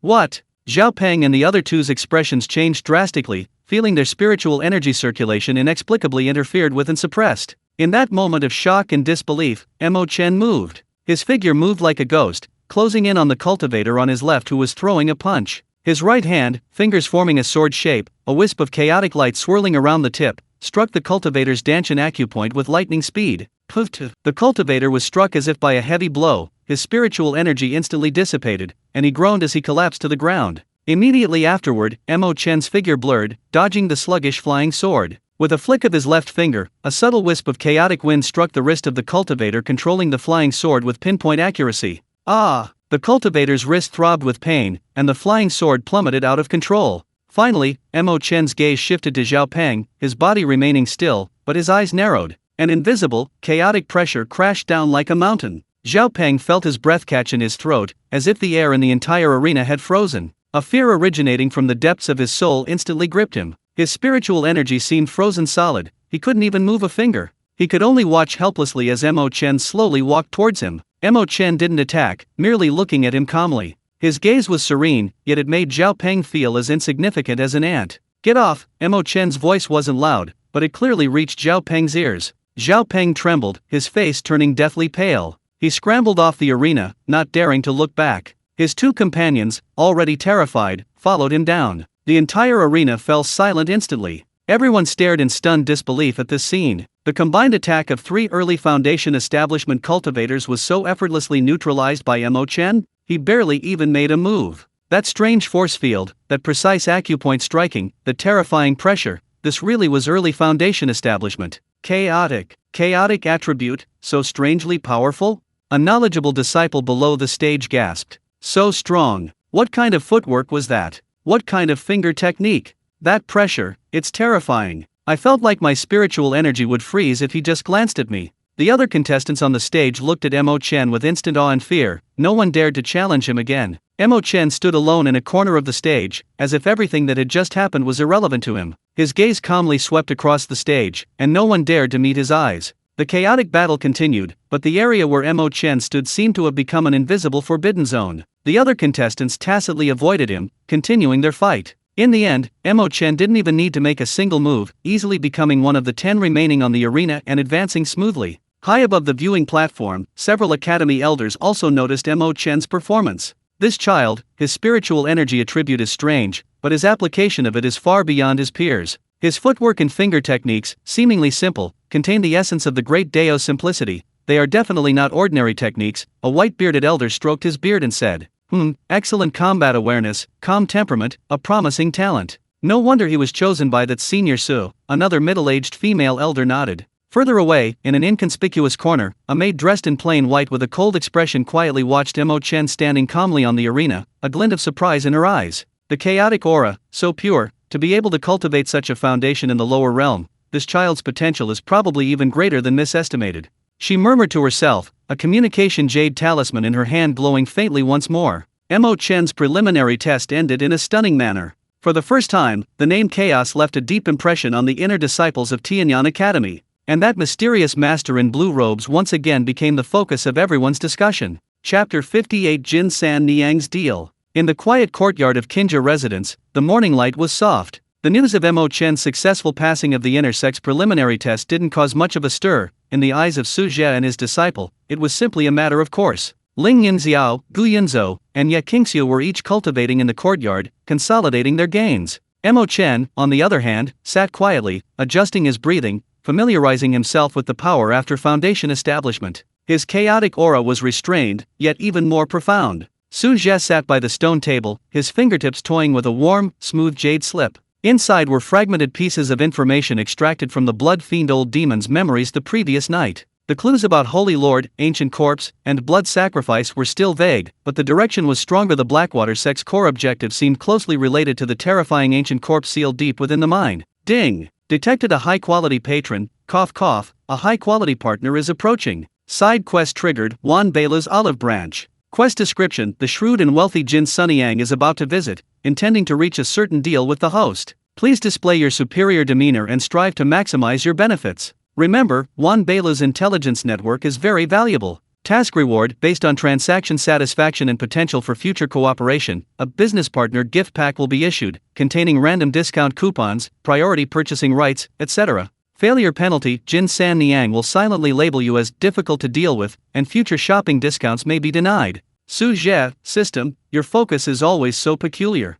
A soft knock came from the courtyard gate, accompanied by a gentle yet capable female voice. Is Mr. Su here? Jin San Niang from Wan Beilu, please excuse my intrusion. Please come in, Su Zhe said calmly. The courtyard gate opened, and a woman in a pale yellow brocade dress, with a full figure and a smiling face, strode in. She appeared to be around 30 years old, well-maintained, and still possessed a captivating charm. Her face wore a perfectly measured warm smile, yet her eyes were sharp and shrewd, as if she could see right through people. This was Jin San Niang, the head manager of Wan Beila's branch in the capital. Behind her were two guards, both at the golden core stage, with steady auras and unwavering gazes. Upon entering the courtyard, they instinctively stopped at the entrance, standing respectfully with their hands at their sides. Mr. Su, it's been a long time. You're even more radiant than before. Jin San Niang smiled warmly, her gaze subtly sweeping over the four people cultivating in the courtyard, lingering a moment longer on Mo Chen and Ye Qingxiu, a hint of barely perceptible surprise flashing in her eyes. Manager Jin, you're too kind.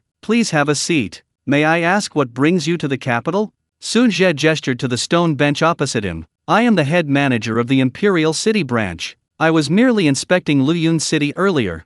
Jin Sunyang sat down, and a maidservant served her fragrant tea. She picked up the teacup, sniffed it gently, and praised, excellent tea. The spiritual energy is rich and lingering, calming, and invigorating. It must be the cloud mist spirit tea from the summit of Tianyan Peak, right? You have excellent taste, sir. Su Zhe remained non-committal. Manager Jin, you must have come today for more than just tea, right? Jin Sunyang put down her teacup, her smile fading slightly, and said seriously, Mr. Su is straightforward, so I won't beat around the bush either. I have come today for two reasons. First, I heard that your esteemed disciple, young Master Mo Chen, shone brightly in the intersex preliminary examination yesterday, his chaos spiritual root astonishing everyone present, so I came to offer my congratulations. Second, I wish to discuss a deal with you, sir. Oh, a deal? Su Zhe raised an eyebrow. Indeed. Jin Sunyang leaned forward slightly, lowering her voice. I've been operating in the Imperial City for many years. While I wouldn't claim to have connections everywhere,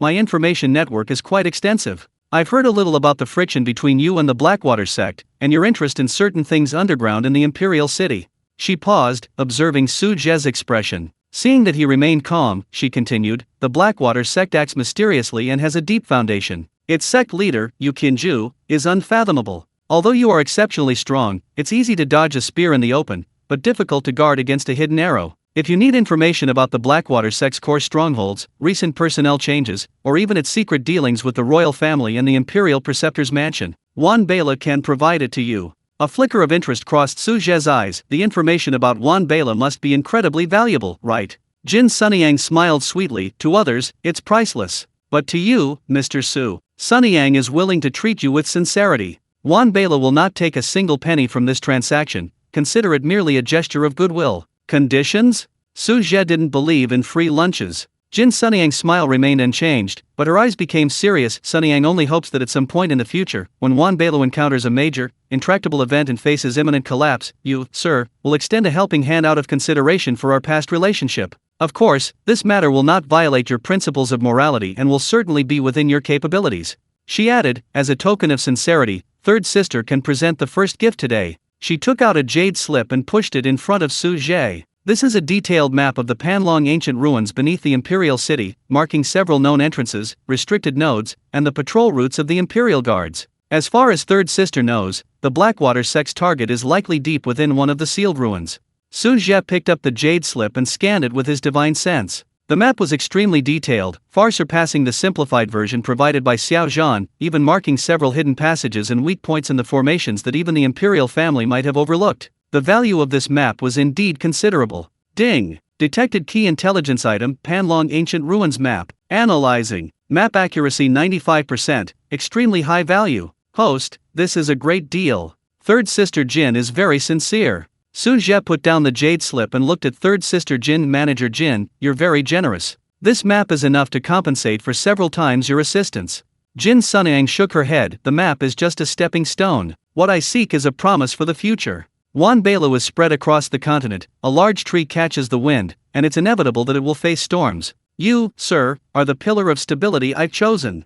She looked intently at Su Zhe. What do you think, sir? Su Zhe pondered for a moment. Wanbeilu's intelligence network was indeed what he needed at the moment. Jin Sunyang was shrewd yet decisive, and her proposed conditions were reasonable, a promise for the future in exchange for immediate convenience and intelligence support. This deal was acceptable. Good, Su Zhe nodded. The deal is done. If Wanbeilu ever faces an insurmountable calamity, I, Su, will lend a hand. Jin Sunyang's eyes lit up with surprise. She rose and bowed deeply, saying, Thank you, sir. On behalf of everyone at Wanbeilu, I thank you for your generosity. She then produced a purple gold token, engraved with an ancient Wan character surrounded by star patterns. This is Wanbeilu's highest level star token. With this token, you and your disciples can enjoy the highest level of service at any Wanbeilu branch, with priority in purchasing rare items and access to certain intelligence resources. While I'm in the capital, you can contact me at any time with this token if needed. Su Zhe accepted the token. It felt warm and smooth to the touch, with a subtle flow of spiritual energy, clearly not an ordinary item. Manager Jin is very kind. Jin Sunyang's smile widened. It's my pleasure. Also, I've had someone compile the latest information on the Blackwater sex movements, and it will be sent over later. Please feel free to contact me if you need anything else. Having achieved her goal, Jin Sunyang exchanged a few more pleasantries before tactfully taking her leave. Watching Jin Sunyang's departing figure, Su Zhe stroked the star token and mapped jade slip in his hand. Ding! Mission complete. Transaction satisfaction rating S. Jin Sunyang is very satisfied with the host's quick agreement, favorability plus 50. Rewards, business partner gift pack, contains Wanbeilu 30% discount VIP card X1, permanent, priority intelligence access X3, random natural treasure clue X1, already issued, purple vein dragon blood ginseng clue, located in the 100,000 mountains of the southern region. A 30% discount card? Not bad. Su Zhe put away the token and jade slip, his gaze turning towards the direction of the Imperial Palace. Panlong Ancient Ruins, the Royal Forbidden Area. It seems I need to go and meet that Emperor of Nanli. Chapter 59 Forbidden Area of the Imperial Palace. The afternoon sun shone brightly on the majestic southerly Imperial Palace, its glazed tiles reflecting a golden glow, enhancing its solemnity. However, beneath this solemnity, a suppressed undercurrent surged. Su Zhe, accompanied by Ling Yunxiao, walked slowly along the palace path leading to the Imperial study. He didn't deliberately conceal his aura, but his unfathomable cultivation instilled a deep-seated awe in the Imperial guards along the way. None dared to approach for questioning, or even meet his gaze directly. Inside the Imperial study, Emperor Dongfang Shuo of Southernly was reviewing memorials, his brow furrowed. He was about 40 years old, his face dignified, but his brow betrayed an undisguised weariness and anxiety. The Blackwater sect was growing increasingly rampant in the capital. Although the mass grave incident had been suppressed, the undercurrents were surging, causing him sleepless nights. The Imperial preceptor, Lu Changfeng, stood respectfully to his side, his eyes flickering, lost in thought. Your Majesty, Mr. Su Zhe requests an audience, the chief eunuch announced cautiously from outside the door. Dongfang Shuo paused, a complex emotion flashing in his eyes. Summon him. Su Zhe entered the Imperial study with Ling Yunxiao, his gaze calmly sweeping over Dongfang Shuo and Lu Changfeng. Mr. Su's presence is an honor. I have failed to greet you properly, Dongfang Shuo said, putting down his vermilion brush and forcing a smile. Lu Changfeng also bowed slightly, but a hint of apprehension lingered in his eyes. Your Majesty is too kind, Su Zhe said bluntly. I have come here regarding the Panlong Ancient Ruins. Upon hearing this, both Dongfang Shuo and Lu Qinfeng's expressions changed simultaneously. Panlong Ancient Ruins? Dongfang Shuo forced himself to remain calm. Why do you say that, sir? That is where our royal family worships the spirits of our ancestors. It is a royal forbidden area, and outsiders are not allowed to enter without permission. Su Zhe smiled calmly. A royal forbidden area? Then why do the Blackwater sect seem so interested in that place? They even went so far as to set up a blood sacrifice array inside and outside the Imperial city, attempting to seize it. He turned his gaze to Lu Changfeng, Grand Preceptor. What do you say? Lu Qinfeng's heart skipped a beat, and he quickly said, Sir, you are mistaken. The Blackwater sect is a heretical sect, and their coveting of our royal forbidden area reveals their wolfish ambitions. His Majesty has already ordered strict precautions, and will absolutely not allow these evil spirits to desecrate our ancestral sacred land. Prevention? Su Zhe's tone was slightly cold. If the prevention was effective, How was the evil formation in the mass grave set up? How did Commander Xiao Zhan return so badly injured? Your Majesty, Imperial Advisor, let's not beat around the bush. The Blackwater sect must have a scheme within the ancient ruins, and it's not a small one. If they succeed, it won't be a blessing for the royal family, but a disaster for the entire capital. Dongfang Shuo's expression shifted uncertainly. Su Zhe's words struck at his deepest concern. Deep within the Panlong ancient ruins, indeed, lay some secrets and powers that even the royal family kept secret. If the Blackwater sect truly succeeded, what are your thoughts, sir? Dongfang Shuo asked in a deep voice. It's very simple, Su Zhe said. I wish to enter the Panlong ancient ruins to investigate the Blackwater sect's conspiracy and nip it in the bud. I need His Majesty to open the forbidden area and provide the necessary assistance. Dongfang Shuo hesitated. The Panlong ancient ruins were a crucial royal stronghold. How could outsiders be allowed to enter? Especially not someone like Su Zhe, whose strength was unfathomable and whose allegiance unclear. Lu Changfeng immediately said, Your Majesty. Absolutely not. Panlong ancient ruins is a forbidden area of the royal family, where ancestors are worshipped, and it concerns the fate of the nation. How can we allow outsiders to enter? Although Mr. Su is highly skilled, this action violates ancestral rules and may invite criticism. Moreover, the ancient ruins are riddled with traps and extremely dangerous. If anything were to happen to you, my safety is none of the Imperial Preceptor's concern. Su Zhe interrupted him, his gaze fixed on Dongfang Shuo. Your Majesty, the Blackwater sect scheme within the ancient ruins, if successful, will have unimaginable consequences. Whether to uphold ancestral rules and watch the crisis unfold, or to act decisively and use me to eliminate the threat, is entirely up to Your Majesty. His tone was calm, yet carried an undeniable authority. Besides, if I truly wish to enter, even this forbidden area of the palace might not be able to stop me. My presence today is to offer His Majesty a choice. An invisible pressure, like a mountain, enveloped the entire imperial study. Dongfang Shuo and Lu Changfeng instantly felt their breath catch in their throats, as if they were being stared at by a monstrous beast. Cold sweat instantly soaked their backs. Dongfang Shuo was horrified. He finally truly felt the terror of this Mr. Su. This man was not bluffing. He took a deep breath and spoke with difficulty. Sir, you are absolutely right. With evil spirits at hand, we must prioritize the greater good. I grant it. Your Majesty. Lu Changfeng tried to dissuade him. Grand Preceptor, no need to say more. Dongfang Shuo waved his hand to interrupt, taking out a golden token engraved with a coiled dragon and handing it to Su Zhe. This is the coiled dragon token. Holding this token allows passage through the outer perimeter of the ancient ruins. However, the core area of the ancient ruins is protected by the ancient 9 dragons locking heaven array, which cannot be opened without the bloodline of our royal family or possession of a specific token. Furthermore, it is extremely dangerous. Sir, please be careful. Su Zhe took the token, feeling its weight in his hand, with a faint dragon aura emanating from it. Thank you, Your Majesty. I know my place in the core area. He said no more, turning and leaving with Ling Yunxiao. Watching Su Zhe's departing figure, Dongfang Shuo slumped back on the dragon throne, seemingly exhausted. A shadow of gloom flashed in Lu Qinfeng's eyes as he whispered, Your Majesty, inviting a wolf into the house could lead to future troubles. Dongfang Shuo wearily closed his eyes. Whether it's a wolf or a tiger, it's better than a deadly snake. I hope he can truly eliminate this major threat, the Blackwater sect. Holding the Panlong token, Su Zhe led Ling Yunxiao unimpeded through layers of palace restrictions, arriving at a massive stone gate deep within the palace, heavily guarded. The ancient stone gate, weathered and ancient, was covered in mysterious runes, exuding an ancient and majestic aura. Master, is this the entrance? Ling Yunxiao asked solemnly, sensing the chilling aura emanating from behind the stone gate.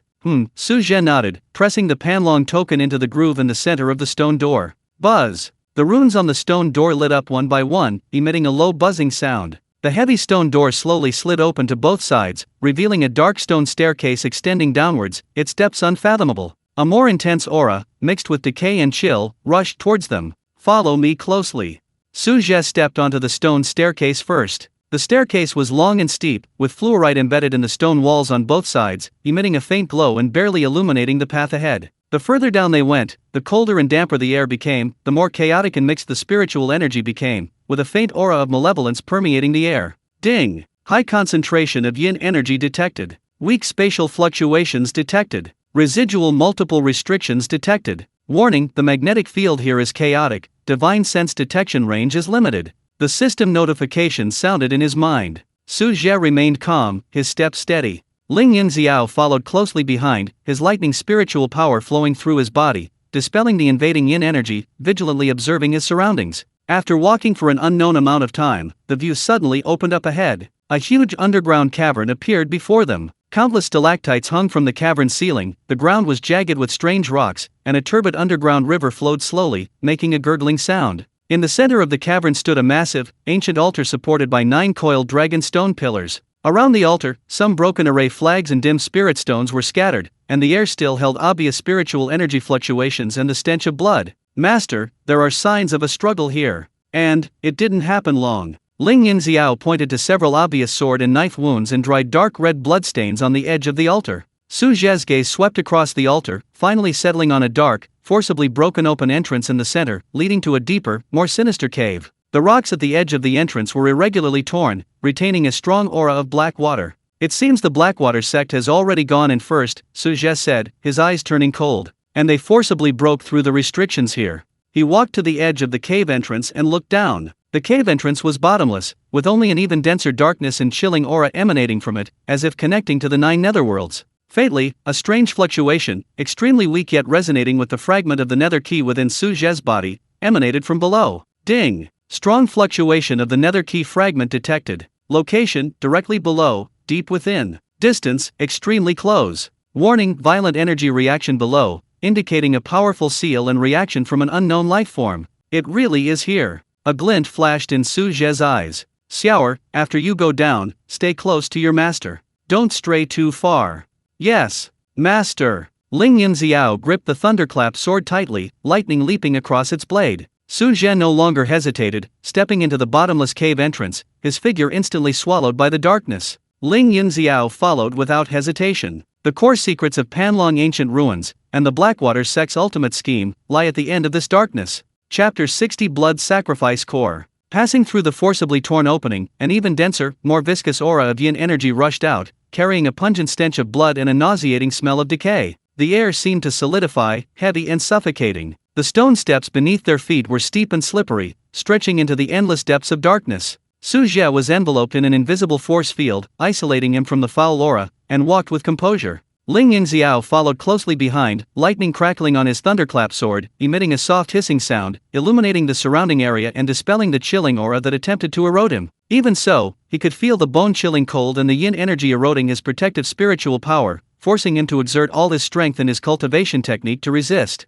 Ding! Warning! The concentration of yin energy in the environment has reached a dangerous threshold. Mental erosion effect present. It is recommended that the host activate mental barrier, consuming a small amount of points. Open. Su Zhe's mind stirred. Ding! Mental barrier activated. Points consumed 100. Current points balance. System automatically calculating. Don't worry, host, it's just a small amount. A faint, almost invisible glow flashed across Su Zhe and Ling Yunxiao's bodies, instantly dissipating most of the disturbing mental erosion. Master, down below. Ling Yunxiao's voice was grave. He could feel the energy fluctuations emanating from below growing stronger, carrying a chilling evil and chaos. Almost there, Su Zhe said calmly, without stopping. After descending for about the time it takes for an incense stick to burn, the path ahead suddenly opened up, but the scene before him caused Ling Yunxiao's pupils to shrink sharply, and he gasped. This is an underground space far larger and more oppressive than the upper cavern. The dome soars high, hidden in darkness. At the center of the space lies an enormous pit, its bottom not of rock, but of a churning, dark red, viscous liquid, like boiling blood. On the surface of the liquid, countless twisted, tormented phantom faces float and undulate, emitting silent wails. The intensely concentrated aura of bloodlust and resentment emanates from here. Above the blood pool floats a colossal altar constructed of stark white bones. Upon the altar, an even more complex and malevolent crimson array is slowly operating. At the core of the array floats a dark red heart, the size of a millstone, pulsating incessantly. Each beat of the heart causes the blood pool below to surge, drawing up a massive amount of bloodlust and resentment and injecting it into the heart. The surface of the heart is covered with eerie black runes, radiating an evil aura that sends chills down one's spine. Around the altar sat 7 cultivators clad in black robes, their auras chilling. They formed hand seals, chanting incantations, continuously channeling their pure demonic energy into the formation to maintain its operation. These 7 were all at the late golden core stage. Directly in front of the altar stood an old man, clad in a dark red robe, his face withered like a dried corpse, 2 clusters of eerie green flames flickering in his eye sockets, his hands clasped behind his back. The aura emanating from him was as vast and terrifying as an abyss, far surpassing that of a nascent soul cultivator. He was undoubtedly a peak nascent soul expert. None other than the Blackwater sect's supreme elder, the Blood Nether Ancestor. He. Almost. The Blood Nether Ancestor let out a hoarse, piercing laugh, his eyes greedily fixed on the enormous, pulsating heart. With enough more blood fiend soul energy, the netherworld blood heart will be complete. At that time, combined with the secret technique bestowed by the Holy Lord, we will surely awaken the ancient corpse and control its power. My Blackwater sect will surely reign supreme. Just then, he abruptly turned his head, his eerie green ghostly flames instantly locking onto Su Zhe and Ling Yunxiao, who had appeared at the cave entrance. Who dares to trespass on the holy altar? The Blood Nether Ancestor's voice was like the hooting of a night owl, carrying overwhelming killing intent and a hint of surprise. His layers of restrictions had been breached silently into the core area. The 7 golden core cultivators also simultaneously opened their eyes flashing with blood-red light, instantly locking onto the intruders. Not good. Enemy attack. Kill them. We can't let them interfere with the blood sacrifice. Protect the ancestor. 7 figures instantly sprang up, transforming into 7 streaks of crimson light, carrying incomparably fierce killing intent, rushing straight towards Su Zhe and Ling Yunxiao. Blood claws, bone spurs, soul banners, poisonous mist, all sorts of vicious attacks instantly enveloped the two. Xiaoer, let's practice. Su Zhe's voice remained calm, as if what lay before him wasn't an attack from 7 late-stage golden core experts, but a swarm of moths drawn to a flame. Ling Yunxiao's eyes flashed with lightning, showing no fear, but rather a surge of overwhelming fighting spirit. With his master by his side, he feared nothing. Thunder shakes the 9 heavens. The thunderclap sword unleashed a deafening dragon's roar. Ling Yunxiao transformed into a streak of purple lightning, advancing instead of retreating, charging headlong into the group of 7. The sword light, like a waterfall, instantly exploded into countless raging purple lightning bolts, wreaking havoc around him. Boom, boom, boom, boom. The lightning and the bloodlust collided violently. The entire underground space trembled. A golden core cultivator's blood-red claws were instantly torn apart by lightning, sending him flying backward with a scream. Another's bone spurs shattered inch by inch in the lightning. The soul banner was entangled by electric snakes, emitting a hissing wail. The poisonous mist was instantly purified by the supremely yang and powerful lightning force. Ling Yunxiao descended like a thunder god. Wherever his sword light passed, blood and evil dissipated, and demonic energy crumbled. Although he only possessed the peak of the early foundation establishment stage, his foundation was incredibly solid, his lightning spiritual power pure and domineering, and he was further empowered by a heaven-rank technique like the 9 Heavens Thunder Shadow Sword art. He actually managed to withstand the first wave of attacks from 7 late-stage golden core cultivators, even gaining a slight advantage. Such pure lightning technique. Good lad. The Blood Nether Ancestor's eyes flickered with ghostly fire, a hint of surprise flashing across them, but it quickly transformed into an even stronger killing intent. However, a mere foundation establishment cultivator dares to be so insolent before the ancestor. Die! Ignoring his 7 subordinates' attack on Ling Yunxiao, he suddenly raised his withered hand and grabbed at Su Zhe from afar. Netherworld Blood Claw. A gigantic, blood-red ghostly claw, blotting out the sky, appeared out of thin air. Its tip was wreathed in dense, malevolent energy, carrying a terrifying power capable of tearing through space, and it slashed down towards Su Zhe. The terrifying pressure of a peak nascent soul cultivator instantly enveloped the entire area. This claw was enough to easily crush an early nascent soul cultivator. Master, be careful. Although Ling Yunxiao was engaged in fierce combat, he felt the earth-shattering pressure and became extremely anxious. However, facing this terrifying attack that would make even ordinary nascent soul cultivators pale, Su Zhe merely raised his eyelids slightly. He didn't even assume a defensive stance, simply raising his right hand casually and flicking his finger at the approaching crimson claw. The movement remained effortless. Pop! A soft sound, like a bubble bursting. The blood-red ghostly claw, blotting out the sky and radiating overwhelming ferocity, trembled violently several feet above Su Zhe's head. Then, like a punctured balloon, it instantly collapsed, disintegrated, and vanished. There was no earth-shattering explosion, no raging energy surge. That ghostly blood claw, capable of destroying cities and annihilating the earth, was simply and silently extinguished by Su Zhe's single finger flick. What? The Blood Nether Ancestor's ferocious grin froze instantly, replaced by boundless horror and disbelief. His full-force attack at the peak of the nascent soul stage was actually so easily neutralized by the opponent. How could this be? Even a nascent soul cultivator couldn't do it so easily. An unprecedented chill instantly surged from the solace of the Blood Nether Ancestor's feet, shooting straight to the top of his head. For the first time, he felt a deadly threat from this seemingly ordinary man in blue. Chapter 61 Breaking the Formation and Seizing the Heart, Secrets of Soul Searching. The moment the crimson ghost claw vanished silently, the entire underground space fell into a deathly silence. The 7 golden core cultivators who had been attacking Ling Yunxiao froze, their faces filled with utter terror and bewilderment. What had they just witnessed? The Supreme Elder's netherworld blood claw, shattered with a flick of his finger. Seizing this fleeting opening, Ling Yunxiao unleashed a dazzling burst of lightning with his thunderclap sword. His thunder flash, swift as lightning, pierced through the protective demonic energy of one of the golden core cultivators, pinning him to the stone wall. Poof! Blood splattered. A scream shattered the silence. The remaining 6 golden core cultivators snapped out of their daze, their souls reeling. They dared not linger, screaming as they retreated, attempting to escape back to the altar to seek the protection of the blood nether ancestor. Trying to escape. Ling Yunxiao, his fighting spirit surging, wouldn't allow them to get away. Swordlight flashed again, lightning snakes danced wildly, tightly binding 3 of them. The blood nether ancestor, however, had no time to care about his subordinates' lives. He stared intently at Su Zhe, his withered face contorted with muscles, his eyes flickering with ghostly green flames, his voice trembling almost imperceptibly. "You, who exactly are you?" Su Zhe didn't answer him, his gaze fixed on the enormous, dark red heart throbbing on the altar, the netherworld blood heart. He could clearly feel that this heart was frantically absorbing the resentment from the blood pool below, its aura growing stronger, faintly resonating with some distant being. Using the blood and souls of countless lives as sacrifices to refine such an evil object, attempting to awaken the forbidden, the Blackwater sect deserves to be destroyed. Su Zhe's voice was calm, yet contained a chilling sense of judgment. Arrogant! Blood ancestor roared fiercely, a glint of madness flashing in his eyes. You ruined my holy sect's grand plan, you deserve to die. Netherworld blood heart, explode.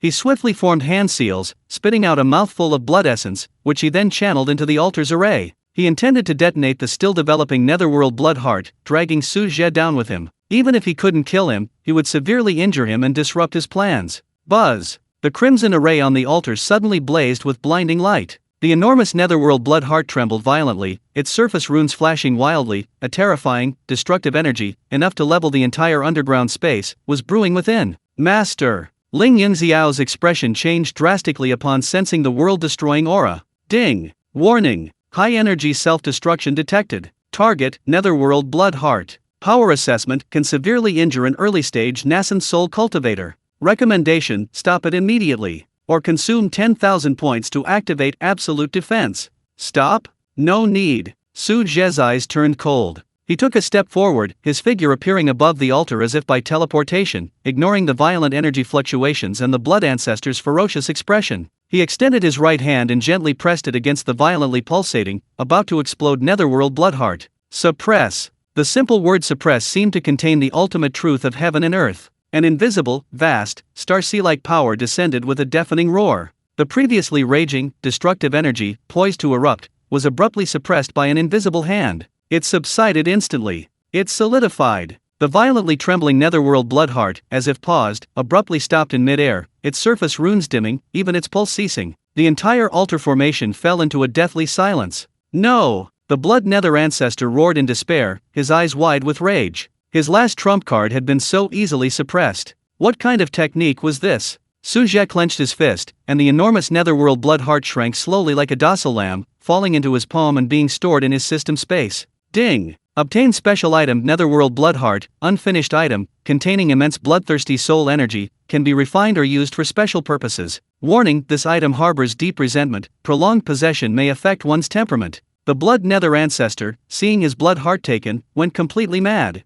He roared, his body erupting with blood-red light, his withered body swelling as if inflated, countless ferocious blood-red demonic patterns appearing on his skin. He was going to burn his essence blood and nascent soul origin for a final desperate gamble. Demonic blood burns the heavens. Die! A terrifying demonic power far exceeding that of a peak nascent soul cultivator erupted. The blood nether ancestor transformed into a crimson meteor, charging towards Su Zhe with a suicidal determination. Stubborn fool! A hint of impatience flashed in Su Zhe's eyes. He didn't even move a step, but simply flicked his finger again at the madly charging crimson meteor. This time, a barely perceptible point of chaotic light condensed at his fingertip. Poof! A soft sound, like a sharp blade piercing rotten leather. The menacing, blood-red meteor, burning with life and soul, abruptly stopped 10 feet away from Su Zhe. The blood nether ancestor's swollen body deflated rapidly like a punctured balloon, the burning blood flames around him instantly extinguished. A tiny hole appeared between his brows, and the madness and violence in his eyes froze instantly, turning into endless emptiness and deathly stillness. The nascent soul peak expert, the blood nether ancestor, had fallen. One finger. Just one finger. Like crushing an ant. The remaining 6 golden core cultivators were terrified, losing even the courage to flee. They knelt on the ground with a thud, kowtowing repeatedly, "Senior, spare us! Senior, spare us! We were forced! Spare us!" Ling Yunxiao also stopped what he was doing, staring at the blood nether ancestor who had fallen in an instant, his heart filled with unparalleled shock.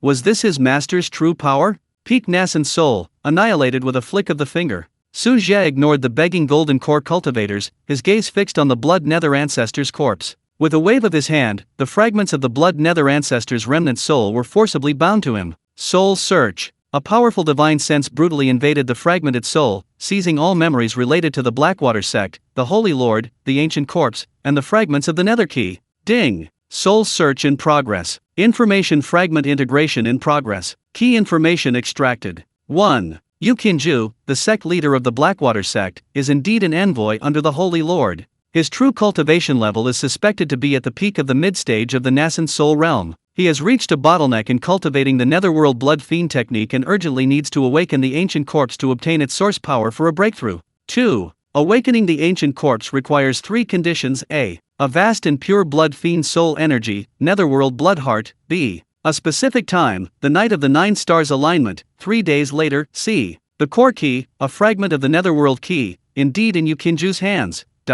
3. The ancient corpse's identity, suspected to be the remains of a fallen extraterrestrial demon god from ancient times, sealed here by a supreme being, containing terrifying power. Once awakened, its controllability is extremely low, and the risk is enormous. 4. The Holy Lord's identity, unknown. The blood nether ancestor's level is insufficient, it is only known that he is a descendant from the upper realm, with unfathomable strength and grand ambitions. The remains of an extraterrestrial demon god? A descendant from the upper realm? A Holy Lord? Su Zhe's eyes flashed with a sharp light. The things behind the Blackwater sect are indeed not simple. The fragment of the netherworld key in Yu Qinju's hands is even more crucial. He withdrew his divine sense, and the remnant soul of the blood nether ancestor completely dissipated. His gaze swept over the churning pool of blood below and the kneeling golden core cultivator begging for mercy, Su Zhe's eyes turning icy. "Xiaoer, clean it up." "Yes, Master." Lightning flashed in Ling Yunxiao's eyes, and the thunderclap sword was raised once more. He would show no mercy to these evil cultivators who aided and abetted tyranny and harmed living beings. A series of piercing screams echoed through the underground space, quickly fading into silence. Su Zhe walked to the edge of the altar, his brow furrowing as he gazed at the churning pool of blood below. This pool of blood was filled with deep resentment, leaving it would only bring more harm. He pointed his fingers like a sword and slashed through the air towards the center of the pool. Purify. A chaotic sword aura, imbued with supreme yang and power, capable of purifying all evil, descended like the creation of the world. Swoosh! The enormous pool of blood, like ice and snow thrown into the blazing sun, instantly boiled and evaporated. Countless twisted, vengeful phantoms vanished into wisps of smoke amidst their mournful howls. In moments, the massive pool of blood completely dried up, leaving only a huge crater and the pervasive smell of burning flesh, devoid of any remaining evil energy. Having done all this, Su Zhe's gaze turned to the deeper reaches of the underground space, towards the direction from which faint spatial fluctuations and an even more ancient aura emanated. The fragment of the ghost key is right there. Chapter 62. The last fragment of Yu. The blood pool dried up, the evil cultivators were slain, and the malevolent resentment that permeated the underground space was purified by Su Zhe's sword. Though a lingering chill remained, the previous filth and oppression were gone. A faint smell of burning and a sense of settled, deadly stillness filled the air. Ling Yunxiao stood with his sword sheathed, the lightning on the thunderclap sword fading, a final drop of blood dripping from its tip. He was slightly out of breath, but his eyes were sharp, his fighting spirit undiminished. Slaying 6 late-stage golden core evil cultivators was a significant challenge and a valuable experience for him. Su Zhe's gaze did not linger on the battlefield. His deep eyes pierced through space, locking onto the deeper darkness behind the blood sacrifice altar. There, an extremely faint yet incredibly pure spatial fluctuation, along with a strange aura that resonated strongly with the fragments of the nether key within him, was emanating continuously. "Xiaoer, follow me." Su Zhe's voice was calm and even. He took a step forward, his figure already appearing at the edge of that darkness. Ling Yunxiao took a deep breath, suppressing the surging blood within him, and quickly followed. After passing through a region of jagged, strange rocks, the space suddenly opened up ahead. An ancient stone palace, entirely constructed of unknown black boulders, stood silently at the edge of the space. The palace wasn't large, but it exuded a vast, heavy, primordial aura, as if it had endured countless ages. The palace doors were tightly shut, without handles or keyholes, only densely packed, extremely complex and profound silver runes slowly flowing, forming an indestructible and powerful restriction. Ding! High-intensity ancient restriction detected. Type, spatial ceiling composite array. Core, star locking void array. Level, low-grade heavenly rank. Warning, this restriction contains multiple law attacks including spatial cutting, soul annihilation, and energy backlash. Forcibly breaking it may result in spatial collapse or trigger a self-destruct mechanism. Ding! Strong resonance detected from a fragment of the nether key. Target, inside the stone hall. Distance, extremely close. Speculation, the sixth fragment of the nether key is inside. A heavenly rank restriction? A hint of surprise flashed in Su Zhe's eyes. Such a high-level seal existed deep within the Panlong ancient ruins? It seemed the thing sealed within this stone hall was far from ordinary. The presence of the nether key fragment further proved its value. He walked to the stone door, carefully observing the flowing silver runes. The runes were ancient and mysterious, each stroke seemingly containing the ultimate principles of heaven and earth, interconnected to form a perfect, ever-renewing cycle. Ordinary cultivators, even those at the nascent soul stage, would likely only be able to sigh in despair at such a restriction. Forcibly breaking it would be tantamount to suicide. But Su Zhe was no ordinary cultivator. He slowly raised his right hand, a wisp of chaotic energy swirling around his fingertips, and gently touched one of the seemingly inconspicuous rune nodes. Buzz! Just as his fingertips were about to touch the runes, the entire stone gate blazed with light. Countless spatial rifts, as thin as hair yet incomparably sharp, appeared out of thin air, like countless invisible blades slicing towards him. At the same time, a terrifying mental shock, powerful enough to annihilate the soul of a nascent soul cultivator, surged forth like a tidal wave. Ling Yunxiao's expression changed drastically, and he instinctively tried to retreat. However, Su Zhe remained completely unmoved. The attack, powerful enough to tear through space and annihilate souls, vanished silently within 3 feet of him, as if striking an invisible, indestructible barrier. Even the wisp of chaotic energy at his fingertips didn't tremble. Interesting. Su Zhe's lips curled slightly, and the chaotic energy at his fingertips suddenly intensified, probing into the flowing trajectory of the runes like a living thing. Ding! System-assisted analysis activated. Analyzing the core rune chain of the star-locking void array. Analysis progress 1%, 5%, 10%. The system notification sounded in his mind, and countless data streams about the restrictive runes flashed by rapidly. Su Zhe's understanding of the laws of heaven and earth had already reached a state of perfection. Now, with the system's assistance, he saw everything with unparalleled clarity. He lightly tapped his fingertip, and the chaotic energy, like the most precise key, accurately inserted itself into the gaps in the flowing runes, manipulating, twisting, and severing them.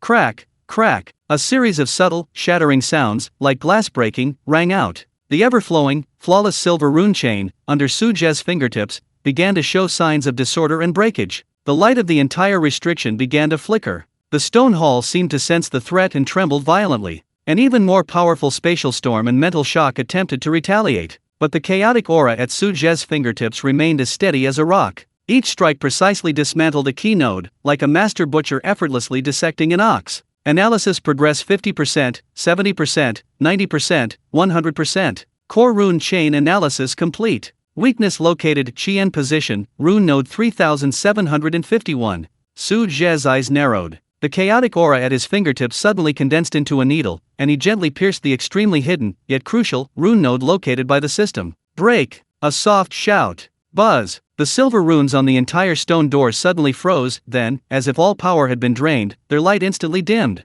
All the flowing runes stopped, and all the terrifying spatial rifts and mental shocks vanished without a trace. Crack! With a teeth-grinding scraping sound, the heavy stone door slowly opened a crack inward. An even more ancient, purer spatial aura, seemingly from the very beginning of time, accompanied by the familiar fluctuations of the nether key fragment, rushed out. Ding! Congratulations to the host for successfully breaking the heavenly rank restriction star-locking void array. Reward spatial law fragment enlightenment *1, automatically fused, points plus 5,000. It's done! Ling Yunxiao's eyes flashed with surprise. Su Zhe withdrew his finger, a satisfied smile appearing on his face. He pushed open the heavy stone door and stepped into the stone hall. The stone hall was not large, and was empty except for a fragment floating in the center, emitting a soft silver light. The fragment was irregularly shaped, made of neither gold nor jade, and its surface flowed with a faint light like a galaxy, emitting a strong spatial fluctuation. It was the sixth fragment of the nether key. Su Zhe reached out, and the fragment flew into his palm like a swallow returning to its nest. It was cool to the touch, and a surge of pure spatial power flowed into his body, instantly resonating with the 5 fragments he already possessed, echoing each other as if they were a single entity. Ding! Obtained Ghost Key Fragment X1. Current progress 6/6. Ghost Key Fragments complete.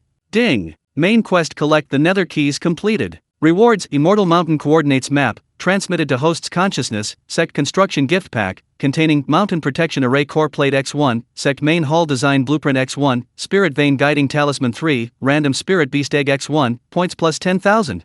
Ding! Final main quest triggered, establish a sect. Please go to the Immortal Mountain Coordinates Tianshu Mountain and establish the sect Xian Tian Pavilion. Quest rewards: Sect Fortune Golden Dragon X1, suppresses fortune, blesses disciples, hosts exclusive title Xian Tian Ancestor, with reputation halo, sect management panel unlocked. A series of system notifications rang out like heavenly music. Holding the complete nether key in his hand, Su Zhe sensed the crystal-clear coordinates of the Immortal Mountain and the magnificent blueprint for his sect's construction within his sea of consciousness, a surge of pride welling up within him. After so much time and travel to so many places, he had finally gathered all the fragments. Establishing a sect and building his own lineage was just around the corner. Master, this is... Ling Yunxiao looked at the fragment in Su Zhe's hand, radiating a mysterious aura, sensing the indescribable joy and pride emanating from his master, and his heart was filled with excitement as well. The nether key fragments are complete. Su Zhe smiled slightly, putting the fragment away. The Immortal Mountain coordinates are set, we'll soon have our own section.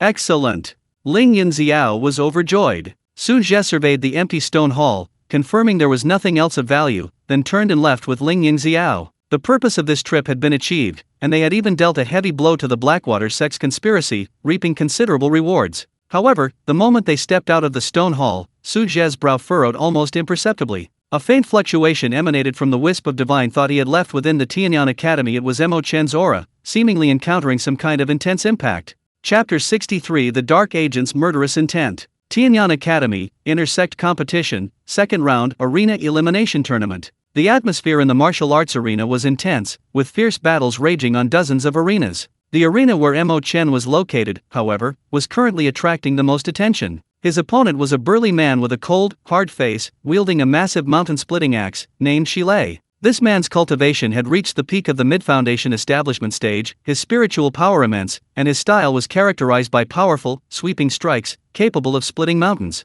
He wasn't from a noble family, but rather came from a remote small town, having fought his way up to the intersect through his own efforts and fortuitous encounters. His strength was not to be underestimated. Mo Chen, your chaotic spiritual root is indeed strange. But I refuse to believe it. Brute force will overcome all techniques. Take this axe. Shilei roared, his earth-yellow spiritual power surging around him, transforming him into a moving mountain. His massive axe, carrying the terrifying power to split mountains and shatter rocks, swung down towards Mo Chen. Even before the axe arrived, the violent pressure had already cracked the arena floor. This axe strike, imbued with all his essence, energy, and spirit, was comparable in power to a full-force attack from a late-stage foundation establishment cultivator. The audience below held their breath. Although his chaotic spiritual root was powerful, Mo Chen was only at the early foundation establishment stage. Could he withstand such a fierce and domineering attack? Mo Chen's eyes remained calm. Facing this powerful axe strike, he didn't choose to meet it head-on, nor did he unleash his strange chaotic force field. His feet moved with mysterious grace, his figure swaying like a willow catkin in the wind, narrowly avoiding the axe's direct impact. At the same time, his right hand formed a sword-like gesture, chaotic energy flowing from his fingertips, and he struck a point of spiritual energy flow on the side of the giant axe with lightning speed. Clang! A crisp metallic clang rang out. Shilei felt a strange force travel through the axe handle, instantly disrupting the flow of his spiritual energy. His unstoppable axe strike was abruptly deflected, crashing heavily into the protective light barrier at the edge of the arena with a deafening roar. What? Shilei was horrified. He felt as if his prepared attack had struck cotton, finding no leverage, causing him immense discomfort. Mo Chen gave him no chance to catch his breath. He moved with ghostly speed, his two fingers flashing, unleashing a barrage of subtle yet incredibly precise chaotic finger strikes aimed at Shilei's vital points. Shilei roared repeatedly, swinging his giant axe like the wind, attempting to block. But the chaotic finger strikes were incredibly cunning, always managing to avoid the axe blade and strike the weak points in his spiritual energy flow. Each strike caused his blood to surge, his spiritual energy to stagnate, and his movements to slow down. Such exquisite finger techniques. Such powerful control. He always seems to see through Shilei's weaknesses. The chaotic spiritual root, truly living up to its reputation. A gasp of amazement rose from the audience. Shilei grew increasingly frustrated, possessing immense brute strength but nowhere to unleash it, like being trapped in an invisible spiderweb, manipulated by Mo Chen. A ruthless glint flashed in his eyes, and he bit his tongue sharply, spitting out a mouthful of blood essence onto the giant axe. Blood Fiend Mountain Split. The giant axe instantly became shrouded in a layer of bloody light, its power surging. Shi Lei, disregarding everything, launched another deadly attack. This time, the speed was faster, the power even greater. He risked injury to force Mo Chen to take the hit head-on. However, Mo Chen's eyes remained calm. Instead of retreating, he advanced, twisting his body at an incredible angle just as the giant axe was about to strike, narrowly avoiding it. Simultaneously, his left hand had somehow formed a peculiar hand seal, which he gently pressed against Shi Lei's chest. Chaos Seal. A blurry, seemingly composed of countless colors, chaotic light seal silently imprinted itself on Shi Lei's chest. Shi Lei's body stiffened abruptly. He felt an indescribable, chaotic, and immense power instantly invade his body. His earth elemental energy, like boiling water with a stone thrown in, instantly went out of control and went berserk. His meridians throbbed with pain, and his blood and chi flowed backward. He coughed up a mouthful of blood, his massive body flying backward like a kite with a broken string, crashing heavily onto the edge of the arena. He struggled for a few moments but couldn't get up. Mo Chen wins. The elder referee announced loudly. A burst of enthusiastic applause and gasps erupted from the audience. Mo Chen had once again triumphed over a stronger opponent, and with such ease. The mystery and power of the chaos spiritual root were deeply ingrained in everyone's minds. Mo Chen, slightly out of breath, withdrew his hand seals. The continuous high-intensity battles had taken a toll on him. He was preparing to step down from the stage to recuperate. Suddenly, a dramatic change occurred. A figure shot out from the crowd of spectators like a ghost. His speed was incredible. His target was Mo Chen on the stage. This person was dressed in black, with an ordinary face and a restrained aura, but the speed he unleashed at this moment was terrifyingly at the peak of the golden core stage. He held no weapon, but between his fingers was a needle as thin as a cow's hair, gleaming with a cold, eerie blue light. The needle was aimed directly at Mo Chen's vital point in the back. Mo Chen, be careful! Gu Yunzhou and Ye Qingxiu cried out simultaneously from below the stage. But the attack happened so suddenly, and the distance was too great, they had no time to help. Die, you little bastard! The black-clad man's eyes flashed with a crazed killing intent and a trace of dark, malevolent energy. He was the Blackwater sect's spy planted deep within the Heavenly Evolution Academy. He had lurked for years, waiting only for this fatal blow. The poisoned needle tore through the air with a piercing shriek, instantly reaching Mo Chen's back. Mo Chen sensed the black-clad man's sudden attack. A strong sense of danger made his hair stand on end. He wanted to dodge, but the speed of a peak golden core cultivator was too fast. He had just experienced a major battle, and his spiritual energy was significantly depleted. In such a hasty move, he couldn't possibly make a perfect evasion. At the critical moment, a burst of chaotic light flashed in Mo Chen's eyes. He gritted his teeth, forcibly mobilizing all the chaotic spiritual energy within his body, instantly condensing a chaotic shield behind him, as thin as a cicada's wing yet flowing with countless colors.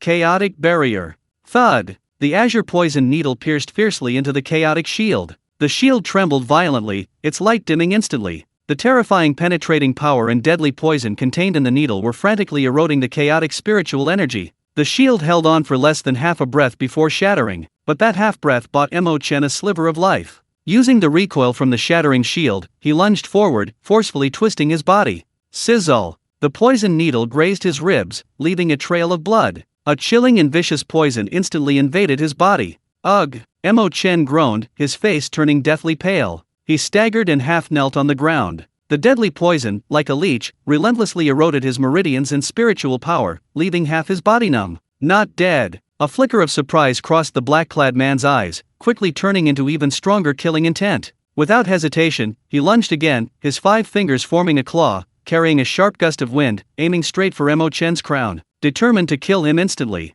Insolence! Stop! Protect Mo Chen! Several angry shouts rang out simultaneously. Chu Tian's figure flashed down from the viewing platform like lightning. Several elders responsible for maintaining order were also shocked and enraged, and they all intervened. But the black-clad man was too close to Mo Chen, and his speed was too fast. He had clearly burned his life essence to unleash this deadly attack. The deadly claw was about to fall. A flicker of despair flashed in Mo Chen's eyes, but even more so, a chilling killing intent. He endured the excruciating pain, mobilizing the remaining chaotic spiritual power within his body, preparing for a desperate last stand. At this critical moment, whoosh! An invisible, vast, and terrifying pressure, like a sea of stars, descended upon the entire martial arts arena without warning. Time seemed to freeze at that moment. The black-clad man lunging at Mo Chen froze in midair. The ferocious expression on his face froze, his eyes filled with extreme fear and disbelief. He felt as if he were being gripped tightly by an invisible hand, unable to move even a finger.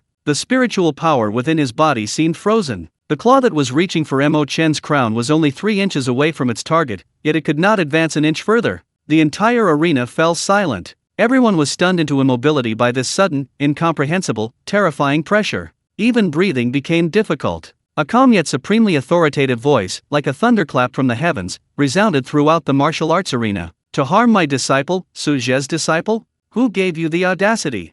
Chapter 64, overwhelming the entire field, annihilating enemies with a flick of the finger. A calm voice, yet like a thunderclap from the heavens, echoed through the frozen arena. Every word contained supreme authority and chilling killing intent, making everyone's eardrums buzz and their souls tremble. That invisible, vast, star-studded, terrifying pressure originated from this. The black-clad man lunging at Mo Chen froze in mid-air, like an insect frozen in amber, unable to move. The ferocious killing intent on his face had long been replaced by boundless fear. His eyes darted wildly, but he couldn't even blink. That deadly claw, only 3 inches from Mo Chen's crown, now became a symbol of his despair. The entire arena was deathly silent. You could hear a pin drop. Everyone was stunned into immobility by this sudden, incomprehensible, terrifying pressure. Even breathing became difficult. Their hearts felt as if gripped by an invisible hand, almost stopping. Chu Tian's flying figure froze mid-flight, his face filled with horror. The elders who had intervened instantly lost their spiritual energy, staggering backward, their faces deathly pale. All the disciples watching, whether inner or outer sect, were frozen in place, their eyes filled with utter terror.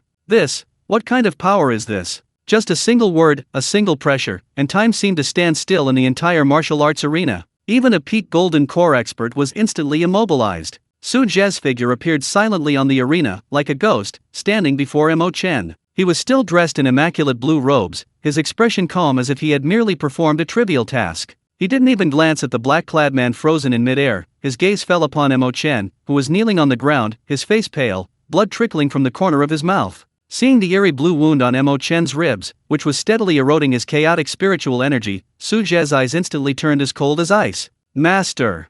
Mo Chen struggled to raise his head. Seeing that familiar figure, his tense mind suddenly relaxed, a trace of guilt flashing in his eyes. Disciple was careless. It's all right. Su Zhe's voice softened. He crouched down, extended his right hand, and gently touched the wound on Mo Chen's ribs with his index finger. Buzz! A surge of pure, life-giving chaotic spiritual energy instantly flooded into Mo Chen's body. The domineering and vicious azure poison, before this power, melted away instantly, like ice meeting the sun. The eroded meridians repaired at a visible speed, and the numbness rapidly subsided. In the blink of an eye, the pallor on Mo Chen's face faded, his breathing became steady again, and his injuries were fully healed. Thank you, Master. Mo Chen's spirits lifted, and he quickly stood up. Su Zhe nodded slightly, then slowly stood up, his gaze turning to the black-clad man still imprisoned in mid-air, his eyes filled with boundless fear. A spy from the Blackwater sect? Su Zhe's voice turned cold again. Well hidden well. He raised his right hand and gently shook hands with the black-clad man. Puff. There was no earth-shattering sound, no gruesome scene of flesh flying everywhere. The black-clad man's body, along with the golden core he had condensed within and the burning life essence, was instantly crushed as if by an invisible hand. Not even a wisp of blood mist or a trace of remnant soul remained. Completely annihilated, body and soul gone. In the blink of an eye, a peak golden core cultivator vanished into thin air. The entire arena remained deathly silent. Everyone was utterly stunned by this seemingly effortless yet terrifyingly powerful method. Their hearts nearly leaped out of their throats. Su Zhe's gaze slowly swept across the entire arena, finally settling on several pale-faced, unsteady elders on the viewing platform. His voice was calm yet carried an undeniable authority. Such a vicious assassin has infiltrated the intersect competition of Tianyan Academy. Your academy's security seems to need improvement. The elders trembled, cold sweat instantly soaking their backs. The leading white-bearded elder bowed hastily, his voice trembling. Senior Su, please calm your anger. This matter was our oversight. We will definitely investigate thoroughly and give you and junior nephew Mo Chen an explanation. Chu Tianj finally regained his senses, suppressing the turmoil in his heart.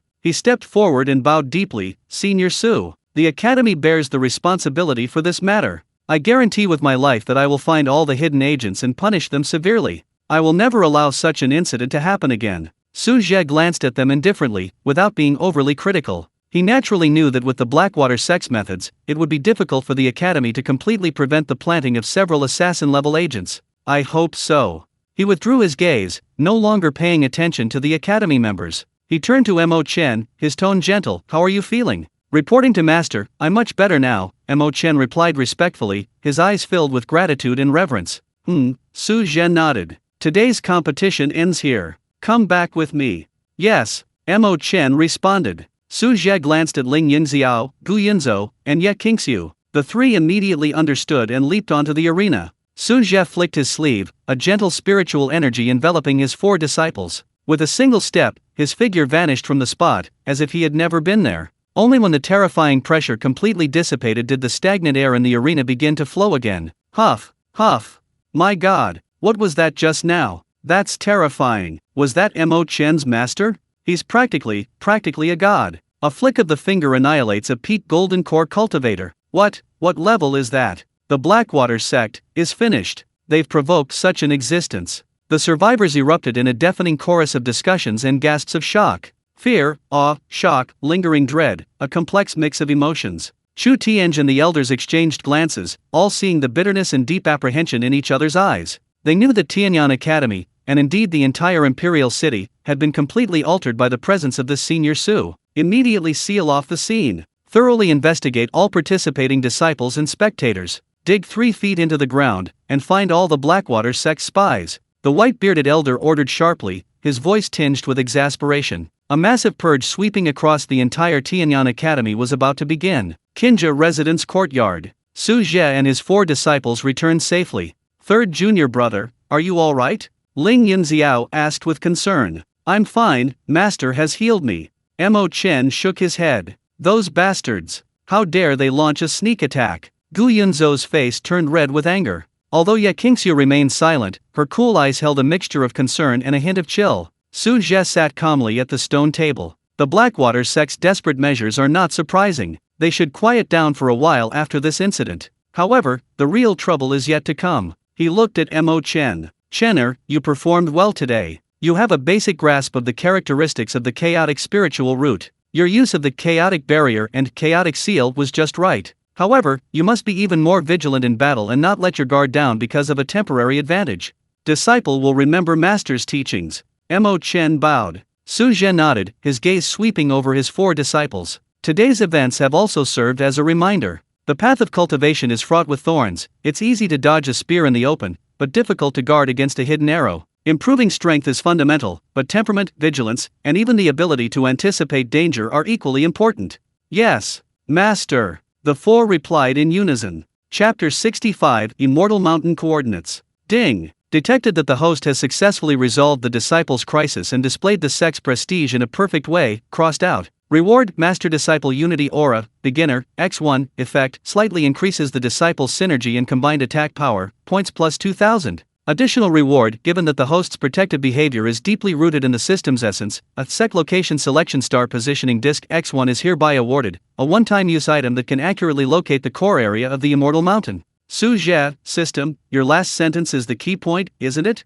Ding. The host is brilliant. Sect construction is of utmost urgency. Please use the positioning disc as soon as possible to select an auspicious location, establish your sect, recruit many disciples, and reach the pinnacle of life. Asterisk. The courtyard of Kinja Residence was cool and still in the night. After sending his disciples back to their rooms to consolidate their cultivation, Su Zhe sat alone in the courtyard. He took out the complete nether key, its 6 fragments now complete, radiating a soft silver light and flowing with a starlight-like glow. The nether key felt warm and smooth to the touch. The 6 fragments fit together perfectly, forming a seamless whole. A pure and vast spatial power, seemingly containing the mysteries of the creation of heaven and earth, flowed within it, resonating wondrously with the chaotic spiritual power within Su Zhe's body. Ding! Complete nether key detected. Activating Immortal Mountain Coordinates. Coordinate positioning. Positioning complete. Immortal Mountain name, Tianshu Mountain. Location, at the border of the eastern and southern regions of the Lingyuan Continent, deep within the endless sea of clouds.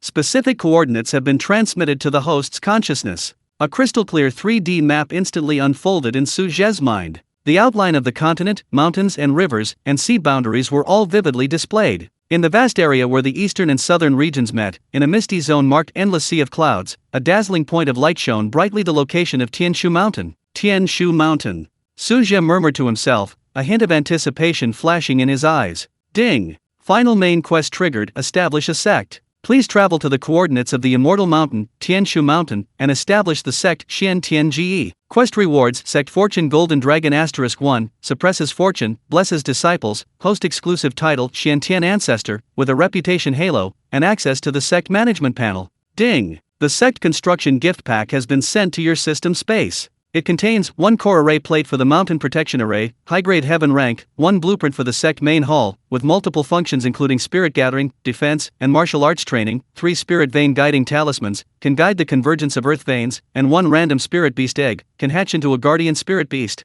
Ding! Extra item: Sect Site Selection Star Positioning Disc has been issued. Instructions: inject spiritual power to activate. It can accurately locate the optimal core area, optimal in terms of feng shui, spiritual energy, earth veins, and safety, within the Immortal Mountain area. A series of system notifications, like a victory horn, announced that Su Zhe's most important goal for this trip was about to be achieved. With a thought, Su Zhe clearly saw the items in his system space. The core array disc of the Mountain Protection Array, pure purple gold in color, engraved with profound runes, with faint dragon-shaped phantoms coiling around it, radiating a powerful aura that suppresses everything. The sect's main hall design: this wasn't an ordinary blueprint, but a jade slip. Probing it with divine sense, a magnificent, imposing, and awe-inspiring 3-dimensional palace model, blending classical immortal charm with modern streamlined design, appeared in his mind. The details were exquisitely crafted, breathtakingly so. Spirit vein guiding talismans, 3 palm-sized, crystal-clear jade talismans, within which seemed to flow illusory images of mountains and rivers. Random spirit beast egg, a giant egg the size of a millstone, its shell covered with strange silver patterns, radiating a rich life force and a hint of ancient pressure.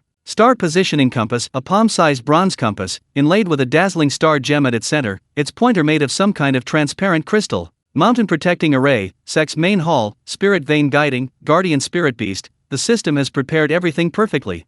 Su Zhe's lips curled slightly. The system had essentially taken care of all the basic infrastructure for establishing a section. He picked up the star positioning compass and infused it with a wisp of chaotic spiritual power. Buzz! The positioning disc instantly lit up. The central star gem shone brightly, projecting a 3-dimensional star map. Within the light and shadow was the 3-dimensional outline of Tianshu Mountain. Countless tiny points of light flickered on the star map, representing different locations. Ding! Star positioning disc activated. Scanning the Tianshu Mountain area. Scan complete. Optimal core area marked, golden dot. Recommendation: reason: located at the confluence of main spiritual veins, naturally forming at 7 stars surrounding the moon. Feng shui pattern: stable earth veins, spiritual energy concentration 100 times higher than the outer perimeter, with its own natural defensive barrier, wind barrier, safety factor SSS. On the star map, a dazzling golden dot appeared at the summit of Tianshu Mountain's main peak. The summit of the main peak, 7 stars surrounding the moon. A glint flashed in Su Zhe's eyes: a good place.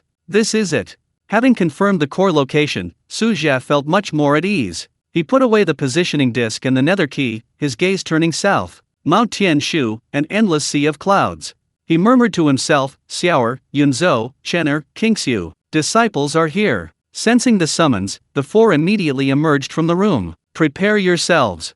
Su Zhe looked at his 4 disciples, a gentle yet firm smile on his face. Tomorrow, we will set off to establish our own sect. Establish a sect. Ling Yunxiao and the others were initially stunned, then their eyes blazed with indescribable joy and excitement. Really? Master! We're going to have our own sect.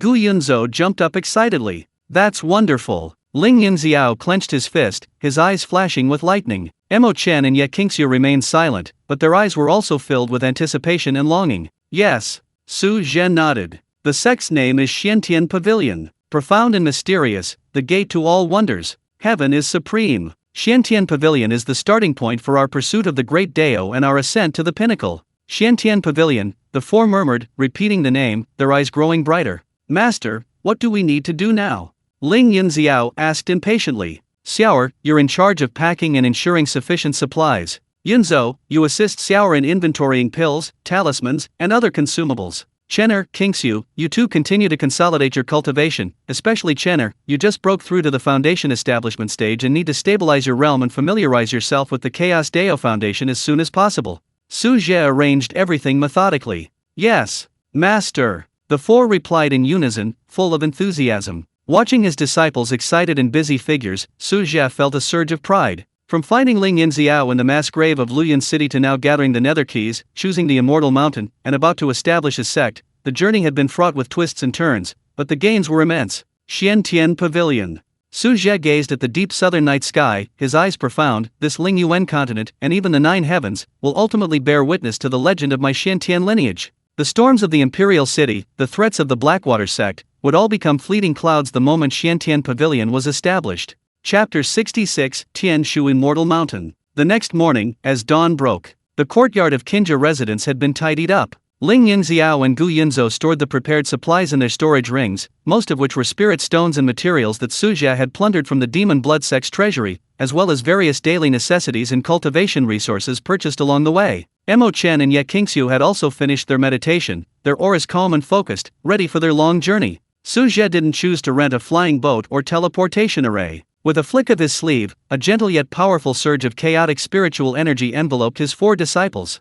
Taking a step, he appeared high above the imperial city. "Master, aren't we taking a flying boat?" Gu Yunzhou asked curiously, looking at the rapidly shrinking outline of the imperial city below. "Flying boats are too slow," Su Zhe said calmly. "It'll be faster if I take you." Before he finished speaking, the air beneath his feet trembled slightly, and he took a step, shrinking the earth to an inch. Spatial jump. The surrounding scenery blurred instantly, transforming into streaks of light that rushed past. Mountains, rivers, towns, and villages flashed by beneath his feet like fleeting shadows. The biting wind was blocked by an invisible force field, and the 5 of them seemed to be traversing a time tunnel, their speed unbelievably fast. Ling Yunxiao and the other 3 only felt the changing light and shadows before their eyes and the whistling wind in their ears, yet they felt no turbulence whatsoever. They followed closely behind their master, their hearts filled with awe and excitement. This was their master's power, traversing the continent as if walking on flat ground. Ding! The host is using spatial jump to travel. Speed assessment, faster than light, limited edition for this world. Warm reminder, please pay attention to the spatial nodes ahead to avoid crashing into mountains or accidentally entering spatial rifts. Although crashing won't cause any harm, it will affect your image.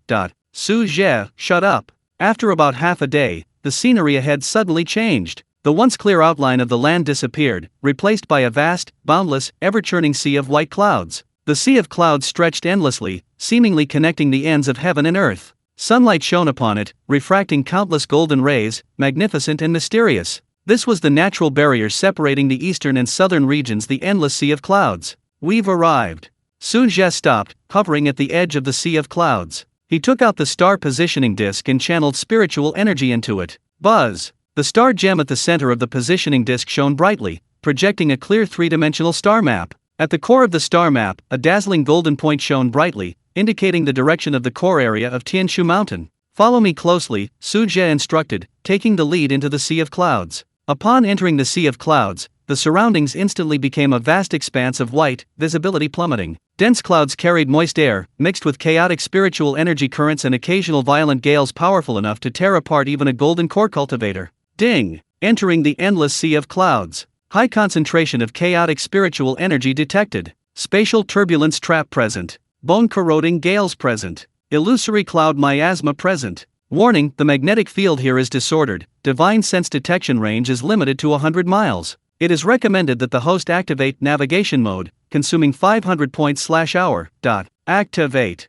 Su Zhe didn't hesitate. Although his invincible cultivation didn't matter much, his disciples couldn't. Ding! Navigation mode activated. Points consumed 500, first hour. Route planning in progress. Avoid the spatial turbulence ahead. Detour around the left-hand gale zone. Large psychedelic cloud miasma 3,000 miles ahead, altitude recommended. Navigation voice, turn right ahead, please be careful. System simulated mechanical voice. Su Zhe's lips twitched slightly, but he still followed the system's guidance, leading his disciples through the vast sea of clouds. Sometimes ascending, sometimes diving, sometimes making sharp turns, they skillfully avoided invisible spatial rifts and raging gales. The seemingly harmless psychedelic cloud miasma was easily bypassed under the system's scan. Ling Yunxiao and his companions followed closely behind, their awe deepening as they sensed the perilous nature of the sea of clouds and witnessed their master's miraculous ability to evade danger. Gu Yunzhou, in particular, was tense, gripping Ling Yunxiao's clothes tightly. They flew for approximately 2 hours. Ding! Warning! High-energy reaction detected ahead. Target, unknown creature. Level assessment, transformation stage demonic beast, late nascent soul stage. Species, suspected cloud sea thunder rock. Recommendation, detour or, have a snack. Su Zhe's gaze sharpened. A gigantic black shadow loomed in the thick fog ahead. Its wings spread wide, blotting out the sky, the wingtips crackling with leaping purple lightning. A ferocious and violent aura rushed towards them. Screech! A piercing shriek, capable of splitting metal and shattering stone, rang out. The black shadow had clearly spotted them too. Its massive eagle eyes flashed with bloodlust. With a flap of its wings, it stirred up a storm of thunderclouds and pounced like lightning. Its claws were like hooks, carrying the power to tear through space. Master! Ling Yunxiao and the other three's expressions changed, feeling the terrifying pressure. A mere feathered beast dares to block our path. Su Zhe's eyes turned cold. Without pausing, he casually waved his sleeve at the approaching gigantic black shadow. The movements were effortless, as if swatting away mosquitoes. Boom! An invisible, overwhelming force erupted. The menacing cloud sea thunder rock crashed into an invisible, ancient divine mountain. Its massive body stiffened abruptly, then let out a piercing wail. The lightning around it instantly dissipated, feathers flew everywhere, and the sound of bones shattering was clearly audible. Like a kite with a broken string, its enormous body was sent flying backward at an even greater speed than it had come, disappearing into the vast depths of the cloud sea in the blink of an eye, its fate unknown. Ling Yunxiao and the other three. Ding! Threat cleared. Navigation continues. Estimated arrival time 1 incense sticks time. Su Zhe remained unfazed and continued forward, as if he had merely swatted away a fly. After flying for a while longer, the swirling clouds ahead suddenly thinned. The outline of a majestic, imposing mountain range, exuding an ancient, primordial aura, slowly emerged from the swirling mist. Mount Tianshu. They had arrived. When the 5 members of the group passed through the last layer of mist and truly saw the entirety of Mount Tianshu, even those who were mentally prepared were deeply shocked by the sight before them. A main peak rose abruptly from the ground, piercing the clouds, its summit hidden above the 9 heavens gale layer, as if supporting the heavens. 7 slightly shorter, yet equally imposing side peaks, like loyal guardians, encircled the main peak, forming a natural 7 stars surrounding the moon formation. Atop the mountain peak, ancient trees reached for the sky, entwined with spiritual vines, and exotic flowers and herbs bloomed everywhere, exuding a rich vitality and pure spiritual energy. Waterfalls cascaded down the cliffs like a silver river falling from the heavens, roaring thunderously. Clouds and mist swirled around the mountainside, cranes cried out, and apes climbed and sang a scene of celestial grandeur. Even more astonishing was the extreme density of spiritual energy here. With each breath, pure spiritual energy surged into every limb and bone. Without conscious effort, cultivation levels slowly increased. It was more than 10 times denser than the outside world. Such dense spiritual energy.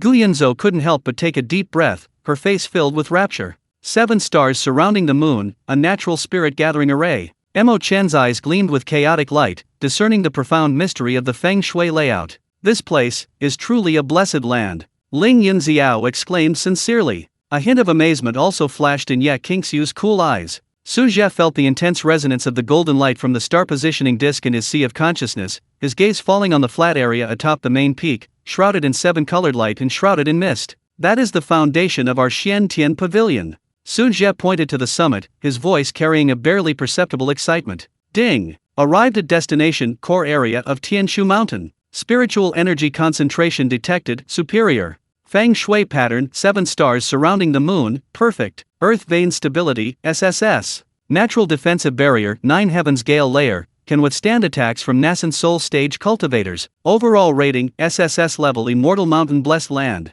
Congratulations, host, for finding the perfect sex location. Let's go. Without further hesitation, Su Zhe, along with his 4 disciples, transformed into 5 streams of light and sped towards the summit. Chapter 67 Xiantian Palace. At the summit, the terrain was open and flat, as if cleaved by a divine sword. Beneath one's feet lay hard, dark blue-green rock, cool to the touch, imbued with pure earth attribute spiritual energy. Surrounding them, clouds churned and gales howled, yet an invisible natural barrier blocked them out, leaving the summit area peaceful and sunny, with spiritual energy swirling like mist. Standing here, overlooking the mountains, with the sea of clouds surging beneath one's feet and 7 side peaks guarding the perimeter, one felt as if at the center of the world, a sense of grandeur welling up within. Master, this place is amazing. Gu Yunzhou excitedly ran around, feeling the almost impenetrable spiritual energy. The spiritual energy is so pure, cultivating here is twice as effective. Ling Yunxiao sat cross-legged, trying to circulate his cultivation technique, feeling his lightning spiritual energy exceptionally active. Mo Chen and Ye Qingxiu also each found a spot, sensing the unique deist essence of this place. Standing atop the peak, Su Zhe felt the boundless spiritual energy flowing between heaven and earth, and the rock-solid power of the earth's veins. He nodded in satisfaction. He took out the star positioning disc and confirmed once again that the golden dot of light was right beneath his feet. This is it, Su Zhe said resolutely. Today is the day my Xiantian Pavilion is founded. With a thought, the sect construction gift pack in his system space instantly activated. First was the core array plate of the mountain protecting array, entirely purple gold, engraved with profound runes, and with faint dragon-shaped phantoms coiling around it. Mountain protecting array, activate. Su Zhe let out a low shout and tossed the array plate into the air. At the same time, he formed hand seals, and a vast surge of chaotic spiritual energy flooded into the array plate like a tidal wave. Buzz! The array plate instantly erupted with dazzling purple gold light. Countless profound runes seemed to come alive, shooting out from the array plate and merging into the void. A massive array phantom, covering the entire main peak and faintly connected to the 7 side peaks, slowly took shape in the air. Ding! Detected that the host is activating the Zhou Tianxing Chen Guardian Array, high-grade heaven rank. Please inject sufficient spiritual power to activate the core array I. System Assistance Initiation. Energy Guidance Optimization. Rune Link Acceleration. With the system's assistance, the array's construction speed increased several times. Purple gold rune chains crisscrossed, outlining intricate and beautiful patterns, drawing upon the power of the 9 heavens and stars. The dense spiritual energy at the peak was frantically extracted and injected into the array. The 7 side peaks also trembled slightly, the Earth's vein power being activated by the array, forming a resonance. Rumble! The entire main peak of Tianshu Mountain trembled slightly. A massive, semi-transparent, purplish gold light shield, centered on the summit, rapidly expanded outwards. Stars swirled and runes flickered on the shield, radiating an indestructible and terrifying aura that suppressed everything. The shield ultimately enveloped the core area of the entire main peak and its 7 side peaks. The Zhou Tian Star Guardian Array is complete. Ding! The Mountain Guardian Array has been successfully activated. Current defense level can withstand a full-force attack from a late-stage nascent soul cultivator. Energy source Earth vein spiritual energy plus stellar power. Sustainable operation time infinite, spiritual energy never runs out. Congratulations, host, you have a safe home. Su Zhe felt the array's immense power and nodded slightly. With this array protecting him, the foundation of Xiantian Pavilion was secure. Immediately afterwards, he took out the jade slip containing the sect's main hall design blueprint. Sect main hall, erect. His divine sense probed into the jade slip, and a magnificent, three-dimensional model of the palace, blending classical immortal charm with modern streamlined aesthetics, instantly appeared in his mind. With a thought, Su Zhe's immense divine sense, combined with chaotic spiritual energy, acted like the most precise carving knife, beginning to outline the design. Boom! At the center of the peak, the ground trembled violently. The hard rock seemed to melt and flow, reshaping itself. The foundation rapidly took shape. Enormous jade pillars, carved with mysterious cloud patterns, rose from the ground. Golden glazed tiles automatically coalesced, covering the pillars. Flying eaves and brackets, carved beams, and painted rafters were constructed at a speed visible to the naked eye. In a mere moment, a magnificent and beautiful palace complex stood atop the main peak. The main hall stood 9 jiang and 9 qi high, conforming to the ultimate number, its entire structure crafted from warm, lustrous jade and solid star gold, shimmering with iridescent light under the sun. The spacious, flat plaza in front of the hall could accommodate 10,000 people. Behind the hall were pavilions, terraces, gardens, and waterside pavilions, arranged in a harmonious and orderly fashion. Ding! The sect's main hall is complete. Rank, lower heaven rank, building. Functions, spirit gathering, 30% increase, defense, built-in barrier, martial arts training, with an internal training ground, preaching, with an internal lecture platform. Please name it. This hall shall be named Xiantian Hall, Su Zhe announced loudly. Buzz, above the main entrance of the hall, a huge jade plaque appeared out of thin air, inscribed with 3 ancient seal characters in flowing, elegant script Xiantian Hall. Xiantian Hall. How magnificent! Gu Yunzhou cheered excitedly. Master's divine powers are boundless. Ling Yunxiao and the others were also filled with excitement. Finally, Su Zhe took out 3 spirit vein guiding talismans. Spiritual veins, gather. He flicked his finger, and 3 jade talismans transformed into 3 streams of light, shooting towards the depths of the main peak and the 2 side peaks with the densest spiritual energy, respectively. The talismans entered the ground and instantly activated. Boom! Boom! Boom! A deep rumble echoed from the depths of the earth. The entire Tianshu mountain range seemed to come alive. The earth's veins trembled, and spiritual energy surged. Visible, dragon-like pillars of milky white spiritual energy were forcibly drawn from all directions, converging towards the summit of the main peak. Above the Xiantian Palace, the dense spiritual energy almost liquefied, forming a massive vortex of spiritual energy.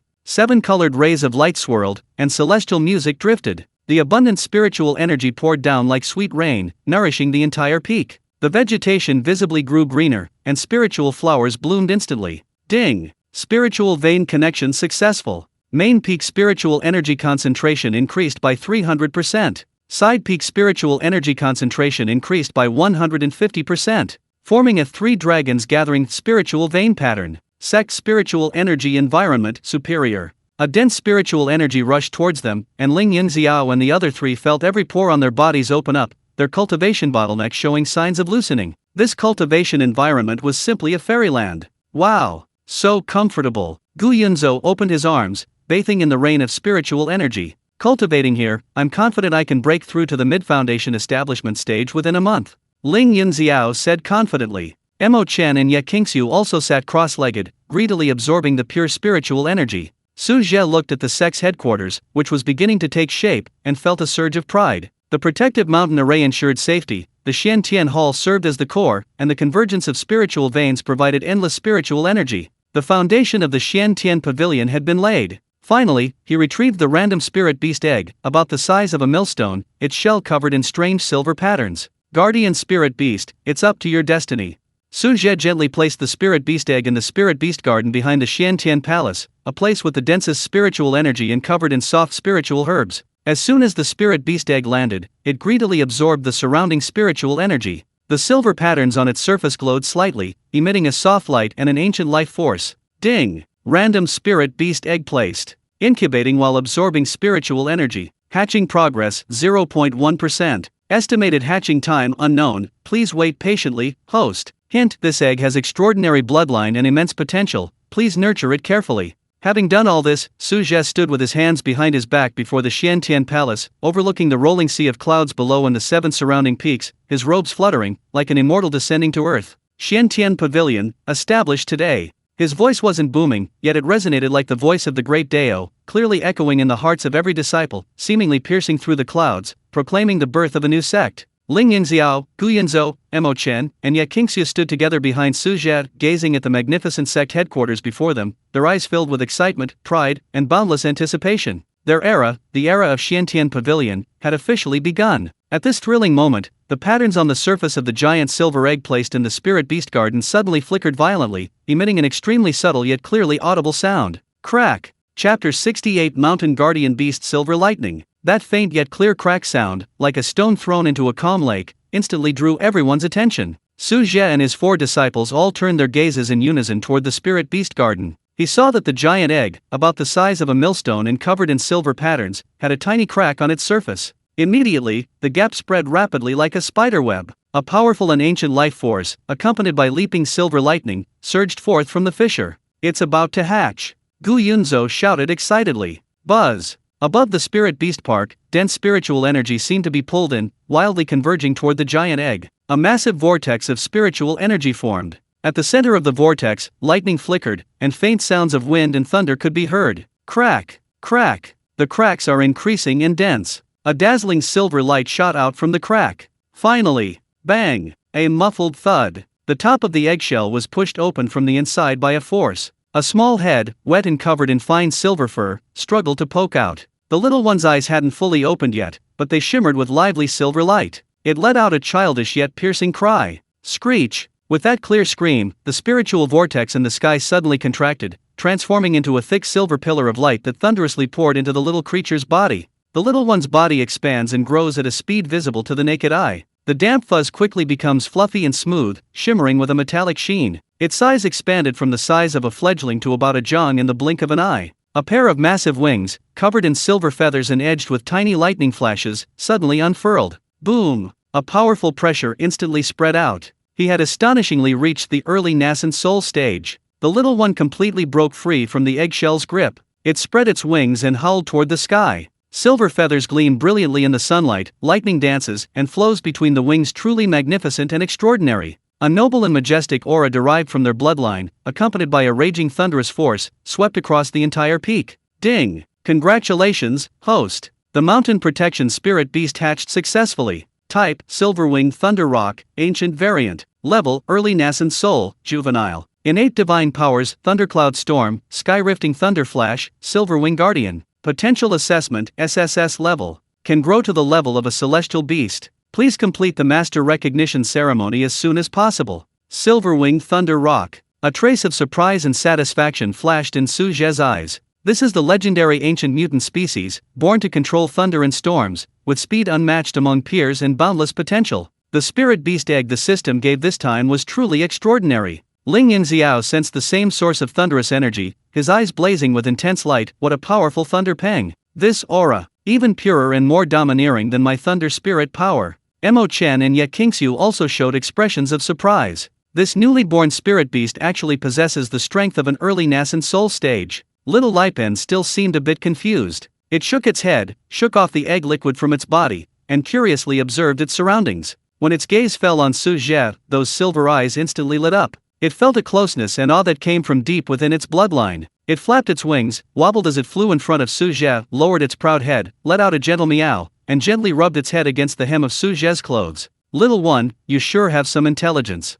Su Zhe smiled faintly, reached out his finger, and tapped its brow. A stream of essence blood infused with chaotic energy and a trace of divine sense imprint merged into Little Lipan's sea of consciousness. Buzz! The master recognition contract was instantly completed. A sense of blood connection was established between Su Zhe and Little Lipang. Screech! Little Lipan happily chirped, affectionately rubbing its head against Su Zhe's palm. It spread its wings, circling and dancing around Su Zhe. Its silver feathers traced graceful arcs in the sunlight, lightning flickered, and it looked majestic. Ding! The master recognition ceremony is complete. The mountain-protecting spirit beast Silverwing Thunder Rock, unnamed, has officially joined Xiantian Pavilion. Loyalty, 100%. Rewards: Spirit Beast Growth Acceleration Pill X10, Earth Grade High, Spirit Beast Exclusive Technique 9 Heavens Thunder Rock Technique Volume 1, Heaven Grade Lower Grade, points plus 3000. From now on, you can be called Yindian. Su Zhe looked at its gleaming silver feathers and leaping lightning, and casually picked a name. Screech! Yindian seemed to really like the name, cheerfully responding, and flew faster around Su Zhe. Wow! Such a beautiful big bird. Gu Yunzou's eyes lit up as he watched, unable to resist wanting to go over and touch it. Yindian glanced at him, raised his head proudly, and lightning flashed around him, startling Gu Yunzou into quickly withdrawing his hand. Yindian, from now on, this will be your home. Su Zhe pointed to the vast spirit beast park and the surrounding mountains. Guard this place, protect your senior brothers and sisters.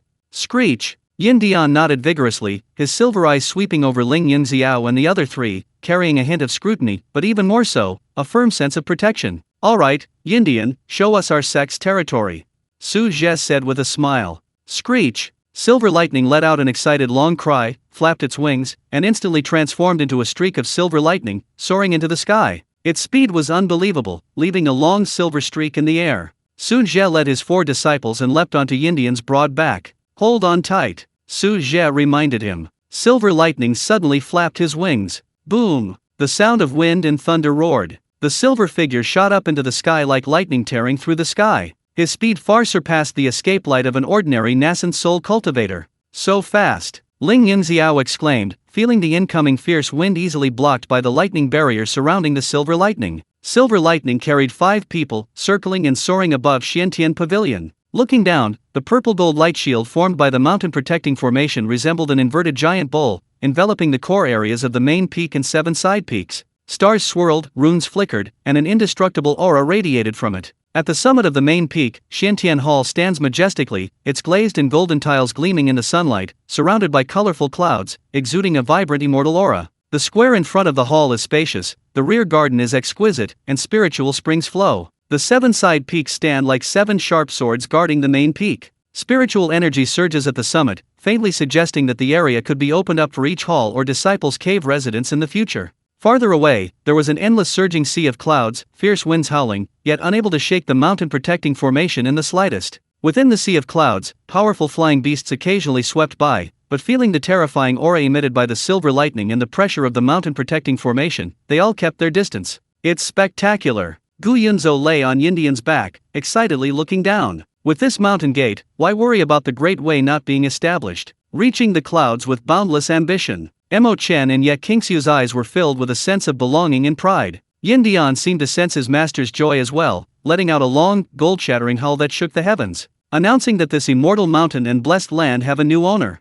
Chapter 69 The Third Prince, Dongfang Yan. Silver lightning carried Su Zhe and his disciples, circling several times above the Xiantian Pavilion to familiarize them with the sex territory, before landing on the plaza in front of the Xiantian Hall. Xiao Yunzhou, you are responsible for organizing the interior of the Xiantian Hall, dividing it into areas, and arranging basic cultivation rooms and living quarters, Su Zhe instructed. Yes, Master. Ling Yunxiao and Gu Yunzhou accepted the order. Chener, Kingxiu, you go and familiarize yourselves with the secondary array points of the mountain protecting formation, understanding their operational rules. You will share the responsibility for the sect's defense in the future. Disciples understand. Mo Chen and Ye Kingxiu replied. The four immediately sprang into action, full of enthusiasm. Silver Lightning, meanwhile, happily flew into the Spirit Beast Garden to patrol its territory. Standing alone before the Xiantian Hall, Su Zhe felt the vibrant energy of the newly established sect, his pride undiminished. He took out the first volume of the Nine Heavens Thunder Rock Technique and a Spirit Beast Growth Pill, rewards from the system, and handed them to Yin Dian. The little guy excitedly carried the Jade Slip and Pill, flying to a corner rich in spiritual energy to begin his cultivation. Ding! Sect Construction Task Completion, 30%. Rewards Sect Basic Building Blueprint Package, containing Disciple Residences, Alchemy Room, Weapon Forging Workshop, Scripture Pavilion, Martial Arts Arena, etc., points plus 2,000. Reminder, the sect lacks popularity, please recruit disciples as soon as possible to strengthen the sect. Recruit disciples. Su Zhe's gaze turned south. The system task required recruiting 5 disciples, he had only recruited 4 so far. Previously, he had to find them himself, but recently the system actually suggested a 5th disciple candidate. Was it afraid he wouldn't find one? According to the system's previous hints, it should be the 3rd prince of the southern region royal family Dongfang Yan. Dongfang Yan, Su Zhe pondered. The system information indicated 16 years old, possessing a spatial spiritual root in array formations, extremely high talent, but in a precarious situation. The Nanli dynasty seemed to be located in the southern region. Just then, a system notification suddenly sounded in his mind. Ding! Strong fluctuations detected in a candidate meeting the criteria for accepting disciples. Location, due south. Distance, approximately 3,000 li, within the Nanli dynasty. Target, Dongfang Yan. Status, encountering a fatal crisis. Potential eruption. Please proceed as soon as possible. A deadly crisis? Su Zhe's eyes narrowed. It seemed his future disciple's situation was worse than he had imagined. Xiao, Su Zhe called out. Ling Yunxiao immediately emerged from the hall. Master, I must go out for a while, to the southern region. You will temporarily take over the sect's affairs, supervise the cultivation of your junior brothers and sisters, and keep an eye on Silver Lightning, Su Zhe instructed. Yes, Master. Ling Yunxiao's expression hardened. Would you like me to come along? Su Zhe shook his head. No need, I'll be right back. Keep an eye on the house. This disciple will certainly not fail Master's trust. Ling Yunxiao solemnly replied. Su Zhe said no more, taking a step forward, his figure vanishing from the spot. Using the shrinking earth technique, he leaped through space, speeding towards the Southernly Dynasty. Southernly Dynasty, outside the Imperial Mausoleum Forbidden Area, Black Wind Valley. This place is rugged and precipitous, with jagged rocks and a perpetually howling, ominous atmosphere. It lies on the outskirts of the burial grounds for the ancestors and high-ranking officials of the Southernly Dynasty, a place rarely visited by humans. But at this moment, in a narrow pass within the valley, the atmosphere is tense and fraught with danger. A pale, handsome young man dressed in a plain white python robe was surrounded by 8 cultivators in black, their auras chilling. The boy, about 16 or 17 years old, was somewhat thin, a trace of blood at the corner of his mouth, but his eyes, sharp as an eagle's, were fixed on the leader, an elderly man in black robes. He was none other than the 3rd prince of the Southernly Dynasty Dongfang Yan. 3rd prince, stop your feudal struggles. The leading black-robed elder's voice was hoarse, his eyes sinister. Hand over the formation-breaking golden disc obediently, cripple your cultivation, and I might spare your life. Otherwise, don't blame me for letting you taste the agony of having your soul extracted and refined. Dongfang Yan wiped the blood from the corner of his mouth and sneered, my eldest brother has really gone to great lengths to get rid of me. He even sent out the shadow guards of the Hall of Offerings. Old dog Zhao, do you think you can take me down with just a few of you? He tightly gripped a palm-sized golden compass engraved with profound runes, the only memento his mother had left him, and his reliance for breaking formations and repeatedly escaping pursuit, the formation-breaking golden disc. Humph. Still stubborn even when death is near. A cold glint flashed in the old man surnamed Zhao's eyes. You're only at the early foundation establishment stage, clinging to life only because of that golden disc and a bit of array formation talent. Today, this place has been sealed off by my void-locking and spirit-severing array, isolating it from the outside world. Your golden disc can no longer draw upon the Earth's vain power. Let's see where you can escape to. He waved his hand. Go. Take him down, dead or alive. 7 shadow guards simultaneously sprang into action. Their cultivation levels were at least late foundation establishment, with 2 even at the early golden core stage. Their attacks were ruthless and merciless, the flashing blades carrying a sharp killing intent, instantly sealing off all of Dongfang Yan's escape routes. Dongfang Yan's expression changed drastically. He could indeed feel the surrounding space becoming incredibly viscous, his spiritual energy sluggish, and the light of the golden plate breaking the array dimming considerably. This void-locking and spirit-severing array was precisely the nemesis of cultivators like him who relied on array formations and spatial talents. I'll risk it all. A mad glint flashed in Dongfang Yan's eyes. He bit his tongue hard, spitting a mouthful of blood onto the golden plate breaking the array. Buzz! The golden disc blazed with light. Countless golden runes danced out, forming a rapidly spinning array of light around him. Universe shift! He uttered a low shout, his figure blurring instantly as he narrowly slipped through the gap between the 2 blades. Simultaneously, he formed hand seals, and several earth and yellow lights suddenly ignited on the ground, transforming into sharp spikes that pierced towards the 2 shadow guards charging at the forefront. Child's play, one of the golden core shadow guards scoffed, shattering the spikes with a single sword strike, his speed undiminished as he struck Dongfang Yan in the back with a palm. Dongfang Yan had no way to dodge and could only turn to take the blow head-on. As their palms collided, Dongfang Yan was struck as if by a devastating blow, spitting out blood. His body flew backward like a broken kite, crashing heavily into the stone wall behind him. The golden disc that broke the array flew out of his hand. Take him down, the old man surnamed Zhao grinned maliciously. 2 shadow guards leaped forward, ready to capture the heavily injured Dongfang Yan. Trying to capture me? Dream on! A resolute glint flashed in Dongfang Yan's eyes. He slammed his fist against his chest, spurting out another mouthful of blood. Simultaneously, his hands frantically formed hand seals with incredible speed. Blood as the catalyst. Soul as the sacrifice. Spatial turbulence.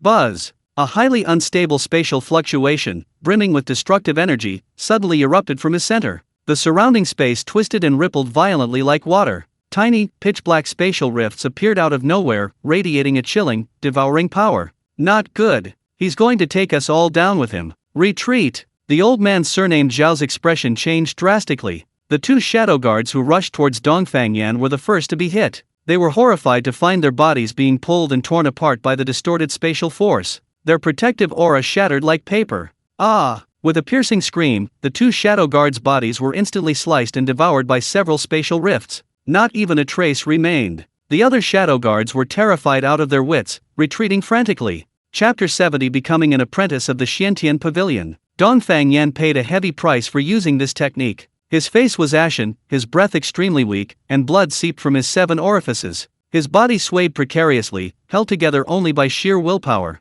You little bastard! You're courting death! The old man surnamed Zhao was both shocked and enraged. Losing 2 golden core cultivators was a painful blow. His eyes flashed with murderous intent, and he no longer hesitated. Attack together! Kill him! The remaining 5 shadow guards, including the old man surnamed Zhao himself, simultaneously unleashed their strongest killing moves. 5 terrifying attacks, carrying the force of destruction, crashed towards the exhausted Dongfang Yan. Dongfang Yan looked at the overwhelming attacks, a trace of despair and resentment flashing in his eyes. He had tried his best, but alas, in the end, just at this critical moment, a calm voice, like celestial music, rang in Dongfang Yan's ears. Spatial talent? Not bad. Immediately afterward, Dongfang Yan saw a blur before his eyes, and a figure in azure robes appeared before him like a ghost, shielding him behind him. Facing the 5 terrifying attacks capable of obliterating a golden core cultivator, the figure in azure robes simply raised his right hand, fingers spread, and pressed lightly against the void before him. Freeze! His words became law. Time seemed to freeze at that moment. The 5 devastating attacks, along with the 5 murderous shadow guards, froze in midair. It was as if a pause button had been pressed. The violent energy fluctuations, the sharp killing intent, the ferocious expressions, all solidified in that moment. The entire Black Wind Valley fell into a deathly silence. Only the howling of the eerie wind remained. The old man surnamed Zhao's ferocious smile froze, his eyes filled with extreme fear and disbelief. He felt as if an invisible hand was gripping his throat, unable to move even a finger. The spiritual power within his body was completely frozen. The shadow of death instantly enveloped him. You, who are you? He managed to squeeze out a few words, his voice hoarse and distorted. Su Zhe ignored him, simply turning slowly around, his gaze falling on the blood-stained, yet still stubbornly determined young man behind him. Your name is Dongfang Yan? Su Zhe's voice was gentle, tinged with appreciation. Dongfang Yan stared blankly at the blue-robed figure who had appeared like a divine warrior descending from the heavens, sensing the unfathomable, ocean-like aura emanating from the other man. He nodded subconsciously. Possessing a spatial spiritual root, exceptional talent in formations, unwavering resolve, and fearlessness in the face of danger. Su Zhe's gaze seemed to pierce through everything, seeing through Dongfang Yan's true nature. Not bad, a promising talent.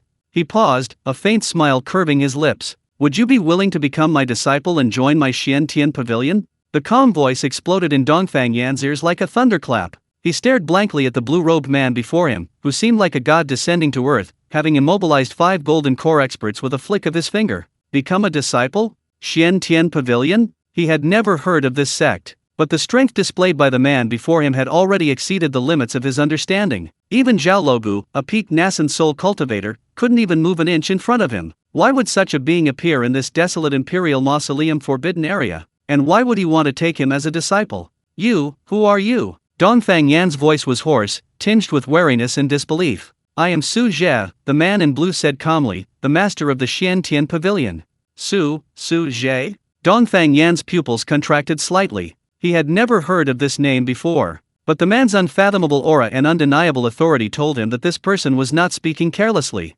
Why, chosen me? Dongfang Yan asked with difficulty, enduring the tearing pain within his body and the weakness of his soul. He considered himself to have decent talent, but surely it didn't warrant such a powerful figure personally coming to accept him as a disciple? Su Zhe's gaze was profound, as if he could see right through him, possessing a spatial spiritual root, exceptional talent in formations, unwavering resolve, fearless in the face of danger, willing to burn your essence and soul to fight for a chance at survival. Such character and talent, buried in the infighting and power struggles of the Southernly royal family, isn't that a pity?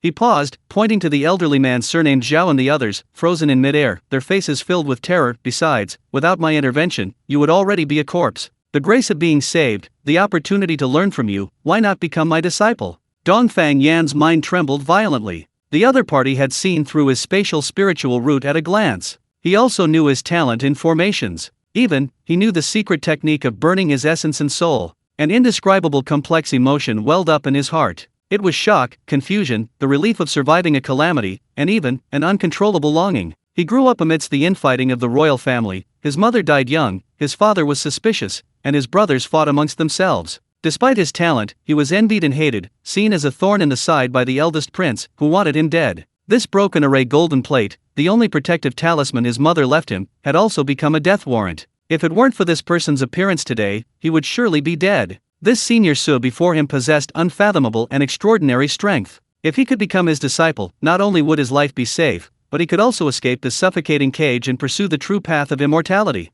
But, how could one easily sever ties with the royal bloodline? Behind the first prince lies the imperial preceptor's mansion. Even, just as Dongfang Yan's thoughts raced, Su Zhe's voice rang out again, carrying an undeniable air of authority. I understand your concerns. The Southernly royal family? The imperial preceptor's mansion? The first prince? In my eyes, they are nothing but chickens and dogs. If you become a disciple, you will be a disciple of the Xiantian Pavilion. No one can bully a disciple of the Xiantian Pavilion. No one dares to bully a disciple of the Xiantian Pavilion.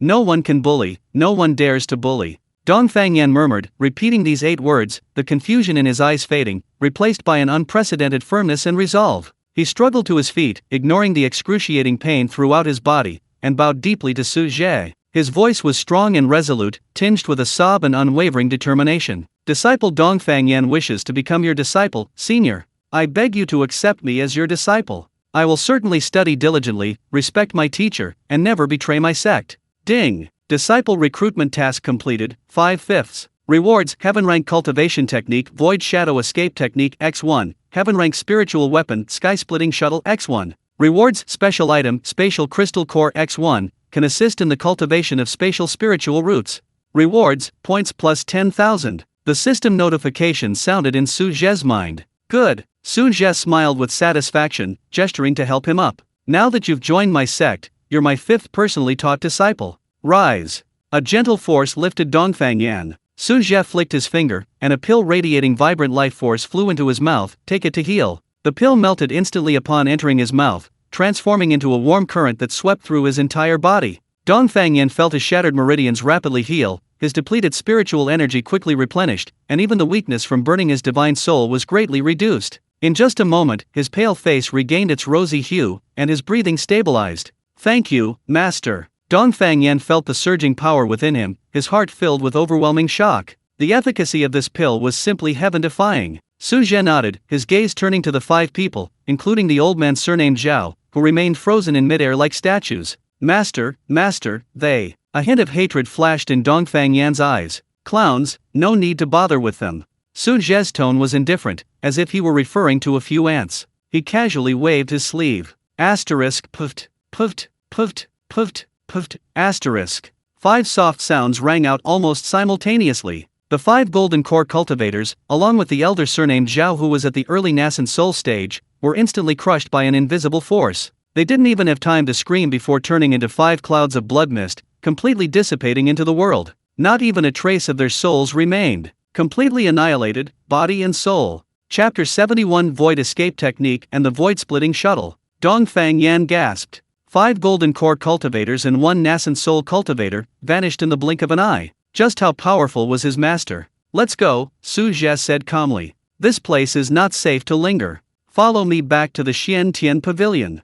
Yes, master. Dongfang Yan suppressed the turmoil in his heart and respectfully replied. Su Zhe flicked his sleeve, a gentle spiritual energy enveloping Dongfang Yan. With a single step, his figure vanished from the spot. Shortly after Su Zhe left with Dongfang Yan, several powerful auras streaked across the sky like meteors, descending upon Black Wind Valley. The leader, clad in a bright yellow dragon robe, with a dignified face, was none other than Emperor Dongfang Shuo of Nanli. Behind him followed several royal retainers with imposing auras, and the grim-faced imperial preceptor Lu Changfeng. Looking at the lingering stench of blood and signs of battle in the valley, and the completely vanished aura of the old man surnamed Zhao and his companions, Dongfang Shuo's face turned ashen. Yanner's aura is gone. His voice was low, trembling with barely perceptible anger. Your Majesty, there are powerful spatial fluctuations remaining here, and an extremely terrifying aura of pressure. A respected elder said gravely, Zhao and the others are likely dead. The 3rd prince is also in grave danger.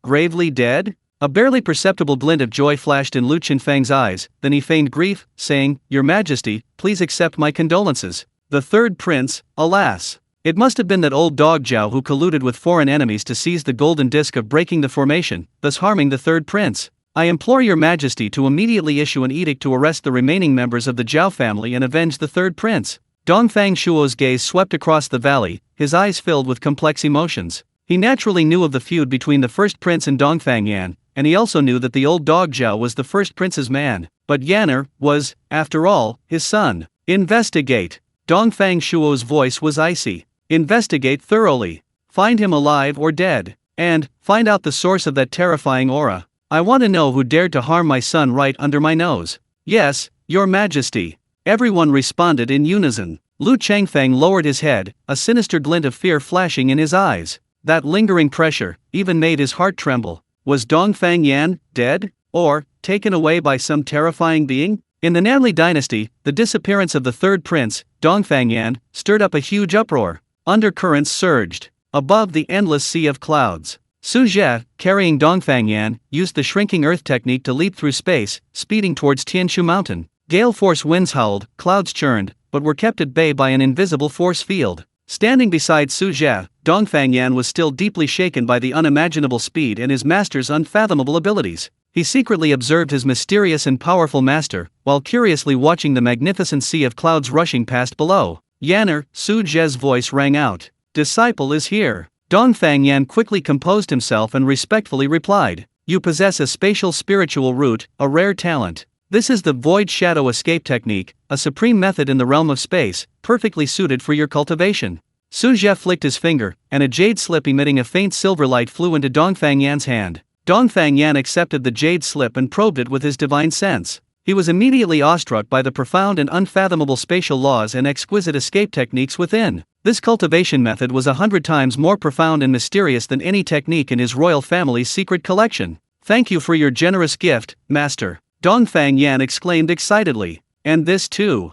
Su Zhe took out a crystal the size of a pigeon egg, crystal clear throughout, with what appeared to be swirling galaxies within. This is a spatial crystal core, containing pure spatial primordial power. It can help you comprehend the spatial laws and accelerate your cultivation.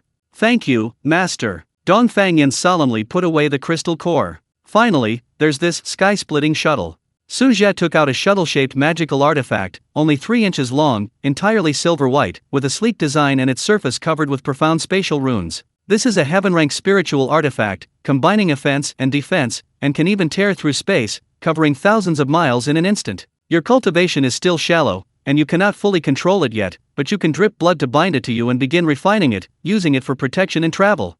Dongfang Yan took the sky-splitting shuttle. It felt cool to the touch, and a strange spatial fluctuation emanated from it, making his spatial spiritual root leap with joy. He bit his fingertip and dripped a drop of his essence blood onto it. Whoosh! The sky-splitting shuttle shone brightly with silver light, instantly transforming into a stream of light that entered his body, hovering above his dantian and resonating with his spatial spiritual power. Ding! Disciple Dongfang Yan has successfully refined the heaven-rank spiritual artifact sky-splitting shuttle. Favorability plus 50. Master-disciple bond deepened. Reward Spatial Law Enlightenment Fragment *1 automatically fused, points plus 1000. How do you feel? Su Zhe asked. Dongfang Yan tried channeling a wisp of spiritual energy into the rift shuttle. His figure flickered slightly, and he instantly appeared 10 zhang away. His speed was ghostly, without warning. So fast. And, there's almost no fluctuation of spiritual energy. Dongfang Yan exclaimed, both surprised and delighted. A spatial spiritual root combined with a spatial magic weapon naturally yields twice the results with half the effort. Su Zhe nodded. You've just entered the foundation establishment stage, and your foundation is still shallow. After returning to the sect, you must diligently cultivate the void shadow escape technique to stabilize your realm and familiarize yourself with the rift shuttle. The Xiantian Pavilion has abundant spiritual energy, far surpassing this place, and with my guidance, your cultivation will surely progress by leaps and bounds. Yes, this disciple will certainly work hard. Dongfang Yan nodded emphatically, his eyes filled with anticipation for the future. Master, where is the Xiantian Pavilion? He couldn't help but ask. Deep within the endless sea of clouds, atop a celestial mountain called Tianshu Mountain, Su Zhe gazed into the distance. That will be our foundation. Deep within the endless sea of clouds, Dongfang Yan was shocked. That was a forbidden land that even nascent soul cultivators dared not easily venture into. His master's sect was actually built there. By the way, Master, Dongfang Yan remembered something and asked hesitantly, when I join your sect, do I need to sever ties with the Southernly royal family? Su Zhe glanced at him and said calmly, disciples of the Xiantian Pavilion have a status higher than all secular dynasties. Now that you have joined my sect, you are a member of the Xiantian Pavilion. Your identity as a member of the Southernly royal family is nothing but a shackle to you. Whether you sever it or not is entirely up to you. I will only tell you one thing, the Xiantian Pavilion fears no power. Disciple understands. Dongfang Yan's mind cleared instantly. His master's meaning was clear. Xiantian Pavilion was his greatest backer. The Southernly royal family? If they dared to provoke them again, they would face the consequences. His last trace of worry vanished, replaced by an unprecedented sense of ease and belonging. Master, disciple wants to try this void-splitting shuttle. Dongfang Yan was eager to try. Go, follow me closely. Su Zhe nodded. Dongfang Yan took a deep breath, fully activating the void shadow escape technique, while simultaneously connecting with the void-splitting shuttle within his dantian. Buzz! A flash of silver light surrounded him, his figure instantly blurring, and the next moment, he appeared 100 feet away. His speed was more than 10 times faster than before. Moreover, his figure was elusive, as if blending into space, his trajectory unpredictable. Excellent! A hint of approval flashed in Su Zhe's eyes. This young man's talent was indeed extraordinary. His first attempt at spatial escape techniques had already yielded such mastery. Dongfang Yan, like a child who had received a new toy, flashed and darted across the sea of clouds. Sometimes appearing on the left, sometimes on the right, sometimes soaring, sometimes diving. The sky-splitting shuttle was his second nature to him, and combined with his spatial spiritual root, he truly experienced the wonders of spatial leaps. Although the distance and frequency of each jump couldn't yet compare to Su Zhe's, and the energy expenditure was considerable, it already filled him with excitement. This was a freedom and power he had never experienced before. Su Zhe followed leisurely behind, watching his disciple's joyful figure, a slight smile playing on his lips. The Xiantian Pavilion had gained another disciple with boundless potential. His future was promising. Ding! Detected initial manifestation of disciple Dongfang Yan's spatial talent, potential activated. Reward Spatial Law Trial Ground, Beginner, Construction Blueprint *1, can be built within the sect, points plus 500. Spatial Law Trial Ground? Not bad. Su Zhe thought with satisfaction. This system reward is getting more and more thoughtful. The master and disciple traveled one after the other through the sea of clouds. Dongfang Yan familiarized himself with his newfound power, while Su Zhe planned for the sect's future. After an unknown amount of time, the swirling clouds ahead suddenly thinned. The outline of a majestic immortal mountain, shrouded in a purple-gold light shield, slowly emerged from the swirling clouds. Chapter 72 5 Disciples Gather. At the summit of the main peak, a magnificent palace shone brightly in the rosy light. Master! That's Xiantian Pavilion. Dongfang Yan stopped, gazing at the ethereal scene before him, his eyes filled with awe and longing. Indeed. Su Zhe nodded with a smile. Welcome to Xiantian Pavilion. With a flick of his sleeve, he and Dongfang Yan transformed into two streaks of light, passing through the protective array's shield, and sped towards the Xiantian Palace atop the main peak. Xiantian Pavilion, the fifth disciple has returned. The plaza in front of Xiantian Palace. Ling Yunxiao, Gu Yunzhou, Mo Chen, and Ye Qingxiu had already sensed their master's return and were waiting there. When they saw Su Zhe descend with a handsome young man in a plain white python robe, his face showing a hint of weariness and curiosity, their gazes immediately focused on him. Master, the four bowed in unison. Su Zhe nodded slightly and said to Dongfang Yan, Yanner, these four are your senior brothers and sisters. He pointed to Ling Yunxiao, this is your eldest senior brother, Ling Yunxiao, with a lightning spiritual root. Ling Yunxiao stepped forward, clasped his hands in greeting, and said, Junior brother Dongfang, welcome to my Xiantian Pavilion.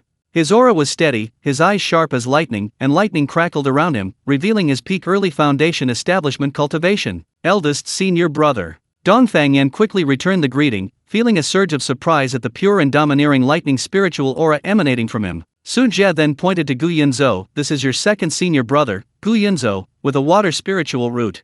Gu Yunzhou jumped out with a grin, curiously sizing up Dongfang Yan. Wow. Fifth junior brother. Hello, I'm Gu Yunzhou. From now on, we're family. He was the youngest, lively, and at the 8th level of Qi refining, his eyes were bright and full of youthful energy. Greetings, second senior brother. Dongfang Yan's tense mind relaxed somewhat as he looked at the lively young man. This is your third senior brother, Mo Chen, with a chaotic spiritual root. Su Zhe pointed to Mo Chen. Mo Chen simply nodded slightly, his voice calm. Mo Chen. His aura was restrained, yet carried an unfathomable chaotic intent. His early foundation establishment cultivation was as solid as a mountain. Third senior brother. Dongfang Yan felt a chill run down his spine as he sensed the peculiar aura emanating from the other's body, an aura that seemed to encompass all things. This is your fourth senior sister, Ye Qingxiu, with a profound spiritual body. Su Zhe finally pointed to Ye Qingxiu. Ye Qingxiu's cold eyes met Dongfang Yan's, and she nodded slightly. Ye Qingxiu. A faint icy aura emanated from her, like a snow lotus in its first bloom, pure and ethereal. She too possessed early foundation establishment cultivation.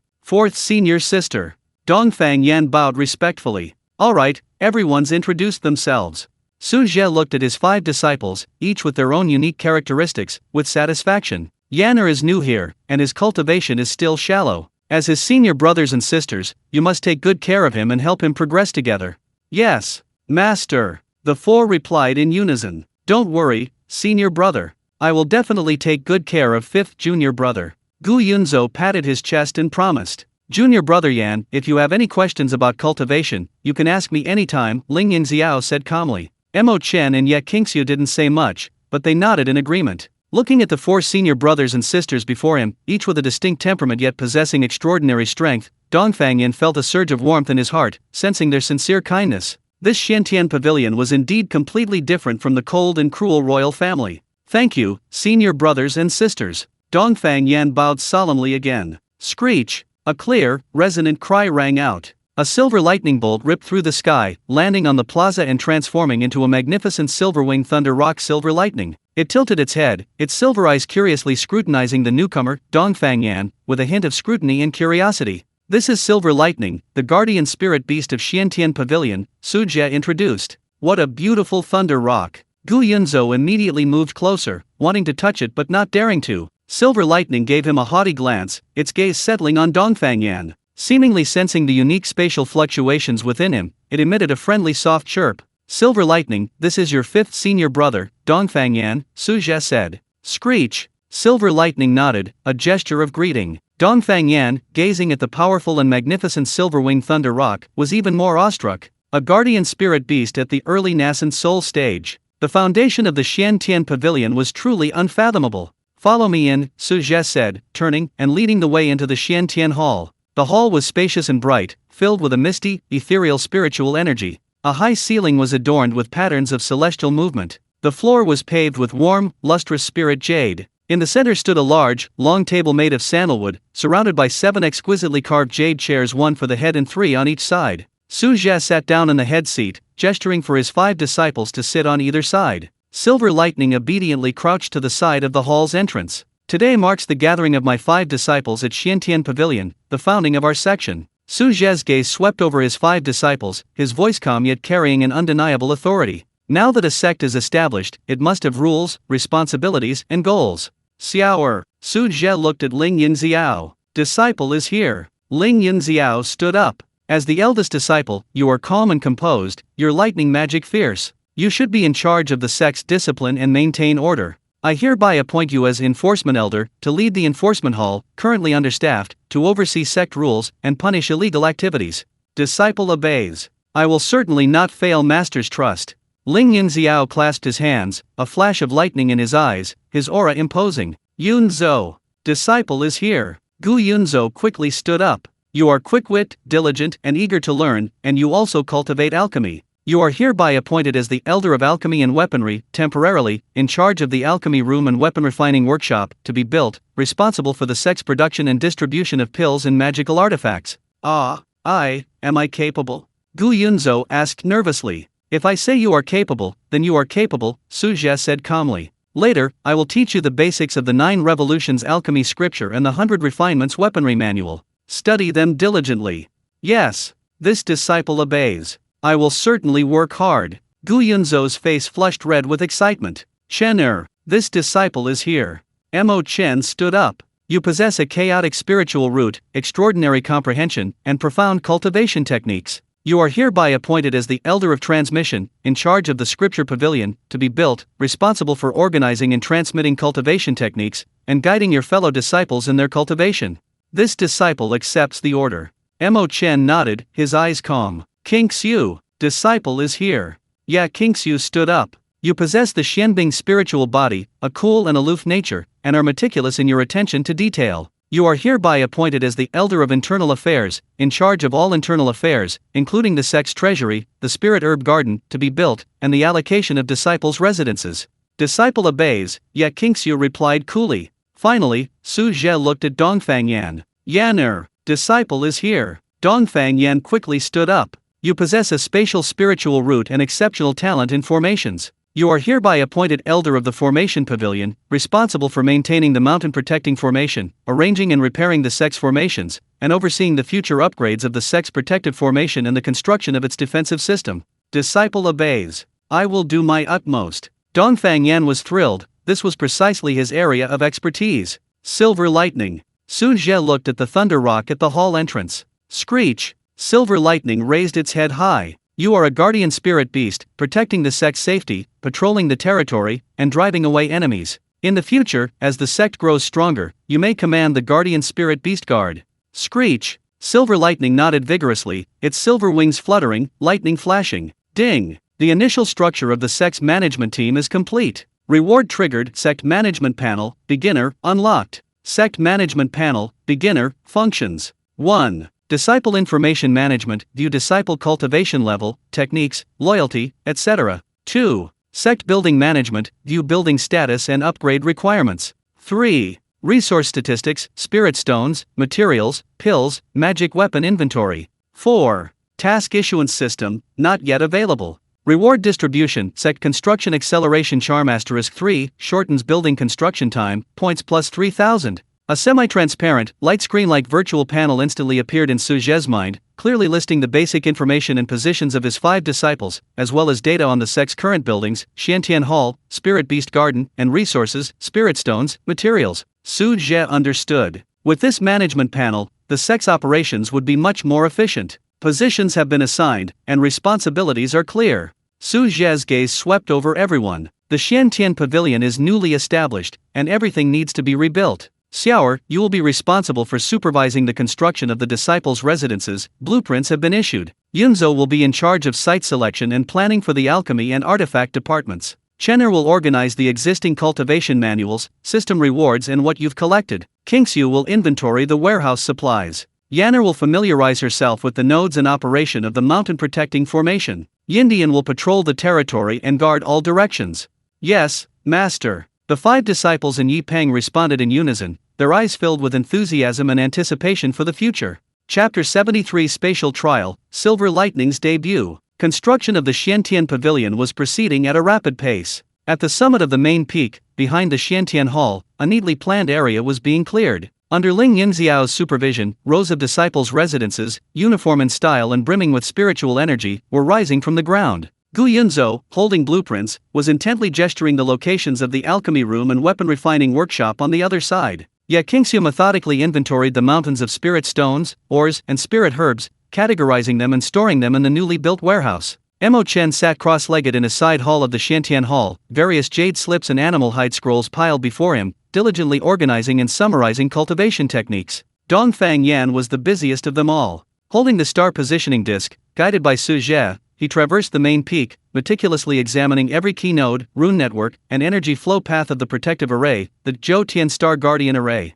This array was incredibly profound, far surpassing any array he had ever encountered before, captivating him and simultaneously filling him with a profound sense of responsibility. Master, there seems to be a slight delay in the rune connection of this 7-star guiding array. Will this affect the overall operation of the array? Dongfang Yan respectfully asked, pointing to the shimmering runes on a hidden stone wall on the main peak. Su Zhe scanned the area with his divine sense and nodded slightly, observant. This is the point where the Earth's spiritual energy and the power of the stars converge. The uneven flow of spiritual energy is caused by subtle differences in the mountain's rock layers. Use the void condensation talisman technique to add a guiding spirit talisman here to smooth out the spiritual energy. Void condensation talisman? Dongfang Yan's eyes lit up. This was precisely the profound technique recorded in the void shadow escape technique. He immediately focused his mind, gathering spatial power at his fingertips, and carefully sketched a silver rune on the stone wall. Buzz! The rune merged into the stone wall, and the slight stagnation instantly disappeared. The operation of the entire array became smoother and more seamless. It's done! Dongfang Yan exclaimed excitedly, his respect for his master deepening even further. Ding! Disciple Dongfang Yan has successfully repaired a minor flaw in the mountain protecting array. Array stability increased by 1%. Reward, Spatial Law Enlightenment Fragment *1, automatically fused, points plus 500. Su Zhe nodded in satisfaction. Dongfang Yan's talent and comprehension in array formations were indeed extraordinary. Yanner, your spatial spiritual root is newly formed, you need to quickly familiarize yourself with its power and improve your combat abilities, Su Zhe said. I've prepared a gift for you. He flipped his hand, and a jade slip radiating intense spatial energy appeared in his palm. This is the blueprint for the spatial law trial grounds.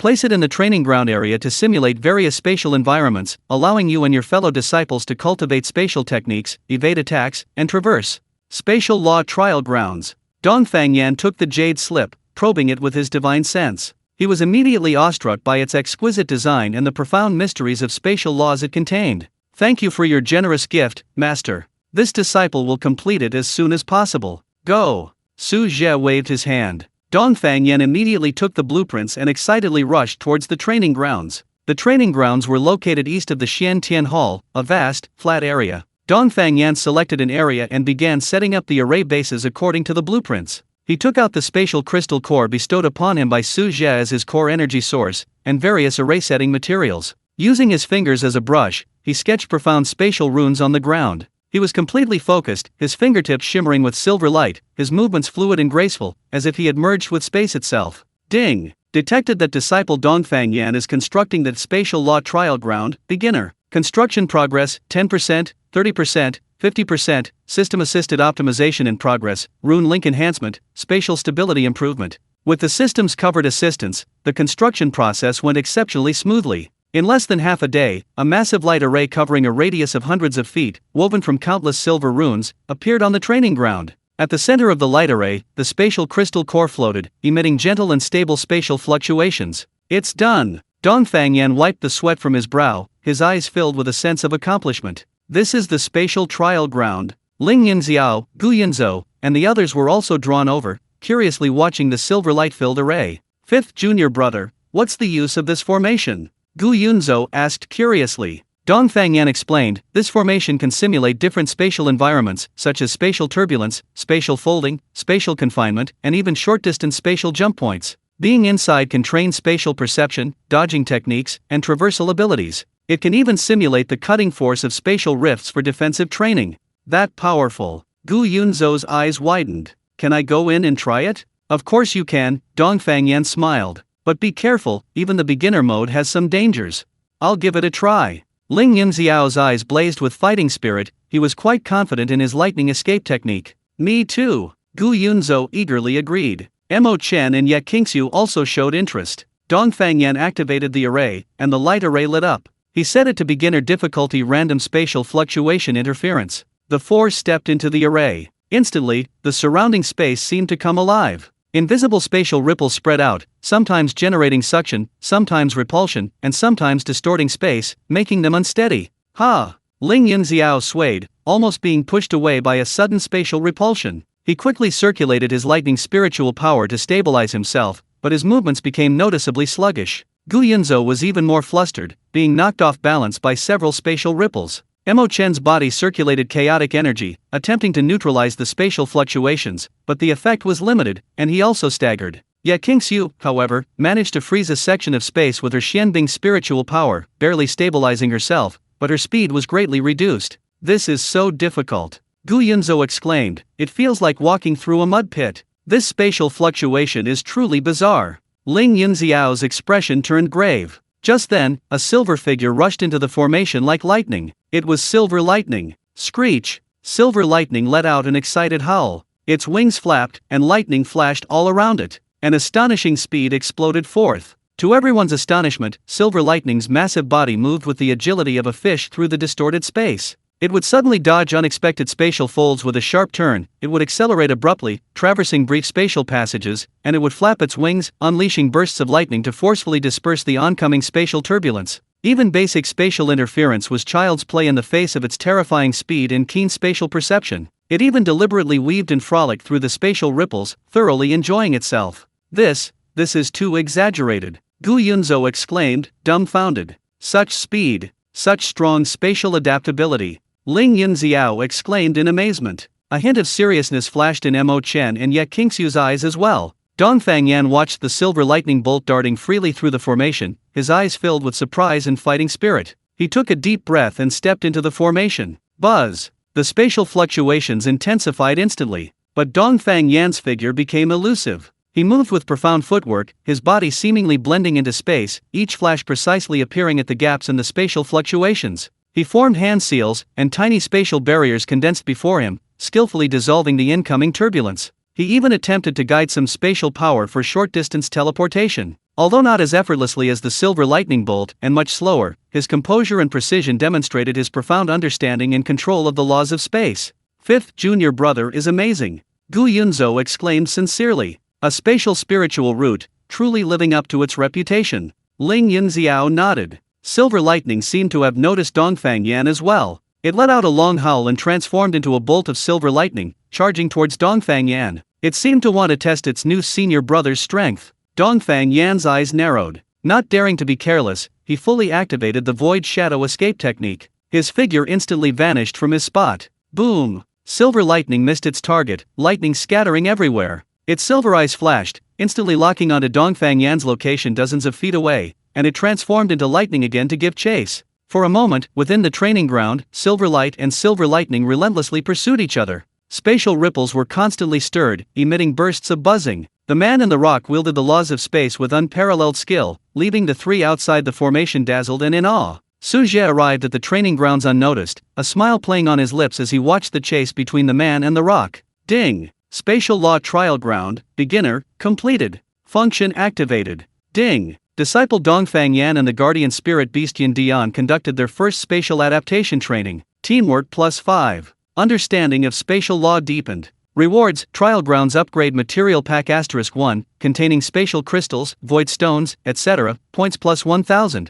Tip: Sect construction progress increased. New function unlocked: Sect mission system, to be released. The daily cultivation of Xiantian Pavilion officially began in this novel and challenging spatial trial. Chapter 74 Wan Beilu's Visit. Inside the spatial law trial arena, the chase between Yin Dian and Dongfang Yan came to an end. Yin Dian held a slight advantage due to its innate spatial affinity and speed, but Dongfang Yan's understanding and application of the spatial law impressed it. The two landed at the edge of the arena, Yin Dian affectionately patting Dongfang Yan's shoulder with its wing and letting out a friendly cry. Fifth junior brother, your spatial escape technique is amazing. Gu Yunzhou ran over, looking envious. Yin Dian's speed is truly terrifying. Dongfang Yan was still shaken, he had almost been caught by it several times. With this trial arena, our movement techniques will surely improve by leaps and bounds. Ling Yunxiao's eyes gleamed with fighting spirit. Mo Chen and Ye Qingxiu also nodded slightly, clearly interested in this novel training ground. Su Zhe looked at his disciples' enthusiastic expressions, feeling satisfied. In the early stages of the sect, this kind of positive and upward-looking atmosphere was exactly what was needed. Just then, the sect management panel in his mind vibrated slightly, displaying a notification. Ding! Visitor detected approaching the edge of sect territory. Identity, Jin Sunyang of Wanbeilu. Guards, late-stage Golden Core Cultivators *2. Status, friendly. Side quest triggered, receiving the Wanbeilu envoy. Quest description, meet with Jin Sunyang, solidify the cooperative relationship, and obtain intelligence from the southern region. Quest rewards, Wanbeilu VIP discount, permanently increased to 60%, random business intelligence *1, points plus 2000. Jin San Niang? How did she find this place? Su Zhe was slightly surprised, but quickly understood. Wanbeilu's intelligence network spanned the entire continent. It wasn't surprising that they had caught a trace of him after he and his disciples had swaggered away from the imperial city and caused a disturbance in the direction of the endless cloud sea. A guest has arrived, Su Zhe said to his disciples. Xiaoer, take your junior brothers and sisters to greet her. It's manager Jin from Wanbeilu. Wanbeilu? Ling Yunxiao was taken aback, then remembered the shrewd and capable female manager from the imperial city. Yes, master. A moment later, at the edge of the mountain protecting array, the purple-gold light barrier rippled slightly, opening a portal. Jin San Niang, accompanied by 2 golden core guards with profound auras, appeared outside the Xiantian Pavilion's mountain gate on a flying magical artifact. Upon seeing the celestial paradise shrouded in a purple-gold light, enveloped in ethereal mist, with its majestic palaces and spiritual energy so dense it seemed to vaporize, even the well-traveled Jin Sunyang couldn't help but gasp, her beautiful eyes filled with awe. This is Senior Su's sect? Xiantian Pavilion. Her voice trembled slightly. Such a blessed land existed deep within the endless sea of clouds. The aura of this protective array, it felt even more terrifying than the defensive array at the Wanbeilu headquarters. Manager Jin, how have you been? Ling Yunxiao greeted her with his junior brothers and sisters, bowing respectfully. My master is waiting in the Xiantian Hall, please follow me. Young Master Ling. Jin Sunyang quickly composed herself, her face beaming with a warm smile. Congratulations! Your sect is truly magnificent, a blessed land of immortals, breathtaking indeed. I apologize for my uninvited arrival. Her gaze swept over Ling Yunxiao and his group of 5, her heart filled with astonishment. How long had it been since they last met? Ling Yunxiao's aura was even more refined, his lightning restrained, showing faint signs of breaking through to the mid-foundation establishment stage. Gu Yunzhou's cultivation had also improved considerably. Mo Chen and Ye Qingxiu's auras were deep and solid, their foundations firm. What shocked her most was the new face of the young man Dongfang Yan, the missing third prince of the Nanli dynasty. He had actually become a disciple of Senior Su? And, what was that faint spatial fluctuation emanating from him? Manager Jin, you're too kind, please. Ling Yunxiao led the way. The group passed through the protective mountain array, a rich spiritual energy rushing towards them. Jin Sunyang and the 2 guards couldn't help but take a deep breath, feeling completely refreshed. Entering the Xiantian Hall, Su Zhe sat in the main seat, with Yin Dian crouching beside him, exuding an imposing aura. Jin Sunyang greets Senior Su. Jin Sunyang hurriedly stepped forward, bowing gracefully with utmost humility. Congratulations on establishing your sect, Senior. The Xiantian Pavilion's grandeur is truly a foundation for generations to come. On behalf of Wanbeilu, Sunyang offers her congratulations. Manager Jin's information network is quite impressive, Su Zhe smiled faintly. Please sit. Senior flatters me, Jin Sunyang said elegantly, settling into a guest seat. Wanbeilu, being a business, naturally needs to be well informed. Moreover, Senior has turned the tide in the capital, thwarting the Blackwater sect's conspiracy, and now you've established a celestial mountain deep within this endless sea of clouds. How could Wanbeilu not know of such a momentous event? I've come today, firstly to offer my congratulations, and secondly to fulfill a previous promise to bring you some information that might be of interest to you. As she spoke, she took out a jade slip and presented it with both hands. This contains detailed information on the recent turbulent events in the southern region, as well as the latest developments regarding the Nanli dynasty. Su Zhe accepted the jade slip and scanned it with his divine sense. The information within was complex, but the key points were clear. 1. Internal strife intensifies in the Nanli dynasty after the disappearance of the third prince, Dongfang Yan. The first prince, Dongfang Lai, with the support of the imperial preceptor Lu Changfeng, has rapidly expanded his power, suppressing dissidents with ruthless methods. Emperor Dongfang Shuo's attitude is ambiguous, seemingly tacitly approving. The court and the public are in turmoil, and people are filled with anxiety. 2. Unusual activity in the Black Wind Mountains. After the destruction of the Panlong ancient ruins, the remnants of the Black Water sect were not completely wiped out. Some elite members are suspected of infiltrating the southern region, secretly colluding with the Nanli Imperial Preceptor's mansion, their target being the depths of the Black Wind Mountains. 3. Southern Region Secret Realm to open. The Thousand Illusions Secret Realm, located at the border of the southern and western regions, will open in 3 months. This secret realm opens only once every 100 years, containing ancient ruins, rare spiritual herbs, and uncommon materials, and has always been the focus of contention among the major powers of the southern region. It is said that a great treasure will appear upon the opening of the secret realm, causing a stir and undercurrents among various factions. For Wanbeilo's sincerity. Wanbeilo has branches in major cities throughout the southern region, providing Suanashanj with services such as material procurement, intelligence support, and message delivery. A detailed map of the southern region and a power distribution map are also included. Ding. Key intelligence obtained. Records of the southern region. Analyzing. 1. Internal strife in the Nanli dynasty, related to disciple Dongfang Yan. 2. Remnants of the Blackwater sect colluding with the Imperial Preceptor's mansion, potential threat. 3. The Thousand Illusions Secret Realm opens, opportunities and challenges coexist. Mission: receiving the special envoy of Wanbeilo completed. Rewards: Wanbeilo 60% discount VIP card, permanent, random business intelligence, triggered, southern region, heavenly fire flowing flame orb, price to increase by 50%, points plus 2000. Manager Jin, you're very kind. Su Zhe put down the jade slip. This intelligence is quite valuable to my Xiantian pavilion. I'm glad you're satisfied, senior. Jin Sunyang's smile widened. Furthermore, I have another matter to discuss. Wanbeilo wishes to establish a long-term strategic partnership with Xiantian Pavilion. Wanbeilo will prioritize supplying Xiantian Pavilion with all necessary cultivation resources, building materials, and intelligence information, and will settle accounts at the most favorable prices. At the same time, Wanbeilo also hopes that in the future, Xiantian Pavilion's special products such as pills, magic weapons, and talismans will be sold primarily through Wanbeilo's channels, achieving mutual benefit and win-win results. She proposed a highly tempting cooperation plan. Clearly, she saw the potential of Xiantian Pavilion and Su Zhe's formidable strength, wanting to secure a partnership with this powerful ally in advance. Su Zhe pondered for a moment. Wanbeilo had extensive channels and excellent intelligence, which would indeed be of great benefit to the newly established Xiantian Pavilion. Moreover, the discount card from the system had also taken effect, offering a considerable 60% discount. All right, Su Zhe nodded. Specific details of the cooperation can be discussed with Xiaoer. He will be responsible for the sect's external procurement and trade in the future.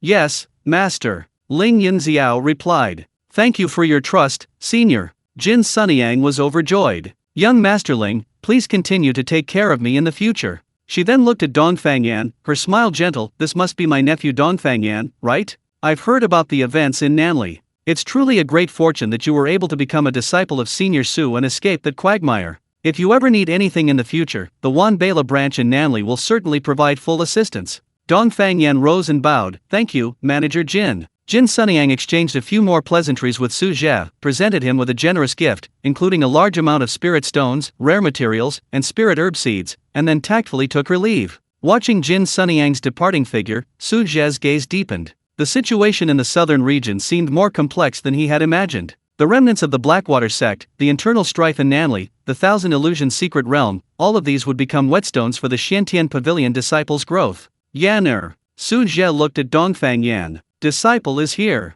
You already know about the matter in Nanli. What are your thoughts? A complex emotion flashed in Dongfang Yan's eyes, then hardened into resolve. Now that I have joined the sect, I am a member of the Xiantian Pavilion. The grudges of the Nanli royal family are no longer my concern. I only wish to focus on cultivation and protect the sect. Very good. Su Zhe nodded. However, if the Imperial Preceptor's mansion dares to extend its reach into the territory of my Xiantian Pavilion, or harm your senior brothers and sisters, I will make them know what it means to regret it too late. His words, though simple, contained boundless domineering power and protectiveness, warming Dongfang Yan's heart. Xiaoer, disciple is here. Activate the sect mission system. Issue the first sect mission, construct basic functional buildings. Objective: within 1 month, complete the construction of the Disciple Residence Complex, 50 sets, alchemy room, weapon forging workshop, scripture library, and martial arts arena, expansion. Mission rewards: contribution points, distributed according to work, with additional rewards of pills or cultivation technique guidance for outstanding performers.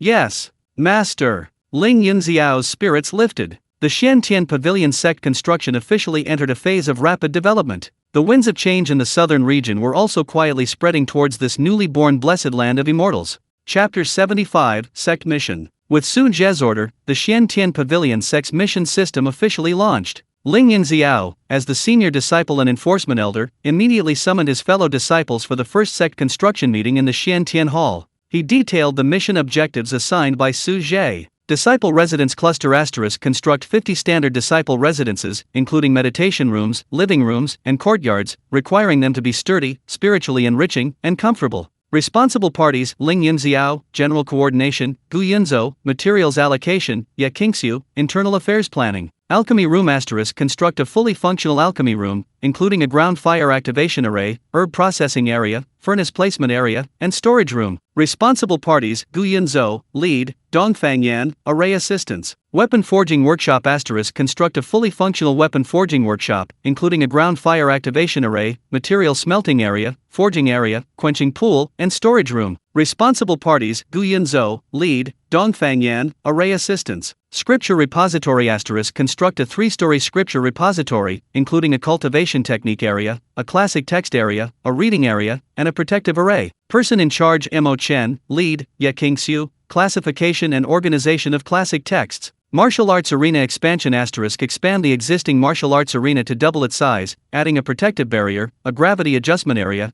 and an elemental simulation area. Dongfang Yan needs to set up the array. Person in charge: Ling Yunxiao, Lead; Dongfang Yan, Array Setup. The task is arduous, and time is tight. Ling Yunxiao said solemnly. Master requires it to be completed within a month. We must all work together and each fulfill our responsibilities. Contribution points will be distributed according to our efforts, and those who perform exceptionally well will receive a further reward from Master. Don't worry, senior brother. I've got it covered. Gu Yunzhou patted his chest, full of enthusiasm. He had long yearned for alchemy and weapon crafting. Disciple obeys.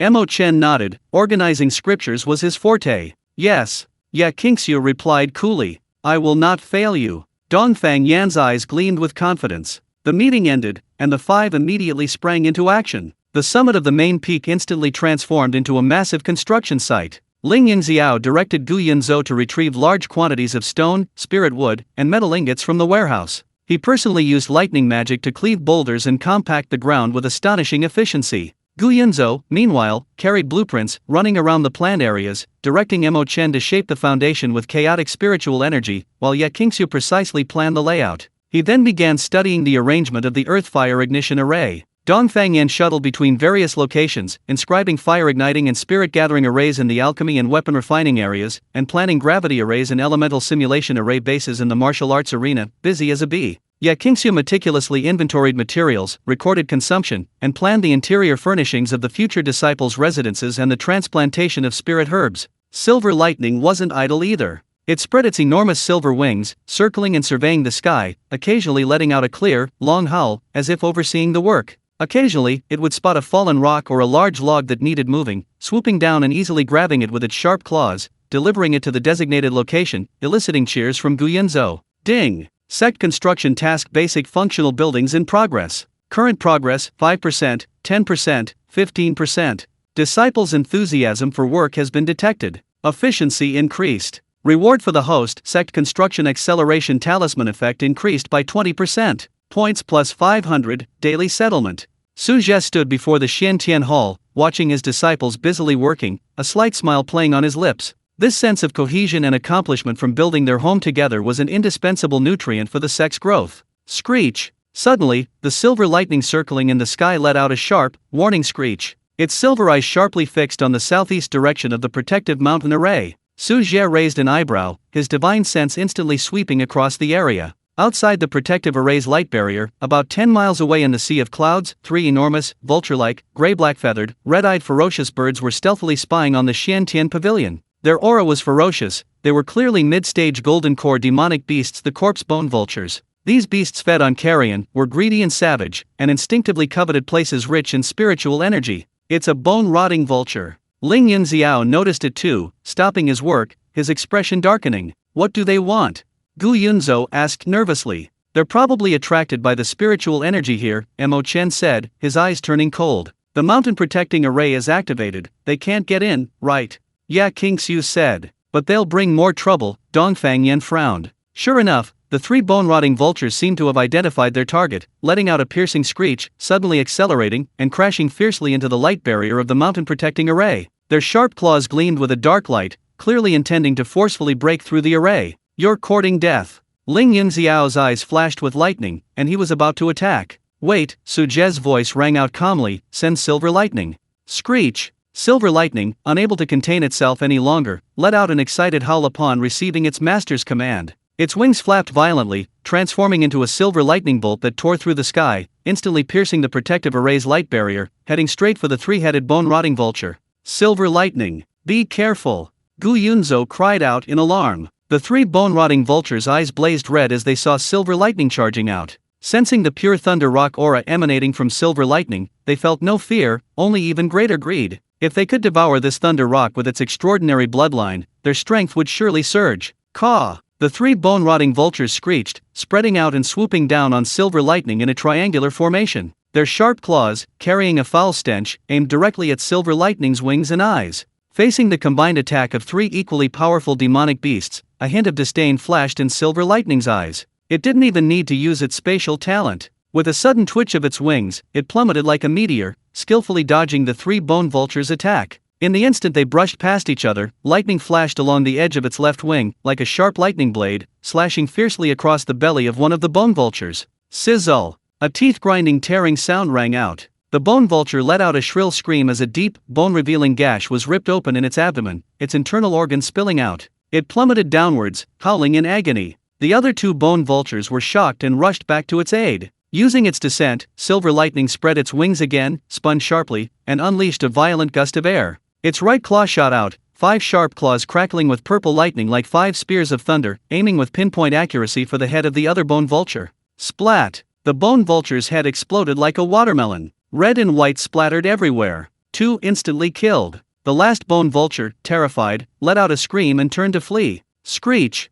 Silver lightning let out a long, majestic cry. With a flap of its wings, its speed exploded to its limit. Like a true silver lightning bolt, it arrived faster than the fleeing bone vulture. It didn't use its claws again, but instead opened its beak, and a thick, condensed silver lightning bolt, like a spear of judgment, shot out with a deafening roar. Boom! The lightning struck the bone-rotting vulture with pinpoint accuracy. The violent power of the lightning instantly tore it to shreds, turning it into a sky full of charred remains. The 3 bone-rotting vultures, at the mid-stage of the Golden Core realm, were utterly helpless against silver lightning, like clay chickens and earthenware dogs. The entire process was clean and swift, taking only a few breaths. Silver lightning circled once in the air, letting out a triumphant cry, before gracefully flying back into the protective mountain array, landing beside Su Zhe, head held high, looking as if to say, "Praise me."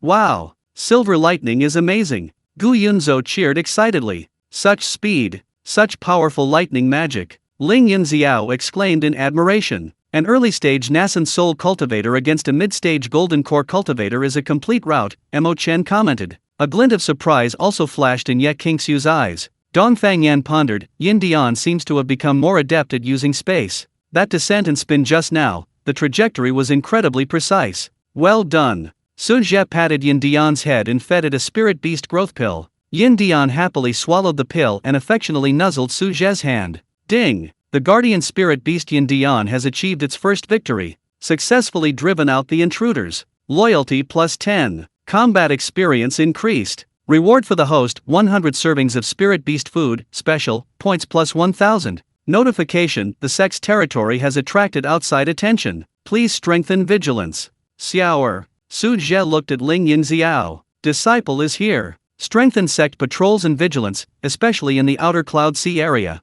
Yin Dian, you are responsible for aerial patrols. Yes, Master. Ling Yunxiao accepted the order. Screech. Yin Dian nodded vigorously. The rest of you, continue the construction mission.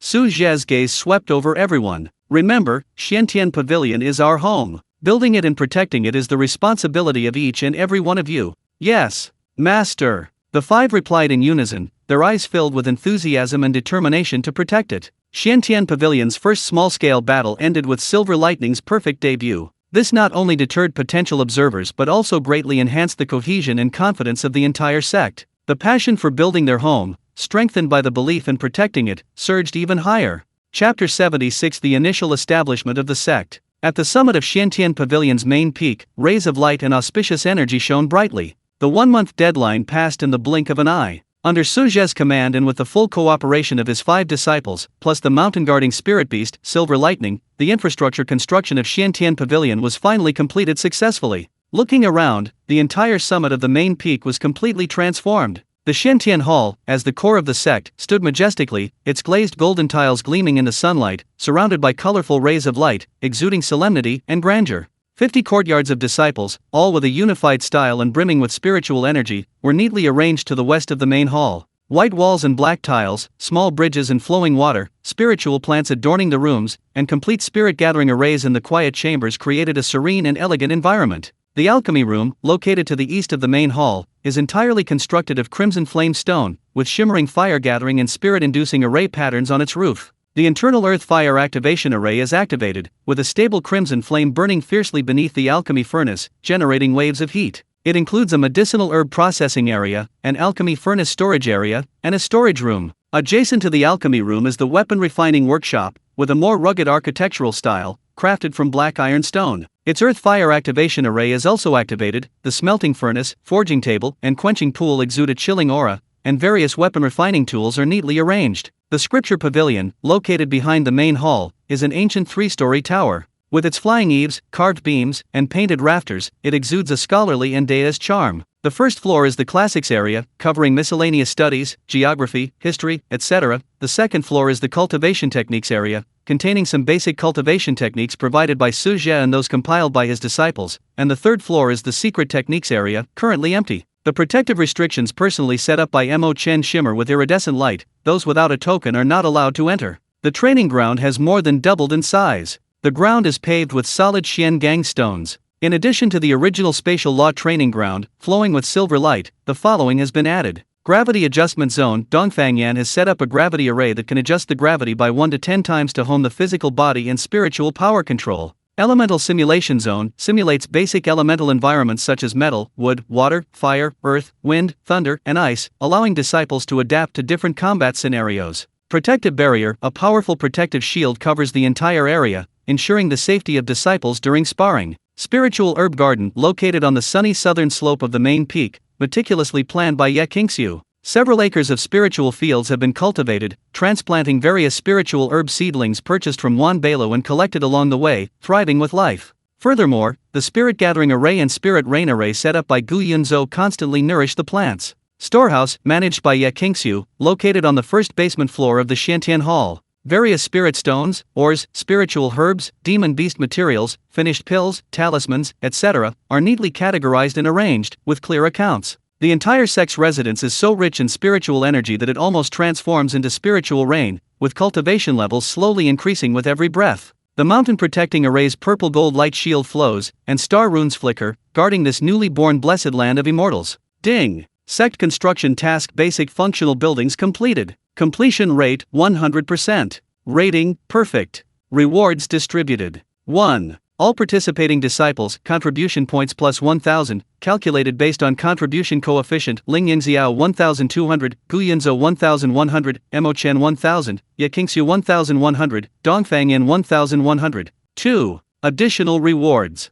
Ling Yunxiao, low-grade heaven-rank thunder technique, thunderclap sky-piercing finger. Gu Yunzhou, high-grade earth-rank pill furnace azure wood cauldron. Mo Chen, 10x chaos spiritual root exclusive body tempering liquid. Ling Yunxiao, 10x Xianbing spiritual body exclusive cold jade marrow. Dongfangyan, 3x spatial law enlightenment fragments. Yin Dian, 1x spirit beast bloodline purification pill. 3. Sect overall rewards. Sect luck plus 10, slightly increases disciples' cultivation speed and opportunities. Mountain protection array stability plus 5%, points plus 5,000. Rewards distributed, light flashing. The 5 disciples and 1 rock each received their desired treasures, overjoyed. Thank you for your generous gift, Master. The 5 bowed in unison. Screech! Silver lightning roared excitedly. Su Zhe gazed at the Xiantian Pavilion, now taking shape and displaying its magnificent grandeur, his heart surging with pride. He proclaimed loudly, Xiantian Pavilion, from this day forth, is officially established. You 5 are the founding disciples of Xiantian Pavilion.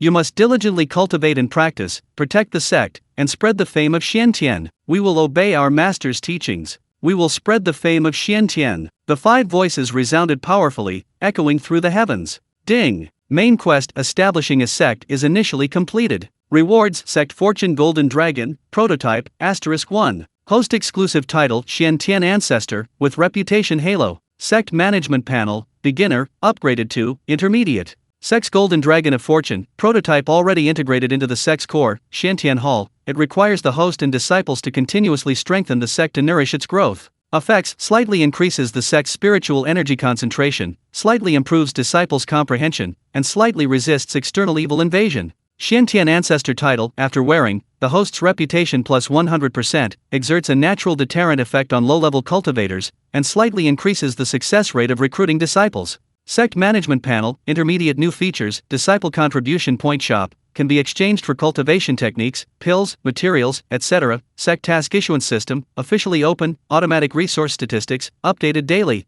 A faint golden dragon shadow, visible only to Su Zhe, flashed across the sky above Xiantian Hall and merged into the hall. The spiritual energy of the entire Xiantian pavilion seemed to thicken slightly, and an indescribable majestic and righteous aura filled the air. Xiaoer. Su Zhe looked at Ling Yunxiao. Disciple is here. The sect is newly established, and everything needs to be developed. You are the enforcement elder, responsible for formulating sect rules and regulations and maintaining sect order. At the same time, activate the sect task system, issuing daily cultivation, resource gathering, and alchemy/artifact crafting tasks, incentivizing disciples with contribution points. Yes, Master. Ling Yunxiao accepted the order, his eyes filled with a sense of responsibility. Yunzo. Disciple is here. You are the alchemy/artifact crafting elder, responsible for the operation of the alchemy room and artifact crafting workshop. Quickly familiarize yourself with the alchemy furnaces and cauldrons, and attempt to refine basic pills and magical artifacts to meet the sect's daily needs.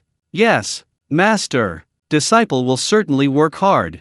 Gu Yunzo clenched his fist, full of confidence. Shener. Disciple is here. You are the transmission elder, in charge of the scripture pavilion. Organize existing cultivation methods and establish a borrowing system. At the same time, pay attention to cultivation methods suitable for junior brothers and sisters, and provide guidance. Disciple understands. Mo Chen nodded. King Xiu. Disciple is here. You are the elder of internal affairs, in charge of the storeroom, the spirit herb garden, and the allocation of disciples' residences. Ensure the rational allocation of resources, the meticulous care of the spirit herb garden, and the fair distribution of disciples' residences. Yes, yet King Xiu replied coldly. Yaner. Disciple is here. You are an elder of the array pavilion, in charge of maintaining the mountain protecting array and setting up the sect's arrays. Be familiar with the array's operation and regularly inspect the array's cores. The newly added areas of the martial arts arena also require your continuous improvement of the arrays. Disciple obeys. I will ensure the sect's array is as solid as a rock. Dongfang Yan solemnly replied. Silver Lightning. Screech. You are a guardian spirit beast, patrolling the territory and guarding all directions. If any external enemies invade, kill them without mercy. Screech. Silver Lightning raised its head high, its silver wings fluttering, lightning flashing. Go about your business. Su Zhe waved his sleeve. 5 people and 1 rock accepted the mission and departed, officially putting the sect's operations back on track. Ding. New main quest triggered. Make a name for yourself. Quest description: the Xiantian Pavilion is newly established and needs to distinguish itself on the Lingyuan Continent. Please lead your disciples to participate in the 1000 Illusion Secret Realm trial, which will open in 3 months, to seize opportunities and spread the fame of Xiantian. Quest objective: 1. Ensure at least 3 disciples enter the core area of the Secret Realm. 2. Obtain the core treasure of the Secret Realm, the 1000 Illusion Spirit Pearl, high-grade heavenly rank. 3. The performance of Xiantian Pavilion disciples in the Secret Realm must attract widespread attention, defeating/suppressing at least 3 renowned prodigies. Task rewards: Sect Luck Golden Dragon Growth Acceleration 1, Random Heavenly Rank Cultivation Technique 1, Secret Realm Exclusive Resource Pack *1, points plus 10,000. Failure penalty: Sect Reputation minus 50%, Disciple Potential Development Speed reduced by 10%, lasts 1 year. The 1000 Illusion Secret Realm. Su Zhe's gaze deepened. Jin San Niang's intelligence mentioned this place. It seems this is Xiantian Pavilion's first battle on the Lingyuan Continent stage. Chapter 77 Special Training begins. With the sect's construction completed, the Xiantian Pavilion immediately shifted its focus to the upcoming 1000 Illusion Secret Realm trial. Inside the Xian Tian Hall, Su Zhe summoned his 5 disciples. The Thousand Illusions secret realm opens in 3 months, Su Zhe stated bluntly. This is a grand event in the southern region, a once-in-a-century event, where opportunities and dangers coexist. Within the secret realm, countless rare treasures and ancient ruins abound, along with powerful demonic beasts and prodigies from all sides vying for power. This battle is the first battle for our Xian Tian Pavilion to establish its reputation. We cannot afford to lose. Upon hearing this, the 5 disciples' eyes blazed with intense fighting spirit and anticipation. Master, can we all go? Gu Yunzhou asked excitedly. The number of places in the secret realm is limited, and the cultivation level is restricted to those below the golden core stage, Su Zhe said. Xiaoer, Chener, Qingxiu, and Yanner, the 4 of you have already reached the foundation establishment stage and can enter the secret realm. Yunzhou, your cultivation level is still at the 8th level of qi refining. The secret realm is dangerous, so you will stay behind to guard the sect and assist Yandian in protecting the mountain gate, while also refining your alchemy and weapon crafting skills. Gu Yunzhou's face fell, but he quickly perked up. Yes, Master. This disciple will definitely guard the home and wait for our senior brothers and sisters to return in triumph. Very good, Su Zhe nodded. The secret realm is about to open, and you all need to focus on improving your strength. Over the next 2 months, I will give you special training. Special training? The 4 of them perked up. Xiaoer, Su Zhe looked at Ling Yunxiao. Your lightning techniques are powerful, but lack variation, making you vulnerable. Special training objective: master the thunderclap sky-piercing finger, integrating lightning techniques into your movement, achieving a balance of power and flexibility, and effortless control. Go to the gravity zone and endure 5 times the gravity to practice combining finger techniques with movement. Yes, Master. Lightning flashed in Ling Yunxiao's eyes. Chener, Su Zhe looked at Mo Chen. Your chaotic spiritual root encompasses all things, but your offensive and defensive transitions are still lacking. Special training objective: simulate the 5 elements with chaotic spiritual power, achieving instantaneous switching, and a balance of offense and defense. Go to the elemental simulation zone and simultaneously deal with attacks from 3 or more elements, simulating counterattacks. Disciple understands. Mo Chen's eyes were solemn. Qingxiu, Su Zhe looked at Ye Qingxiu. Your Xianbing spiritual body exudes a chilling aura, but your area control and explosive power need improvement. Special training objective: comprehend the ice ceiling domain, achieving the ability to freeze 10 zhan, approximately 33 meters, with a single thought. Simultaneously, concentrate your chilling energy into a single point to unleash extreme destructive power. Go to the ice element simulation area and try freezing flowing magma. Yes, Ye Qingxiu replied coolly. Finally, Su Zhe looked at Dongfang Yan, a hint of expectation in his eyes. Yanner, your spatial spiritual root is exceptionally gifted, but its application is still somewhat immature, especially lacking in offensive techniques. Special training objective: master the sky-splitting slash and spatial imprisonment techniques from the void shadow escape technique. Simultaneously, utilize the spatial trial grounds to improve your survival and traversal abilities in complex environments. Your task is the most demanding. You must be able to stably traverse 100 zhang, approximately 33 meters, in spatial turbulence before the end of the special training and instantly imprison opponents of the same level. This disciple will certainly give it my all. Dongfang Yan's eyes blazed with fighting spirit. This was exactly what he craved. During the special training, resources will be provided without limit. Pills and spirit stones are all welcome. Su Zhe waved his hand. 2 months from now, I want to see your transformation. Yes, Master. The 4 replied in unison, their fighting spirit soaring. The special training officially began. The training ground instantly transformed into a battleground of cultivation. Gravity zone: Ling Yunxiao, his body crackling with lightning, struggled to move under 5 times the gravity. Lightning crackled from his fingertips as he repeatedly struck the void, producing a piercing whistling sound. Sweat soaked his clothes, but his eyes remained resolute. Elemental zone: Mo Chen found himself in a terrifying environment where fire, ice, and lightning intertwined. Chaotic energy swirled around him, sometimes forming a water curtain to block the flames, sometimes conjuring earthen walls to resist the ice, and sometimes unleashing lightning to retaliate. His figure weaved through the raging elemental storms, facing constant danger. Ice elemental zone: before Ye Qingxiu, a scorching river of magma surged ceaselessly. Her eyes were azure, radiating icy coldness. With a gentle wave of her jade-like hand, ice walls rose from the ground, attempting to freeze the magma. The collision of ice and fire produced a hissing sound, and white mist rose. She continuously tried to condense her icy energy at her fingertips, pointing it towards the core of the magma. Spatial trial grounds: Dongfang Yan's figure flickered erratically within the swirling silver light of the array. Sometimes he appeared in the crevices of spatial folds, sometimes he forcefully traversed brief spatial passages, and sometimes he tore through the oncoming spatial turbulence with his sky-splitting shuttle. He formed hand seals, attempting to condense spatial power into invisible blades, sky-splitting slash, to slash at the void, or to form temporary cages, spatial imprisonment, to trap simulated enemies. Each traversal and spell casting was accompanied by immense spiritual energy consumption and mental pressure, but he gritted his teeth and persevered. Su Zhe stood with his hands behind his back at the sidelines, his gaze piercing, constantly monitoring the four's condition. Occasionally, he would offer guidance, his few words hitting the nail on the head, enlightening the four and helping them break through their bottlenecks.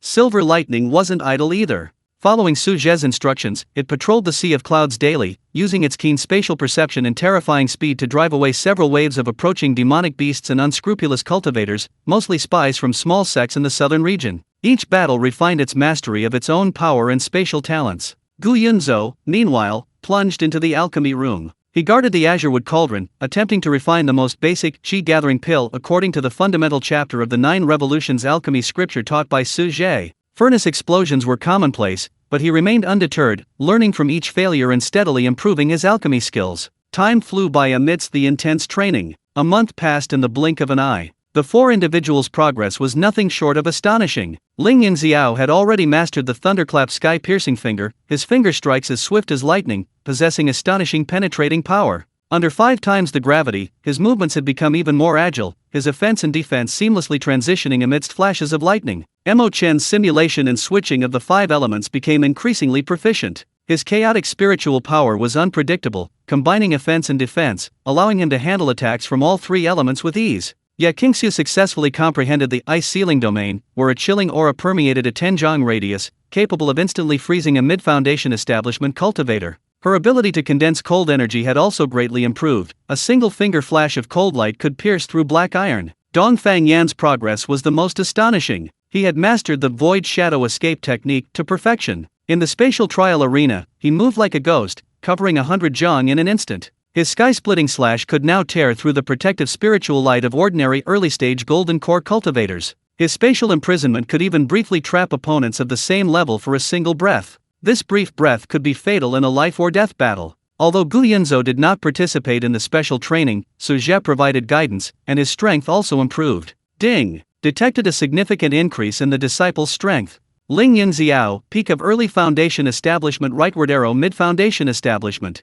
Gu Yunxiao, Qi refining level 8, rightward arrow Qi refining perfection. Mo Chen, early foundation establishment, rightward arrow mid-foundation establishment. Ye Qingxiu, early foundation establishment, rightward arrow mid-foundation establishment. Dongfang Yan, foundation establishment level 1, rightward arrow foundation establishment level 3. Reward host, master points plus 1,000, points plus 5,000. On this day, Su Zhe was instructing Dongfang Yan on how to combine spatial imprisonment with sky-splitting slash to form a combo attack. Spatial imprisonment is not simply about trapping the enemy, Su Zhe said calmly. The moment of imprisonment, space becomes extremely fragile. If you attack the imprisoned target with sky-splitting slash at this time, the power can be multiplied. Dongfang Yan seemed to understand. He tried to cast spatial imprisonment on a simulated boulder. Buzz! The space around the boulder instantly solidified. Immediately afterward, he pointed his fingers like a knife, and an invisible spatial blade slashed out silently. Crack! The imprisoned boulder, like fragile glass, was easily cleaved in 2.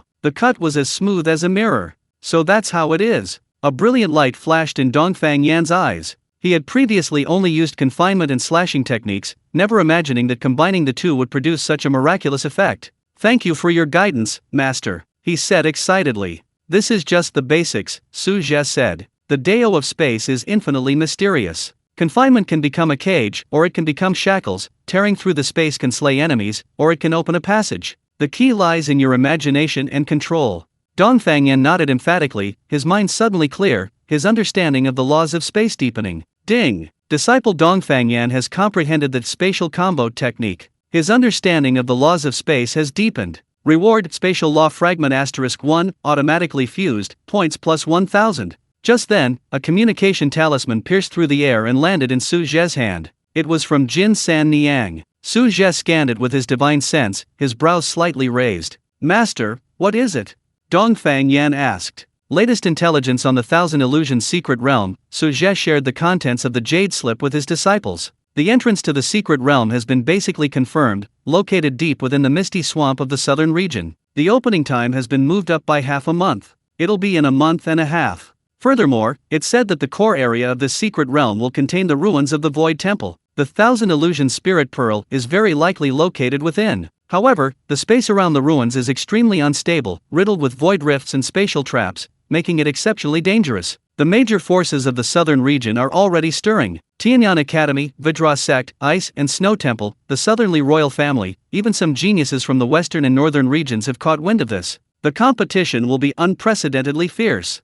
Upon hearing this, the 4 disciples showed no fear. Instead, their fighting spirit burned even brighter. Void Temple? Spatial traps? Dongfang Yan's eyes blazed with astonishing light. This was practically a battlefield tailor-made for him. Time is of the essence. Su Zhe's gaze swept over the 4. Double the intensity of the special training. Goal: within a month and a half, raise your strength to the next level. Prepare for the battle in the Thousand Illusions secret realm. Yes, Master. The 4 replied in unison, their voices filled with unparalleled confidence and determination. The brilliance of Xiantian Pavilion is about to be first revealed in the Thousand Illusions secret realm. Chapter 78 First Glimpse of Talent. A month and a half passed swiftly like sand slipping through fingers during the relentless, grueling training at the Xiantian Pavilion's martial arts arena. Within the arena, the roar of battle was constant, lights flashed, and spiritual energy surged. Under Su Zhe's rigorous demands and virtually unlimited resource supply, Ling Yunxiao, Mo Chen, Ye Qingxiu, and Dongfang Yan's strength skyrocketed. They had long since adapted to the intensity of the training, and what they were displaying now was a transformative metamorphosis. Gravity zone, 5 times gravity. Ling Yunxiao moved like lightning, no longer the thunderous, straight-line charge of before, but now with unpredictable, elusive movements.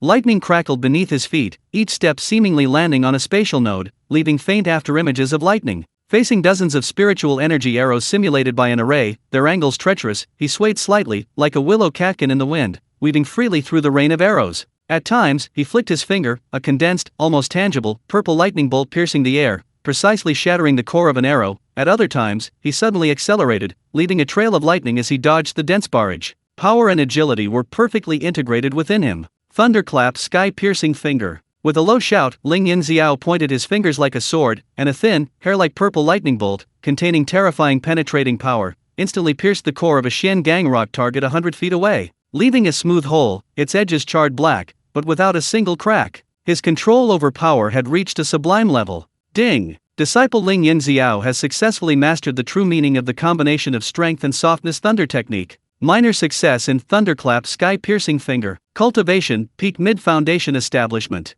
Reward, Thunder-type law fragment *1, automatically fused, points plus 1000. Elemental simulation zone, fire, ice, and lightning elemental storm. Mo Chen, amidst a terrifying environment of blazing flames, biting frost, and raging lightning, strolled with effortless ease. Chaotic energy flowed around him, sometimes transforming into a flowing blue light shield to keep the flames at bay, sometimes condensing into thick, earthen yellow armor to withstand the barrage of ice spikes, sometimes drawing in a wisp of lightning, merging it into himself to accelerate his movements. Even more astonishingly, he formed hand seals, instantly transforming chaotic spiritual energy into a sharp golden sword aura, shattering the attacking ice dragon. The next moment, it transformed into a verdant vine, binding the flaming fire lizard phantom and crushing it. The power of the 5 elements was at his fingertips, switching freely, perfectly integrating offense and defense. Chaos evolution, 5 elements revolve. Mo Chen uttered a low shout, his hands forming a chaotic vortex that instantly absorbed, devoured, and assimilated the surrounding raging elemental storm. The entire area was instantly cleared. Ding! Disciple Mo Chen has successfully mastered the chaotic profound meaning of 5 elements revolve. Chaotic spiritual root development progress increased. Cultivation, peak mid-foundation establishment. Reward host, chaotic law fragment *1, automatically FUD, points plus 1000. Ice element simulation area, lava river. Ye Qingxiu stood silently on the banks of the raging lava river. Her eyes were closed, and a chilling aura emanated from her. Within a 10-foot radius of her, the temperature plummeted. The surging lava seemed to be paused, its surface rapidly solidifying into a thick layer of ice that continued to spread downwards. Beneath the ice shell, the molten lava continued to surge, unable to break through the seemingly thin layer of ice. This was the ultimate control of the frozen domain. Suddenly, she opened her eyes, a cold glint in them. Her right index finger gently touched the center of the frozen lava river. Absolute zero. A faint, almost invisible, icy blue ray of light shot from her fingertip. There was no earth-shattering explosion, no flying ice shards. Wherever the light passed, space seemed to freeze. The frozen magma core instantly lost all vitality, transforming from a scorching liquid into a lifeless, deathly black rock. Not a single trace of heat was emitted. It was as if all energy had been stripped away. Hiss! Gu Yunzhou, watching from afar, gasped. This was no longer simple freezing, but an annihilation at the level of laws. Ding! Disciple Ye Qingxiu has comprehended the rudimentary form of absolute zero. The power of the ice sealing domain has greatly increased. Cultivation, peak of the mid-foundation establishment stage. Reward host, Ice-type law fragment *1, automatically fused, points plus 1000. Spatial trial grounds, spatial turbulence, trap simulation. Dongfang Yan's figure moved like a ghost in the distorted space. Sometimes he merged into spatial folds, avoiding a spatial rift that tore open. Sometimes he stepped on void nodes, instantly appearing 100 feet away. Sometimes he forcibly opened a short passage with the rift shuttle, passing through a dense area of spatial traps. Spatial imprisonment. He clenched his fists tightly at a rapidly moving metal puppet phantom in front of him. Whoosh! The space around the puppet instantly froze. The puppet's movements were suspended in mid-air. Sky-splitting slash. Dongfang Yan pointed his fingers like a knife, and an invisible blade of space slashed out silently. Crack! The imprisoned puppet, along with the frozen space around it, was instantly sliced in two like fragile glass. The cut was as smooth as a mirror. Not even a trace of energy fluctuation was leaked. A perfect combo of imprisonment and slash. Power amplified. Not enough. Dongfang Yan's eyes sharpened, and his figure vanished again. The next moment, he appeared at the other end of the training ground, his hands rapidly forming hand seals, sending spatial runes into the void. Void cage. A cube-shaped cage, shimmering with silver light and composed of countless spatial fragments, instantly took shape, trapping the other puppet within. No matter how the puppet struggled, it couldn't budge an inch. Ding! Disciple Dongfang Yan has mastered the spatial combo imprisonment plus void slash. He has mastered void cage. His understanding of spatial laws has greatly improved. Cultivation, foundation establishment level 5. Reward, spatial law fragment *2, automatically fused, points plus 2000. Su Zhe stood with his hands behind his back at the sidelines, watching his 4 disciples display astonishing strength, his eyes filled with satisfaction. A month and a half of intensive training had far exceeded expectations. Not only had their cultivation improved significantly, but more importantly, their understanding and application of their own power had reached a whole new level. They were now capable of competing with the prodigies of all factions in the Thousand Illusions secret realm. Very good. Su Zhe's voice echoed throughout the training ground. Training over. I am very satisfied with your progress. The 4 finished their training and flew to Su Zhe's side, their auras steady, their eyes sharp, their potential fully revealed. Thank you for your guidance, Master. The 4 bowed in unison, their voices filled with confidence and gratitude. The Thousand Illusions secret realm is about to open, and you are all ready. Su Zhe's gaze swept over the 4. Tomorrow, we will set off for the Misty Swamp. Yes, Master. The fighting spirit burned fiercely in the 4's eyes. Chapter 79 A Naked Threat. The following morning, atop the main peak of Xiantian Pavilion, before the Xiantian Hall, the rising sun cast its rays, illuminating Xiantian Pavilion like a fairyland. Su Zhe stood with his hands behind his back, his blue robes fluttering. Ling Yunxiao, Mo Chen, Ye Qingxiu, and Dongfang Yan, dressed in the uniform Xiantian Pavilion disciple robes casually crafted by Su Zhe, were low-grade earth-rank robes, possessing cleansing, minor defense, and spirit-gathering effects. They stood behind him, exuding youthful vigor. Their auras were restrained, yet the sharp edge honed through rigorous training was undeniable. Gu Yunzhou and Yindian were nearby. Senior brother. Third senior brother. Fourth senior sister. Fifth senior brother. You must be careful. Bring back as many treasures as possible. Gu Yunzhou's face was filled with worry and reluctance, but even more so with encouragement. Screech. Yindian also emitted a low cry, its silver eyes filled with concern and a hint of eagerness. Yunzhou, Yindian, guard the home. Wait for our triumphant return. Ling Yunxiao patted Gu Yunzhou on the shoulder and nodded to Yindian. Don't worry. Gu Yunzhou nodded vigorously. Screech. Yindian raised its head in response. Let's go. Su Zhe said no more. With a flick of his sleeve, a gentle chaotic spiritual energy enveloped his 4 disciples. He took a step forward, and his figure instantly vanished from the spot, shrinking the earth to an inch. Spatial leap. The 5 of them transformed into a streak of light, almost invisible to the naked eye, and sped towards the misty swamp of the southern region. The endless sea of clouds rushed past beneath their feet, and mountains and rivers blurred into indistinct shadows. Su Zhe's speed was extreme. In less than half a day, he had traversed most of the southern region and arrived at their destination, the edge of the misty swamp. The scene before them caused Ling Yunxiao and the other 3 to frown slightly. A vast, gray-black swamp stretched as far as the eye could see, shrouded in a perpetually thick fog. The fog was viscous, damp, and cold, carrying a pungent stench of decay and a faint aura of poisonous miasma. Puddles dotted the swamp, churning with silt, bubbles rising and bursting, releasing a foul odor. Dead trees stretched out of the water like ghostly claws, entwined with slippery vines. A deathly stillness and a sense of danger permeated the air. Master, is this the misty swamp? Dongfang Yan frowned slightly, sensing the chaotic spatial fluctuations and thin spiritual energy around him. Yes. Su Zhe nodded. This place is teeming with poisonous insects and miasma, the space is chaotic, and powerful demonic beasts lurk. The entrance to the secret realm is deep within, we must proceed with caution. He did not choose to directly tear through space to enter the core, but instead led his disciples to land on a relatively dry mound at the edge of the swamp. Firstly, to allow his disciples to acclimatize, secondly, to avoid prematurely revealing their strength and attracting unnecessary trouble. Conceal your auras and stay close to your master, Su Zhe instructed, stepping first into the thick fog. The four immediately concealed their auras and followed closely behind. Ling Yunxiao's lightning was contained, Mo Chen's chaotic aura was restrained, yet Qingxiu's cold aura was not apparent, and Dongfang Yan's spatial fluctuations were hidden, making them appear like four ordinary people. Visibility in the swamp was extremely low, and their divine senses were also interfered with by the fog, greatly reducing their detection range. The mud beneath their feet was slippery, and they trudged along, occasionally encountering poisonous insects and snakes that darted out from the mud to ambush them,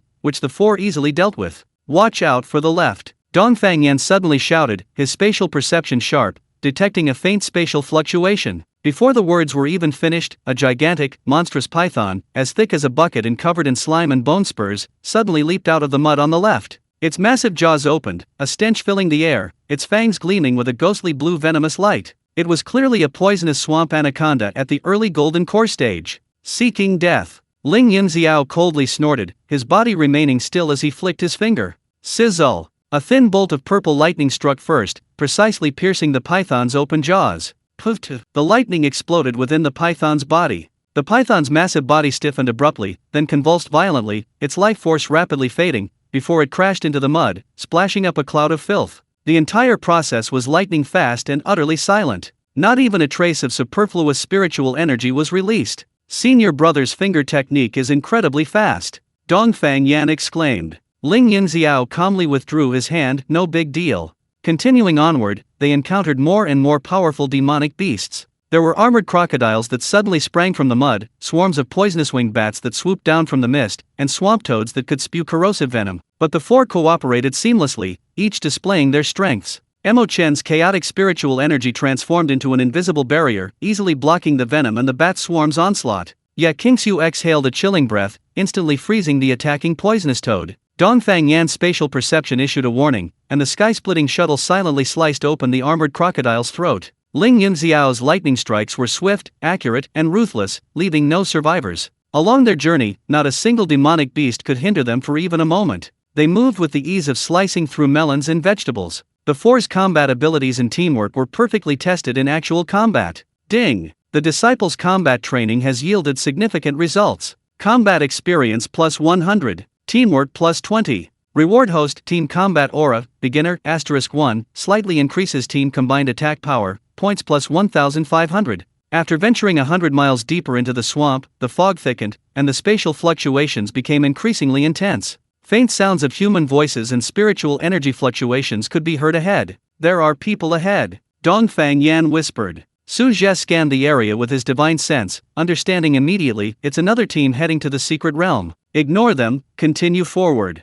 After traveling a while longer, the view ahead suddenly opened up. A relatively dry, massive platform made of black rock appeared deep within the swamp. At the center of the platform, a huge, slowly rotating spatial rift, like a vortex, floated in midair. The edges of the rift shimmered with iridescent light, radiating intense spatial fluctuations. This was the entrance to the Thousand Illusions secret realm. At this moment, dozens of teams, numbering over 100, had gathered on the platform. Their clothing varied, their auras differed in strength, and they clearly occupied different areas. A tense, wary, and even hostile atmosphere permeated the air. The moment Su Zhe and his group of 5 appeared, they immediately attracted numerous gazes.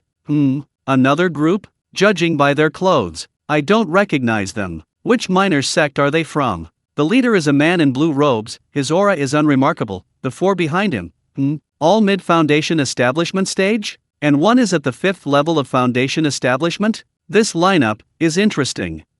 Foundation establishment stage cultivators dare to join the fun? The core of the secret realm isn't something they can mess with. That gray-haired youth looks familiar? Isn't he the missing third prince of Nanli? Dongfang Yan. He's not dead? And he's even joined a sect? Whispers arose, some curious, some disdainful, some inquisitive. Several sharp gazes fell undisguisedly on Dongfang Yan, filled with scrutiny and a hint of hostility. Su Zhe ignored them, leading the four directly to a relatively empty corner of the platform. Master, they're from Tianyan Academy. Ling Yunxiao whispered, glancing towards the east side of the platform. There, a group of cultivators in blue and white academy uniforms surrounded a distinguished young man. It was Chu Tianj. Several powerful academy elders stood beside him, and the Vajra sect. Mo Chen looked to the west, where a group of bald, muscular men, their auras fierce and their eyes malevolent, stood. The Ice and Snow Temple. Ye Qingxiu's gaze fell on a group of white-clad women to the north. Their auras were cold, and the leader possessed the air of an ice goddess.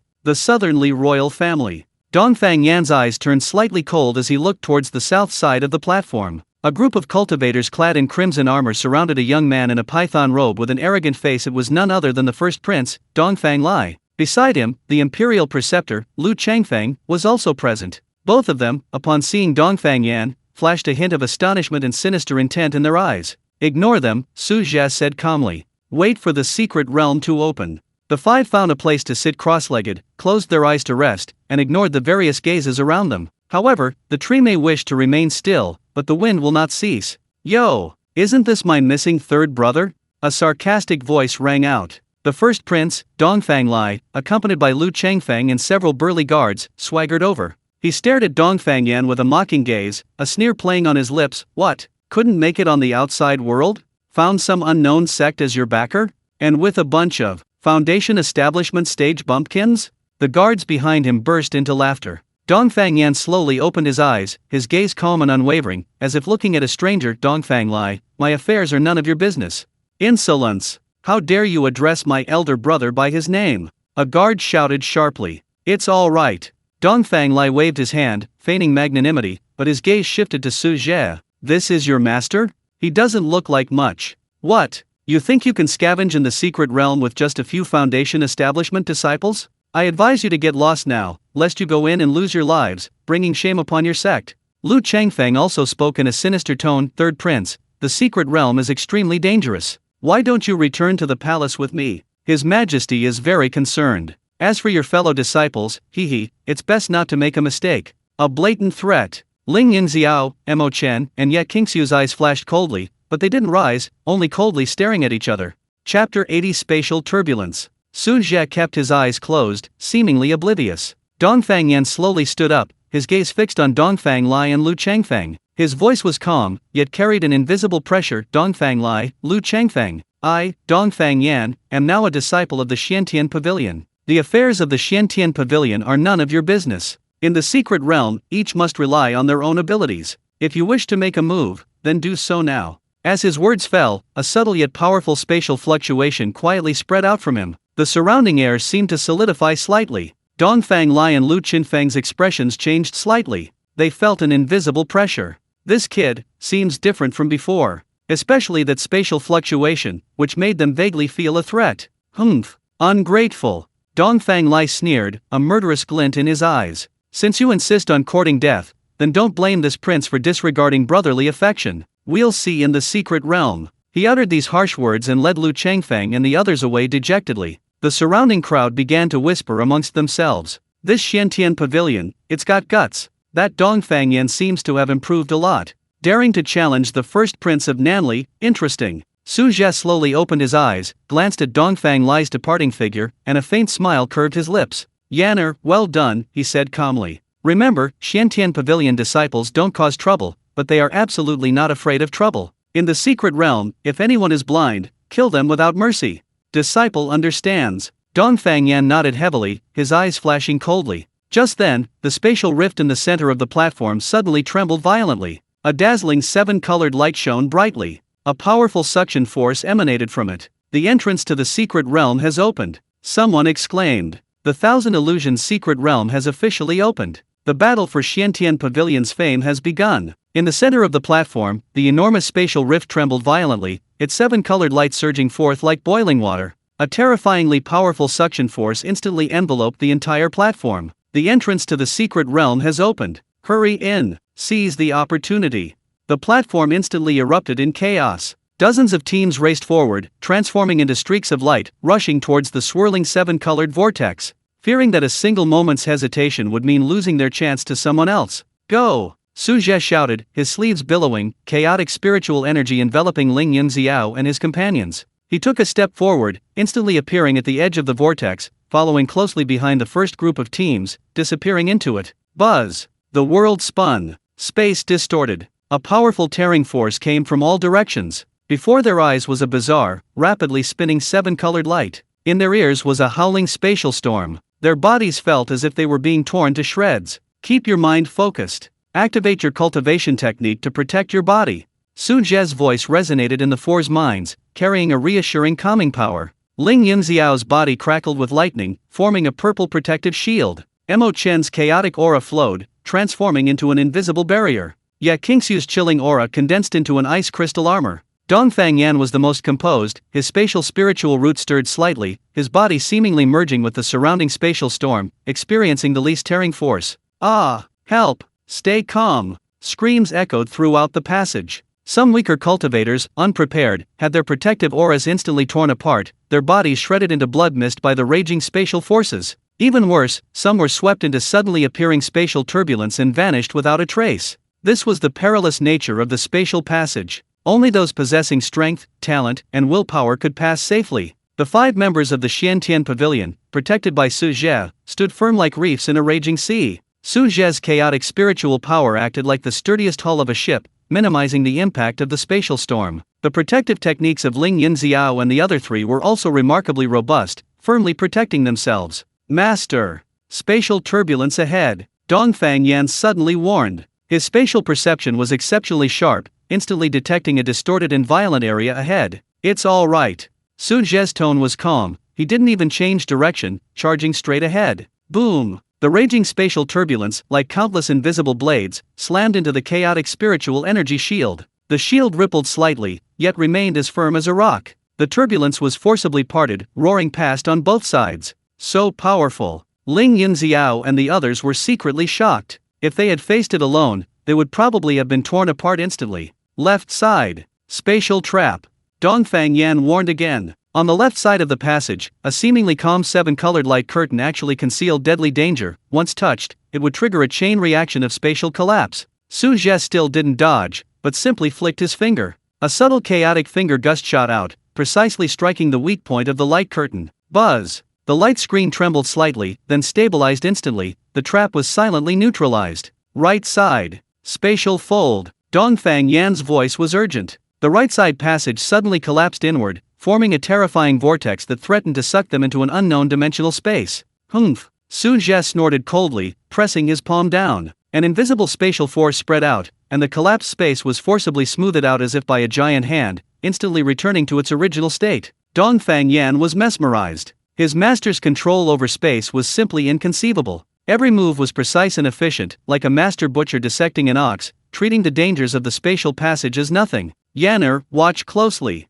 Su Zhe's voice rang out again. The Dao of space cannot be broken by brute force. Only by understanding its patterns and controlling its nodes can one wield it with ease. As he moved forward, he used his divine sense to clearly transmit the details of the techniques used to neutralize the trap and smooth out the fold into Dongfang Yan's mind. Dongfang Yan felt as if he had been struck by lightning. The previously obscure and difficult spatial manipulation techniques and the void shadow escape technique suddenly became clear. His eyes shone brightly, and his understanding of the laws of space deepened once again. Ding! Disciple Dongfang Yan has greatly improved his understanding of the laws of space by observing the host's spatial manipulation. Void shadow escape technique proficiency plus 30%. Reward for the host, spatial law fragment *1, automatically fused, points plus 1000. Thank you for your guidance, Master. Dongfang Yan excitedly transmitted his voice. Just then, the passage ahead suddenly twisted violently. A massive spatial rift, like a black lightning bolt, appeared without warning, stretching across the center of the passage. The edges of the rift emanated a destructive aura, frantically devouring everything around it. This was the most dangerous spatial fault in the passage. Damn it! It's a spatial fault. Get out of the way. We're doomed. Several teams ahead were caught off guard and instantly swallowed by the rift, without even a scream. The teams behind were terrified, desperately slowing down and trying to find a way around. Su Zhe's gaze sharpened, but he didn't hesitate for a moment. "Stay close to me," he shouted, his speed increasing instead of decreasing, charging straight towards the massive spatial rift. "Master!" Ling Yunxiao and the other three were startled, but out of absolute trust in their master, they gritted their teeth and followed. They were about to crash into the terrifying rift. Su Zhe formed hand seals and softly uttered, "Space, folding." Buzz! A profound spatial fluctuation emanated from his body. The space in front of them seemed to be forcibly folded and compressed by an invisible hand. The enormous spatial rift strangely shortened its distance before their eyes, as if it had become a door that was both close at hand and within reach. Su Zhe led the four of them, taking a step forward. Their figures seemed to pass through an invisible membrane, instantly appearing on the other side of the rift. The terrifying spatial rift continued to frantically devour them behind them, but it could no longer touch them at all. This is. Dongfang Yan's pupils shrank drastically. Spatial folding. And such exquisite, such a large-scale spatial folding. This was simply divine skill.